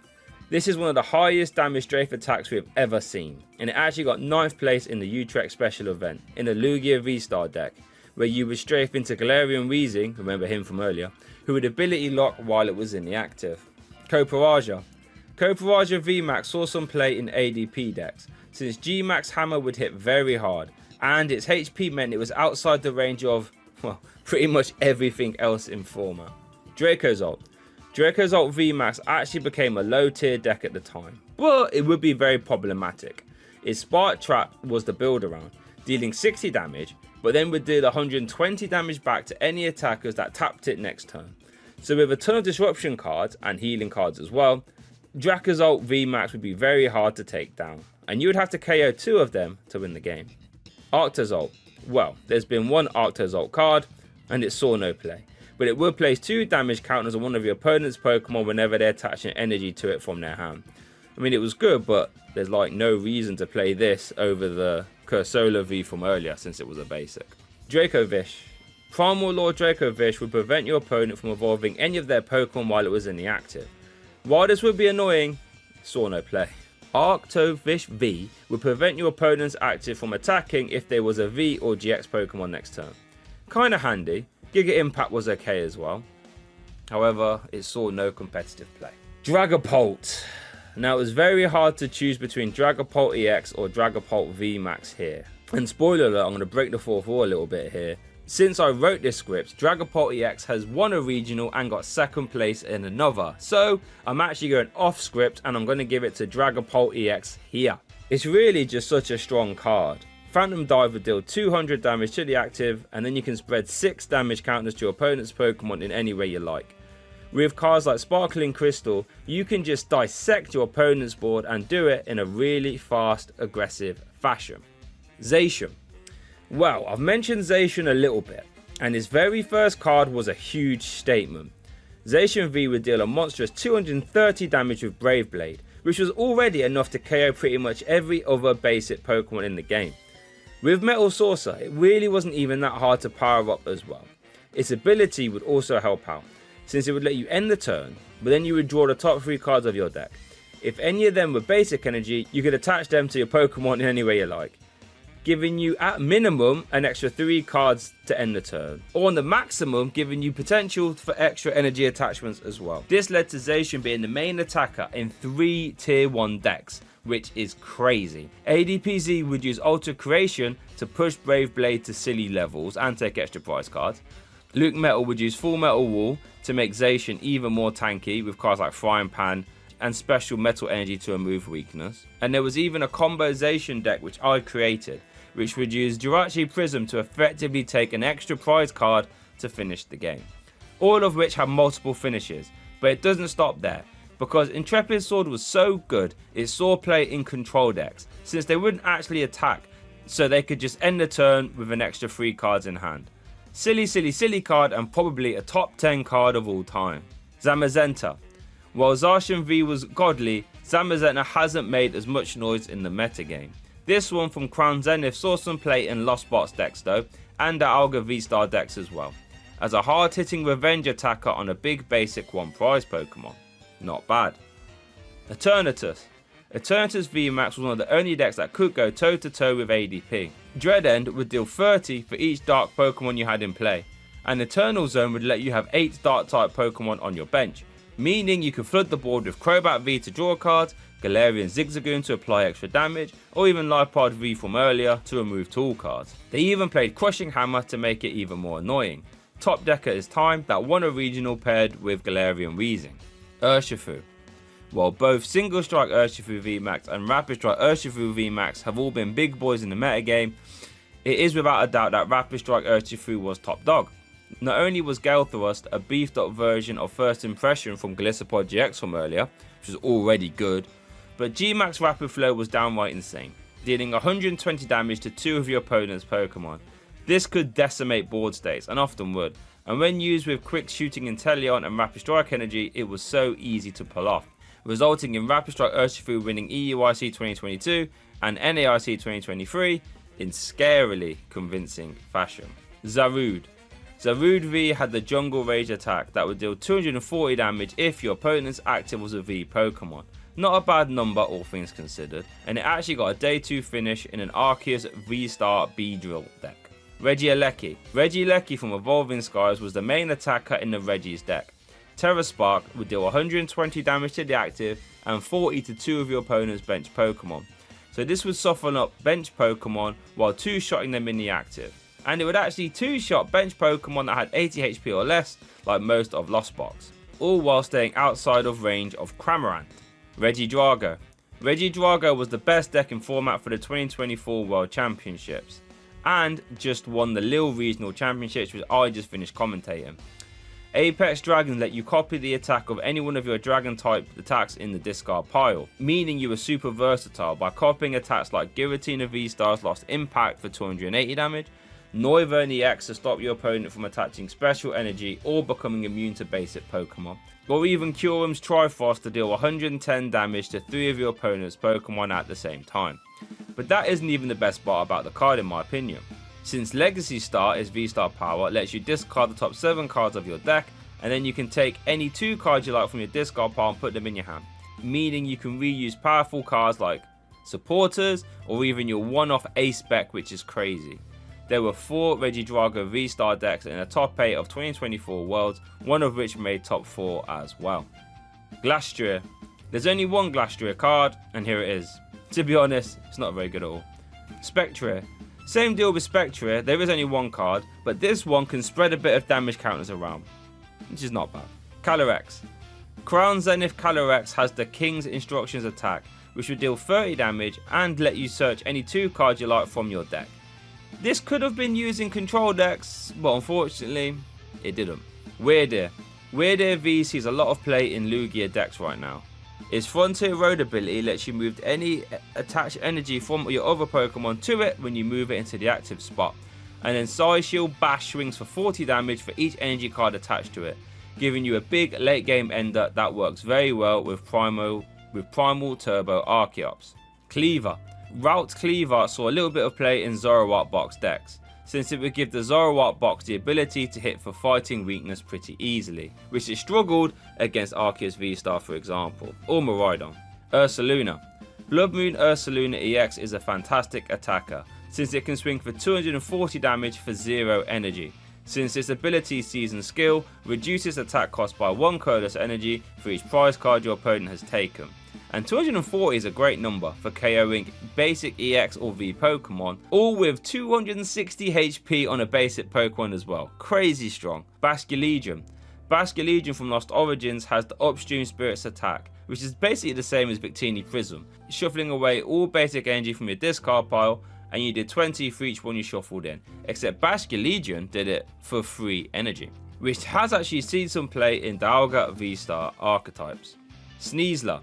Radiant Hisuian Sneasler will boost poison damage by 20 on your opponent's Pokemon. This could stack with Perilous Jungle if you wanted to make poison hit for a massive 5 damage counters in between turns. However, Sneasler's best finishes wasn't with Jungle, it was in the Cloth Electrode deck, to make Unhinged Scissors even more powerful. Ice Rider Calyrex VMAX. This was actually a really good deck in the Sword and Shield era. Rider the High King would deal decent damage for 2 energy, but Max Lance would deal up to 250 damage for 2 energy cards. When used with cards like Choice Belt and Quick Shooting Inteleon, this could start to one-shot everything in the format. Very easy to use with Palkia and or Melanie. It got 4 regional top 8s and an international top 8 as well. Shadow Rider Calyrex VMAX.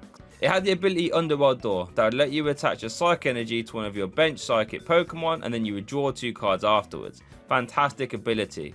And Max Geist would deal 10 plus 30 for each Psychic Energy attached to all your Pokemon. While we can all appreciate that the card was very strong, it didn't actually get any regional top 8s or international top 8s as well. Hisuian Decidueye. Hisuian Decidueye V-Star came out of nowhere to win the 2022 World Championships, meeting itself in the final of all things. Its main use was to be as a fighting type, so it could clop fighting weak Pokemon for weakness with its Somersault Feathers attack, which would start off at 160 damage, which was fine for weakness, but could also increase up to 250 if you discarded 3 energy from your hand. So with a Choice Belt, it was actually hitting 280, which was fantastic. Star of Fortune could also be used if you really needed it to, letting you draw till you had 8 cards in your hand. And worth noting, the basic V could actually shred through Miltanks, which was actually relevant at the 2022 World Championships.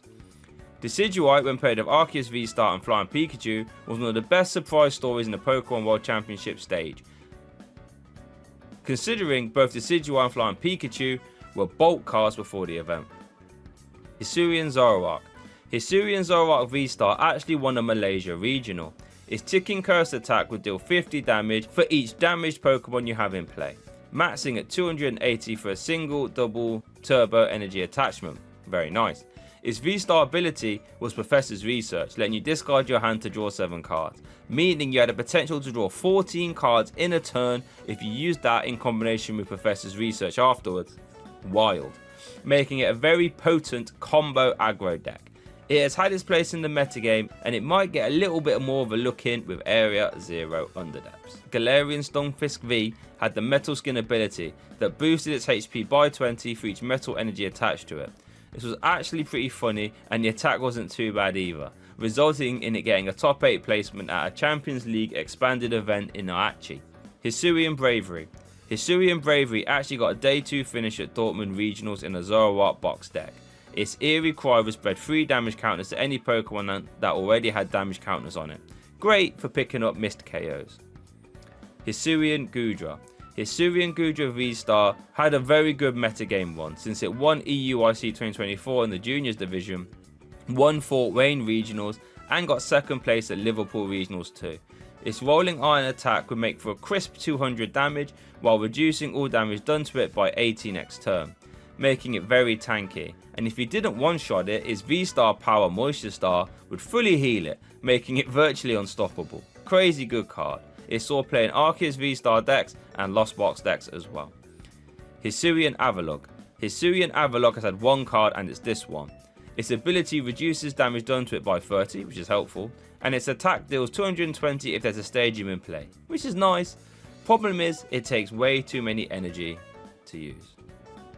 Hisuian Samurott.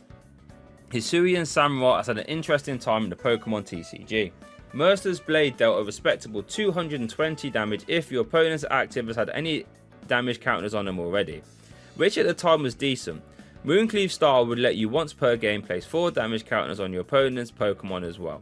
When paired with Quick Shooting Inteleon, you could really apply a lot of pressure. and some players opted to pair this with ability lock Weezing from earlier, and make Samurott the late game attacker as well.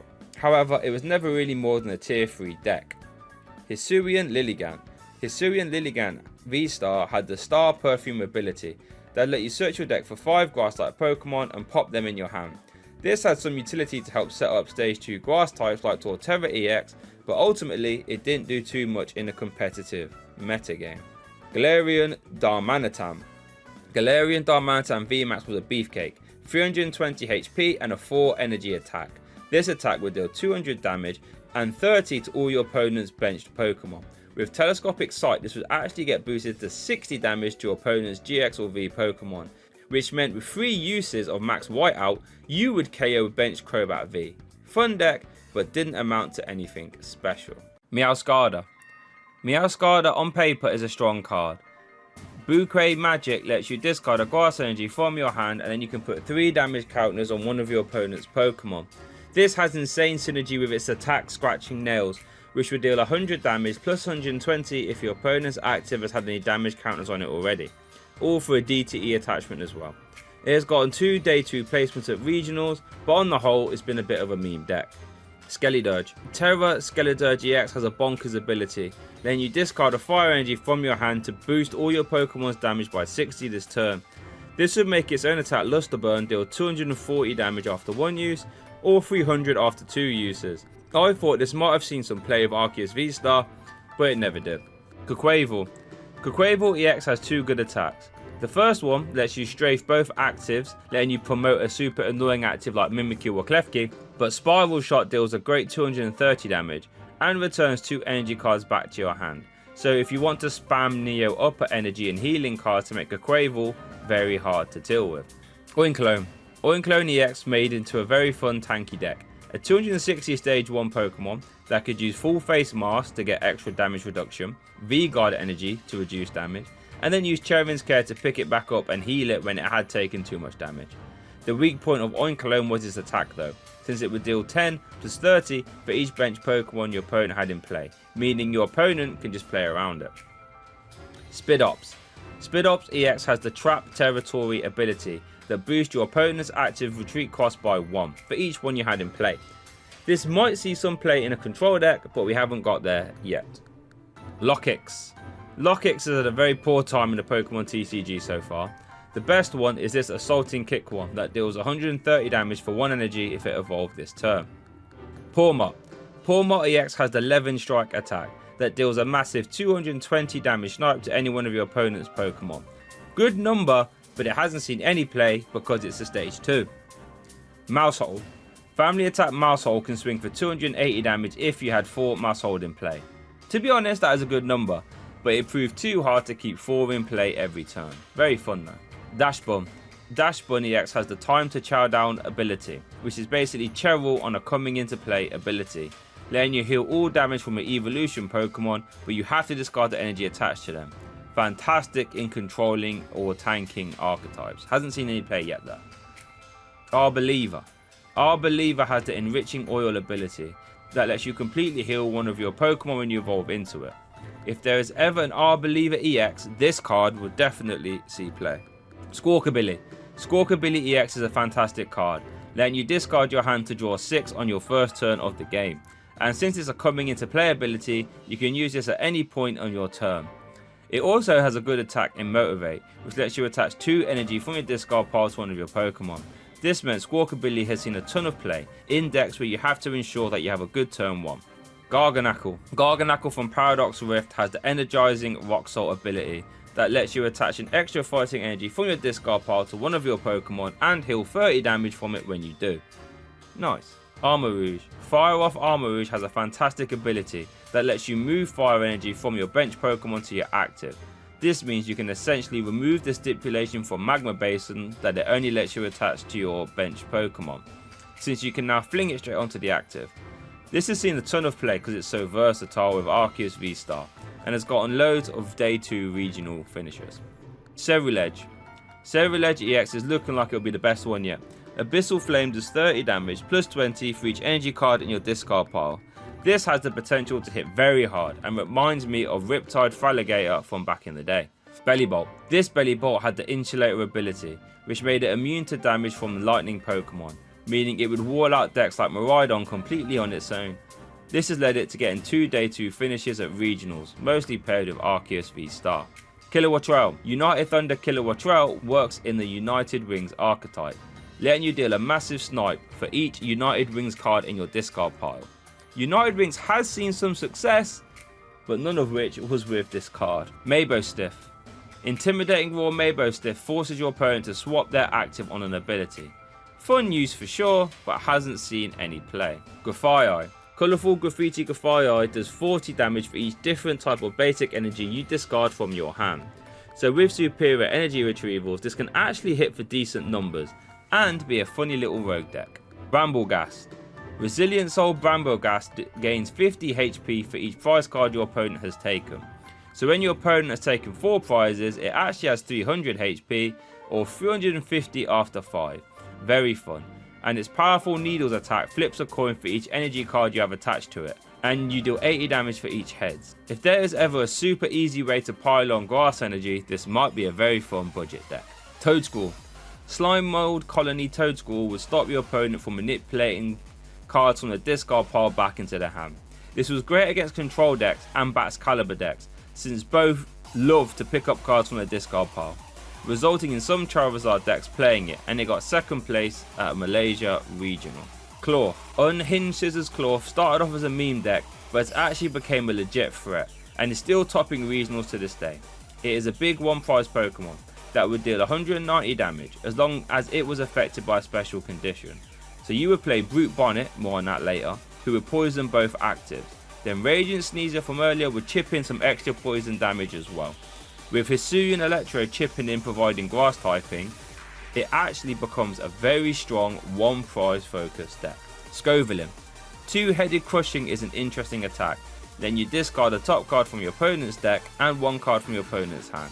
If you was to use this in the same turn as an unfair stamp, your opponent would only have 1 card left in their hand. Rabsca. Rabsca from Temporal Forces protects your bench Pokemon from damage and effects of attacks. This is great for stopping Moonlight Shuriken and Sableye's Lost Mine all on 1 card, resulting in it getting a 10th place finish at 2024 Worlds. Esparthra. Esparthra EX had a Dazzling Glaze ability, which made your opponent's active Pokemon attacks cost 1 colorless more, which can be super annoying, and its Sideball attack would deal 30 damage for each energy card attached to both active Pokemon. Esparthra did have its time in the metagame, where it was paired with Xatu to attach those psychic energies, and since it was a Terra Grass type, it would make life very hard for Charizard EX players. Tinkaton. Tinkaton EX has the Big Hammer attack that would deal 30 damage for each card in your hand. So if you had 12 cards in your hand, you were detonating everything in the format. There are a few ways to get those cards in your hand. There's a Baby Tinkaton that lets you discard a card from your hand to draw 3 more. Morty's Conviction, which lets you draw a card for each one of your opponent's bench Pokemon they have in play. And the Dunsparce, which shuffles itself away to draw 3 cards. This deck actually managed to get a day 2 placement at Bologna Regionals. Wugtrio. Undersea Tunnel Wugtrio can discard the top 9 cards of your opponent's deck. Crazy, since you flip 3 coins and you discard the top 3 cards of your opponent's deck for each head. Actually could get pretty scary. Bombardier. Bombardier EX had the Fast Carrier attack, which lets you grab 3 basic Pokemon from your deck and put them on your bench. This is great for setting up, ready to evolve next turn, especially because you could use it on your first turn going first. This actually got a 3rd place Indonesia Regionals. Palafin EX has a 1 energy 250 damage attack, which is great. However, thanks to its ability, it's actually really hard to get into play, and it hasn't seen any play because of that. Revavroom. Revavroom from Scarlet Violet base set has the Rumbling Engine ability that would let you discard an energy from your hand till you have 6 cards in your hand. So this is a great draw engine for energy hungry decks, like Golden Go, which actually won the Puerto Rico special event with Revavroom in it. Silazar. Silazar EX from our new set Surging Strike can let you draw 5 cards while doing 180 damage. This isn't bad on the basic Pokemon, and Breakthrough can do a little bit of bench damage as well, and because it's colourless can make use of Glass Trumpet. I might see if I can make this work. Earthworm. Earthworm EX has the Pummeling Payback ability that would activate whenever Earthworm took damage. It would place 2 damage counters back on the attacking Pokemon for each metal energy attached to it. making for a fun little counter-attack deck. Rock Tomb is okay. There could be a world in which this sees play in the Dialga deck as like a standard. There is a world in which this sees some play in the Dialga deck or as a standalone Metang deck or Arc Duraludon deck. Only one way to tell. Glimmora. Glimmora EX has the Dustfield ability, which forces your opponent to only have 3 bench Pokemon in play while it was in the active. Mad ability that can really do some decks some damage, like Terapagos EX for example. Its attack is okay too, dealing 140 damage and poisoning at the same time. Houndstone. Houndstone EX has the Last Respects attack, which can actually add up pretty quick, dealing 160 damage plus for each Psychic Pokemon in your discard pile. So if you've been away 12 Psychic Pokemon, you can hit for 280 damage, which is a great number for KOing V-Star Pokemon. Sea Titan. Sea Titan from Paldea Evolved had the Special Horn attack that would deal 240 damage if it had a special energy attached to it. This saw some play in Zoroark box decks that would get it into play via Phantom Transformation and use Reversal energy to power it up. Flamigo. Instaflop Flamigo ability would let you search your deck for 3 Flamingo when you bench it. This was good because they all had the attack United Wings, so you could put them all in your hand and then discard them quick so you can make United Wings hit for extra damage fast. Veluza. Food Prep Veluza would reduce its attack cost by 1 colorless energy for each Kofu you have in the discard pile. Saying that, Sonic Edge only does 110, so it's not super game breaking. Dondozo. Release Rage Dondozo would hit for 50 damage for each Tatsugiri in your discard pile. 200 damage for 2 energy on a basic 1 prize Pokemon. It's actually okay. Didn't see any competitive play though. Tatsugiri. Attract Customers Tatsugiri would let you look at the top 6 cards of your deck and take a supporter card you find there and put it in your hand whilst it's in the active. So it's almost a Pokegear on an ability. Very strong. Strong enough in fact that it featured in the Dortmund winning regional championship deck Dragapult EX. Annihilate. Rage First Annihilate would actually deal 70 damage for each prize card your opponent has taken. A fantastic combat card, all for a single fighting energy as well. Shame it's on a stage 2 Pokemon though. Clodsire. Clodsire EX has the Toxic Wetland ability that would let you poison your opponent's active if there is a stadium in play. A very nice mass fixer, especially if it's ever needed in combination with Perilous Jungle. Farigiraf. Farigiraf EX has the Armor Tail ability that will prevent all damage done to it from basic EX Pokemon. This was super helpful in Pidgeot control decks, since this would lock out big attackers like Miraidon EX and Chien-Pao EX, resulting in it getting a regional championship victory in Dortmund Senior Division and a top 64 at NAIC 2024 Masters Division. The Dunsparce. The Dunsparce has the Runaway Draw ability, which lets you draw 3 cards and then shuffle itself back into the deck, meaning you always have a free retreat pivot if you need it, and a nice board-based draw engine. This saw some play in Roaring Moon EX decks, more on them later, and even some Chien-Pao decks, where it won a Malaysia Regional Championship. Kingambit. Strike down Kingambit would auto KO a Pokemon as long as it had 4 damage counters on it. Crazy attack for a single energy, and with cards like Vengeful Punch it really wasn't hard to set up, but it never amounted to much outside of experimentation. Great Tusk. Great Tusk Mill became a low-key threat for the EUIC 2024 that you had to be careful of. Land Collapse would discard the top 4 cards of your opponent's deck if you played an Ancient Supporter this turn. So with Professor Sada and Adventure Discovery, you would be ripping a ton of cards from your opponent's deck. So there were complete Great Tusk Mill decks that would use disruption cards and HP boosting cards so you could use Lance Collapse as often as possible, which actually got 7th place at a Thailand regional.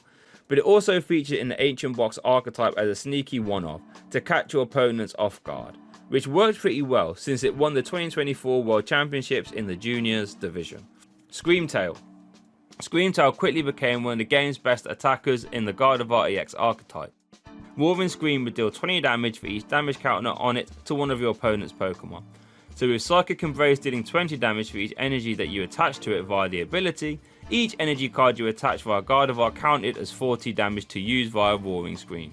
With HP boosting tools like Hero's Cape, Luxurious Cape and Bravery Charm, Screamtail was a massive threat in the Gardevoir EX decks, with bringing in regional victories and having 4 top 8 placements at LAIC 2023. Brute Bonnet. So we mentioned Brute Bonnet a little bit earlier. Its Toxic Powder ability would let you poison both active Pokemon if it had an Ancient Booster Energy Capsule attached. So in Ancient decks this could be used as a little mass fixer. but normally it's used to activate unhinged scissors on Cloth to deal big damage. Fluttermane. Fluttermane has only had one card, but it's a very good one. Midnight Fluttering will turn off the ability for whatever was in your opponent's active whilst it was in the active. Very useful for turning off abilities like Iron Thorns, for example, so Lugia V-Star can now use Summoning V-Star, or stopping Lost Zone decks from activating Comfey. This saw a lot of play in Gardevoir decks, Lugia decks and Ancient Bots decks, where it won the Mexico special event. Slitherwing. Burning Turbulent Slitherwing saw a little bit of play in Ancient Bots decks, or Raging Bolt decks as well, since it would KO most Fighting Weak basic EXs in one hit, on a one-prize Pokemon as well. Sandy Sharks. Eventually though, Sandy Sharks would take that place from Slitherwing as a one-prize attacker, since Magnetic Burst could be used for 1 energy and Power Gem did enough chip damage while not damaging itself, so it was a lot harder to respond KO. Iron Treads. This Iron Treads became a dual type metal and fighting Pokemon while it had a future booster energy capsule attached to it. This meant it was very good at carrying a few metagame threats like Chien-Pao EX, Miraidon EX and Iron Hands EX, all on a basic one-prize Pokemon as well. Very fun card. Iron Bundle. Iron Bundle has the Hyper Blower ability that lets you discard the Iron Bundle from the bench and then your opponent has to swap their active Pokemon. So it's a bit like Escape Rope on an ability, as it is essentially an irritable Pokemon and a future Pokemon as well. So it saw play in Chien-Pao decks and future decks especially. And quite honestly, a lot of other decks play it as well, like Lost Box and Lugia V-Star. Iron Hands. Iron Hands has caused quite a stir in the Pokemon TCG. At one point, a quarter of the metagame was Iron Hands EX decks, all because of Amp You Very Much. That would deal 120 damage, but if it KO'd something, you would take an additional prize cards. Out of the gates, Iron Hands was used in Miraidon decks as a cheeky way to apply pressure on the lower HP decks like Lost Box and Gardevoir, and it immediately won its first event in LAIC 2024. When Temporal Forces came out, it became its own turbo deck, with Iron Crown buffing the damage via Cobalt Command, which would boost your future Pokemon's damage by 20 for each one you had in play, which is the best Iron Crown card too, by the way. Amp You Very Much could actually swing for 220 damage in perfect conditions, which would actually one-shot a Chien-Pao EX, which is mad. This deck got a top 8 placement at EUIC 2024 as well. After that, Iron Hands EX has started to see play in Lugia V-Star decks, because Legacy Energy came out, and it even saw play in Lost Box decks where it won NAIC as well, meaning it is featured in every international top cut since it was released, becoming a cornerstone of the format and probably not going anywhere anytime soon. Iron Jugulis. Homing Headbutt Iron Jugulis can deal 50 damage to 3 of your opponent's Pokemon. Pretty fun spread for free energy. Iron Moth.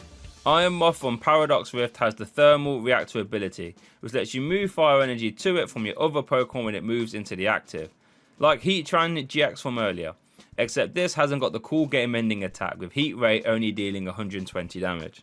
Iron Thorns.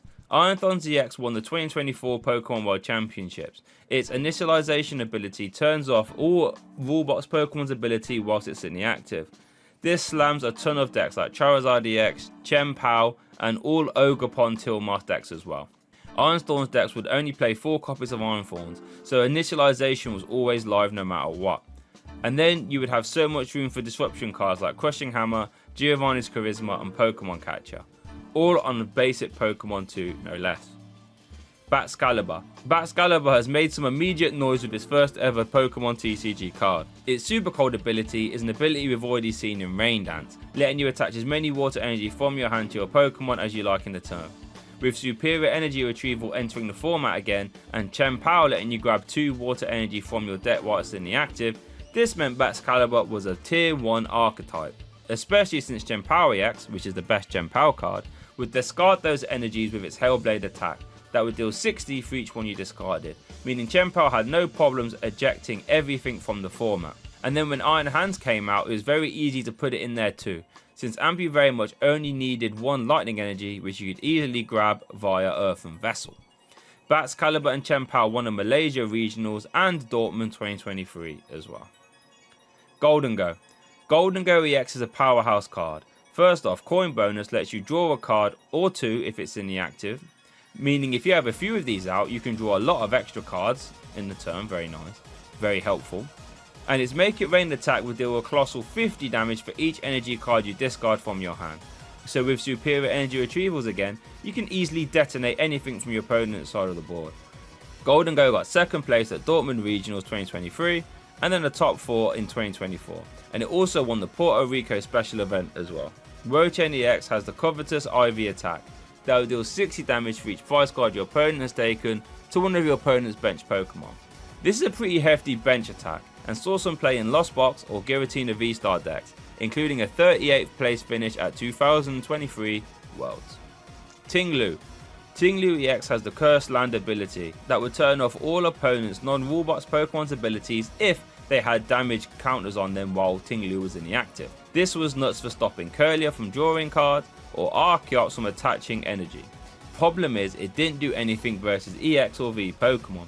So once that Curlier evolved up into a Gardevoir, you were slapped into the next dimension. And unfortunately, Ting-Lu's attacks just isn't good enough, costing a monumental 3 fighting energy to deal 150 damage.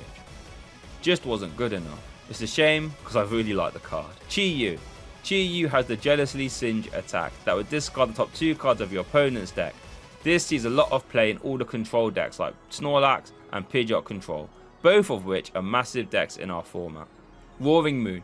Roaring Moon EX got second place at 2024 Worlds. Its Frenzy Gouging attack will auto kill whatever's in the active regardless of how much HP they have. The only drawback is that it deals 200 damage back to itself. This can be mitigated with an Ancient Booster Energy Capsule that would now leave you with 90 HP, or just by using Frenzy Gouging to end the game. And in that aspect, it makes Roaring Moon so deadly, is that at any time it can KO anything with free energy. Those energy can be attached via Professor Sada and Dark Patch as well, meaning it can be brought out at any time. And worth noting, Calamity Storm is a great attack, dealing 200 plus damage if you can discard a Stadium card with the effect of this attack, meaning you can trade with other basic EX decks much easier. Iron Valiant. Iron Valiant got second place at LAIC 2024. Its Tachyon Bits ability lets you place 2 damage counters on one of your opponent's Pokemon whenever it moves into the active spot. So if you have 4 of these in play and 4 switching cards, you can fling an extra 80 damage into play for free.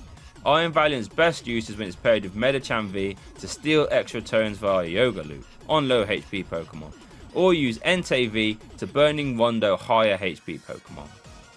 Koraidon. Primordial Beatdown Koraidon saw a lot of play in the Ancient Box archetype, dealing 30 damage for each Ancient Pokemon you have in play. This is a very nice early game attacker whilst you build up your baby Roaring Moon so it can sweep in the late game. Miraidon. Miraidon EX has one of the best abilities in the game, Tandem Unit, which lets you grab 2 basic lightning Pokemon from your deck and put them straight onto your bench. This would let you set up Mareep easily, or realistically grab any of your attackers like Raikou V, Iron Hands or Raichu V as well. This got top 8 at EUIC as soon as it was legal, and it won LAIC 2024 as well. Walking Wake. While Walking Wake EX has the potential to be a standalone attacker, dealing 240 damage for free energy and trading through all effects, it is the other one that has seen more play in Ancient Box, just for being a big HP discard fodder for Vengeance fletching. Iron Leaves. Iron Leaves EX can fling itself into the active when you bench it, and you can move any grass energy attached to your Pokemon to it while you do so, and deal 180 damage for its attack. This can be a great surprise attacker out of nowhere, and at the very worst it's a switching option, but it did get second place at EUIC, and sees a ton of other plays in decks like Arctina, or Lost Box, or just straight up Giratina V-Star as well, since it does a fantastic job at removing Terra Charizard EX from play thanks to weakness. Sinistcha. Sinistcha EX has the Rebrute attack, which lets you put 2 damage counters on one of your opponent's Pokemon for each grass energy in your discard pile, and after that you shuffle them back into your deck. Fun, but hasn't seen any play. Okidogi. Okidogi has the Adrena Power ability, which gives it an extra 100 HP and boosts its damage by 100 if it has a Dark Energy attached, meaning it is a basic one-prize Pokemon with 230 HP and deals 170 damage back. There was rumblings of a Lost Box style deck to support this, but it really didn't pick up much steam. Munkidori. Munkidori slotted right into the Gardevoir EX archetype. Its Adrenabrain ability lets you move 3 damage counters from one of your Pokemon to one of your opponent's Pokemon as long as it has a Dark Energy attached. This is fantastic in Gardevoir since Psychic Embrace would damage your own Pokemon, and it kinda filled the same role as Cresselia Moonglow Reverse, but in a much easier way. And now it is a staple in the deck and it won Baltimore Regionals. Pheasantipity. Flip the script Pheasantipity lets you draw 3 cards if one of your Pokemon was KO'd on your opponent's last turn. This is now a format staple, seeing a ton of play in a lot of different decks, since it gives you extra dig power on the basic Pokemon as well. Tealmask Ogerpon. Tealmask Ogerpon took up 25% of the metagame at 2024 Worlds. Its Teal Dance ability lets you attach your grass energy to itself and then you can draw a card. This has two main uses. Either with energy switch, so you could get the energy off the Tealmask Ogerpon onto a Regidrago V-Star, so you can use Apex Dragon, or to just straight discard them for Bellowing Thunder, so Raging Bolt can swing for massive damage. As of writing, Tealmask Ogerpon just won Louisville Regionals in Raging Bolt and featured in 4 of the top 8 decks at 2024 Worlds in Regidrago, fully taken over the format, and the attack can be used if you really need to. Wellspring Ogerpon. Wellspring Ogerpon EX has a torrential pump attack that can fully decimate your opponent if left unchecked, dealing 100 damage to the active and 120 to a bench Pokemon if you shuffle away 3 energy cards attached to it. This can wreck evolution decks if used fast enough before they set up. Herfire Ogerpon. By far the worst Ogerpon, unfortunately. Hitting for 280 damage is nice into evolution Pokemon, and it has seen some play in Arceus V-Star decks for that exact reason. Cornerstone Ogerpon. Cornerstone Ogerpon EX has the Cornerstone Stance ability, which makes Ogerpon immune to damage from Pokemon that have an ability, which can catch the format by surprise, and for this reason, it sees some play in controlling archetypes. Arcturalodon. Archaludon EX has the Alloy Build ability, which lets you attach 2 metal energy from your discard pile to your metal types in any way you like. This is an insane ability and I cannot wait to get my hands on it when it comes out. Hydrapple. Hydrapple EX has the Syrup Storm attack, which deals 30 damage plus 30 for each grass energy attached to your Pokemon. This works very well with its ability, which lets you attach a grass energy from your hand to one of your Pokemon and heal 30 damage to that Pokemon which you attach to. So, with enough Hydrapple and Tealmask Ogerpon, this can get swinging for big numbers. Gouging Fire. Gouging Fire hits for a crisp 260 damage for 3 energy. This is a great number for clearing the way of basic EX or V Pokemon. You can even use the Monkey Doy from earlier to get that number to 290, which KOs V-Star Pokemon too. And with Professor Sada and Magma Basin, you can get this swinging in a single turn very easily. Raging Bolt. Raging Bolt EX has the Bellowing Thunder attack, which deals 70 damage for each basic energy you discard from your Pokemon with the effect of this attack. While this seems costly, a 70 multiplier adds up very fast, meaning you only ever have to discard 5 energy to eject everything from sight. And with Tealmask Ogerpon now and Professor Sada, you can accelerate a ton of energy in a turn. And as of writing, this has just won the Louisville Regional Championships. Iron Boulder. Iron Boulder EX has seen some play in the future box archetypes, since it was a decent way of hitting for fighting weakness. Repulsor Axe with enough buffs can one-shot Arceus V-Stars and Miraidons and opposing Iron Hands with ease. Terapagos. Terapagos has had a great entrance into the Pokemon TCG, being the poster boy of the Stellar Crown set. Unified Beatdown deals 30 damage for each one of your bench Pokemon in play, and with Area 0 Underdepth you can swing for a massive 240 damage. This has led to Turbo Terapagos being a scary deck, and can be paired with Dusknoir to chip in extra damage if needed. Petcheron. Petcheron EX featured in the 2nd place World Championship 2024 deck. Its Subjugating Chains ability lets you swap a bench Dark-type Pokemon into the active, but it does poison them. This alleviates the need to ever play switching cards in an all-dark deck, and makes using Dark Patch very easy, since you can always Dark Patch to the bench and then switch your attacker into the active. Worth noting that Irritating Outburst attack is actually pretty decent, dealing 60 damage for each prize card your opponent has taken. Delta Chimecho is the best Chimecho card. Its Delta support power would let you grab a basic energy card or a Delta Rainbow energy card from your deck, provided you played a Holon supporter for the turn. Very good power. Black Curum. Black Ballista Black Curum was a nuke back in the day paired with Blastoise. It would deal 200 damage, which would one-shot pretty much everything, and then you would reload it with superior energy retrieval to do it all over again next turn. Nuts. White Curum. This White Curum card had its limelight in the Sun and Moon era. After using Arceus Prison to set it up and Wishful Baton to keep those energy in play, you would annihilate opponents with its monstrous damage output, paired with Shrine of Punishment. Oozaring. Oozaring Prime actually won US Nationals 2011 in the Juniors division, paired with Vileplume and Yanmega. its damage output would get ridiculous thanks to its berserk pokey body. With Pokemon cards having close to a 30-year history, it is common to see fun, often whimsical cards, of course. But if you was to deep dive the lore, suddenly some cards have a much darker side to them. So today I bring you the creepy and often disturbing Pokemon card iceberg. The further down we go, the more creepy it gets. Crobat Skyridge. So right off the bat, you don't need me to tell you why this card is straight up creepy. I mean, come on, just look at it. And the Horth agrees with me too. Could you imagine walking around late at night, looking up at a tree, and you are greeted by this horde of 5'11" bats? Lots of them just hanging upside down, staring at you with those beady eyes.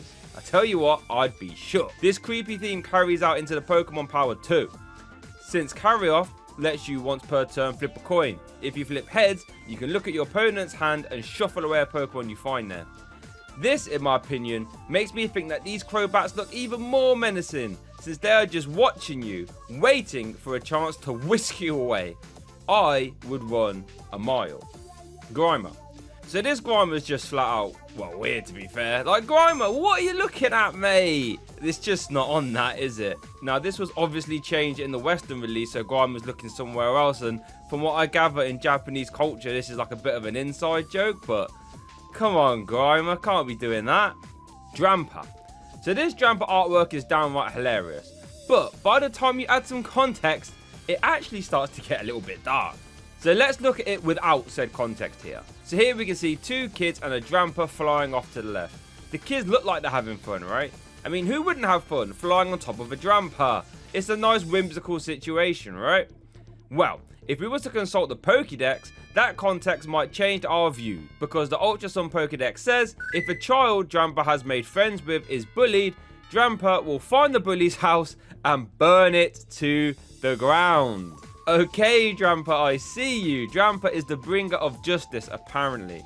This is actually insane when you think about it. So there is a decent chance that the kids on this Drampa's back are Drampa's friends, and they have just come back to tell Granddaddy Drampa that they have been bullied. And Drampa got so mad that he's going to take matters into his own hands and go and destroy the bully's house in revenge, but also take the kids with him so they can watch it all unfold. Drampa is an absolute mad geezer. Arrokuda. So this is a pretty simple one, but if we was looking to the background of this Arrokuda card, we can see a cheeky Cramorant diving looking for some food. Cramorant and Arrokuda have a strange relationship in Pokemon, with Cramorant being able to use Arrokuda as like a weapon of sorts when it gets hit, and with Arrokuda constantly being stuck in Cramorant's beak for ages.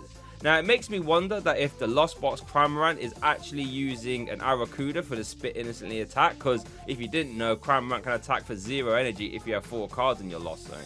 So is he just spitting out an Arrokuda he found, and that's why he doesn't need energy? I'm not sure. But lo and behold, if we were to look at this Cramorant card, we can see that it was successful in its mission, and it now has that same Arrokuda in its beak. Poor Arrokuda. Tinkaton. So Tinkaton is this funny pink little Pokemon with a huge hammer that it uses to decimate its opponents with immense power. This reflected in its EX card with its aptly named Big Hammer attack that adds up very fast, doing 30 damage for each card in your hand. And bear in mind, there are other Tinkaton cards that discard 1 card from your hand so you can draw 3 more. This means your hand fills up very fast. However, have you ever considered how Tinkaton actually makes its hammer? Well, according to the Tinkertuff Pokédex entry, Tinkertuff will purposely get into fights with Pawniard and Bisharp, and it will take the metal from those Pokemon to add to its hammer. So, when you think about it, Tinkertuff is looking around remnants of other Pokemon that it has beaten up, and in turn uses those remnants to beat up other Pokemon too. That on its own is a bit strange. But when Tinkertuff evolves into a Tinkerton, it steps it up by using the hammer to launch rocks at Corviknight and then gives them a big old whack to collect more metal. This is pretty wild on its own. But if we just look at this artwork, Tinkerton is clearly giving something a huge hit. And going off some Pokédex entries, there's a very good chance that Tinkerton is using a hammer that is made up from Corviknight bits, and then using those Corviknight bits to beat up other Corviknight to get more metal. This is actually insane. Like, could you imagine someone running up to you and giving you a whack with like a human arm or something? Very odd. Lost City. Lost City has seen a ton of competitive play. If a Pokemon is KO'd while Lost City is in play, instead of it being sent to the discard pile like normal, they're sent to the Lost Zone. The Lost Zone is a place in the Pokemon TCG where once cards go there, they can never come back, since there are no cards to recover resources from the Lost Zone. Okay, that's cool. And Lost City saw competitive play because you can forcibly remove your opponent's attackers or tech cards permanently, so they can't reuse them over and over again. Pretty good. But let's just think about the logistics of this for a second. What is this city? How do people live here? Are people just getting yeeted to the Lost Zone by accident? I mean, look at the artwork. Are these cracks gateways to the Lost Zone? Because if so, that's mighty dangerous. People have to have fallen into here before. And if they have, would you just never see them again? That's terrifying. So this is one Pokemon city that you would never, ever want to visit. That's for sure. Dragapult. Dragapult is a cool Pokemon. Awesome design. Reminds me of a B2 stealth bomber with that angled head. And Dragapult has had a ton of playable cards realistically. Dragapult VMAX was a tier 1 deck that would deal 130 damage to the active and spread 5 damage counters to your opponent's bench Pokemon. And with cards like Horror Energy, this would 2-shot the active while decimating your opponent's bench. Very nice.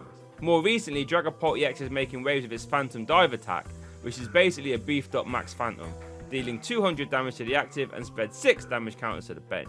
So we can see a trend with Dragapult cards, that the good ones tend to 2-shot the active while peppering the bench. However, there is a Dragapult card that attempts to slap the bench for much higher damage output, and it's this one from Silver Tempest. Its Dragon Launcher attack lets you discard as many amount of DP from your bench, and you do 100 damage to one of your opponent's Pokemon for each one you discarded. This didn't really amount to much, since having to discard the DP that you need to evolve from doesn't really make a lot of sense. And it currently doesn't even see much play in the Dragapult EX decks.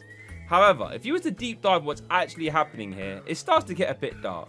Dragapult is rounding up kids and launching them full speed at the enemy. This is wild. And we don't have to speculate here about this. The Pokédex backs me up, saying stuff like when it isn't battling, it's keeping DP in the holes on its horns. Once a fight starts, it launches DP like supersonic missiles.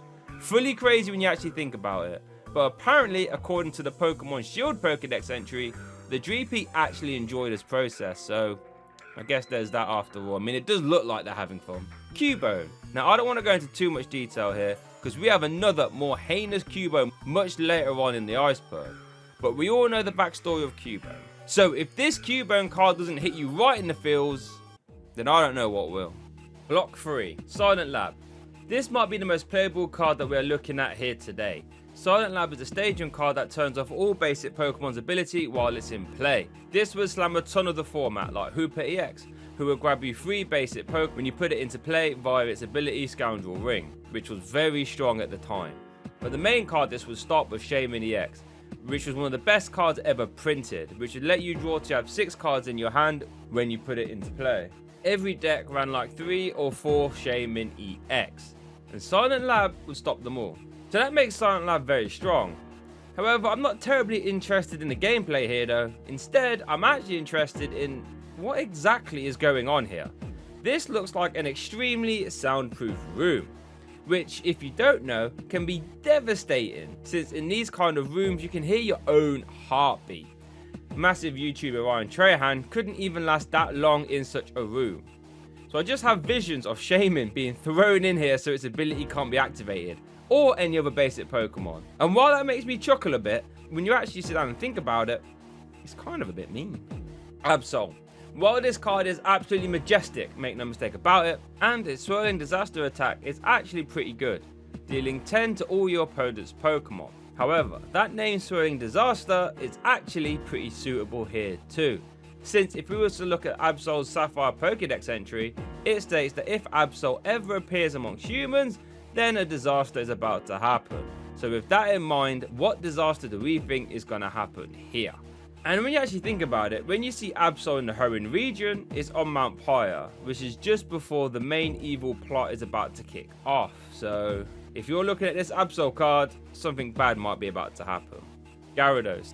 This guy here, featured in this Ancient Origins Gyarados, is definitely having a mare. Fun fact, this is actually my favourite Pokemon card artwork of all time. The perspective on the Gyarados really displays its power and size, especially in comparison to this lowly fisherman. And if we were to consult Gyarados' Soul Silver entry, we know that this fisherman is about to have to run or row pretty fast. It says once Gyarados appears, it goes on a rampage. It remains in rage until it demolishes everything around it. And unfortunately for this fisherman, he is definitely around it. So he is going to have to hop, skip and jump out of there fast, otherwise he could be in trouble. Or maybe he could throw a netball and, you know, cross his fingers. Electrode from Skyridge. Now, as far as we're aware, Electrode absolutely loves to explode. Literally every Pokédex entry says something to this effect. And this is mirrored in the Pokemon TCG, with a ton of different Electrode cards having a bonus for Electrode for, you know, self-destructing. Normally, this allows you to accelerate a silly amount of energy, like Electrode GX for example. However, with that all being said, there is one Electrode card that just doesn't sit right with me, and it's this Skyridge card. Something about this artwork just makes me think Electrode actually isn't best pleased about the situation. And if we was to look at this Pokédex entry, Electrode actually hasn't got a choice in the matter, because it says, when it's thunderstorming out, Electrode will explode. And it's definitely thunderstorming in this artwork. And I think clearly this Electrode isn't excited about that. To be honest, he looks very worried about the premise of exploding. This single card has completely reworked my thoughts about Electrode. I'm not sure if it actually does enjoy exploding. And if it doesn't, he could actually be very, very scared, because if he doesn't want to explode and he always explodes in thunderstorms, is he trying his best to dodge the lightning bolts? Goodness, I guess we'll never really know. Block 4. Jellicent is a funny little Pokemon, alright? It reminds me of Barney the dinosaur.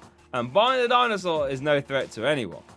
Well, Jellicent does have ghost typing, so we know there might be some room for some shenanigans. And well, there are definitely some shenanigans going on here. Even though Jellicent looks innocent, there is a very scary side to it, which took me by surprise. Let's look at this card from Next Destinies. Looks fine, right? There are two Jellicent just going about their evening with a cruise ship in the background. What's wrong with that? Well, if we were to look at the Alpha Sapphire Pokédex entry, we can see that something very bad is about to happen. The fate of ships and crew that wander into Jellicent's habitat. All sunken, all lost, all vanished. Okay, so this cruise ship might be in a spot of bother, because it definitely doesn't seem like it's too far away from those Jellicent, probably making this area Jellicent's habitat. And to be honest, it looks like the pink one is well on its way to go sort them out. Man, I really hope the people on that ship have some electric types to help them out. And while this card is kind of creepy, those people are on a huge ship, and to be fair, they're quite far away, so there is a chance that they will get away.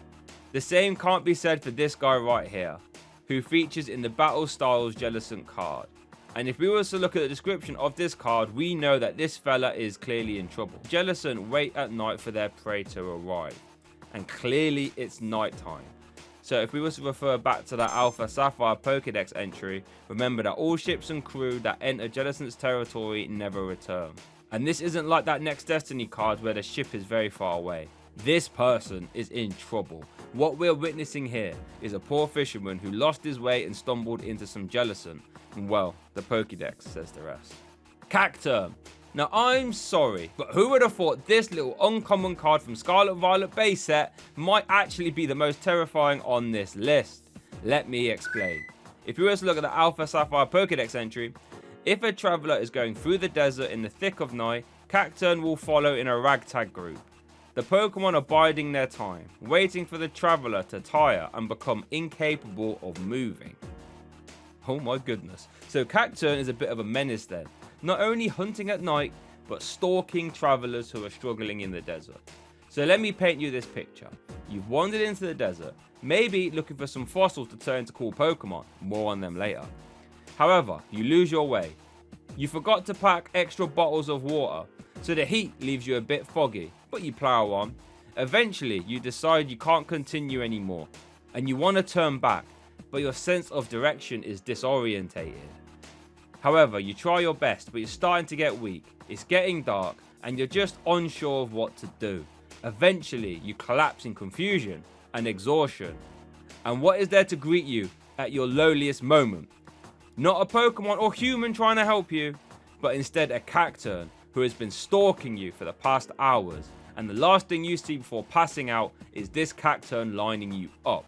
This card, I think, is the perfect point of view here, because with the Cacturn being at a slight elevation, it makes me certain that this situation I've just described is what's happening. Oh, that scares me to no end. Mega Gengar. Now, Mega Gengar didn't really do much in the Pokemon TCG.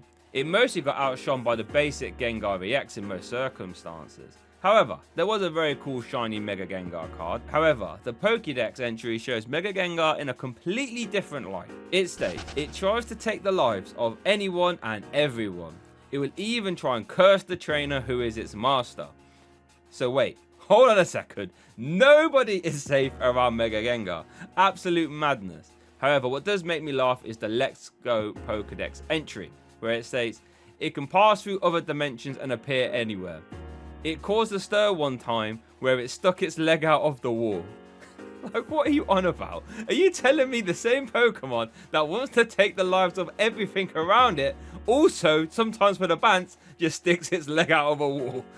What's going on? And it isn't even just Mega Gengar who gets up to mischief, since this Gengar card just seems awful when you consider the Pokemon Pearl Pokédex entry, which states, lurking in the shadowy corners of rooms, it waits for its chances to steal its prey's life force.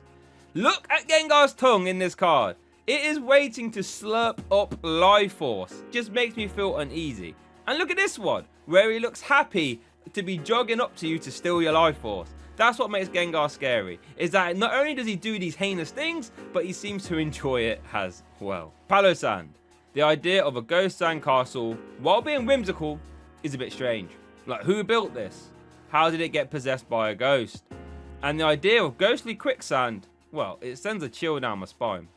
And funnily enough, it's not too far from the truth, because if we were to look at the Pokemon Sword Pokédex entry, Palossand is known as the Beach Nightmare.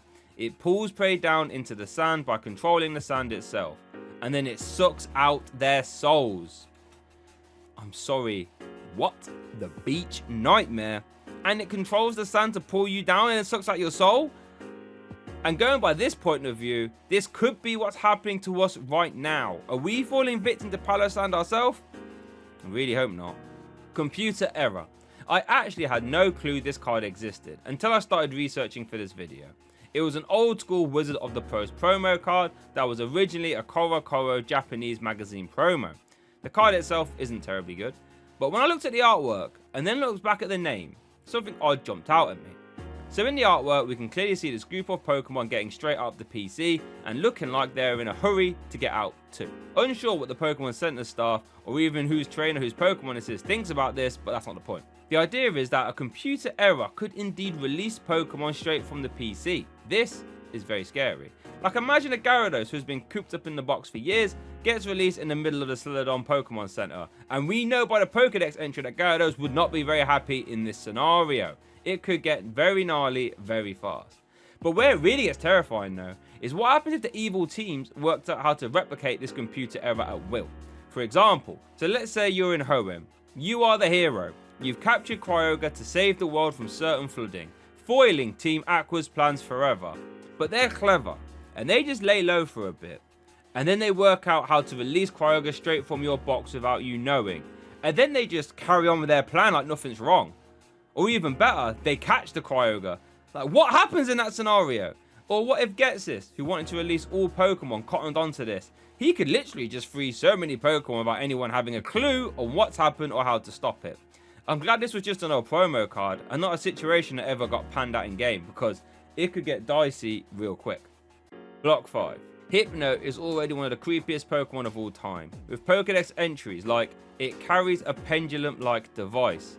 There was once an incident where it took away a child that it hypnotized.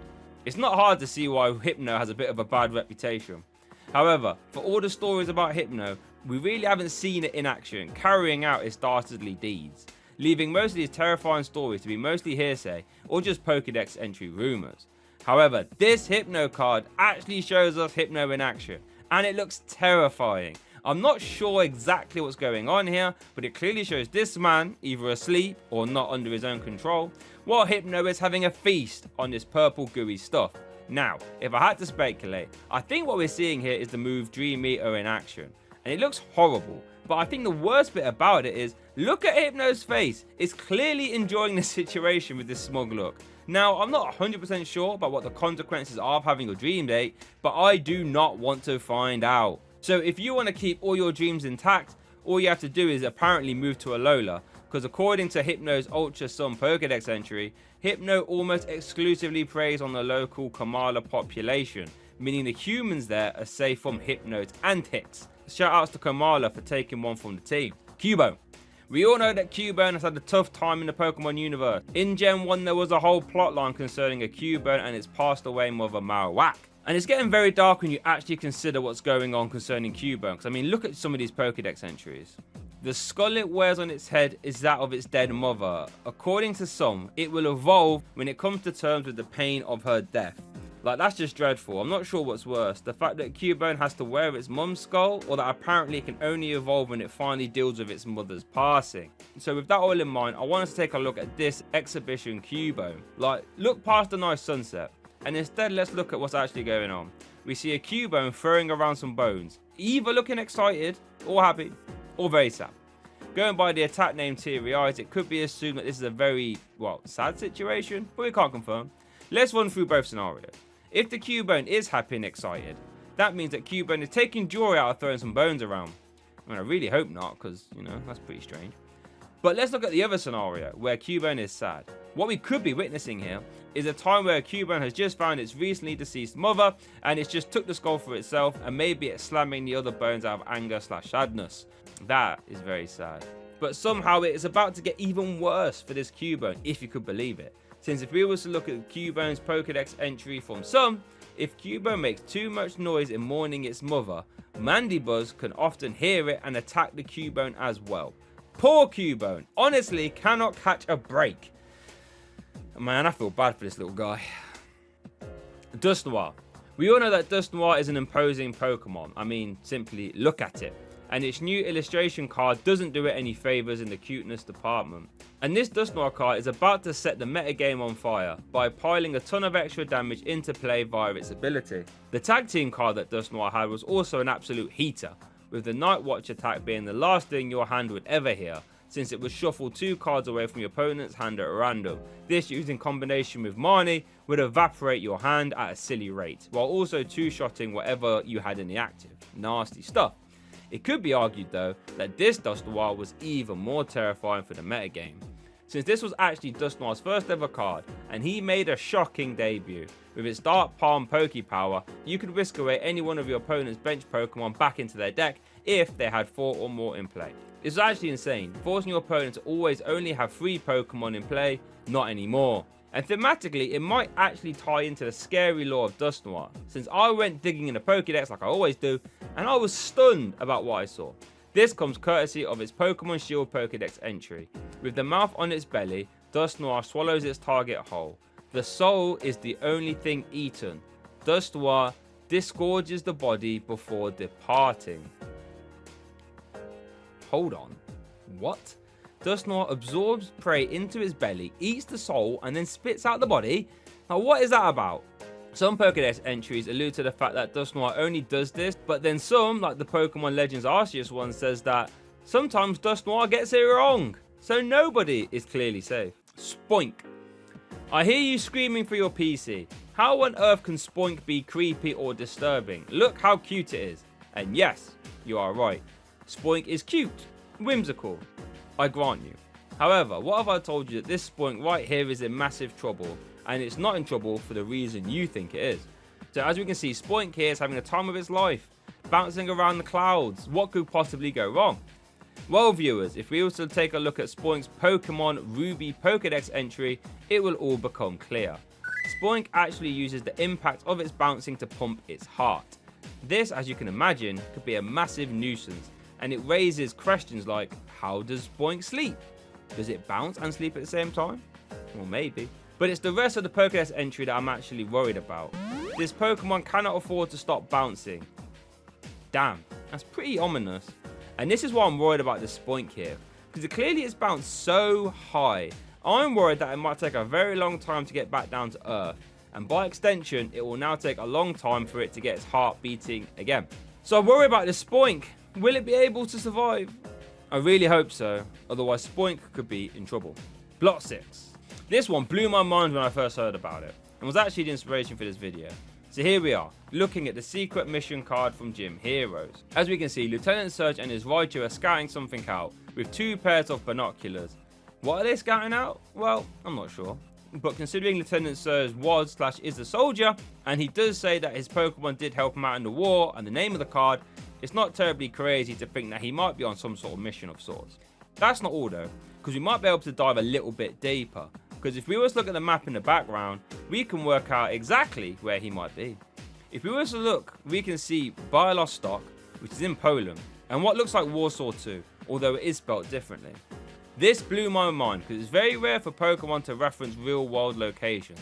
It's only happened a few times, with the time in Gen 1 where a scientist mentions he got sent to the TCGO branch, which is in Russia, or another scientist who mentioned that Mew was first seen in a forest in Guyana.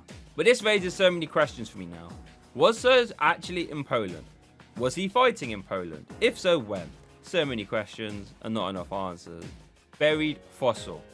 This card really just hits a sad note. Buried Fossil from Skyridge is definitely one of the nicest looking fossil cards we've ever seen, make no mistake about it. But when you actually deep dive the artwork and what's going on here, it can actually take a bit of a dark turn.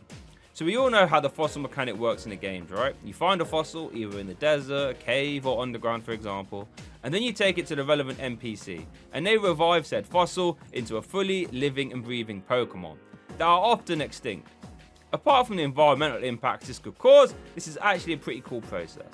Except in the game, you can only really ever find 1 or 2 fossils to revive. This can skew our idea of how many fossils there actually are out there in the wild. This is where we take another look back at Buried Fossil. Here clearly we can see that 3, maybe more fossils are just chilling out here on the seabed at the bottom of the ocean. This is all well and good, until we realise that all those fossils have the chance to become, for all intents and purposes, back to life and become a new Pokemon with a new trainer, either battling or travelling the world. Except these are all buried on the seafloor and are most likely never to be seen again.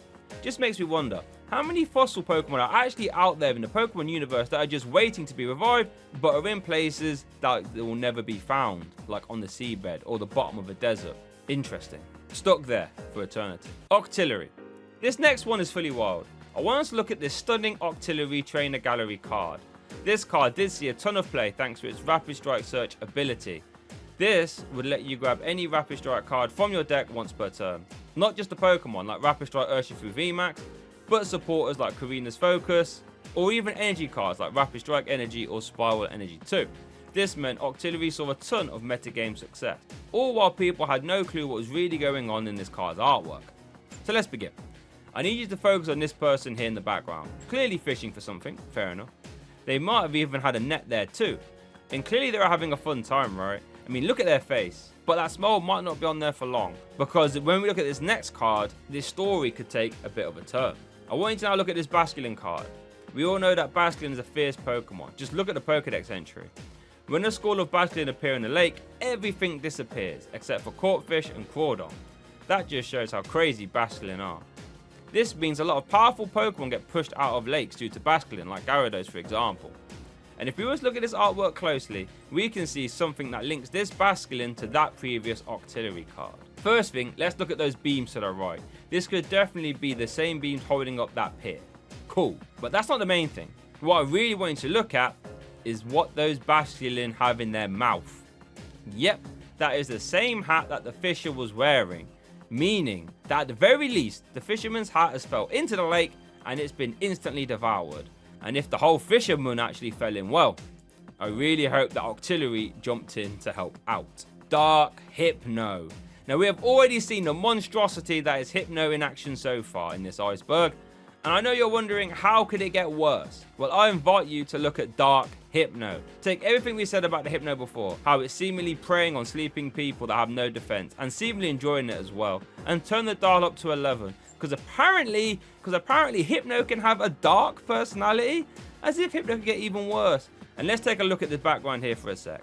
We have dependent looping from Hypno, we have Hypno with that menacing look, and we have that very scary background. And this makes me wonder, Is this Dark Hypno currently working its magic on us? Are we seeing a point of view of what it would be like to be under a Hypno spell with this strange geometric background? All while Hypno, I don't know, eats your dreams or something? If that's the case, this is something that we don't ever want to see again. Thanks for watching this video. I want to give a massive shout out to Pokédex for supplying some of the cards for this video. If you want a fully built deck sent to your house as early as the next working day, you got to check out Pokédex.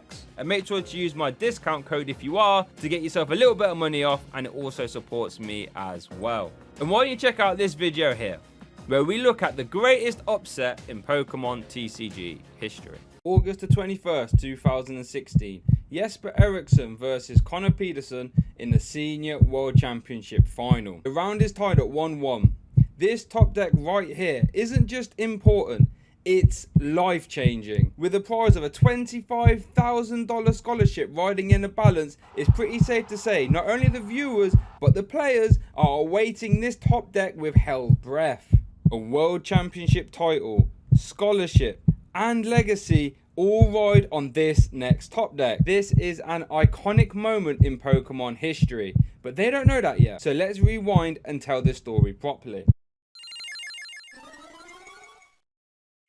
The 22nd of August 2015, the Masters World Championship Final. Here we see Mii's piloting Seismitoad Crobat extremely well, but he is unable to contain the raw aggressiveness of Jacob Van Wagner's Blastoise deck. But wait, this deck looks familiar. If we was to fast forward again, this is the same archetype that Connor is currently playing. Ever since Toad was printed, it has been haunting the format with a myriad of different partners and strategies. Main staple across all of them though has always been DCE and Quaking Punch. It only does 30 damage however, sure, but it stops your opponent from playing item cards, which is absolutely terrifying. This renders a ton of format staples from being played, such as Ultra Ball, VS Seeker, and switching cards. And with 4 national wins, 35 event top 8s, and 7 top 32 placements at the last World Championships alone, it is safe to say that Seismitoad is on a mission. A mission to get another World Championship title under its belt. And even though there are a ton of different Seismitoad variants, Seismitoad Crobat seems to be the most potent. So what makes Toad Bat so successful? We've already seen it's in 2 World Championship finals. Well, augmenting Quaking Punch with extra damage via Crobat and Golbat's ability, which both provide extra damage when you evolve them, is crucial. An absolutely dangerous combo. This changes Quaking Punch from a disruption attack all the way to a high tier offensive threat. Golbat and Crobat also have insane synergy with Super Scoop Up and AZ. 2 cards which are already seen in Toad variants at a high count, but these can now be used to reset Crobat and Golbat, allowing you to reuse them throughout the game. All this extra damage from Golbat and Crobat allows Seismitoad to take KOs at a much faster rate, essentially putting your opponent on a deadly timer. Basically saying, if you don't set up real fast, I'm going to steal this game away from you. While there were some differences due to rotation, the core concept between Mii's and Connor's deck remains exactly the same. So that sets the scene for Connor's deck, a tried and tested top tier meta threat. However, Jesper's deck is the polar opposite. A brand new deck that we had never seen before. The pressure is rising. Gear up for battle in Pokemon trading card game XY, Steam Siege. In stores now. Each booster pack of 10 cards sold separately. Cards vary by pack. The 2016 World Championships was the first time the August set was legal. And while Steam Siege opened the door for some new archetypes such as Volcanion and Mega Gardevoir, it was none of these that caught Jesper's eye. It was Yanmega. Yanmega is a stage 1 Pokemon with 1 attack, Assault Boom, which does 50 plus 70 if the opponent's active has a tool card attached. Really good for clearing the way of non-EX Pokemon. But at 3 energy, it is extremely costly to use, especially on a stage 1. However, we can fix both of these problems since Yanmega has an ability, Sonic Vision, which allows you to ignore all energy cost on its attacks provided you have 4 cards in your hand. A condition which was extremely easy to fulfill with cards such as Ultra Ball, N, and Judge all in the format. And with Forest of Giant Plants available, we can get Yanmega into play as early as turn 1, making for a fairly high HP offensive threat. Combine this with Yanmega Break for extra HP and a more reliable 100 damage, Yanmega is a beefy problem for Seismitoad to deal with, especially since it hits Seismitoad for weakness. However, if Connor never attaches a tool card to his Seismitoad, Yanmega actually can't one-shot it. However, Yanmega's partner has no problems in KOing a Toad. Vesper Queen is an absolute powerhouse. For a DCE you can use Be Revenge, which does 20 plus 10 damage for each Pokemon in your discard pile. And with 24 Pokemon in Jesper's deck, Be Revenge can add up super quickly, capable of OHKOing anything in format, regardless of weakness. An extremely efficient and high damage attacker, which can be paired with a multitude of options. We even saw Ross Cawthorn take a Vespiquen deck all the way to 4th place at this very World Championships, so it's not looking good for Connor. However, I cannot stress this enough though, if any Toad deck can beat Vespiquen, it is definitely Toad Bats. Quaking Punch paired with Bats damage and hand disruption via N and Delinquent can topple anything it faces. And we can see that Toad Bats is definitely capable of beating Yanmega, since when we fast forward, we can see the series is tied at 1-1. So what happened in game 1? A poor turn 1 from Connor allowed Jesper 2 turns of items, which allows him to get a Yanmega Break into play and a Vespiquen, which KOs a Toad with ease. Connor attempts to stabilize by Lysandring up a Shaman. He can go for the Lysander strategy again if he chooses to, and sure enough he does. Brings up that Shaman. That's kind of a desperation play, but I mean, when that's all you got going for you, remember your opponent already played 1 AZ. How many more can he have? Yeah. Which works for a turn, but Jesper does find a DC to retreat, and he's quickly able to KO another Toad. Wow. That was a huge draw for Jesper here, and you saw how he fist pumped. He knew it was going to be a big draw. Plays a Force of Giant Plants, gets rid of that Silent Lab, attaches that double color synergy. Now, if he chooses to retreat here and bring up this Vespiquen, he will get a knockout on the Seismitoad. Sure enough, he chooses to do so, and Vespiquen will be able to Be Revenge, bring himself down to a single prize, and Seismitoad will be going down. All Connor can do is enter 1 and hope Jesper doesn't draw out of it. But let's see what he draws. Pay attention to listen to the crowd when they see it too. Yeah, this is exactly what he needed. He needed to make sure that Jesper's down to 1 card in hand. I mean, this is a pretty good spot for Connor if Jesper doesn't draw out of it. That's right. Now, Yanmega Break does have a double color synergy attached. Oh my goodness. Wow. What a huge card drawn here by Jesper. His 1 card hand is a Sycamore. Unbelievable. That is exactly what you want to see, using all of your luck here in the finals. Connor is able to get down to 2 prizes via Surprise Bite damage, but all he can do is hope that Jesper doesn't find another DCE. Well, actually, here, if he has the Golbat, he can take out the Shaman, give himself 2 He does cards. have the Golbat. He had a can Golbat in find his the hand, and the Shaman goes down. That's 2 more prizes taken here by Connor. And he's just going to go ahead and bring up this other Crobat because it has the most hit points. That's all he can really do at this point. Now, does Jesper have what it takes? He double does find the double color colorless. synergy right away. A handshake is stretched out. Jesper wins the very first game of this top 8, or of this senior division finals. In game 2, Jesper continues his onslaught with a turn 1 Yanmega Break, which forces a rare Grenade Hammer from Connor to remove it from play. Now look at that Seismitoad actually gearing up to potentially a Grenade Hammer at some point. Not something you really see out of these Seismitoad Crobat decks too often. Yeah, and I mean, it won't even knock out the Yanmega. He's got so Well, much. he's got a Golbat in his. Yeah, he'd have to use this. If he bite. chooses, what choice does Connor really have, though? I mean, you're already facing down a Yanmega Break from your opponent's very first. Oh yeah, you have to get rid of it. But unfortunately for Connor, weakness rears its ugly head again, and that Toad gets ejected straight back, resulting in this board state. That Versus Seeker does find him a Lysander. He chooses to do so to avoid getting Quaking Punch locked out of there, and that Seismitoad does go down.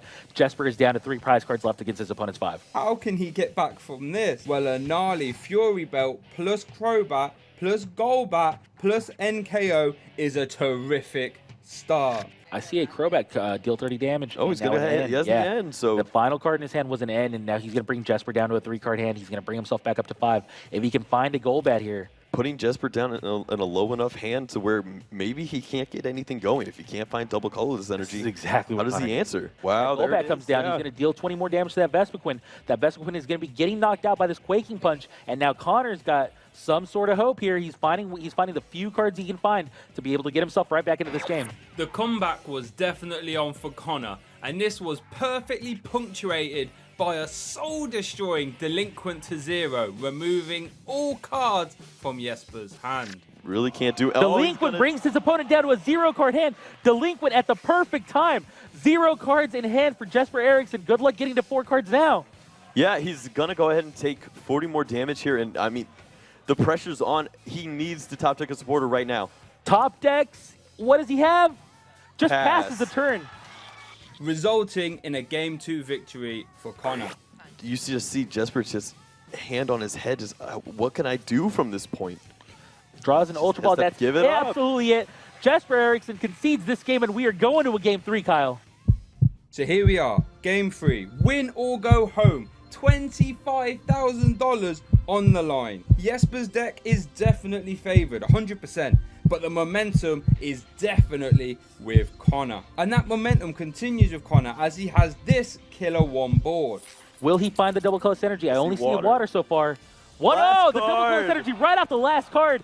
He is going to be able to Quaking Punch here and not lock his opponent out of item cards. The final card drawn was that double colorless energy. However, Jesper refuses to give up and responds immediately with a turn 2 B Revenge for KO. Now he has 7 new cards to deal with. He finds a double colorless energy. Does he find evolutions, though? And he finds found the last card is his Vespiquen. the Vespiquen was the final card. He has the double colorless energy. He's going to be retreating. He has enough Pokemon to knock out that Seismitoad. The Seismitoad goes down. 2 prizes taken for Jesper. And now, once again, back against the wall for Connor here.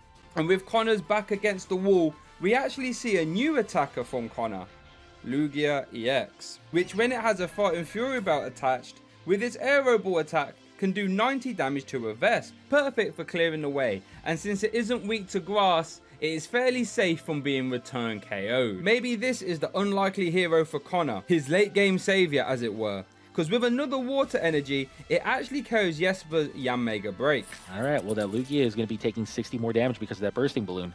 Jesper's Yanmega Break does go down, so Connor does take a prize. But unfortunately, since it has 180 damage on it, it is very vulnerable to a well-placed Sky Return from Jesper, allowing him to keep a DTE, remove a Lysandre target from the board, and allow him to draw cards next turn to help close his game out. Yep. Here comes the Sky Return, and Sure enough, Sky Return down brings goes that Lugia. Diamond back to his hand. 2 prizes separating Jesper from the World Championship. Connor has to stop him now. So here we are, back at the moment we started with.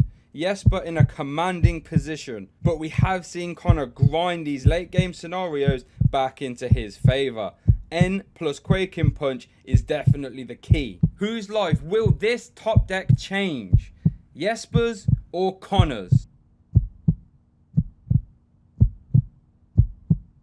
Jesper's. And he went on to win 2 turns later. Well played to them both. And hope that there's not enough. The Sycamore's going to discard, I believe that's enough Pokemon, and that's going to be the game. That is the game. Connor Peterson goes down 2 games to 1 against our 2016 Senior Division World Champion, Jesper Eriksson. The cards in this binder tell the story of the 25-year-old Pokemon TCG metagame. My name is Bert and I commentate official Pokemon TCG event. Let's begin. Haymaker was one of the Pokemon TCG's most iconic early decks back in the base set days. Hitmonchan was the main attacker, with Jab dealing for 1 energy 20 damage. This was extremely strong. Electabuzz was helpful by overcoming the flying types like Farfetch'd that resisted Hitmonchan, and could also paralyze on a coin flip too. Later on in Jungle, Scyther would add to the party. Swords Dance would boost Slash's damage all the way to 60 and also had a free retreat cost too. It wasn't all just Haymaker decks though, since Blastoise was kinda successful. Its Rain Dance ability would let you attach as many water energy from your hand to your Pokemon as you liked in a turn. Articuno was one of the best partners for Blastoise since Blizzard hit for good numbers and could spread some damage too. Back in this era of the Pokemon TCG, there were no supporters, so everything was just a trainer that you could play as many as you liked in a turn. So Professor Oak was drawing 7 cards was just insane. Computer Search would let you grab any card you like from your deck, and Superior Energy Removal would discard 2 energy from your opponent's Pokemon, all with pretty low drawback. Wigglytuff also saw some play, since its Do the Wave attack would deal 60 damage if you had a full bench of Pokemon. Moving on to Fossil, and we had one of the strongest Pokemon powers in the game with Muck. Toxic Gas would shut off all Pokemon powers while it was in play, making life hard for certain decks like Blastoise. Dark Vileplume released in Team Rocket, and its Pokemon power Hay Fever would stop all trainers from being played. As you could imagine, this would grind a lot of decks down to a halt instantly as soon as it came out. It was around this time that the game changed drastically, with Team Rocket Sneak Attack, which would let you shuffle away 3 cards from your opponent's hand on a coin flip, and Rocket's Trap that would let you shuffle away a trainer card from your opponent's hand. This meant if you was going first, you would try and shuffle away all your opponent's cards before they had a chance to do anything. Erica's Jigglypuff would also try and knock out your opponent's active first turn by dealing 40 damage for a double colourless energy attachment, which combined with plus powers could literally KO anything.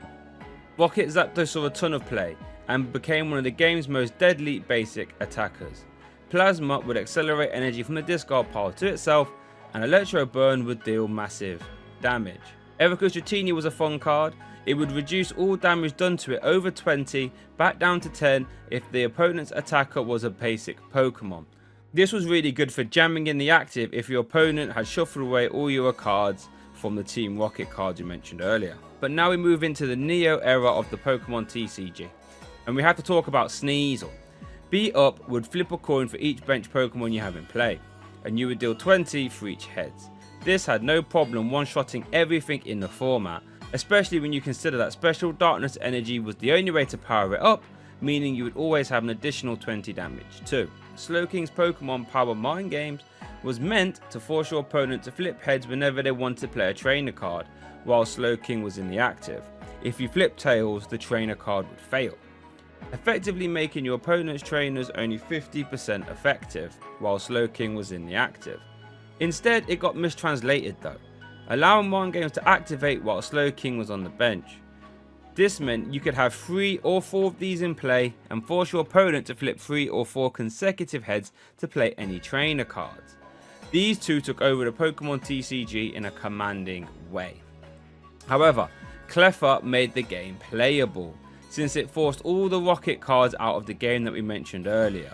Since as long as you had Cleffa in the active and could hold on to 1 energy card, after having your hand peppered, you could use Eek to fill your hand back up to 7. Even after getting hammered by Rocket's Trap and Sneak Attack. In response to Slowking, some players started to use Igglybuff, since its Gaze Pokemon power would turn off another Pokemon's power for a turn, making trainers easier to use. Both of these Pokemon had the baby Pokemon rule too, so if your opponent wanted to hit into them, they would be forced to flip a coin, and if tails, no damage was dealt. In response to these baby Pokemon, Dustin Austin played Dark Fraligator, whose Pokemon power Stare prevented all opponents' baby Pokemon from attacking or using Pokemon powers whilst it was in the active. This was so successful that it won the first World Championships in 2002. Entei Macargo was another strong deck from this era. Entei's Howl power would attach energy to Macargo, who would then discard them for massive damage. A pretty iconic deck from that era. Moving on to the e-reader sets now though, and we start to see our first supporter cards. You could only play 1 supporter card in your turn, but they normally have very powerful effects. Copycat, for example, would let you shuffle in your hand to draw the same amount that was in your opponent's hand. Oracle would let you put any 2 cards to the top of your deck, which worked very well with Delcatty and Magneton. Magneton would let you discard 1 card from your hand to get back 2 basic energy from your discard pile, very nice, and Delcatty would let you discard an energy to draw 3 cards.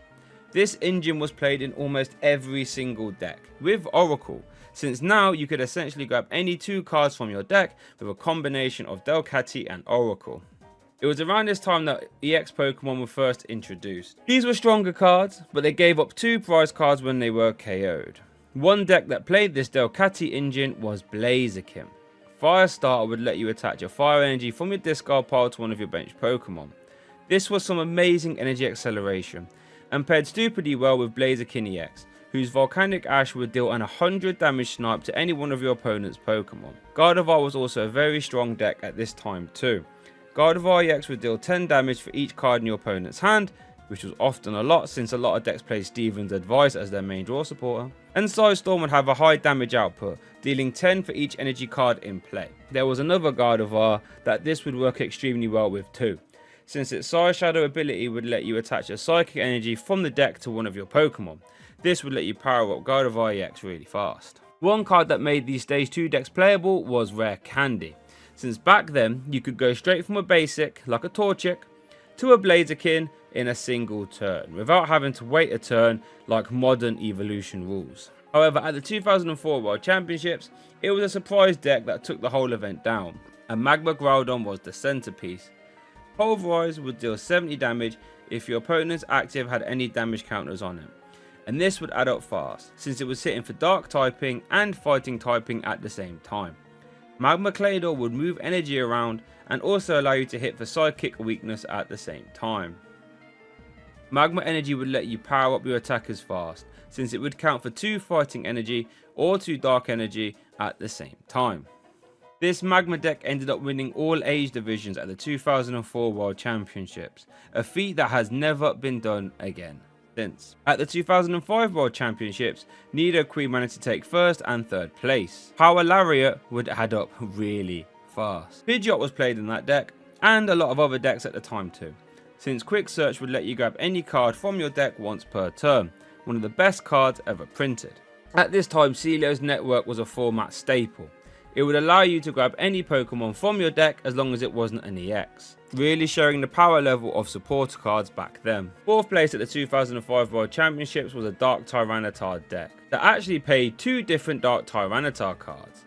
Both were very strong, but this one would place extra damage counters in between turns with its sand damage Pokemon body. Medicham EX won 2 age divisions at 2005 Worlds, but not Masters. Its Wise Aura body would turn off all Pokemon powers while it was in the active, making it a devastating denial deck. Rocket's Admin was one of the greatest cards ever printed, doubling up as a draw supporter in the early game, but a devastating late game disruptive option, since it would shuffle both players' hands back into their deck and then they would draw the same amount of prize cards they had left. This was a massive staple right up until it rotated. Jirachi was also a staple at the time. Wishing Star would let you look at the top 5 cards of your deck and then take one, when Jirachi was in the active, but then it would go to sleep.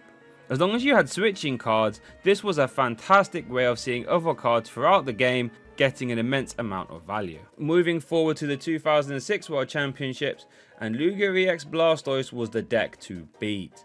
Blastoise Energy Rain would let you attach as many water energy as you like in a turn, and Lugia EX would swing super hard, with Elemental Blast dealing 200 damage, pretty much evaporating anything in its way.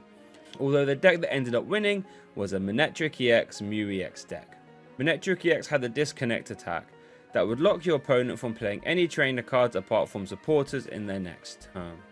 This would let you lock in Curse Stone to chip extra damage into play, or Battle Frontier to turn off Pidgeot EX's Quick Search. Versatile for Mew EX would let you use any attack from any Pokemon in play as long as you had the necessary energy to use it. And since Jason Klasinski played 4 multi-energy, that means you had a lot of energy to copy other attacks quite often. After that, the Holland engine was given to the world, and it was very strong. While the Holland supporters like Scientist, Adventurer and Mentor were of a lower power level compared to non-Holland supporters, Holland Transceiver made up for it, and it made the engine very strong. Holland Transceiver would let you grab any Holland supporter from your discard pile or your deck. This led to unparalleled levels of consistency. It wasn't just supporters though, since Holland Pokemon also existed. These would let you attach them as an effective double rainbow energy. Holland's cast form was the most prominent, since it doubled up as a good lead Pokemon too, with its Delta Draw attack. This led to Holland cards having a stranglehold on the metagame via trainers, supporters, and Pokemon too. This led to one of the most successful rogue decks of all time, that actually met itself in the finals of US Nationals 2006. Only a few players knew about it, as it was only built about a week or so before the event. It was built around Delta Raichu and Delta Executor. Raichu for 1 energy would spread 20 damage to any Pokemon that had a Pokemon power or a Pokemon body. With this combined with Cursed Stone, this would spread damage at a really fast rate. If you needed some more punch power, then Executor would step in, since Delta Circle would deal 10 plus 10 for each Delta Pokemon you had in play. All topped off with a nice hold-on supporter package. After that, we would see one of the coolest World Championship decks in 2007, where Tom Roos won it all with an evolution deck, consisting with Jolteon EX, Espeon EX, Vaporeon EX, all having different coming into play abilities.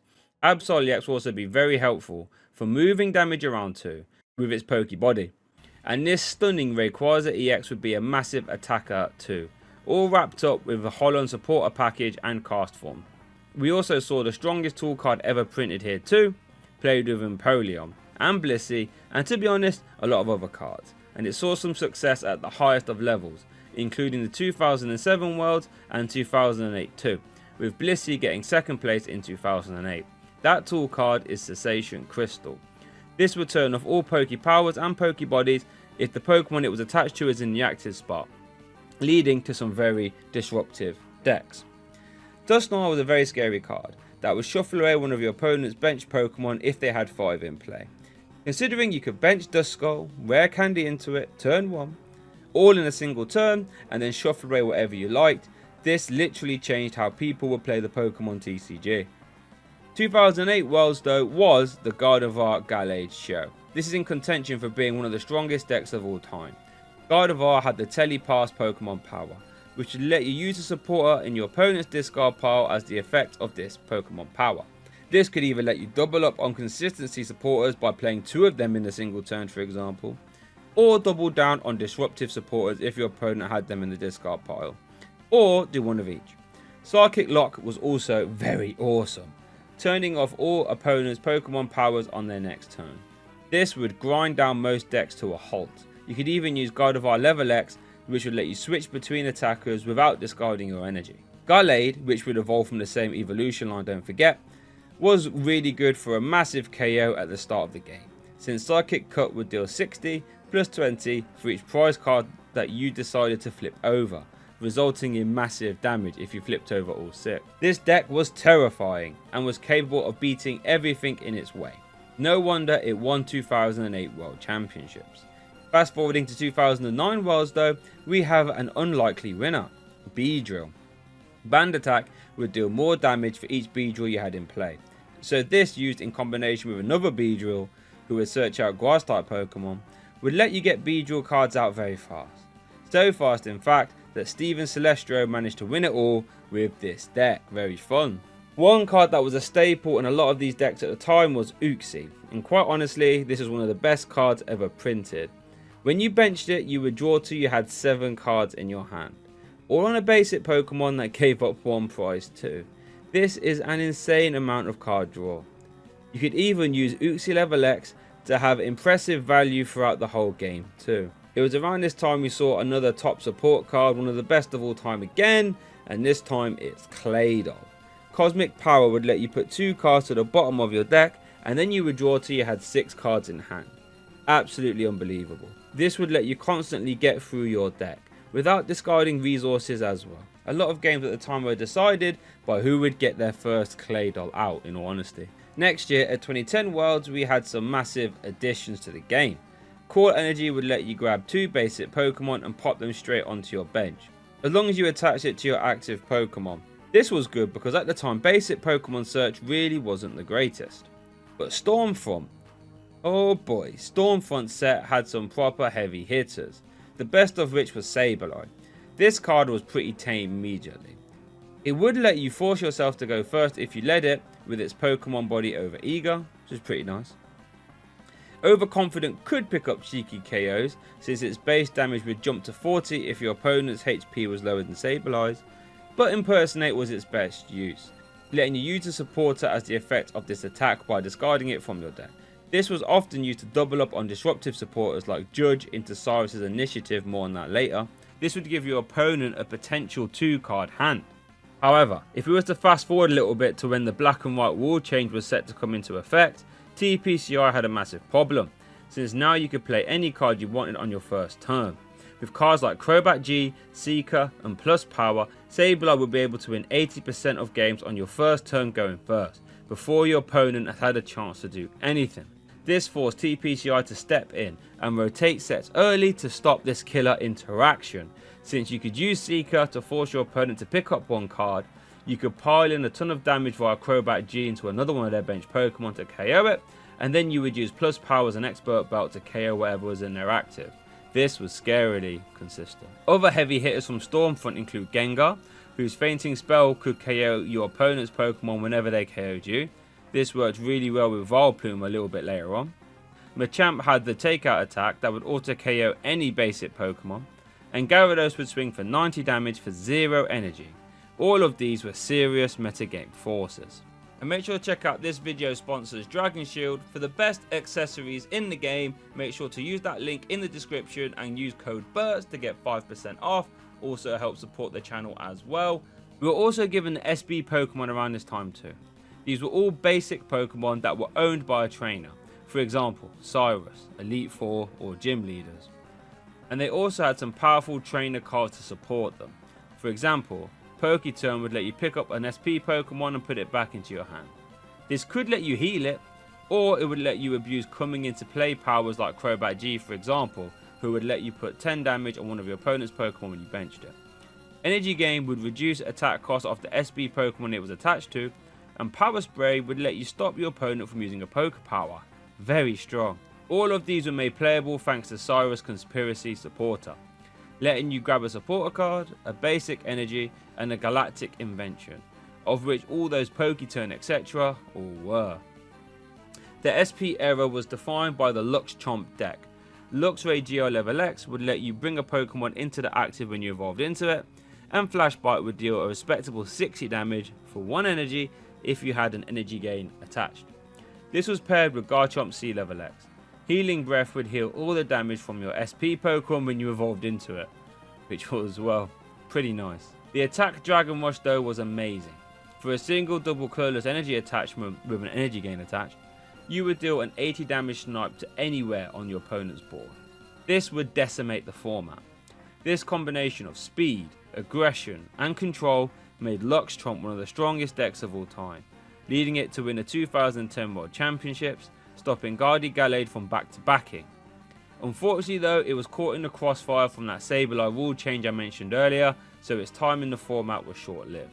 Broken Time Space was one of the most broken stadiums of all time. This would let all Pokemon evolve the same turn they were put into play. This would allow evolution decks to try and keep up with the speed that SP Pokemon offered. Bebe Search was a format staple, letting you grab any Pokemon from the deck. Spiritomb was one of the best Pokemon for slowing down the SP decks, and it featured heavily in that 2010 runner-up deck Guardy Gallade that we mentioned earlier. Since when it was in the active, your opponent couldn't play any trainer cards, and its Darkness Grace attack would allow you to evolve your Pokemon too. Lastly, Flygon Level X was a very unique deck at the time. Its Wind Erosion Pokebody would discard the top card of your opponent's deck in between turns. So with a Memory Berry, you could lock a Pokemon in the active via Trapinch's Sand Tomb attack, and then discard their whole deck at the same time. Gross. Lastly, it's worth looking at the Arceus cards, since you could run as many of them in your deck as you like, and there was one for every type, including 3 Level X's. The Heart Gold Soul Silver era is up next. It's not too big, but it did have some fun cards. Judge was one of the most impactful cards in my opinion, letting you reset both players' hands down to 4 on a supporter. This was great for disrupting opponents. Smeargle had the Portrait Poke Power, letting you look at your opponent's hand when Smeargle is in the active once per turn. And if you find a supporter there, you can use it as the effect of this power. This saw a lot of play at the 2012 World Championships, including being in the championship deck. Donphan Prime was a scary turbo deck. With Broken Time Space, you can pop into a turn 1 Donphan and use Earthquake turn 1 very easily. Its Exoskeleton body would reduce damage 2 by 30. This featured in the second place deck at 2011 Worlds. Yamega and Magnezone Prime were format titans. Yamega Prime would attack for free if you had the same amount of cards in your hand as your opponent, making linear attack and sonic boom super efficient and super easy when you consider Judge was in the format. Magnezone would let you draw till you have 6 cards in your hand, which is a colossal amount, and Lost Bone would deal 50 for each energy that you had attached that you'd sent into the Lost Zone, meaning with energy acceleration this would add up nicely. Magnezone won 2011 Worlds when paired with Ember, who would accelerate fire energy via its ability Inferno Fandango, and Yanmega Magnezone got 5th place at that year's Worlds too. Vileplume also featured in the 2nd place deck at 2011. It was a Dark Vileplume throwback, locking all trainer cards when it was in play. We also have to look at the basic energy cards from this era, cause golly, they are gorgeous. Now we are in the black and white era, and the power creep is starting to be very noticeable. This is most evident with Professor Juniper, who would let you discard your hand to draw 7 cards. Compare this to something like Bebe Search or Celio's Network, and you can see why it instantly became a format staple. The poster boys from this set were Zekrom and Reshiram. Both were 130 HP basic Pokemon with 120 damage attacks, with outrage style attacks that would deal more damage for each damage counter on the Zekrom or Reshiram. Safe to say these were both very powerful. Reshiram would be paired with Typhlosion Prime and Ember, since both would accelerate fire energy. Zekrom would be paired with Pachirisu and Shaman to accelerate for turn 1 bolt strikes. Both were very strong, but Reshiram was definitely the best out of the gates. Gen 5 also introduced EX cards back into the format, and this time they were full format rockers. Mewtwo EX had the X-Ball attack that would deal 20 damage for each energy attached to both active Pokemon. This would add up very fast, especially when you consider double colorless energy was back in the metagame. All on an 170 HP basic Pokemon too. This had a ton of partners, but Celebi Prime was a fun one, letting you accelerate grass energy while it was in the active. The format literally became Mewtwo EX Wars, since they both hit each other for weakness. This is most evident at the 2012 World Championships, where Mewtwo featured in 6 of the top 8 decks. Mewtwo literally ruled the format. Most of those decks were paired with Darkrai EX. This was one of the only cards that could stand toe to toe with Mewtwo, since Night Spear would deal 90 damage to the active and 30 to one of your opponent's benched Pokemon. This would apply a ton of pressure on evolving benched Pokemon. Worth noting, Darkrai EX also resisted Psychic, making it harder for Mewtwo to deal with. And its Dark Cloak ability would give all your Pokemon with Dark Energy a free retreat cost too. Fantastic. Not to mention Dark Patch would accelerate Dark Energy from the discard pile to Darkrai 2. This led to Darkrai Mewtwo winning the 2012 World Championships, and Darkrai when paired with Sableye would win the 2013 World Championships too. Back-to-back years. That Darkrai that Sableye was paired with would gather back item cards from the discard pile with its attack Junk Hunt. N was a Rockets admin reprint, and was every bit as impactful as it was all the way back then, now. And the player base was very excited to see it back in the format. Terrakion was one of the biggest one prize Pokemon at the time. Its Retaliate attack would deal 120 damage if one of your Pokemon was KO'd last turn. This would smack Darkrai EX for weakness, resulting in massive one-shots. Pokemon Catcher would swap your opponent's active, resulting in a very fast aggressive format, considering Pokemon Catcher was an item card. Empoleon had the diving draw ability, letting you discard a card from your hand to draw 2 more. This would lead to a lot of extra card draw if you got multiple of them out. And attack command would add up nicely too, dealing 10 damage for each Pokemon you had in play. Empoleon was often paired with Dusknoir, who had the ability we haven't seen before and we haven't seen since, Sinister Hand, which would let you move damage around your opponent's Pokemon in any way you like. This would let you take 6 prize turns easily once you had enough damage in play, making you M-proof for the whole game. Gen 5 also saw the first Ultra Ball print. This would let you discard 2 cards from your hand to grab any Pokemon from your deck. While Pokemon Search was the main use for this card and it was very good at that, also getting certain cards in the discard pile was nice, since this would help M-proof yourself so you wouldn't draw back into these useless cards in the late game. Or you could get energy in the discard pile for cards like Electric, whose Dynamotor ability would let you attach a lightning energy from your discard pile to one of your benched Pokemon. Zekrom was a target for this, sure, but the main one was Rayquaza EX, whose Dragon Burst attack would deal 60 for each fire or lightning energy you chose to discard. Rayquaza would see a ton of play with Ember or Electric, but Ray Eels did get a top 8 placement at the 2013 World Championships. Garbodor had a very devastating ability, Garbodor Toxin, which would turn off all other Pokemon's abilities when it had a tool card attached. As you could imagine, this would see a ton of play, mostly with Darkrai or Sableye. Blastoise Keldeo was a killer archetype that came out in Boundaries Crossed. The luge would let you attach as many water energy as you like in the turn, so shout out to Rain Dance Blastoise back from base set. And Keldeo had the rushing ability, which would let you put it in the active when it was on the bench, and Sacred Sword would deal more damage for each water energy attached. This was actually my first competitive deck, and it got a top 4 placement at 2013 Worlds. Later on, Black Kyurem was a recipient of Blastoise energy, since Black Ballista would deal 200 for 4 energy. Later on in Gen 5, we saw the Plasma cards release. These were very similar to the Agro Magma cards back in 2004, in the fact that they had certain cards support them and they had the T Plasma tag, as well as having the blue borders too. For example, Core's Machine would accelerate a Plasma energy from the deck to one of your Team Plasma Pokemon, and Team Plasma Ball would search for any Team Plasma Pokemon with no drawback. Out the gates, TDK was the most successful Plasma archetype, relying on Kyurem's Blizzard Burn to KO one prize Pokemon, and with Deoxys boosting damage, maybe even starting to reach one-shotting EX Pokemon too. Thundurus would accelerate energy from the discard pile, while also providing solid chip damage with Raid and Knuckle, considering Deoxys would power it up, because Deoxys with its power connectability would boost all your Plasma Pokemon's damage by 10, and this stacks, so if you had 3 of these in play, your other Plasma Pokemon would be dealing an extra 30. TDK had 3 top 8 placements at 2013 Worlds, and at 2014 Worlds, a more aggressive version of Plasma that focused on Plasma Lugia, who would take extra prizes if it KO'd something thanks to its overflow ability, also got a top 8 placement too. Although arguably the most impactful Plasma card wasn't even a Pokemon, it was Hypnotoxic Laser, an item that would poison your opponent's active and put them to sleep on a coin flip too. When paired with Verbank City Gym, this would be an effective extra 30 damage via 2 trainer cards, which was a godsend for some decks, but it would also unlock one of the strongest, most hated cards of all time a little bit later on. Later on, Plasma Blast unleashed the Virizion Genesect archetype on the world, and it ran amok.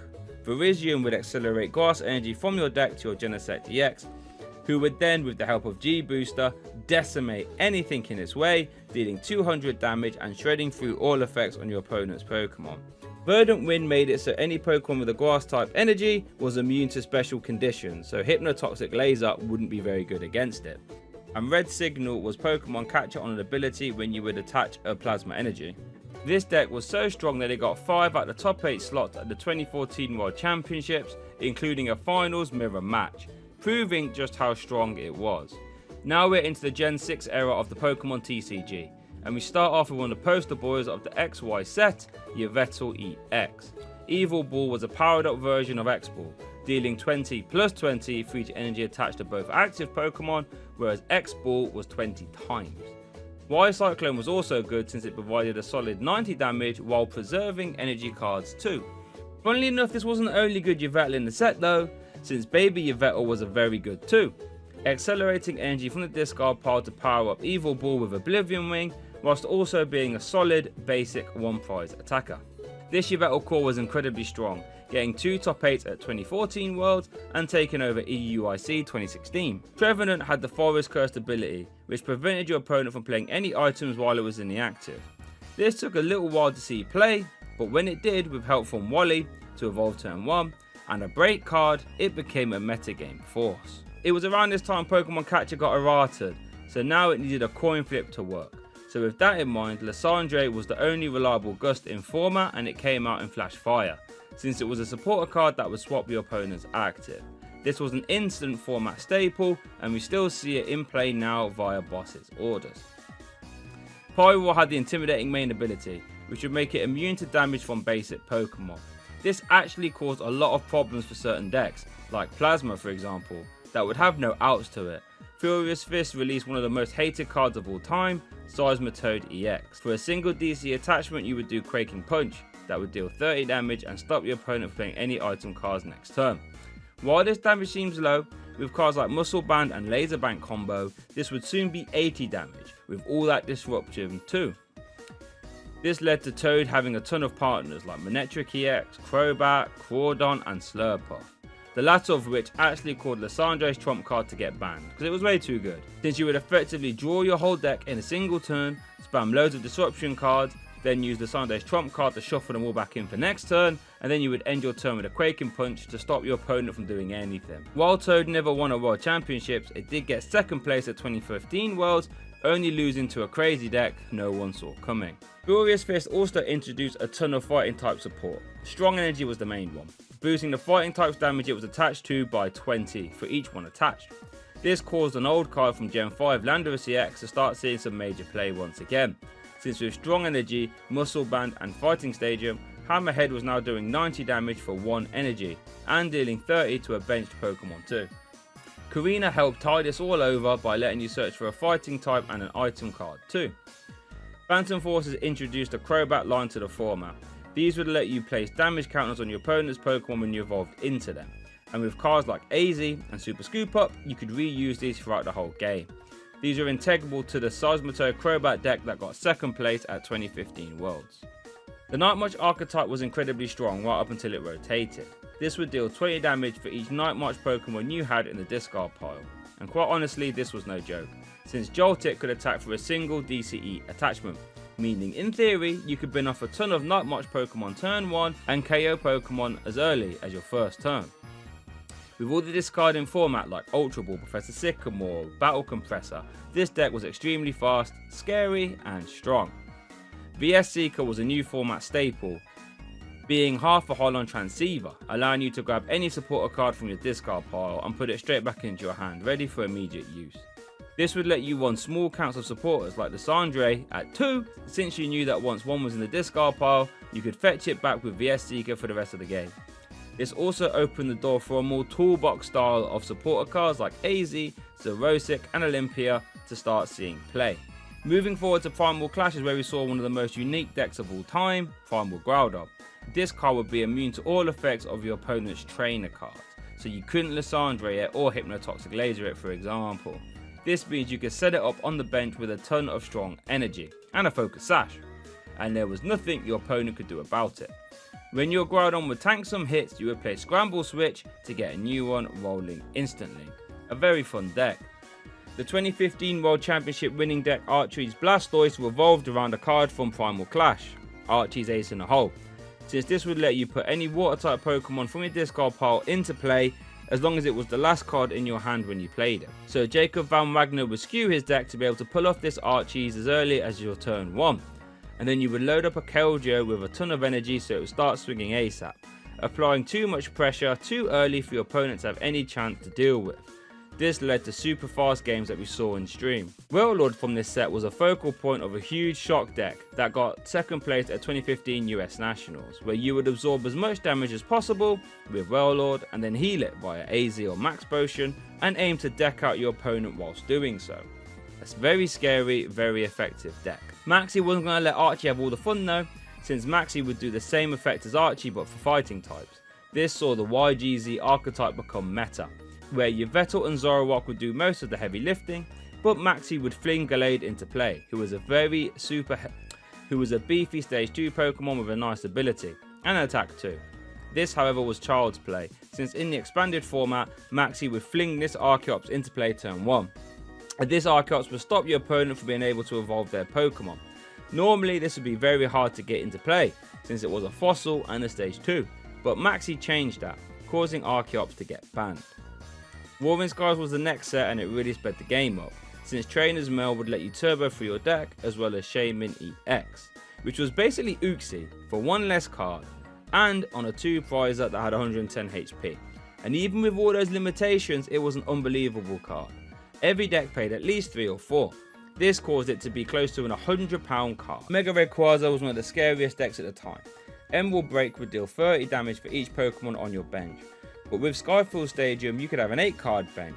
So now, with all the Shaman support, you could swing for 240 damage turn 1, since Rayquaza had the Delta Evolution Ancient trait, so it could evolve on your first turn. Terrifying deck when it popped off. Ancient Origin wasn't done with the silly cards though, since we got Forest of Giant Plants, which was basically a broken time-space stadium but exclusively for grass types. And to top it off, there was a Vileplume reprint that would lock all items from being placed whilst it was in play. This would become a devastating archetype with a ton of partners, the best one being Decidueye GX, but we're going to have to wait to Sun and Moon till we get more on that. Forest of Giant Plants also led this Shiftry card to get banned of all things, since there was a grass type Cedar and Nuzleaf, and you could get a ton of these Shiftries in play turn 1 going first, and hope that if you were to flip heads on Giant Fan, which would let you return one of your opponent's Pokemon back into their hand if you flipped heads, you could easily bounce back 3 or more Pokemon back before your opponent had a chance to do anything about it. Hexmaniac was also in this set, and it too would get banned from the expanded format.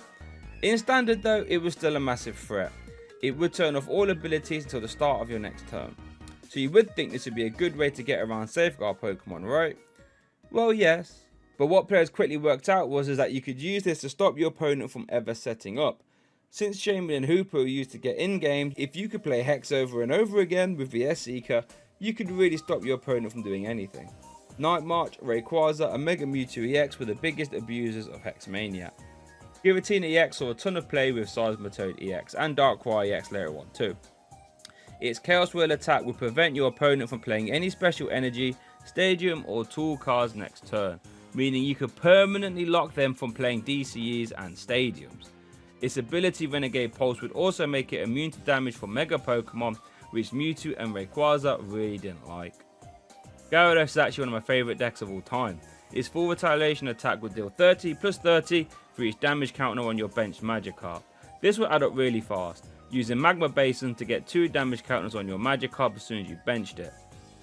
Not only that, but Gyarados had the Theta double ancient trait, meaning you could have 2 tool cards attached to it, so you could have double Choice Belt or double Muscle Band if you wanted. Mega Ordino is one of the best Cinderella stories in the Pokemon TCG. It was completely unknown going into the 2016 World Championships, where it ended up wrecking the field in convincing fashion, including toppling Greninja in the finals. Greninja was a fantastic deck.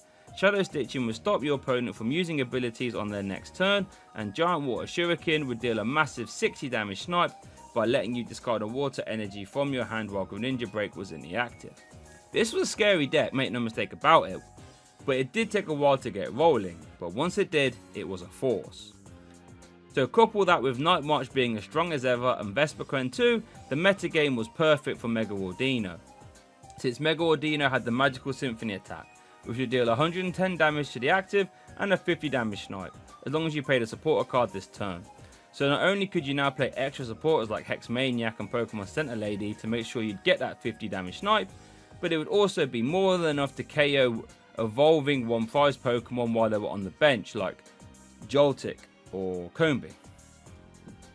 And it worked perfectly since Mega Ordino won the 2016 World Championships in convincing fashion. Mega Mewtwo when paired with Garbodor was a scary deck that was capable of taking massive KOs with Psychic Infinity, which was basically a beefed up X-Ball, but it was also capable of completely healing itself with Shrine of Memories and Damage Swap, since Shrine of Memories will let you use the attacks of your previous evolution, and Mewtwo EX had a Damage Swap attack, which would let you swap damage between both active Pokemon, meaning if you ever left 110 damage on a Mega Mewtwo, you ran the risk of Lysandre plus Damage Swap to completely heal the Mewtwo and take 2 prizes by placing all the prior damage onto your opponent's Shaman EX. Steam Seas introduced the Volcanion archetype to the Pokemon TCG. Steam Up would let you discard a Fire Energy from your hand to boost your Fire type's damage by 30, and this stacked. So if you was able to use 3 Steam Ups in a single turn and attack with Volcanion X's Volcanic Heat, you were dishing out massive damage. The Baby Volcanion was great for getting those Fire Energy back into play too with that Power Heater attack. Mega Gardevoir from the same set had a very unique playstyle, dealing more damage for each bench Pokemon you chose to discard. So with Skyfield and a full bench clear, you could deal 190 damage for 2 energy. This would also let you abuse the benefits of Hooper EX and Shaman EX without leaving them into play, because Despair Rate would clear them all away. But now we are in the Sun and Moon era of the Pokemon TCG, and let's kick it off with these new GX Pokemon, the best of which at the time was Decidueye. This would let you place 2 damage counters on one of your opponent's Pokemon once per turn, and it became a deadly partner with Forest of Giant Plants and Vileplume too, since you could get them all into play in a single turn. Lily would become the new turn 1 supporter of choice, allowing you to draw till you have 8 cards in your hand on your first turn. Amazing. Guardians Rising is where the fun started though, since Tapu Lele had the Wonder Tag ability, letting you grab a supporter card from your deck when you benched it. So just like Jirachi EX, except this time you had X-Ball as an attack, which didn't hit for weakness, but you had 170 HP too. This led to Tapu Lele becoming an instant format staple, since it could grab Lily for you turn 1 or any supporter instantly without having the downsides of a silly low HP Pokemon like Shaymin EX for example. Also in Guardians Rising was Trashalanche Garbodor, and this card changed the game instantly. Its Trashalanche attack would deal 20 damage for each item in your opponent's discard pile. So bearing in mind VS Seeker, Acrobike, Trainer's Mail and Spirit Links were all staples at the time, Trashalanche would add up silly fast. This led to Garbodor decks being 75% of the Day 2 Seattle metagame, and it was 7 of the top 8 decks too, single-handedly booting Trainer's Mail out the format afterwards, and even VS Seeker counts were affected too. Lycanroc in the same set had the Bloodthirsty Eyes ability, which was the same as Bright Look from Luxray level X, letting you swap your opponent's active when you evolved into Lycanroc. Its once per game GX attack Dangerous Rogue was also very strong, dealing 50 for each bench Pokemon your opponent had in play, which was normally good for a massive KO at any point in the game. Gardevoir GX won the 2017 World Championships. Its Secret Spring ability would let you attach an extra Fairy energy to your Pokemon once per turn, and Infinite Force would deal a massive 30 damage for each energy attached to both active Pokemon. This would add up very fast. And you could even play Max Potion to heal your Behemoth Gardevoir GX, and it had the Twilight GX attack as well, which would let you shuffle in 10 cards from your discard pile back into your deck. This would let you reuse energy cards that were discarded, or against Garbodor decks you could shuffle in all your items too. Zoroark GX was one of the most influential cards of all. It would basically make you end proof, since you could discard 1 card from your hand to draw 2 more. So with 3 Zoroark GX in play, you can see an additional 6 cards a turn. This would let you play cards like Mallow, which was basically Oracle, or Acerola, which would let you pick up one of your Pokemon, healing it basically. Since Trade would let you draw a ton of cards that these supporters obviously don't draw you. This paired really well with Golisopod GX out the gates, since First Impression worked really well with Acerola and Guzma, but later on Lycanroc became a partner for Zoroark too, as well as Decidueye and basically a ton of other variants as well. Zoroark would win countless events, including 2019 World Championships where it was paired with Garbodor, since Klefki would let you only activate Garbotoxin on your opponent's turn, meaning you got abilities but your opponent didn't. Gross. Buzzwole was set to give Zoroark a run for its money, with its Jet Punch attack, which was great for griefing low HP evolving Pokemon, since it would deal 30 to the active and 30 to the bench. But Knuckle Impact was serviceable, dealing 160 damage. This would KO most things with some strong energy and Dancey Prism in play to boost the damage. Absorption GX would also give you a Gallade style one shot in the early game attacking option too, since it would deal 40 damage for each prize card you have remaining. Buzzwole was mostly paired with Lycanroc for maximum offense, but it would also be paired with Garbodor at some points too. B-String would let you attach a ton of energy from your deck. B-String would let you attach 2 energy from your deck to one of your Ultra Beast Pokemon if your opponent was on 3 or 4 prize cards left. So often your first Buzzwole would fire off a ton of Jet Punches, or maybe an Absorption, and then after it would get KO'd, you would play a couple B-String to set up your next one to close the game out. Scary. One of the only cards that could go toe-to-toe with Zoroark GX. Malamar reintroduced a stage 1 reattached Pokemon back into the format, except this time it was with Psychic Energy, not Lightning Energy like Electric.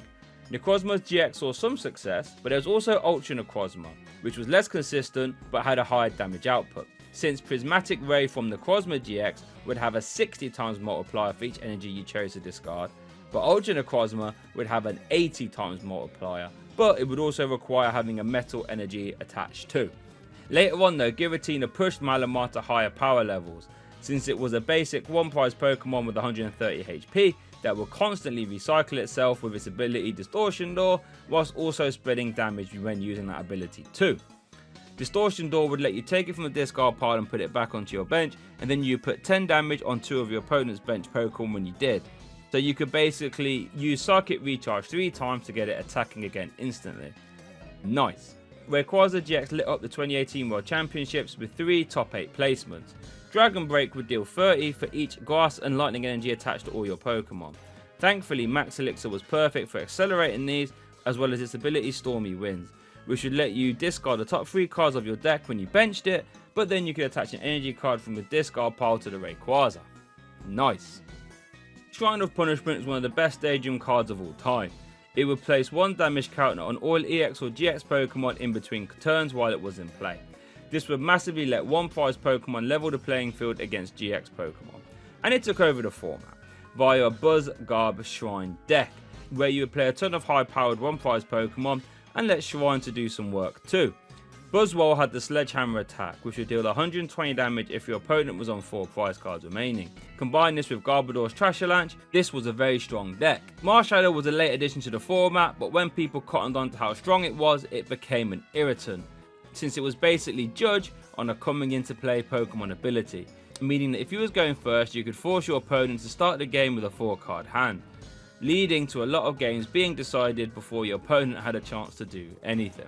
This Oranguru card made alternate win condition decks tier 1. Resource management let you shuffle in 3 cards from your discard pile and put them to the bottom of your deck. This would let you reuse powerful cards over and over again, and with cards like Power Pad you can start to make your deck infinitely loop, so you would deck out your opponent first. Often paired with Zoroark or Pidgeotto to provide draw power throughout the game, these control decks got very scary, leading to a ton of other decks to play their own Oranguru just to help combat it. Pidgeotto Control even got a top 8 placement at 2019 Worlds. Jirachi was introduced to the format in Team Up, and it became a staple for Zapdos decks, Pikarom decks and Malamar decks, Bucephalon decks too. It would let you look at the top 4 cards of your deck, take a trainer card you found there, and shuffle the rest back in, when Jirachi was in the active. But after that, Jirachi would go to sleep. This was okay though, since if you attach an escape board to Jirachi, it could retreat for free and while it was asleep too. Amazing card, although not quite as good as the Deoxys one. Pikarom in the same set was a powerhouse though, a basic Pokemon that was a tag team. Now these gave up 3 prize cards sure, because it had so much support. Thunder Mountain would reduce the attack cost by 1 lightning energy, meaning you could use full blitz for 2 energy attachments, which would then let you attach 3 lightning energy from your deck to one of your Pokemon, immediately setting up another Pikarom ready for battle. Or you could set up the active to use Tag Bolt GX, which would deal 200 damage to the active and an 170 damage snipe to the bench if you had an additional 3 lightning energy attached. This would KO bench Tapu Lele or anything else really, often leading to 4 prize turns. And if you think these attacks seem a little bit underpowered, don't worry, because you had access to Electro Power. These would boost your lightning type's damage by 30 for each one you played this turn. Pikarom could also use Tapu Koko for its GX attack Tapu Thunder, since when you benched it, you could fling it into the active and move all energies attached to it. And Tapu Thunder would deal 50 for each lightning energy attached to all your opponent's Pokemon. This made Pikarom a very scary deck, and it got a top 8 placement at Worlds and was relevant right up until it rotated. Tag teams also had a shiny new engine to play with, the Tag Call engine. Tag Call would let you grab 2 tag team cards and put them straight into your hand. Not just tag team Pokemon though, since there were tag team supporters too. Guz Mahala would let you grab a Stadium, Special Energy and a Tool card too, allowing for you to easily search for your Thunder Mountain or Power Plant or any Stadium of choice really. Cynthia and Caitlyn would let you draw 3 cards and get back a supporter from your discard pile too. Not bad. But there were other tag team Pokemon. Let's take a look at some of the standouts. Mewtwo and Mew tag team won the 2019 World Championships. Its perfection ability let you use the attacks of any GX attacks you had in play or in your discard pile. Insanely strong. With a combination of Welder and Rainbow Energy, you could really make a toolbox of silly attacks, like Espeon Deoxys Cross Division to spread 200 damage turn 2, or use Venom Shot from Naganadel GX to deal 170 damage snipe, or Lava Throw from Makago for massive damage. You could even use Tag Purge to make yourself immune from other tag team Pokemon next turn. Welder wasn't just played with Mewtwo and Mew tag team though, since it was the focal point of the Reshizard archetype. Reshizard really appreciated those fire energies that Welder would attach, since Double Blaze would deal 300 damage and shred through all effects on your opponent's active if you had 6 fire energy attached in total. Flare Strike also did a clean 230 damage, which is pretty nice. This got 2 top 4 placements at 2019 Worlds too. One being an ability based build using Ninetales and Victini Prism, and one using the Greens version to use Volcanion to accelerate energy and Greens to search out combo pieces. Gengar Mimikyu took a while to see play, but when it did, it was format defining. Horror House will stop your opponent from playing any card from their hand next turn. So if you use this turn 1 going second, you basically force your opponent to skip their turn and not be able to set up at all.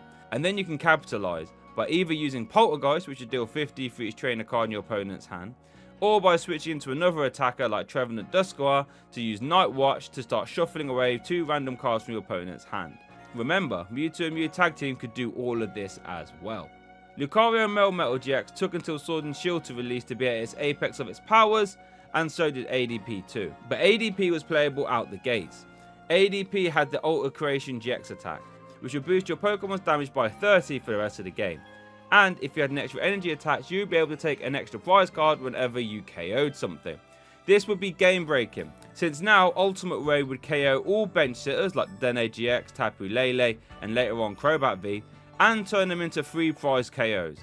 The immediate partner for ADP was Keldeo GX, which had the Safeguard ability, which would prevent damage done to it via GX and EX Pokemon.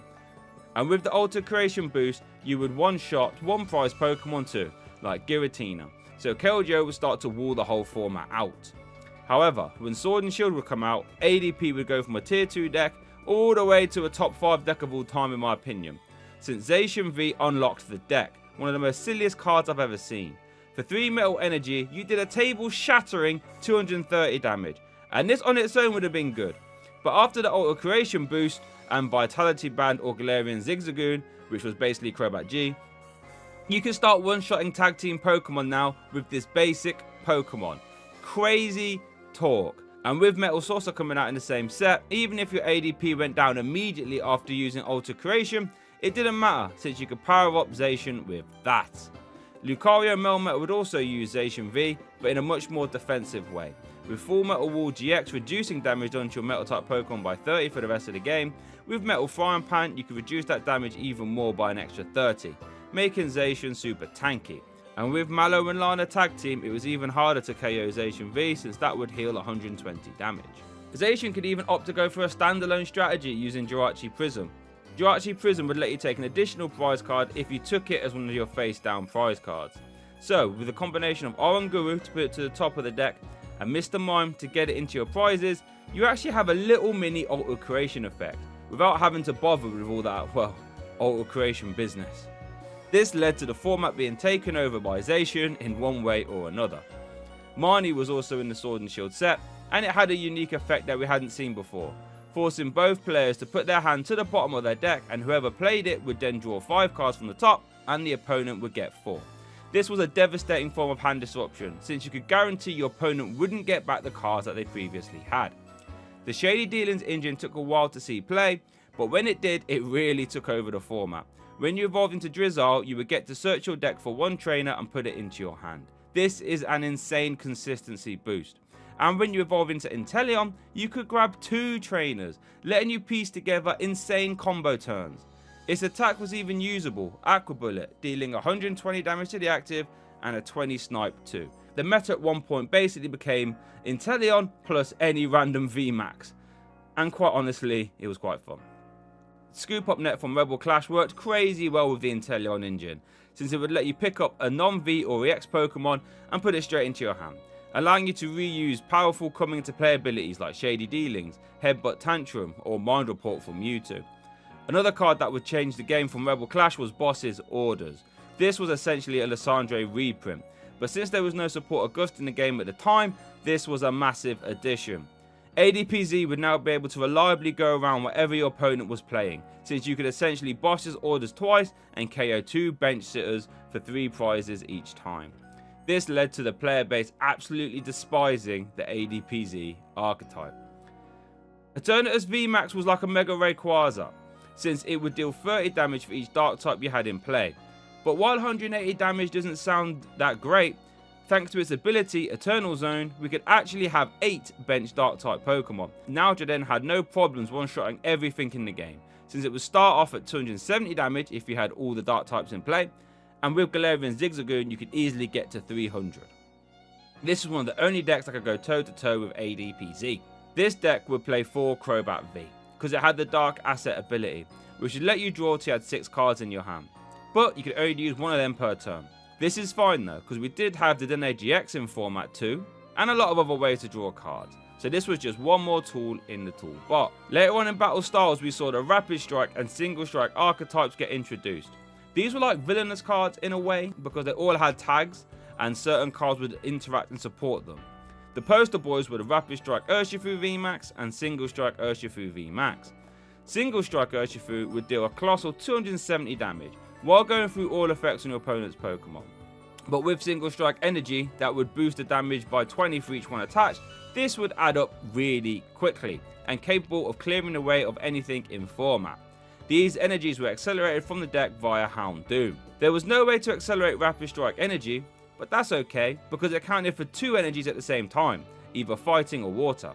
Rapid Strike Urshifu VMAX had a beefed up first impression attack, dealing 150 damage when it came into the active, and also had G-Max Rapid Flow, which would deal 120 damage to 2 of your opponent's Pokemon. An insane amount of spread damage. Both decks were awesome and saw a ton of success right up until they rotated. Medicham V also saw a lot of play, some outside the Rapid Strike archetype and a lot of it inside. Its Yoga Loop attack would let you place 2 damage counters on one of your opponent's Pokemon, and if you KO'd that Pokemon, you would actually steal a turn from your opponent. Absolutely wild. Chilling Reign introduced arguably the best stadium of all time, Path to the Peak. This would turn off all Pokemon abilities from Rulebox Pokemon. This would stop so many decks in their tracks.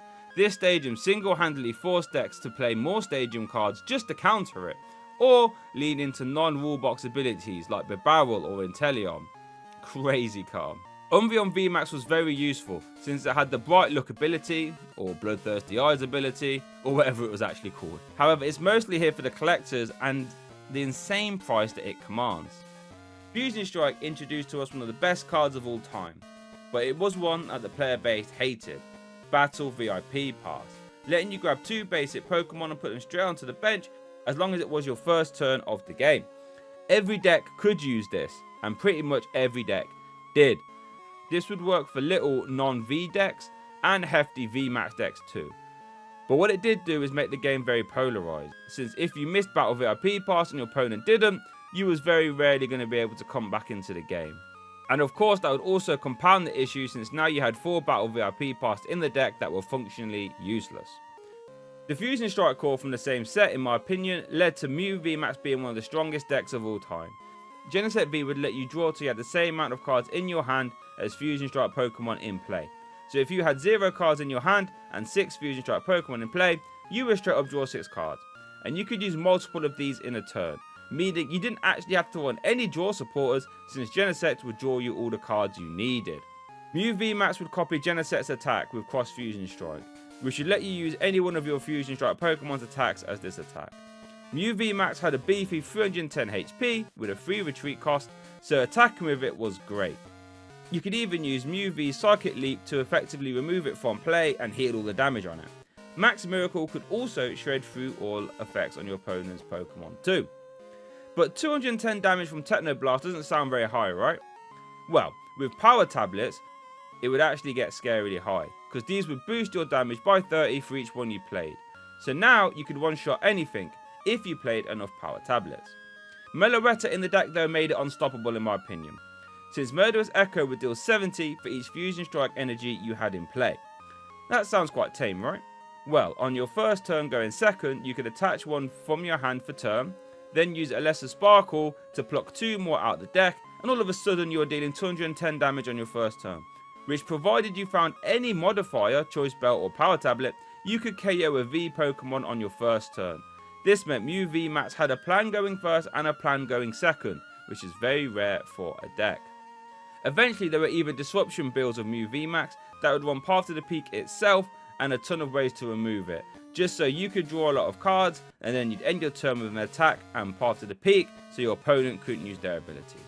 Mew VMAX won 2023 Worlds and got a top 8 placement at 2022 Worlds as well. And it won numerous regionals and specials, leading to Creatures Inc. printing so many counters like Mightyena, who would one-shot a Mew VMAX for 0 energy, Drapion, who would literally do the same, Spiritomb, which would stop Genesect from drawing cards, and literally it didn't matter one bit. Mew VMAX was just too strong. One of the decks that could stand up to Mew VMAX was Arceus V Star, a 2-prize Pokemon with 280 HP. Starbirth, which was a once per game ability, would let you grab any 2 cards from your deck, meaning you were essentially dead draw proof. The real strength of Arceus V Star though was its versatility, since it attacked for 3 colourless energy, and then you could accelerate 3 basic energy from your deck to your V Pokemon in any way you like. This led it to having an absolute myriad of partners. Flying Pikachu VMAX, which would end up winning 2022 Worlds, since its lightning type would KO the metagame threat at the time Palkia V-Star, and it would be immune to basic Pokemon damage next turn. Arceus Duraludon got 2nd place at NAIC 2023, and it won EUIC 2023 and some regionals too. Duraludon VMAX had the Skyscraper ability, which would make it immune from damage from any Pokemon that had special energy attached, and with a monstrous 330 HP and a 220 damage shred attack, it really wasn't going anywhere. I mentioned Palkia V-Star earlier, it was a very strong deck. Subspace Well would deal 60 plus 20 for each bench Pokemon in play, and for 2 water energy as well, meaning you could play Melanie to get it swinging in a single turn. Not only was it a heavy hitter though for low energy, its Star Portal ability would let you attach 3 water energy from your discard pile to your water type Pokemon in any way you like, on a once per game V-Star ability. This would open up the door for some other attackers like Abominable V, Ice Rider Calyrex VMAX, but mostly Radiant Greninja. Radiant Greninja had the Conceal Cards ability, letting you discard an energy card from your hand to draw 2 more. So that's fine, but with Star Portal you could actually attack with it using Moonlight Shuriken, which was like a baby G-Max Rapid Flow, dealing 90 damage to 2 of your opponent's Pokemon. Crazy attack that could grief 2 baby evolution Pokemon before they've had a chance to evolve into their stage 1, like Sobble, or bring down 2 VMAX Pokemon into range of Subspace Swell. On top of that, there was a new Karina card in Irida, which would let you grab a water type Pokemon and an item card too. The only other Radiant Pokemon that gave Greninja a run for its money was Radiant Charizard. Combustion Blast did a massive 250 damage for 1 energy. And since Excited Heart would reduce the energy cost by 1 for each prize card your opponent has taken, it actually meant attacking with it was very easy. Lost Origins would introduce a Lost Zone mechanic back into the game, and if you had 10 cards in your Lost Zone, Sableye would spread an absolutely silly 12 damage counters for 1 energy. And Giratina V-Star would also KO anything in its way via its V-Star attack, Star Requiem. And if you had 7 cards in the Lost Zone, you could use Mirage Gate, which would let you attach 2 basic energy from your deck to your Pokemon in any way you like. Kind of like how Beast Ring would. This would let you power up a myriad of different attackers. But how would you get in cards in the Lost Zone though? Well, Chorus Experiment would let you look at the top 5 cards of your deck, keep 3 and put 2 in the Lost Zone, very good, not bad. And then Comfey would let you look at the top 2 cards of your deck, put 1 in your hand and 1 in Lost Zone when Comfey was in the active. Between all that, the Lost Box archetype was born. Some of them would use heavy attackers, like Dragonite V, Giratina V-Star, Kyogre and Rayquaza. Amazing Rare Rayquaza had the amazing Burst attack, which would let you discard any amount of basic energy attached to the Rayquaza, and you did 80 for each different type of energy you discarded in this way. This gave Lost Box decks the power to not only hit the bench via Sableye, but also swing into the active very hard. Around the same time there was a Reggie's deck, which was very unique in its playstyle. If you had every single Reggie in play, you could use Regigigas ability Ancient Wisdom, which would let you attach 3 energy cards from your discard pile to your Pokemon in any way you like, including special energy. This meant you could attack with any Reggie at any time, and it was a very fun deck that actually did pretty well. However, when Silver Tempest came out, in my opinion, we saw the strongest deck of all time, Lugia V-Star. Lugia V-Star would let you grab 2 colorless Pokemon from your discard pile and put them straight into play, allowing you to bypass normal evolution rules.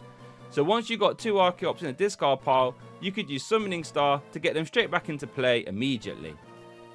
And once you did have those Archeops into play, you could now start to use Primal Turbo, a ridiculous ability that would let you attach 2 special energies from your deck to your Pokemon.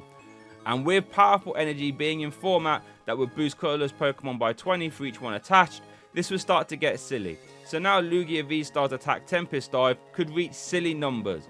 But you could also use Stoutland V to pick up extra prizes on low HP Pokemon, like the one seen in Lost Box. However, due to the special energy in format like Aurora Energy, you could now start to use pretty much any attacker you like. like Amazing Rare Raikou, which would deal 120 damage to the active and 120 to a bench Pokemon. Again, wrecking low HP decks like Lost Box. Snorlax would be immune to Sableye's Lost Mine thanks to its ability, and would be a beefy one prizer. But the real standout was Yveltal, which would auto KO anything with Amazing Destruction, and you could power it up in a single turn via those Primal Turbos. Madness. Silver Tempest Lugia was the best deck at the time, and you had zero reason not to play it, making it, in my opinion, the strongest deck of all time. And even after all the good special energy rotated, it was still a tier 2 deck with the single strike package. This takes us into the Scarlet and Violet era of the Pokemon TCG. We now have EX cards back, but this time they're not all basic Pokemon. Koraidon wasn't very good, but Miraidon is, with its tandem unit ability letting you grab 2 basic lightning Pokemon and putting them straight into your bench. With cards like Regieleki VMAX to boost the damage and Electric Generator to accelerate energy from the deck, this archetype saw immediate success at EUIC 2023 and LAIC 2024. The latter of which also had Iron Hands in format, which would let you take extra prize cards if you KO'd something. At EUIC 2023, Miraidon got a top 8 placement, and at LAIC 2024, it actually won it all. Gardevoir EX got 2nd place at EUIC 2023, and its ability would let you attach as many Psychic Energy from your discard pile to your Psychic types as you like, but you did have to put 2 damage counters on them for each energy you attached. This worked stupidly well with the Chilling Reign Gardevoir, who would do 60 plus 30 for each Psychic Energy attached.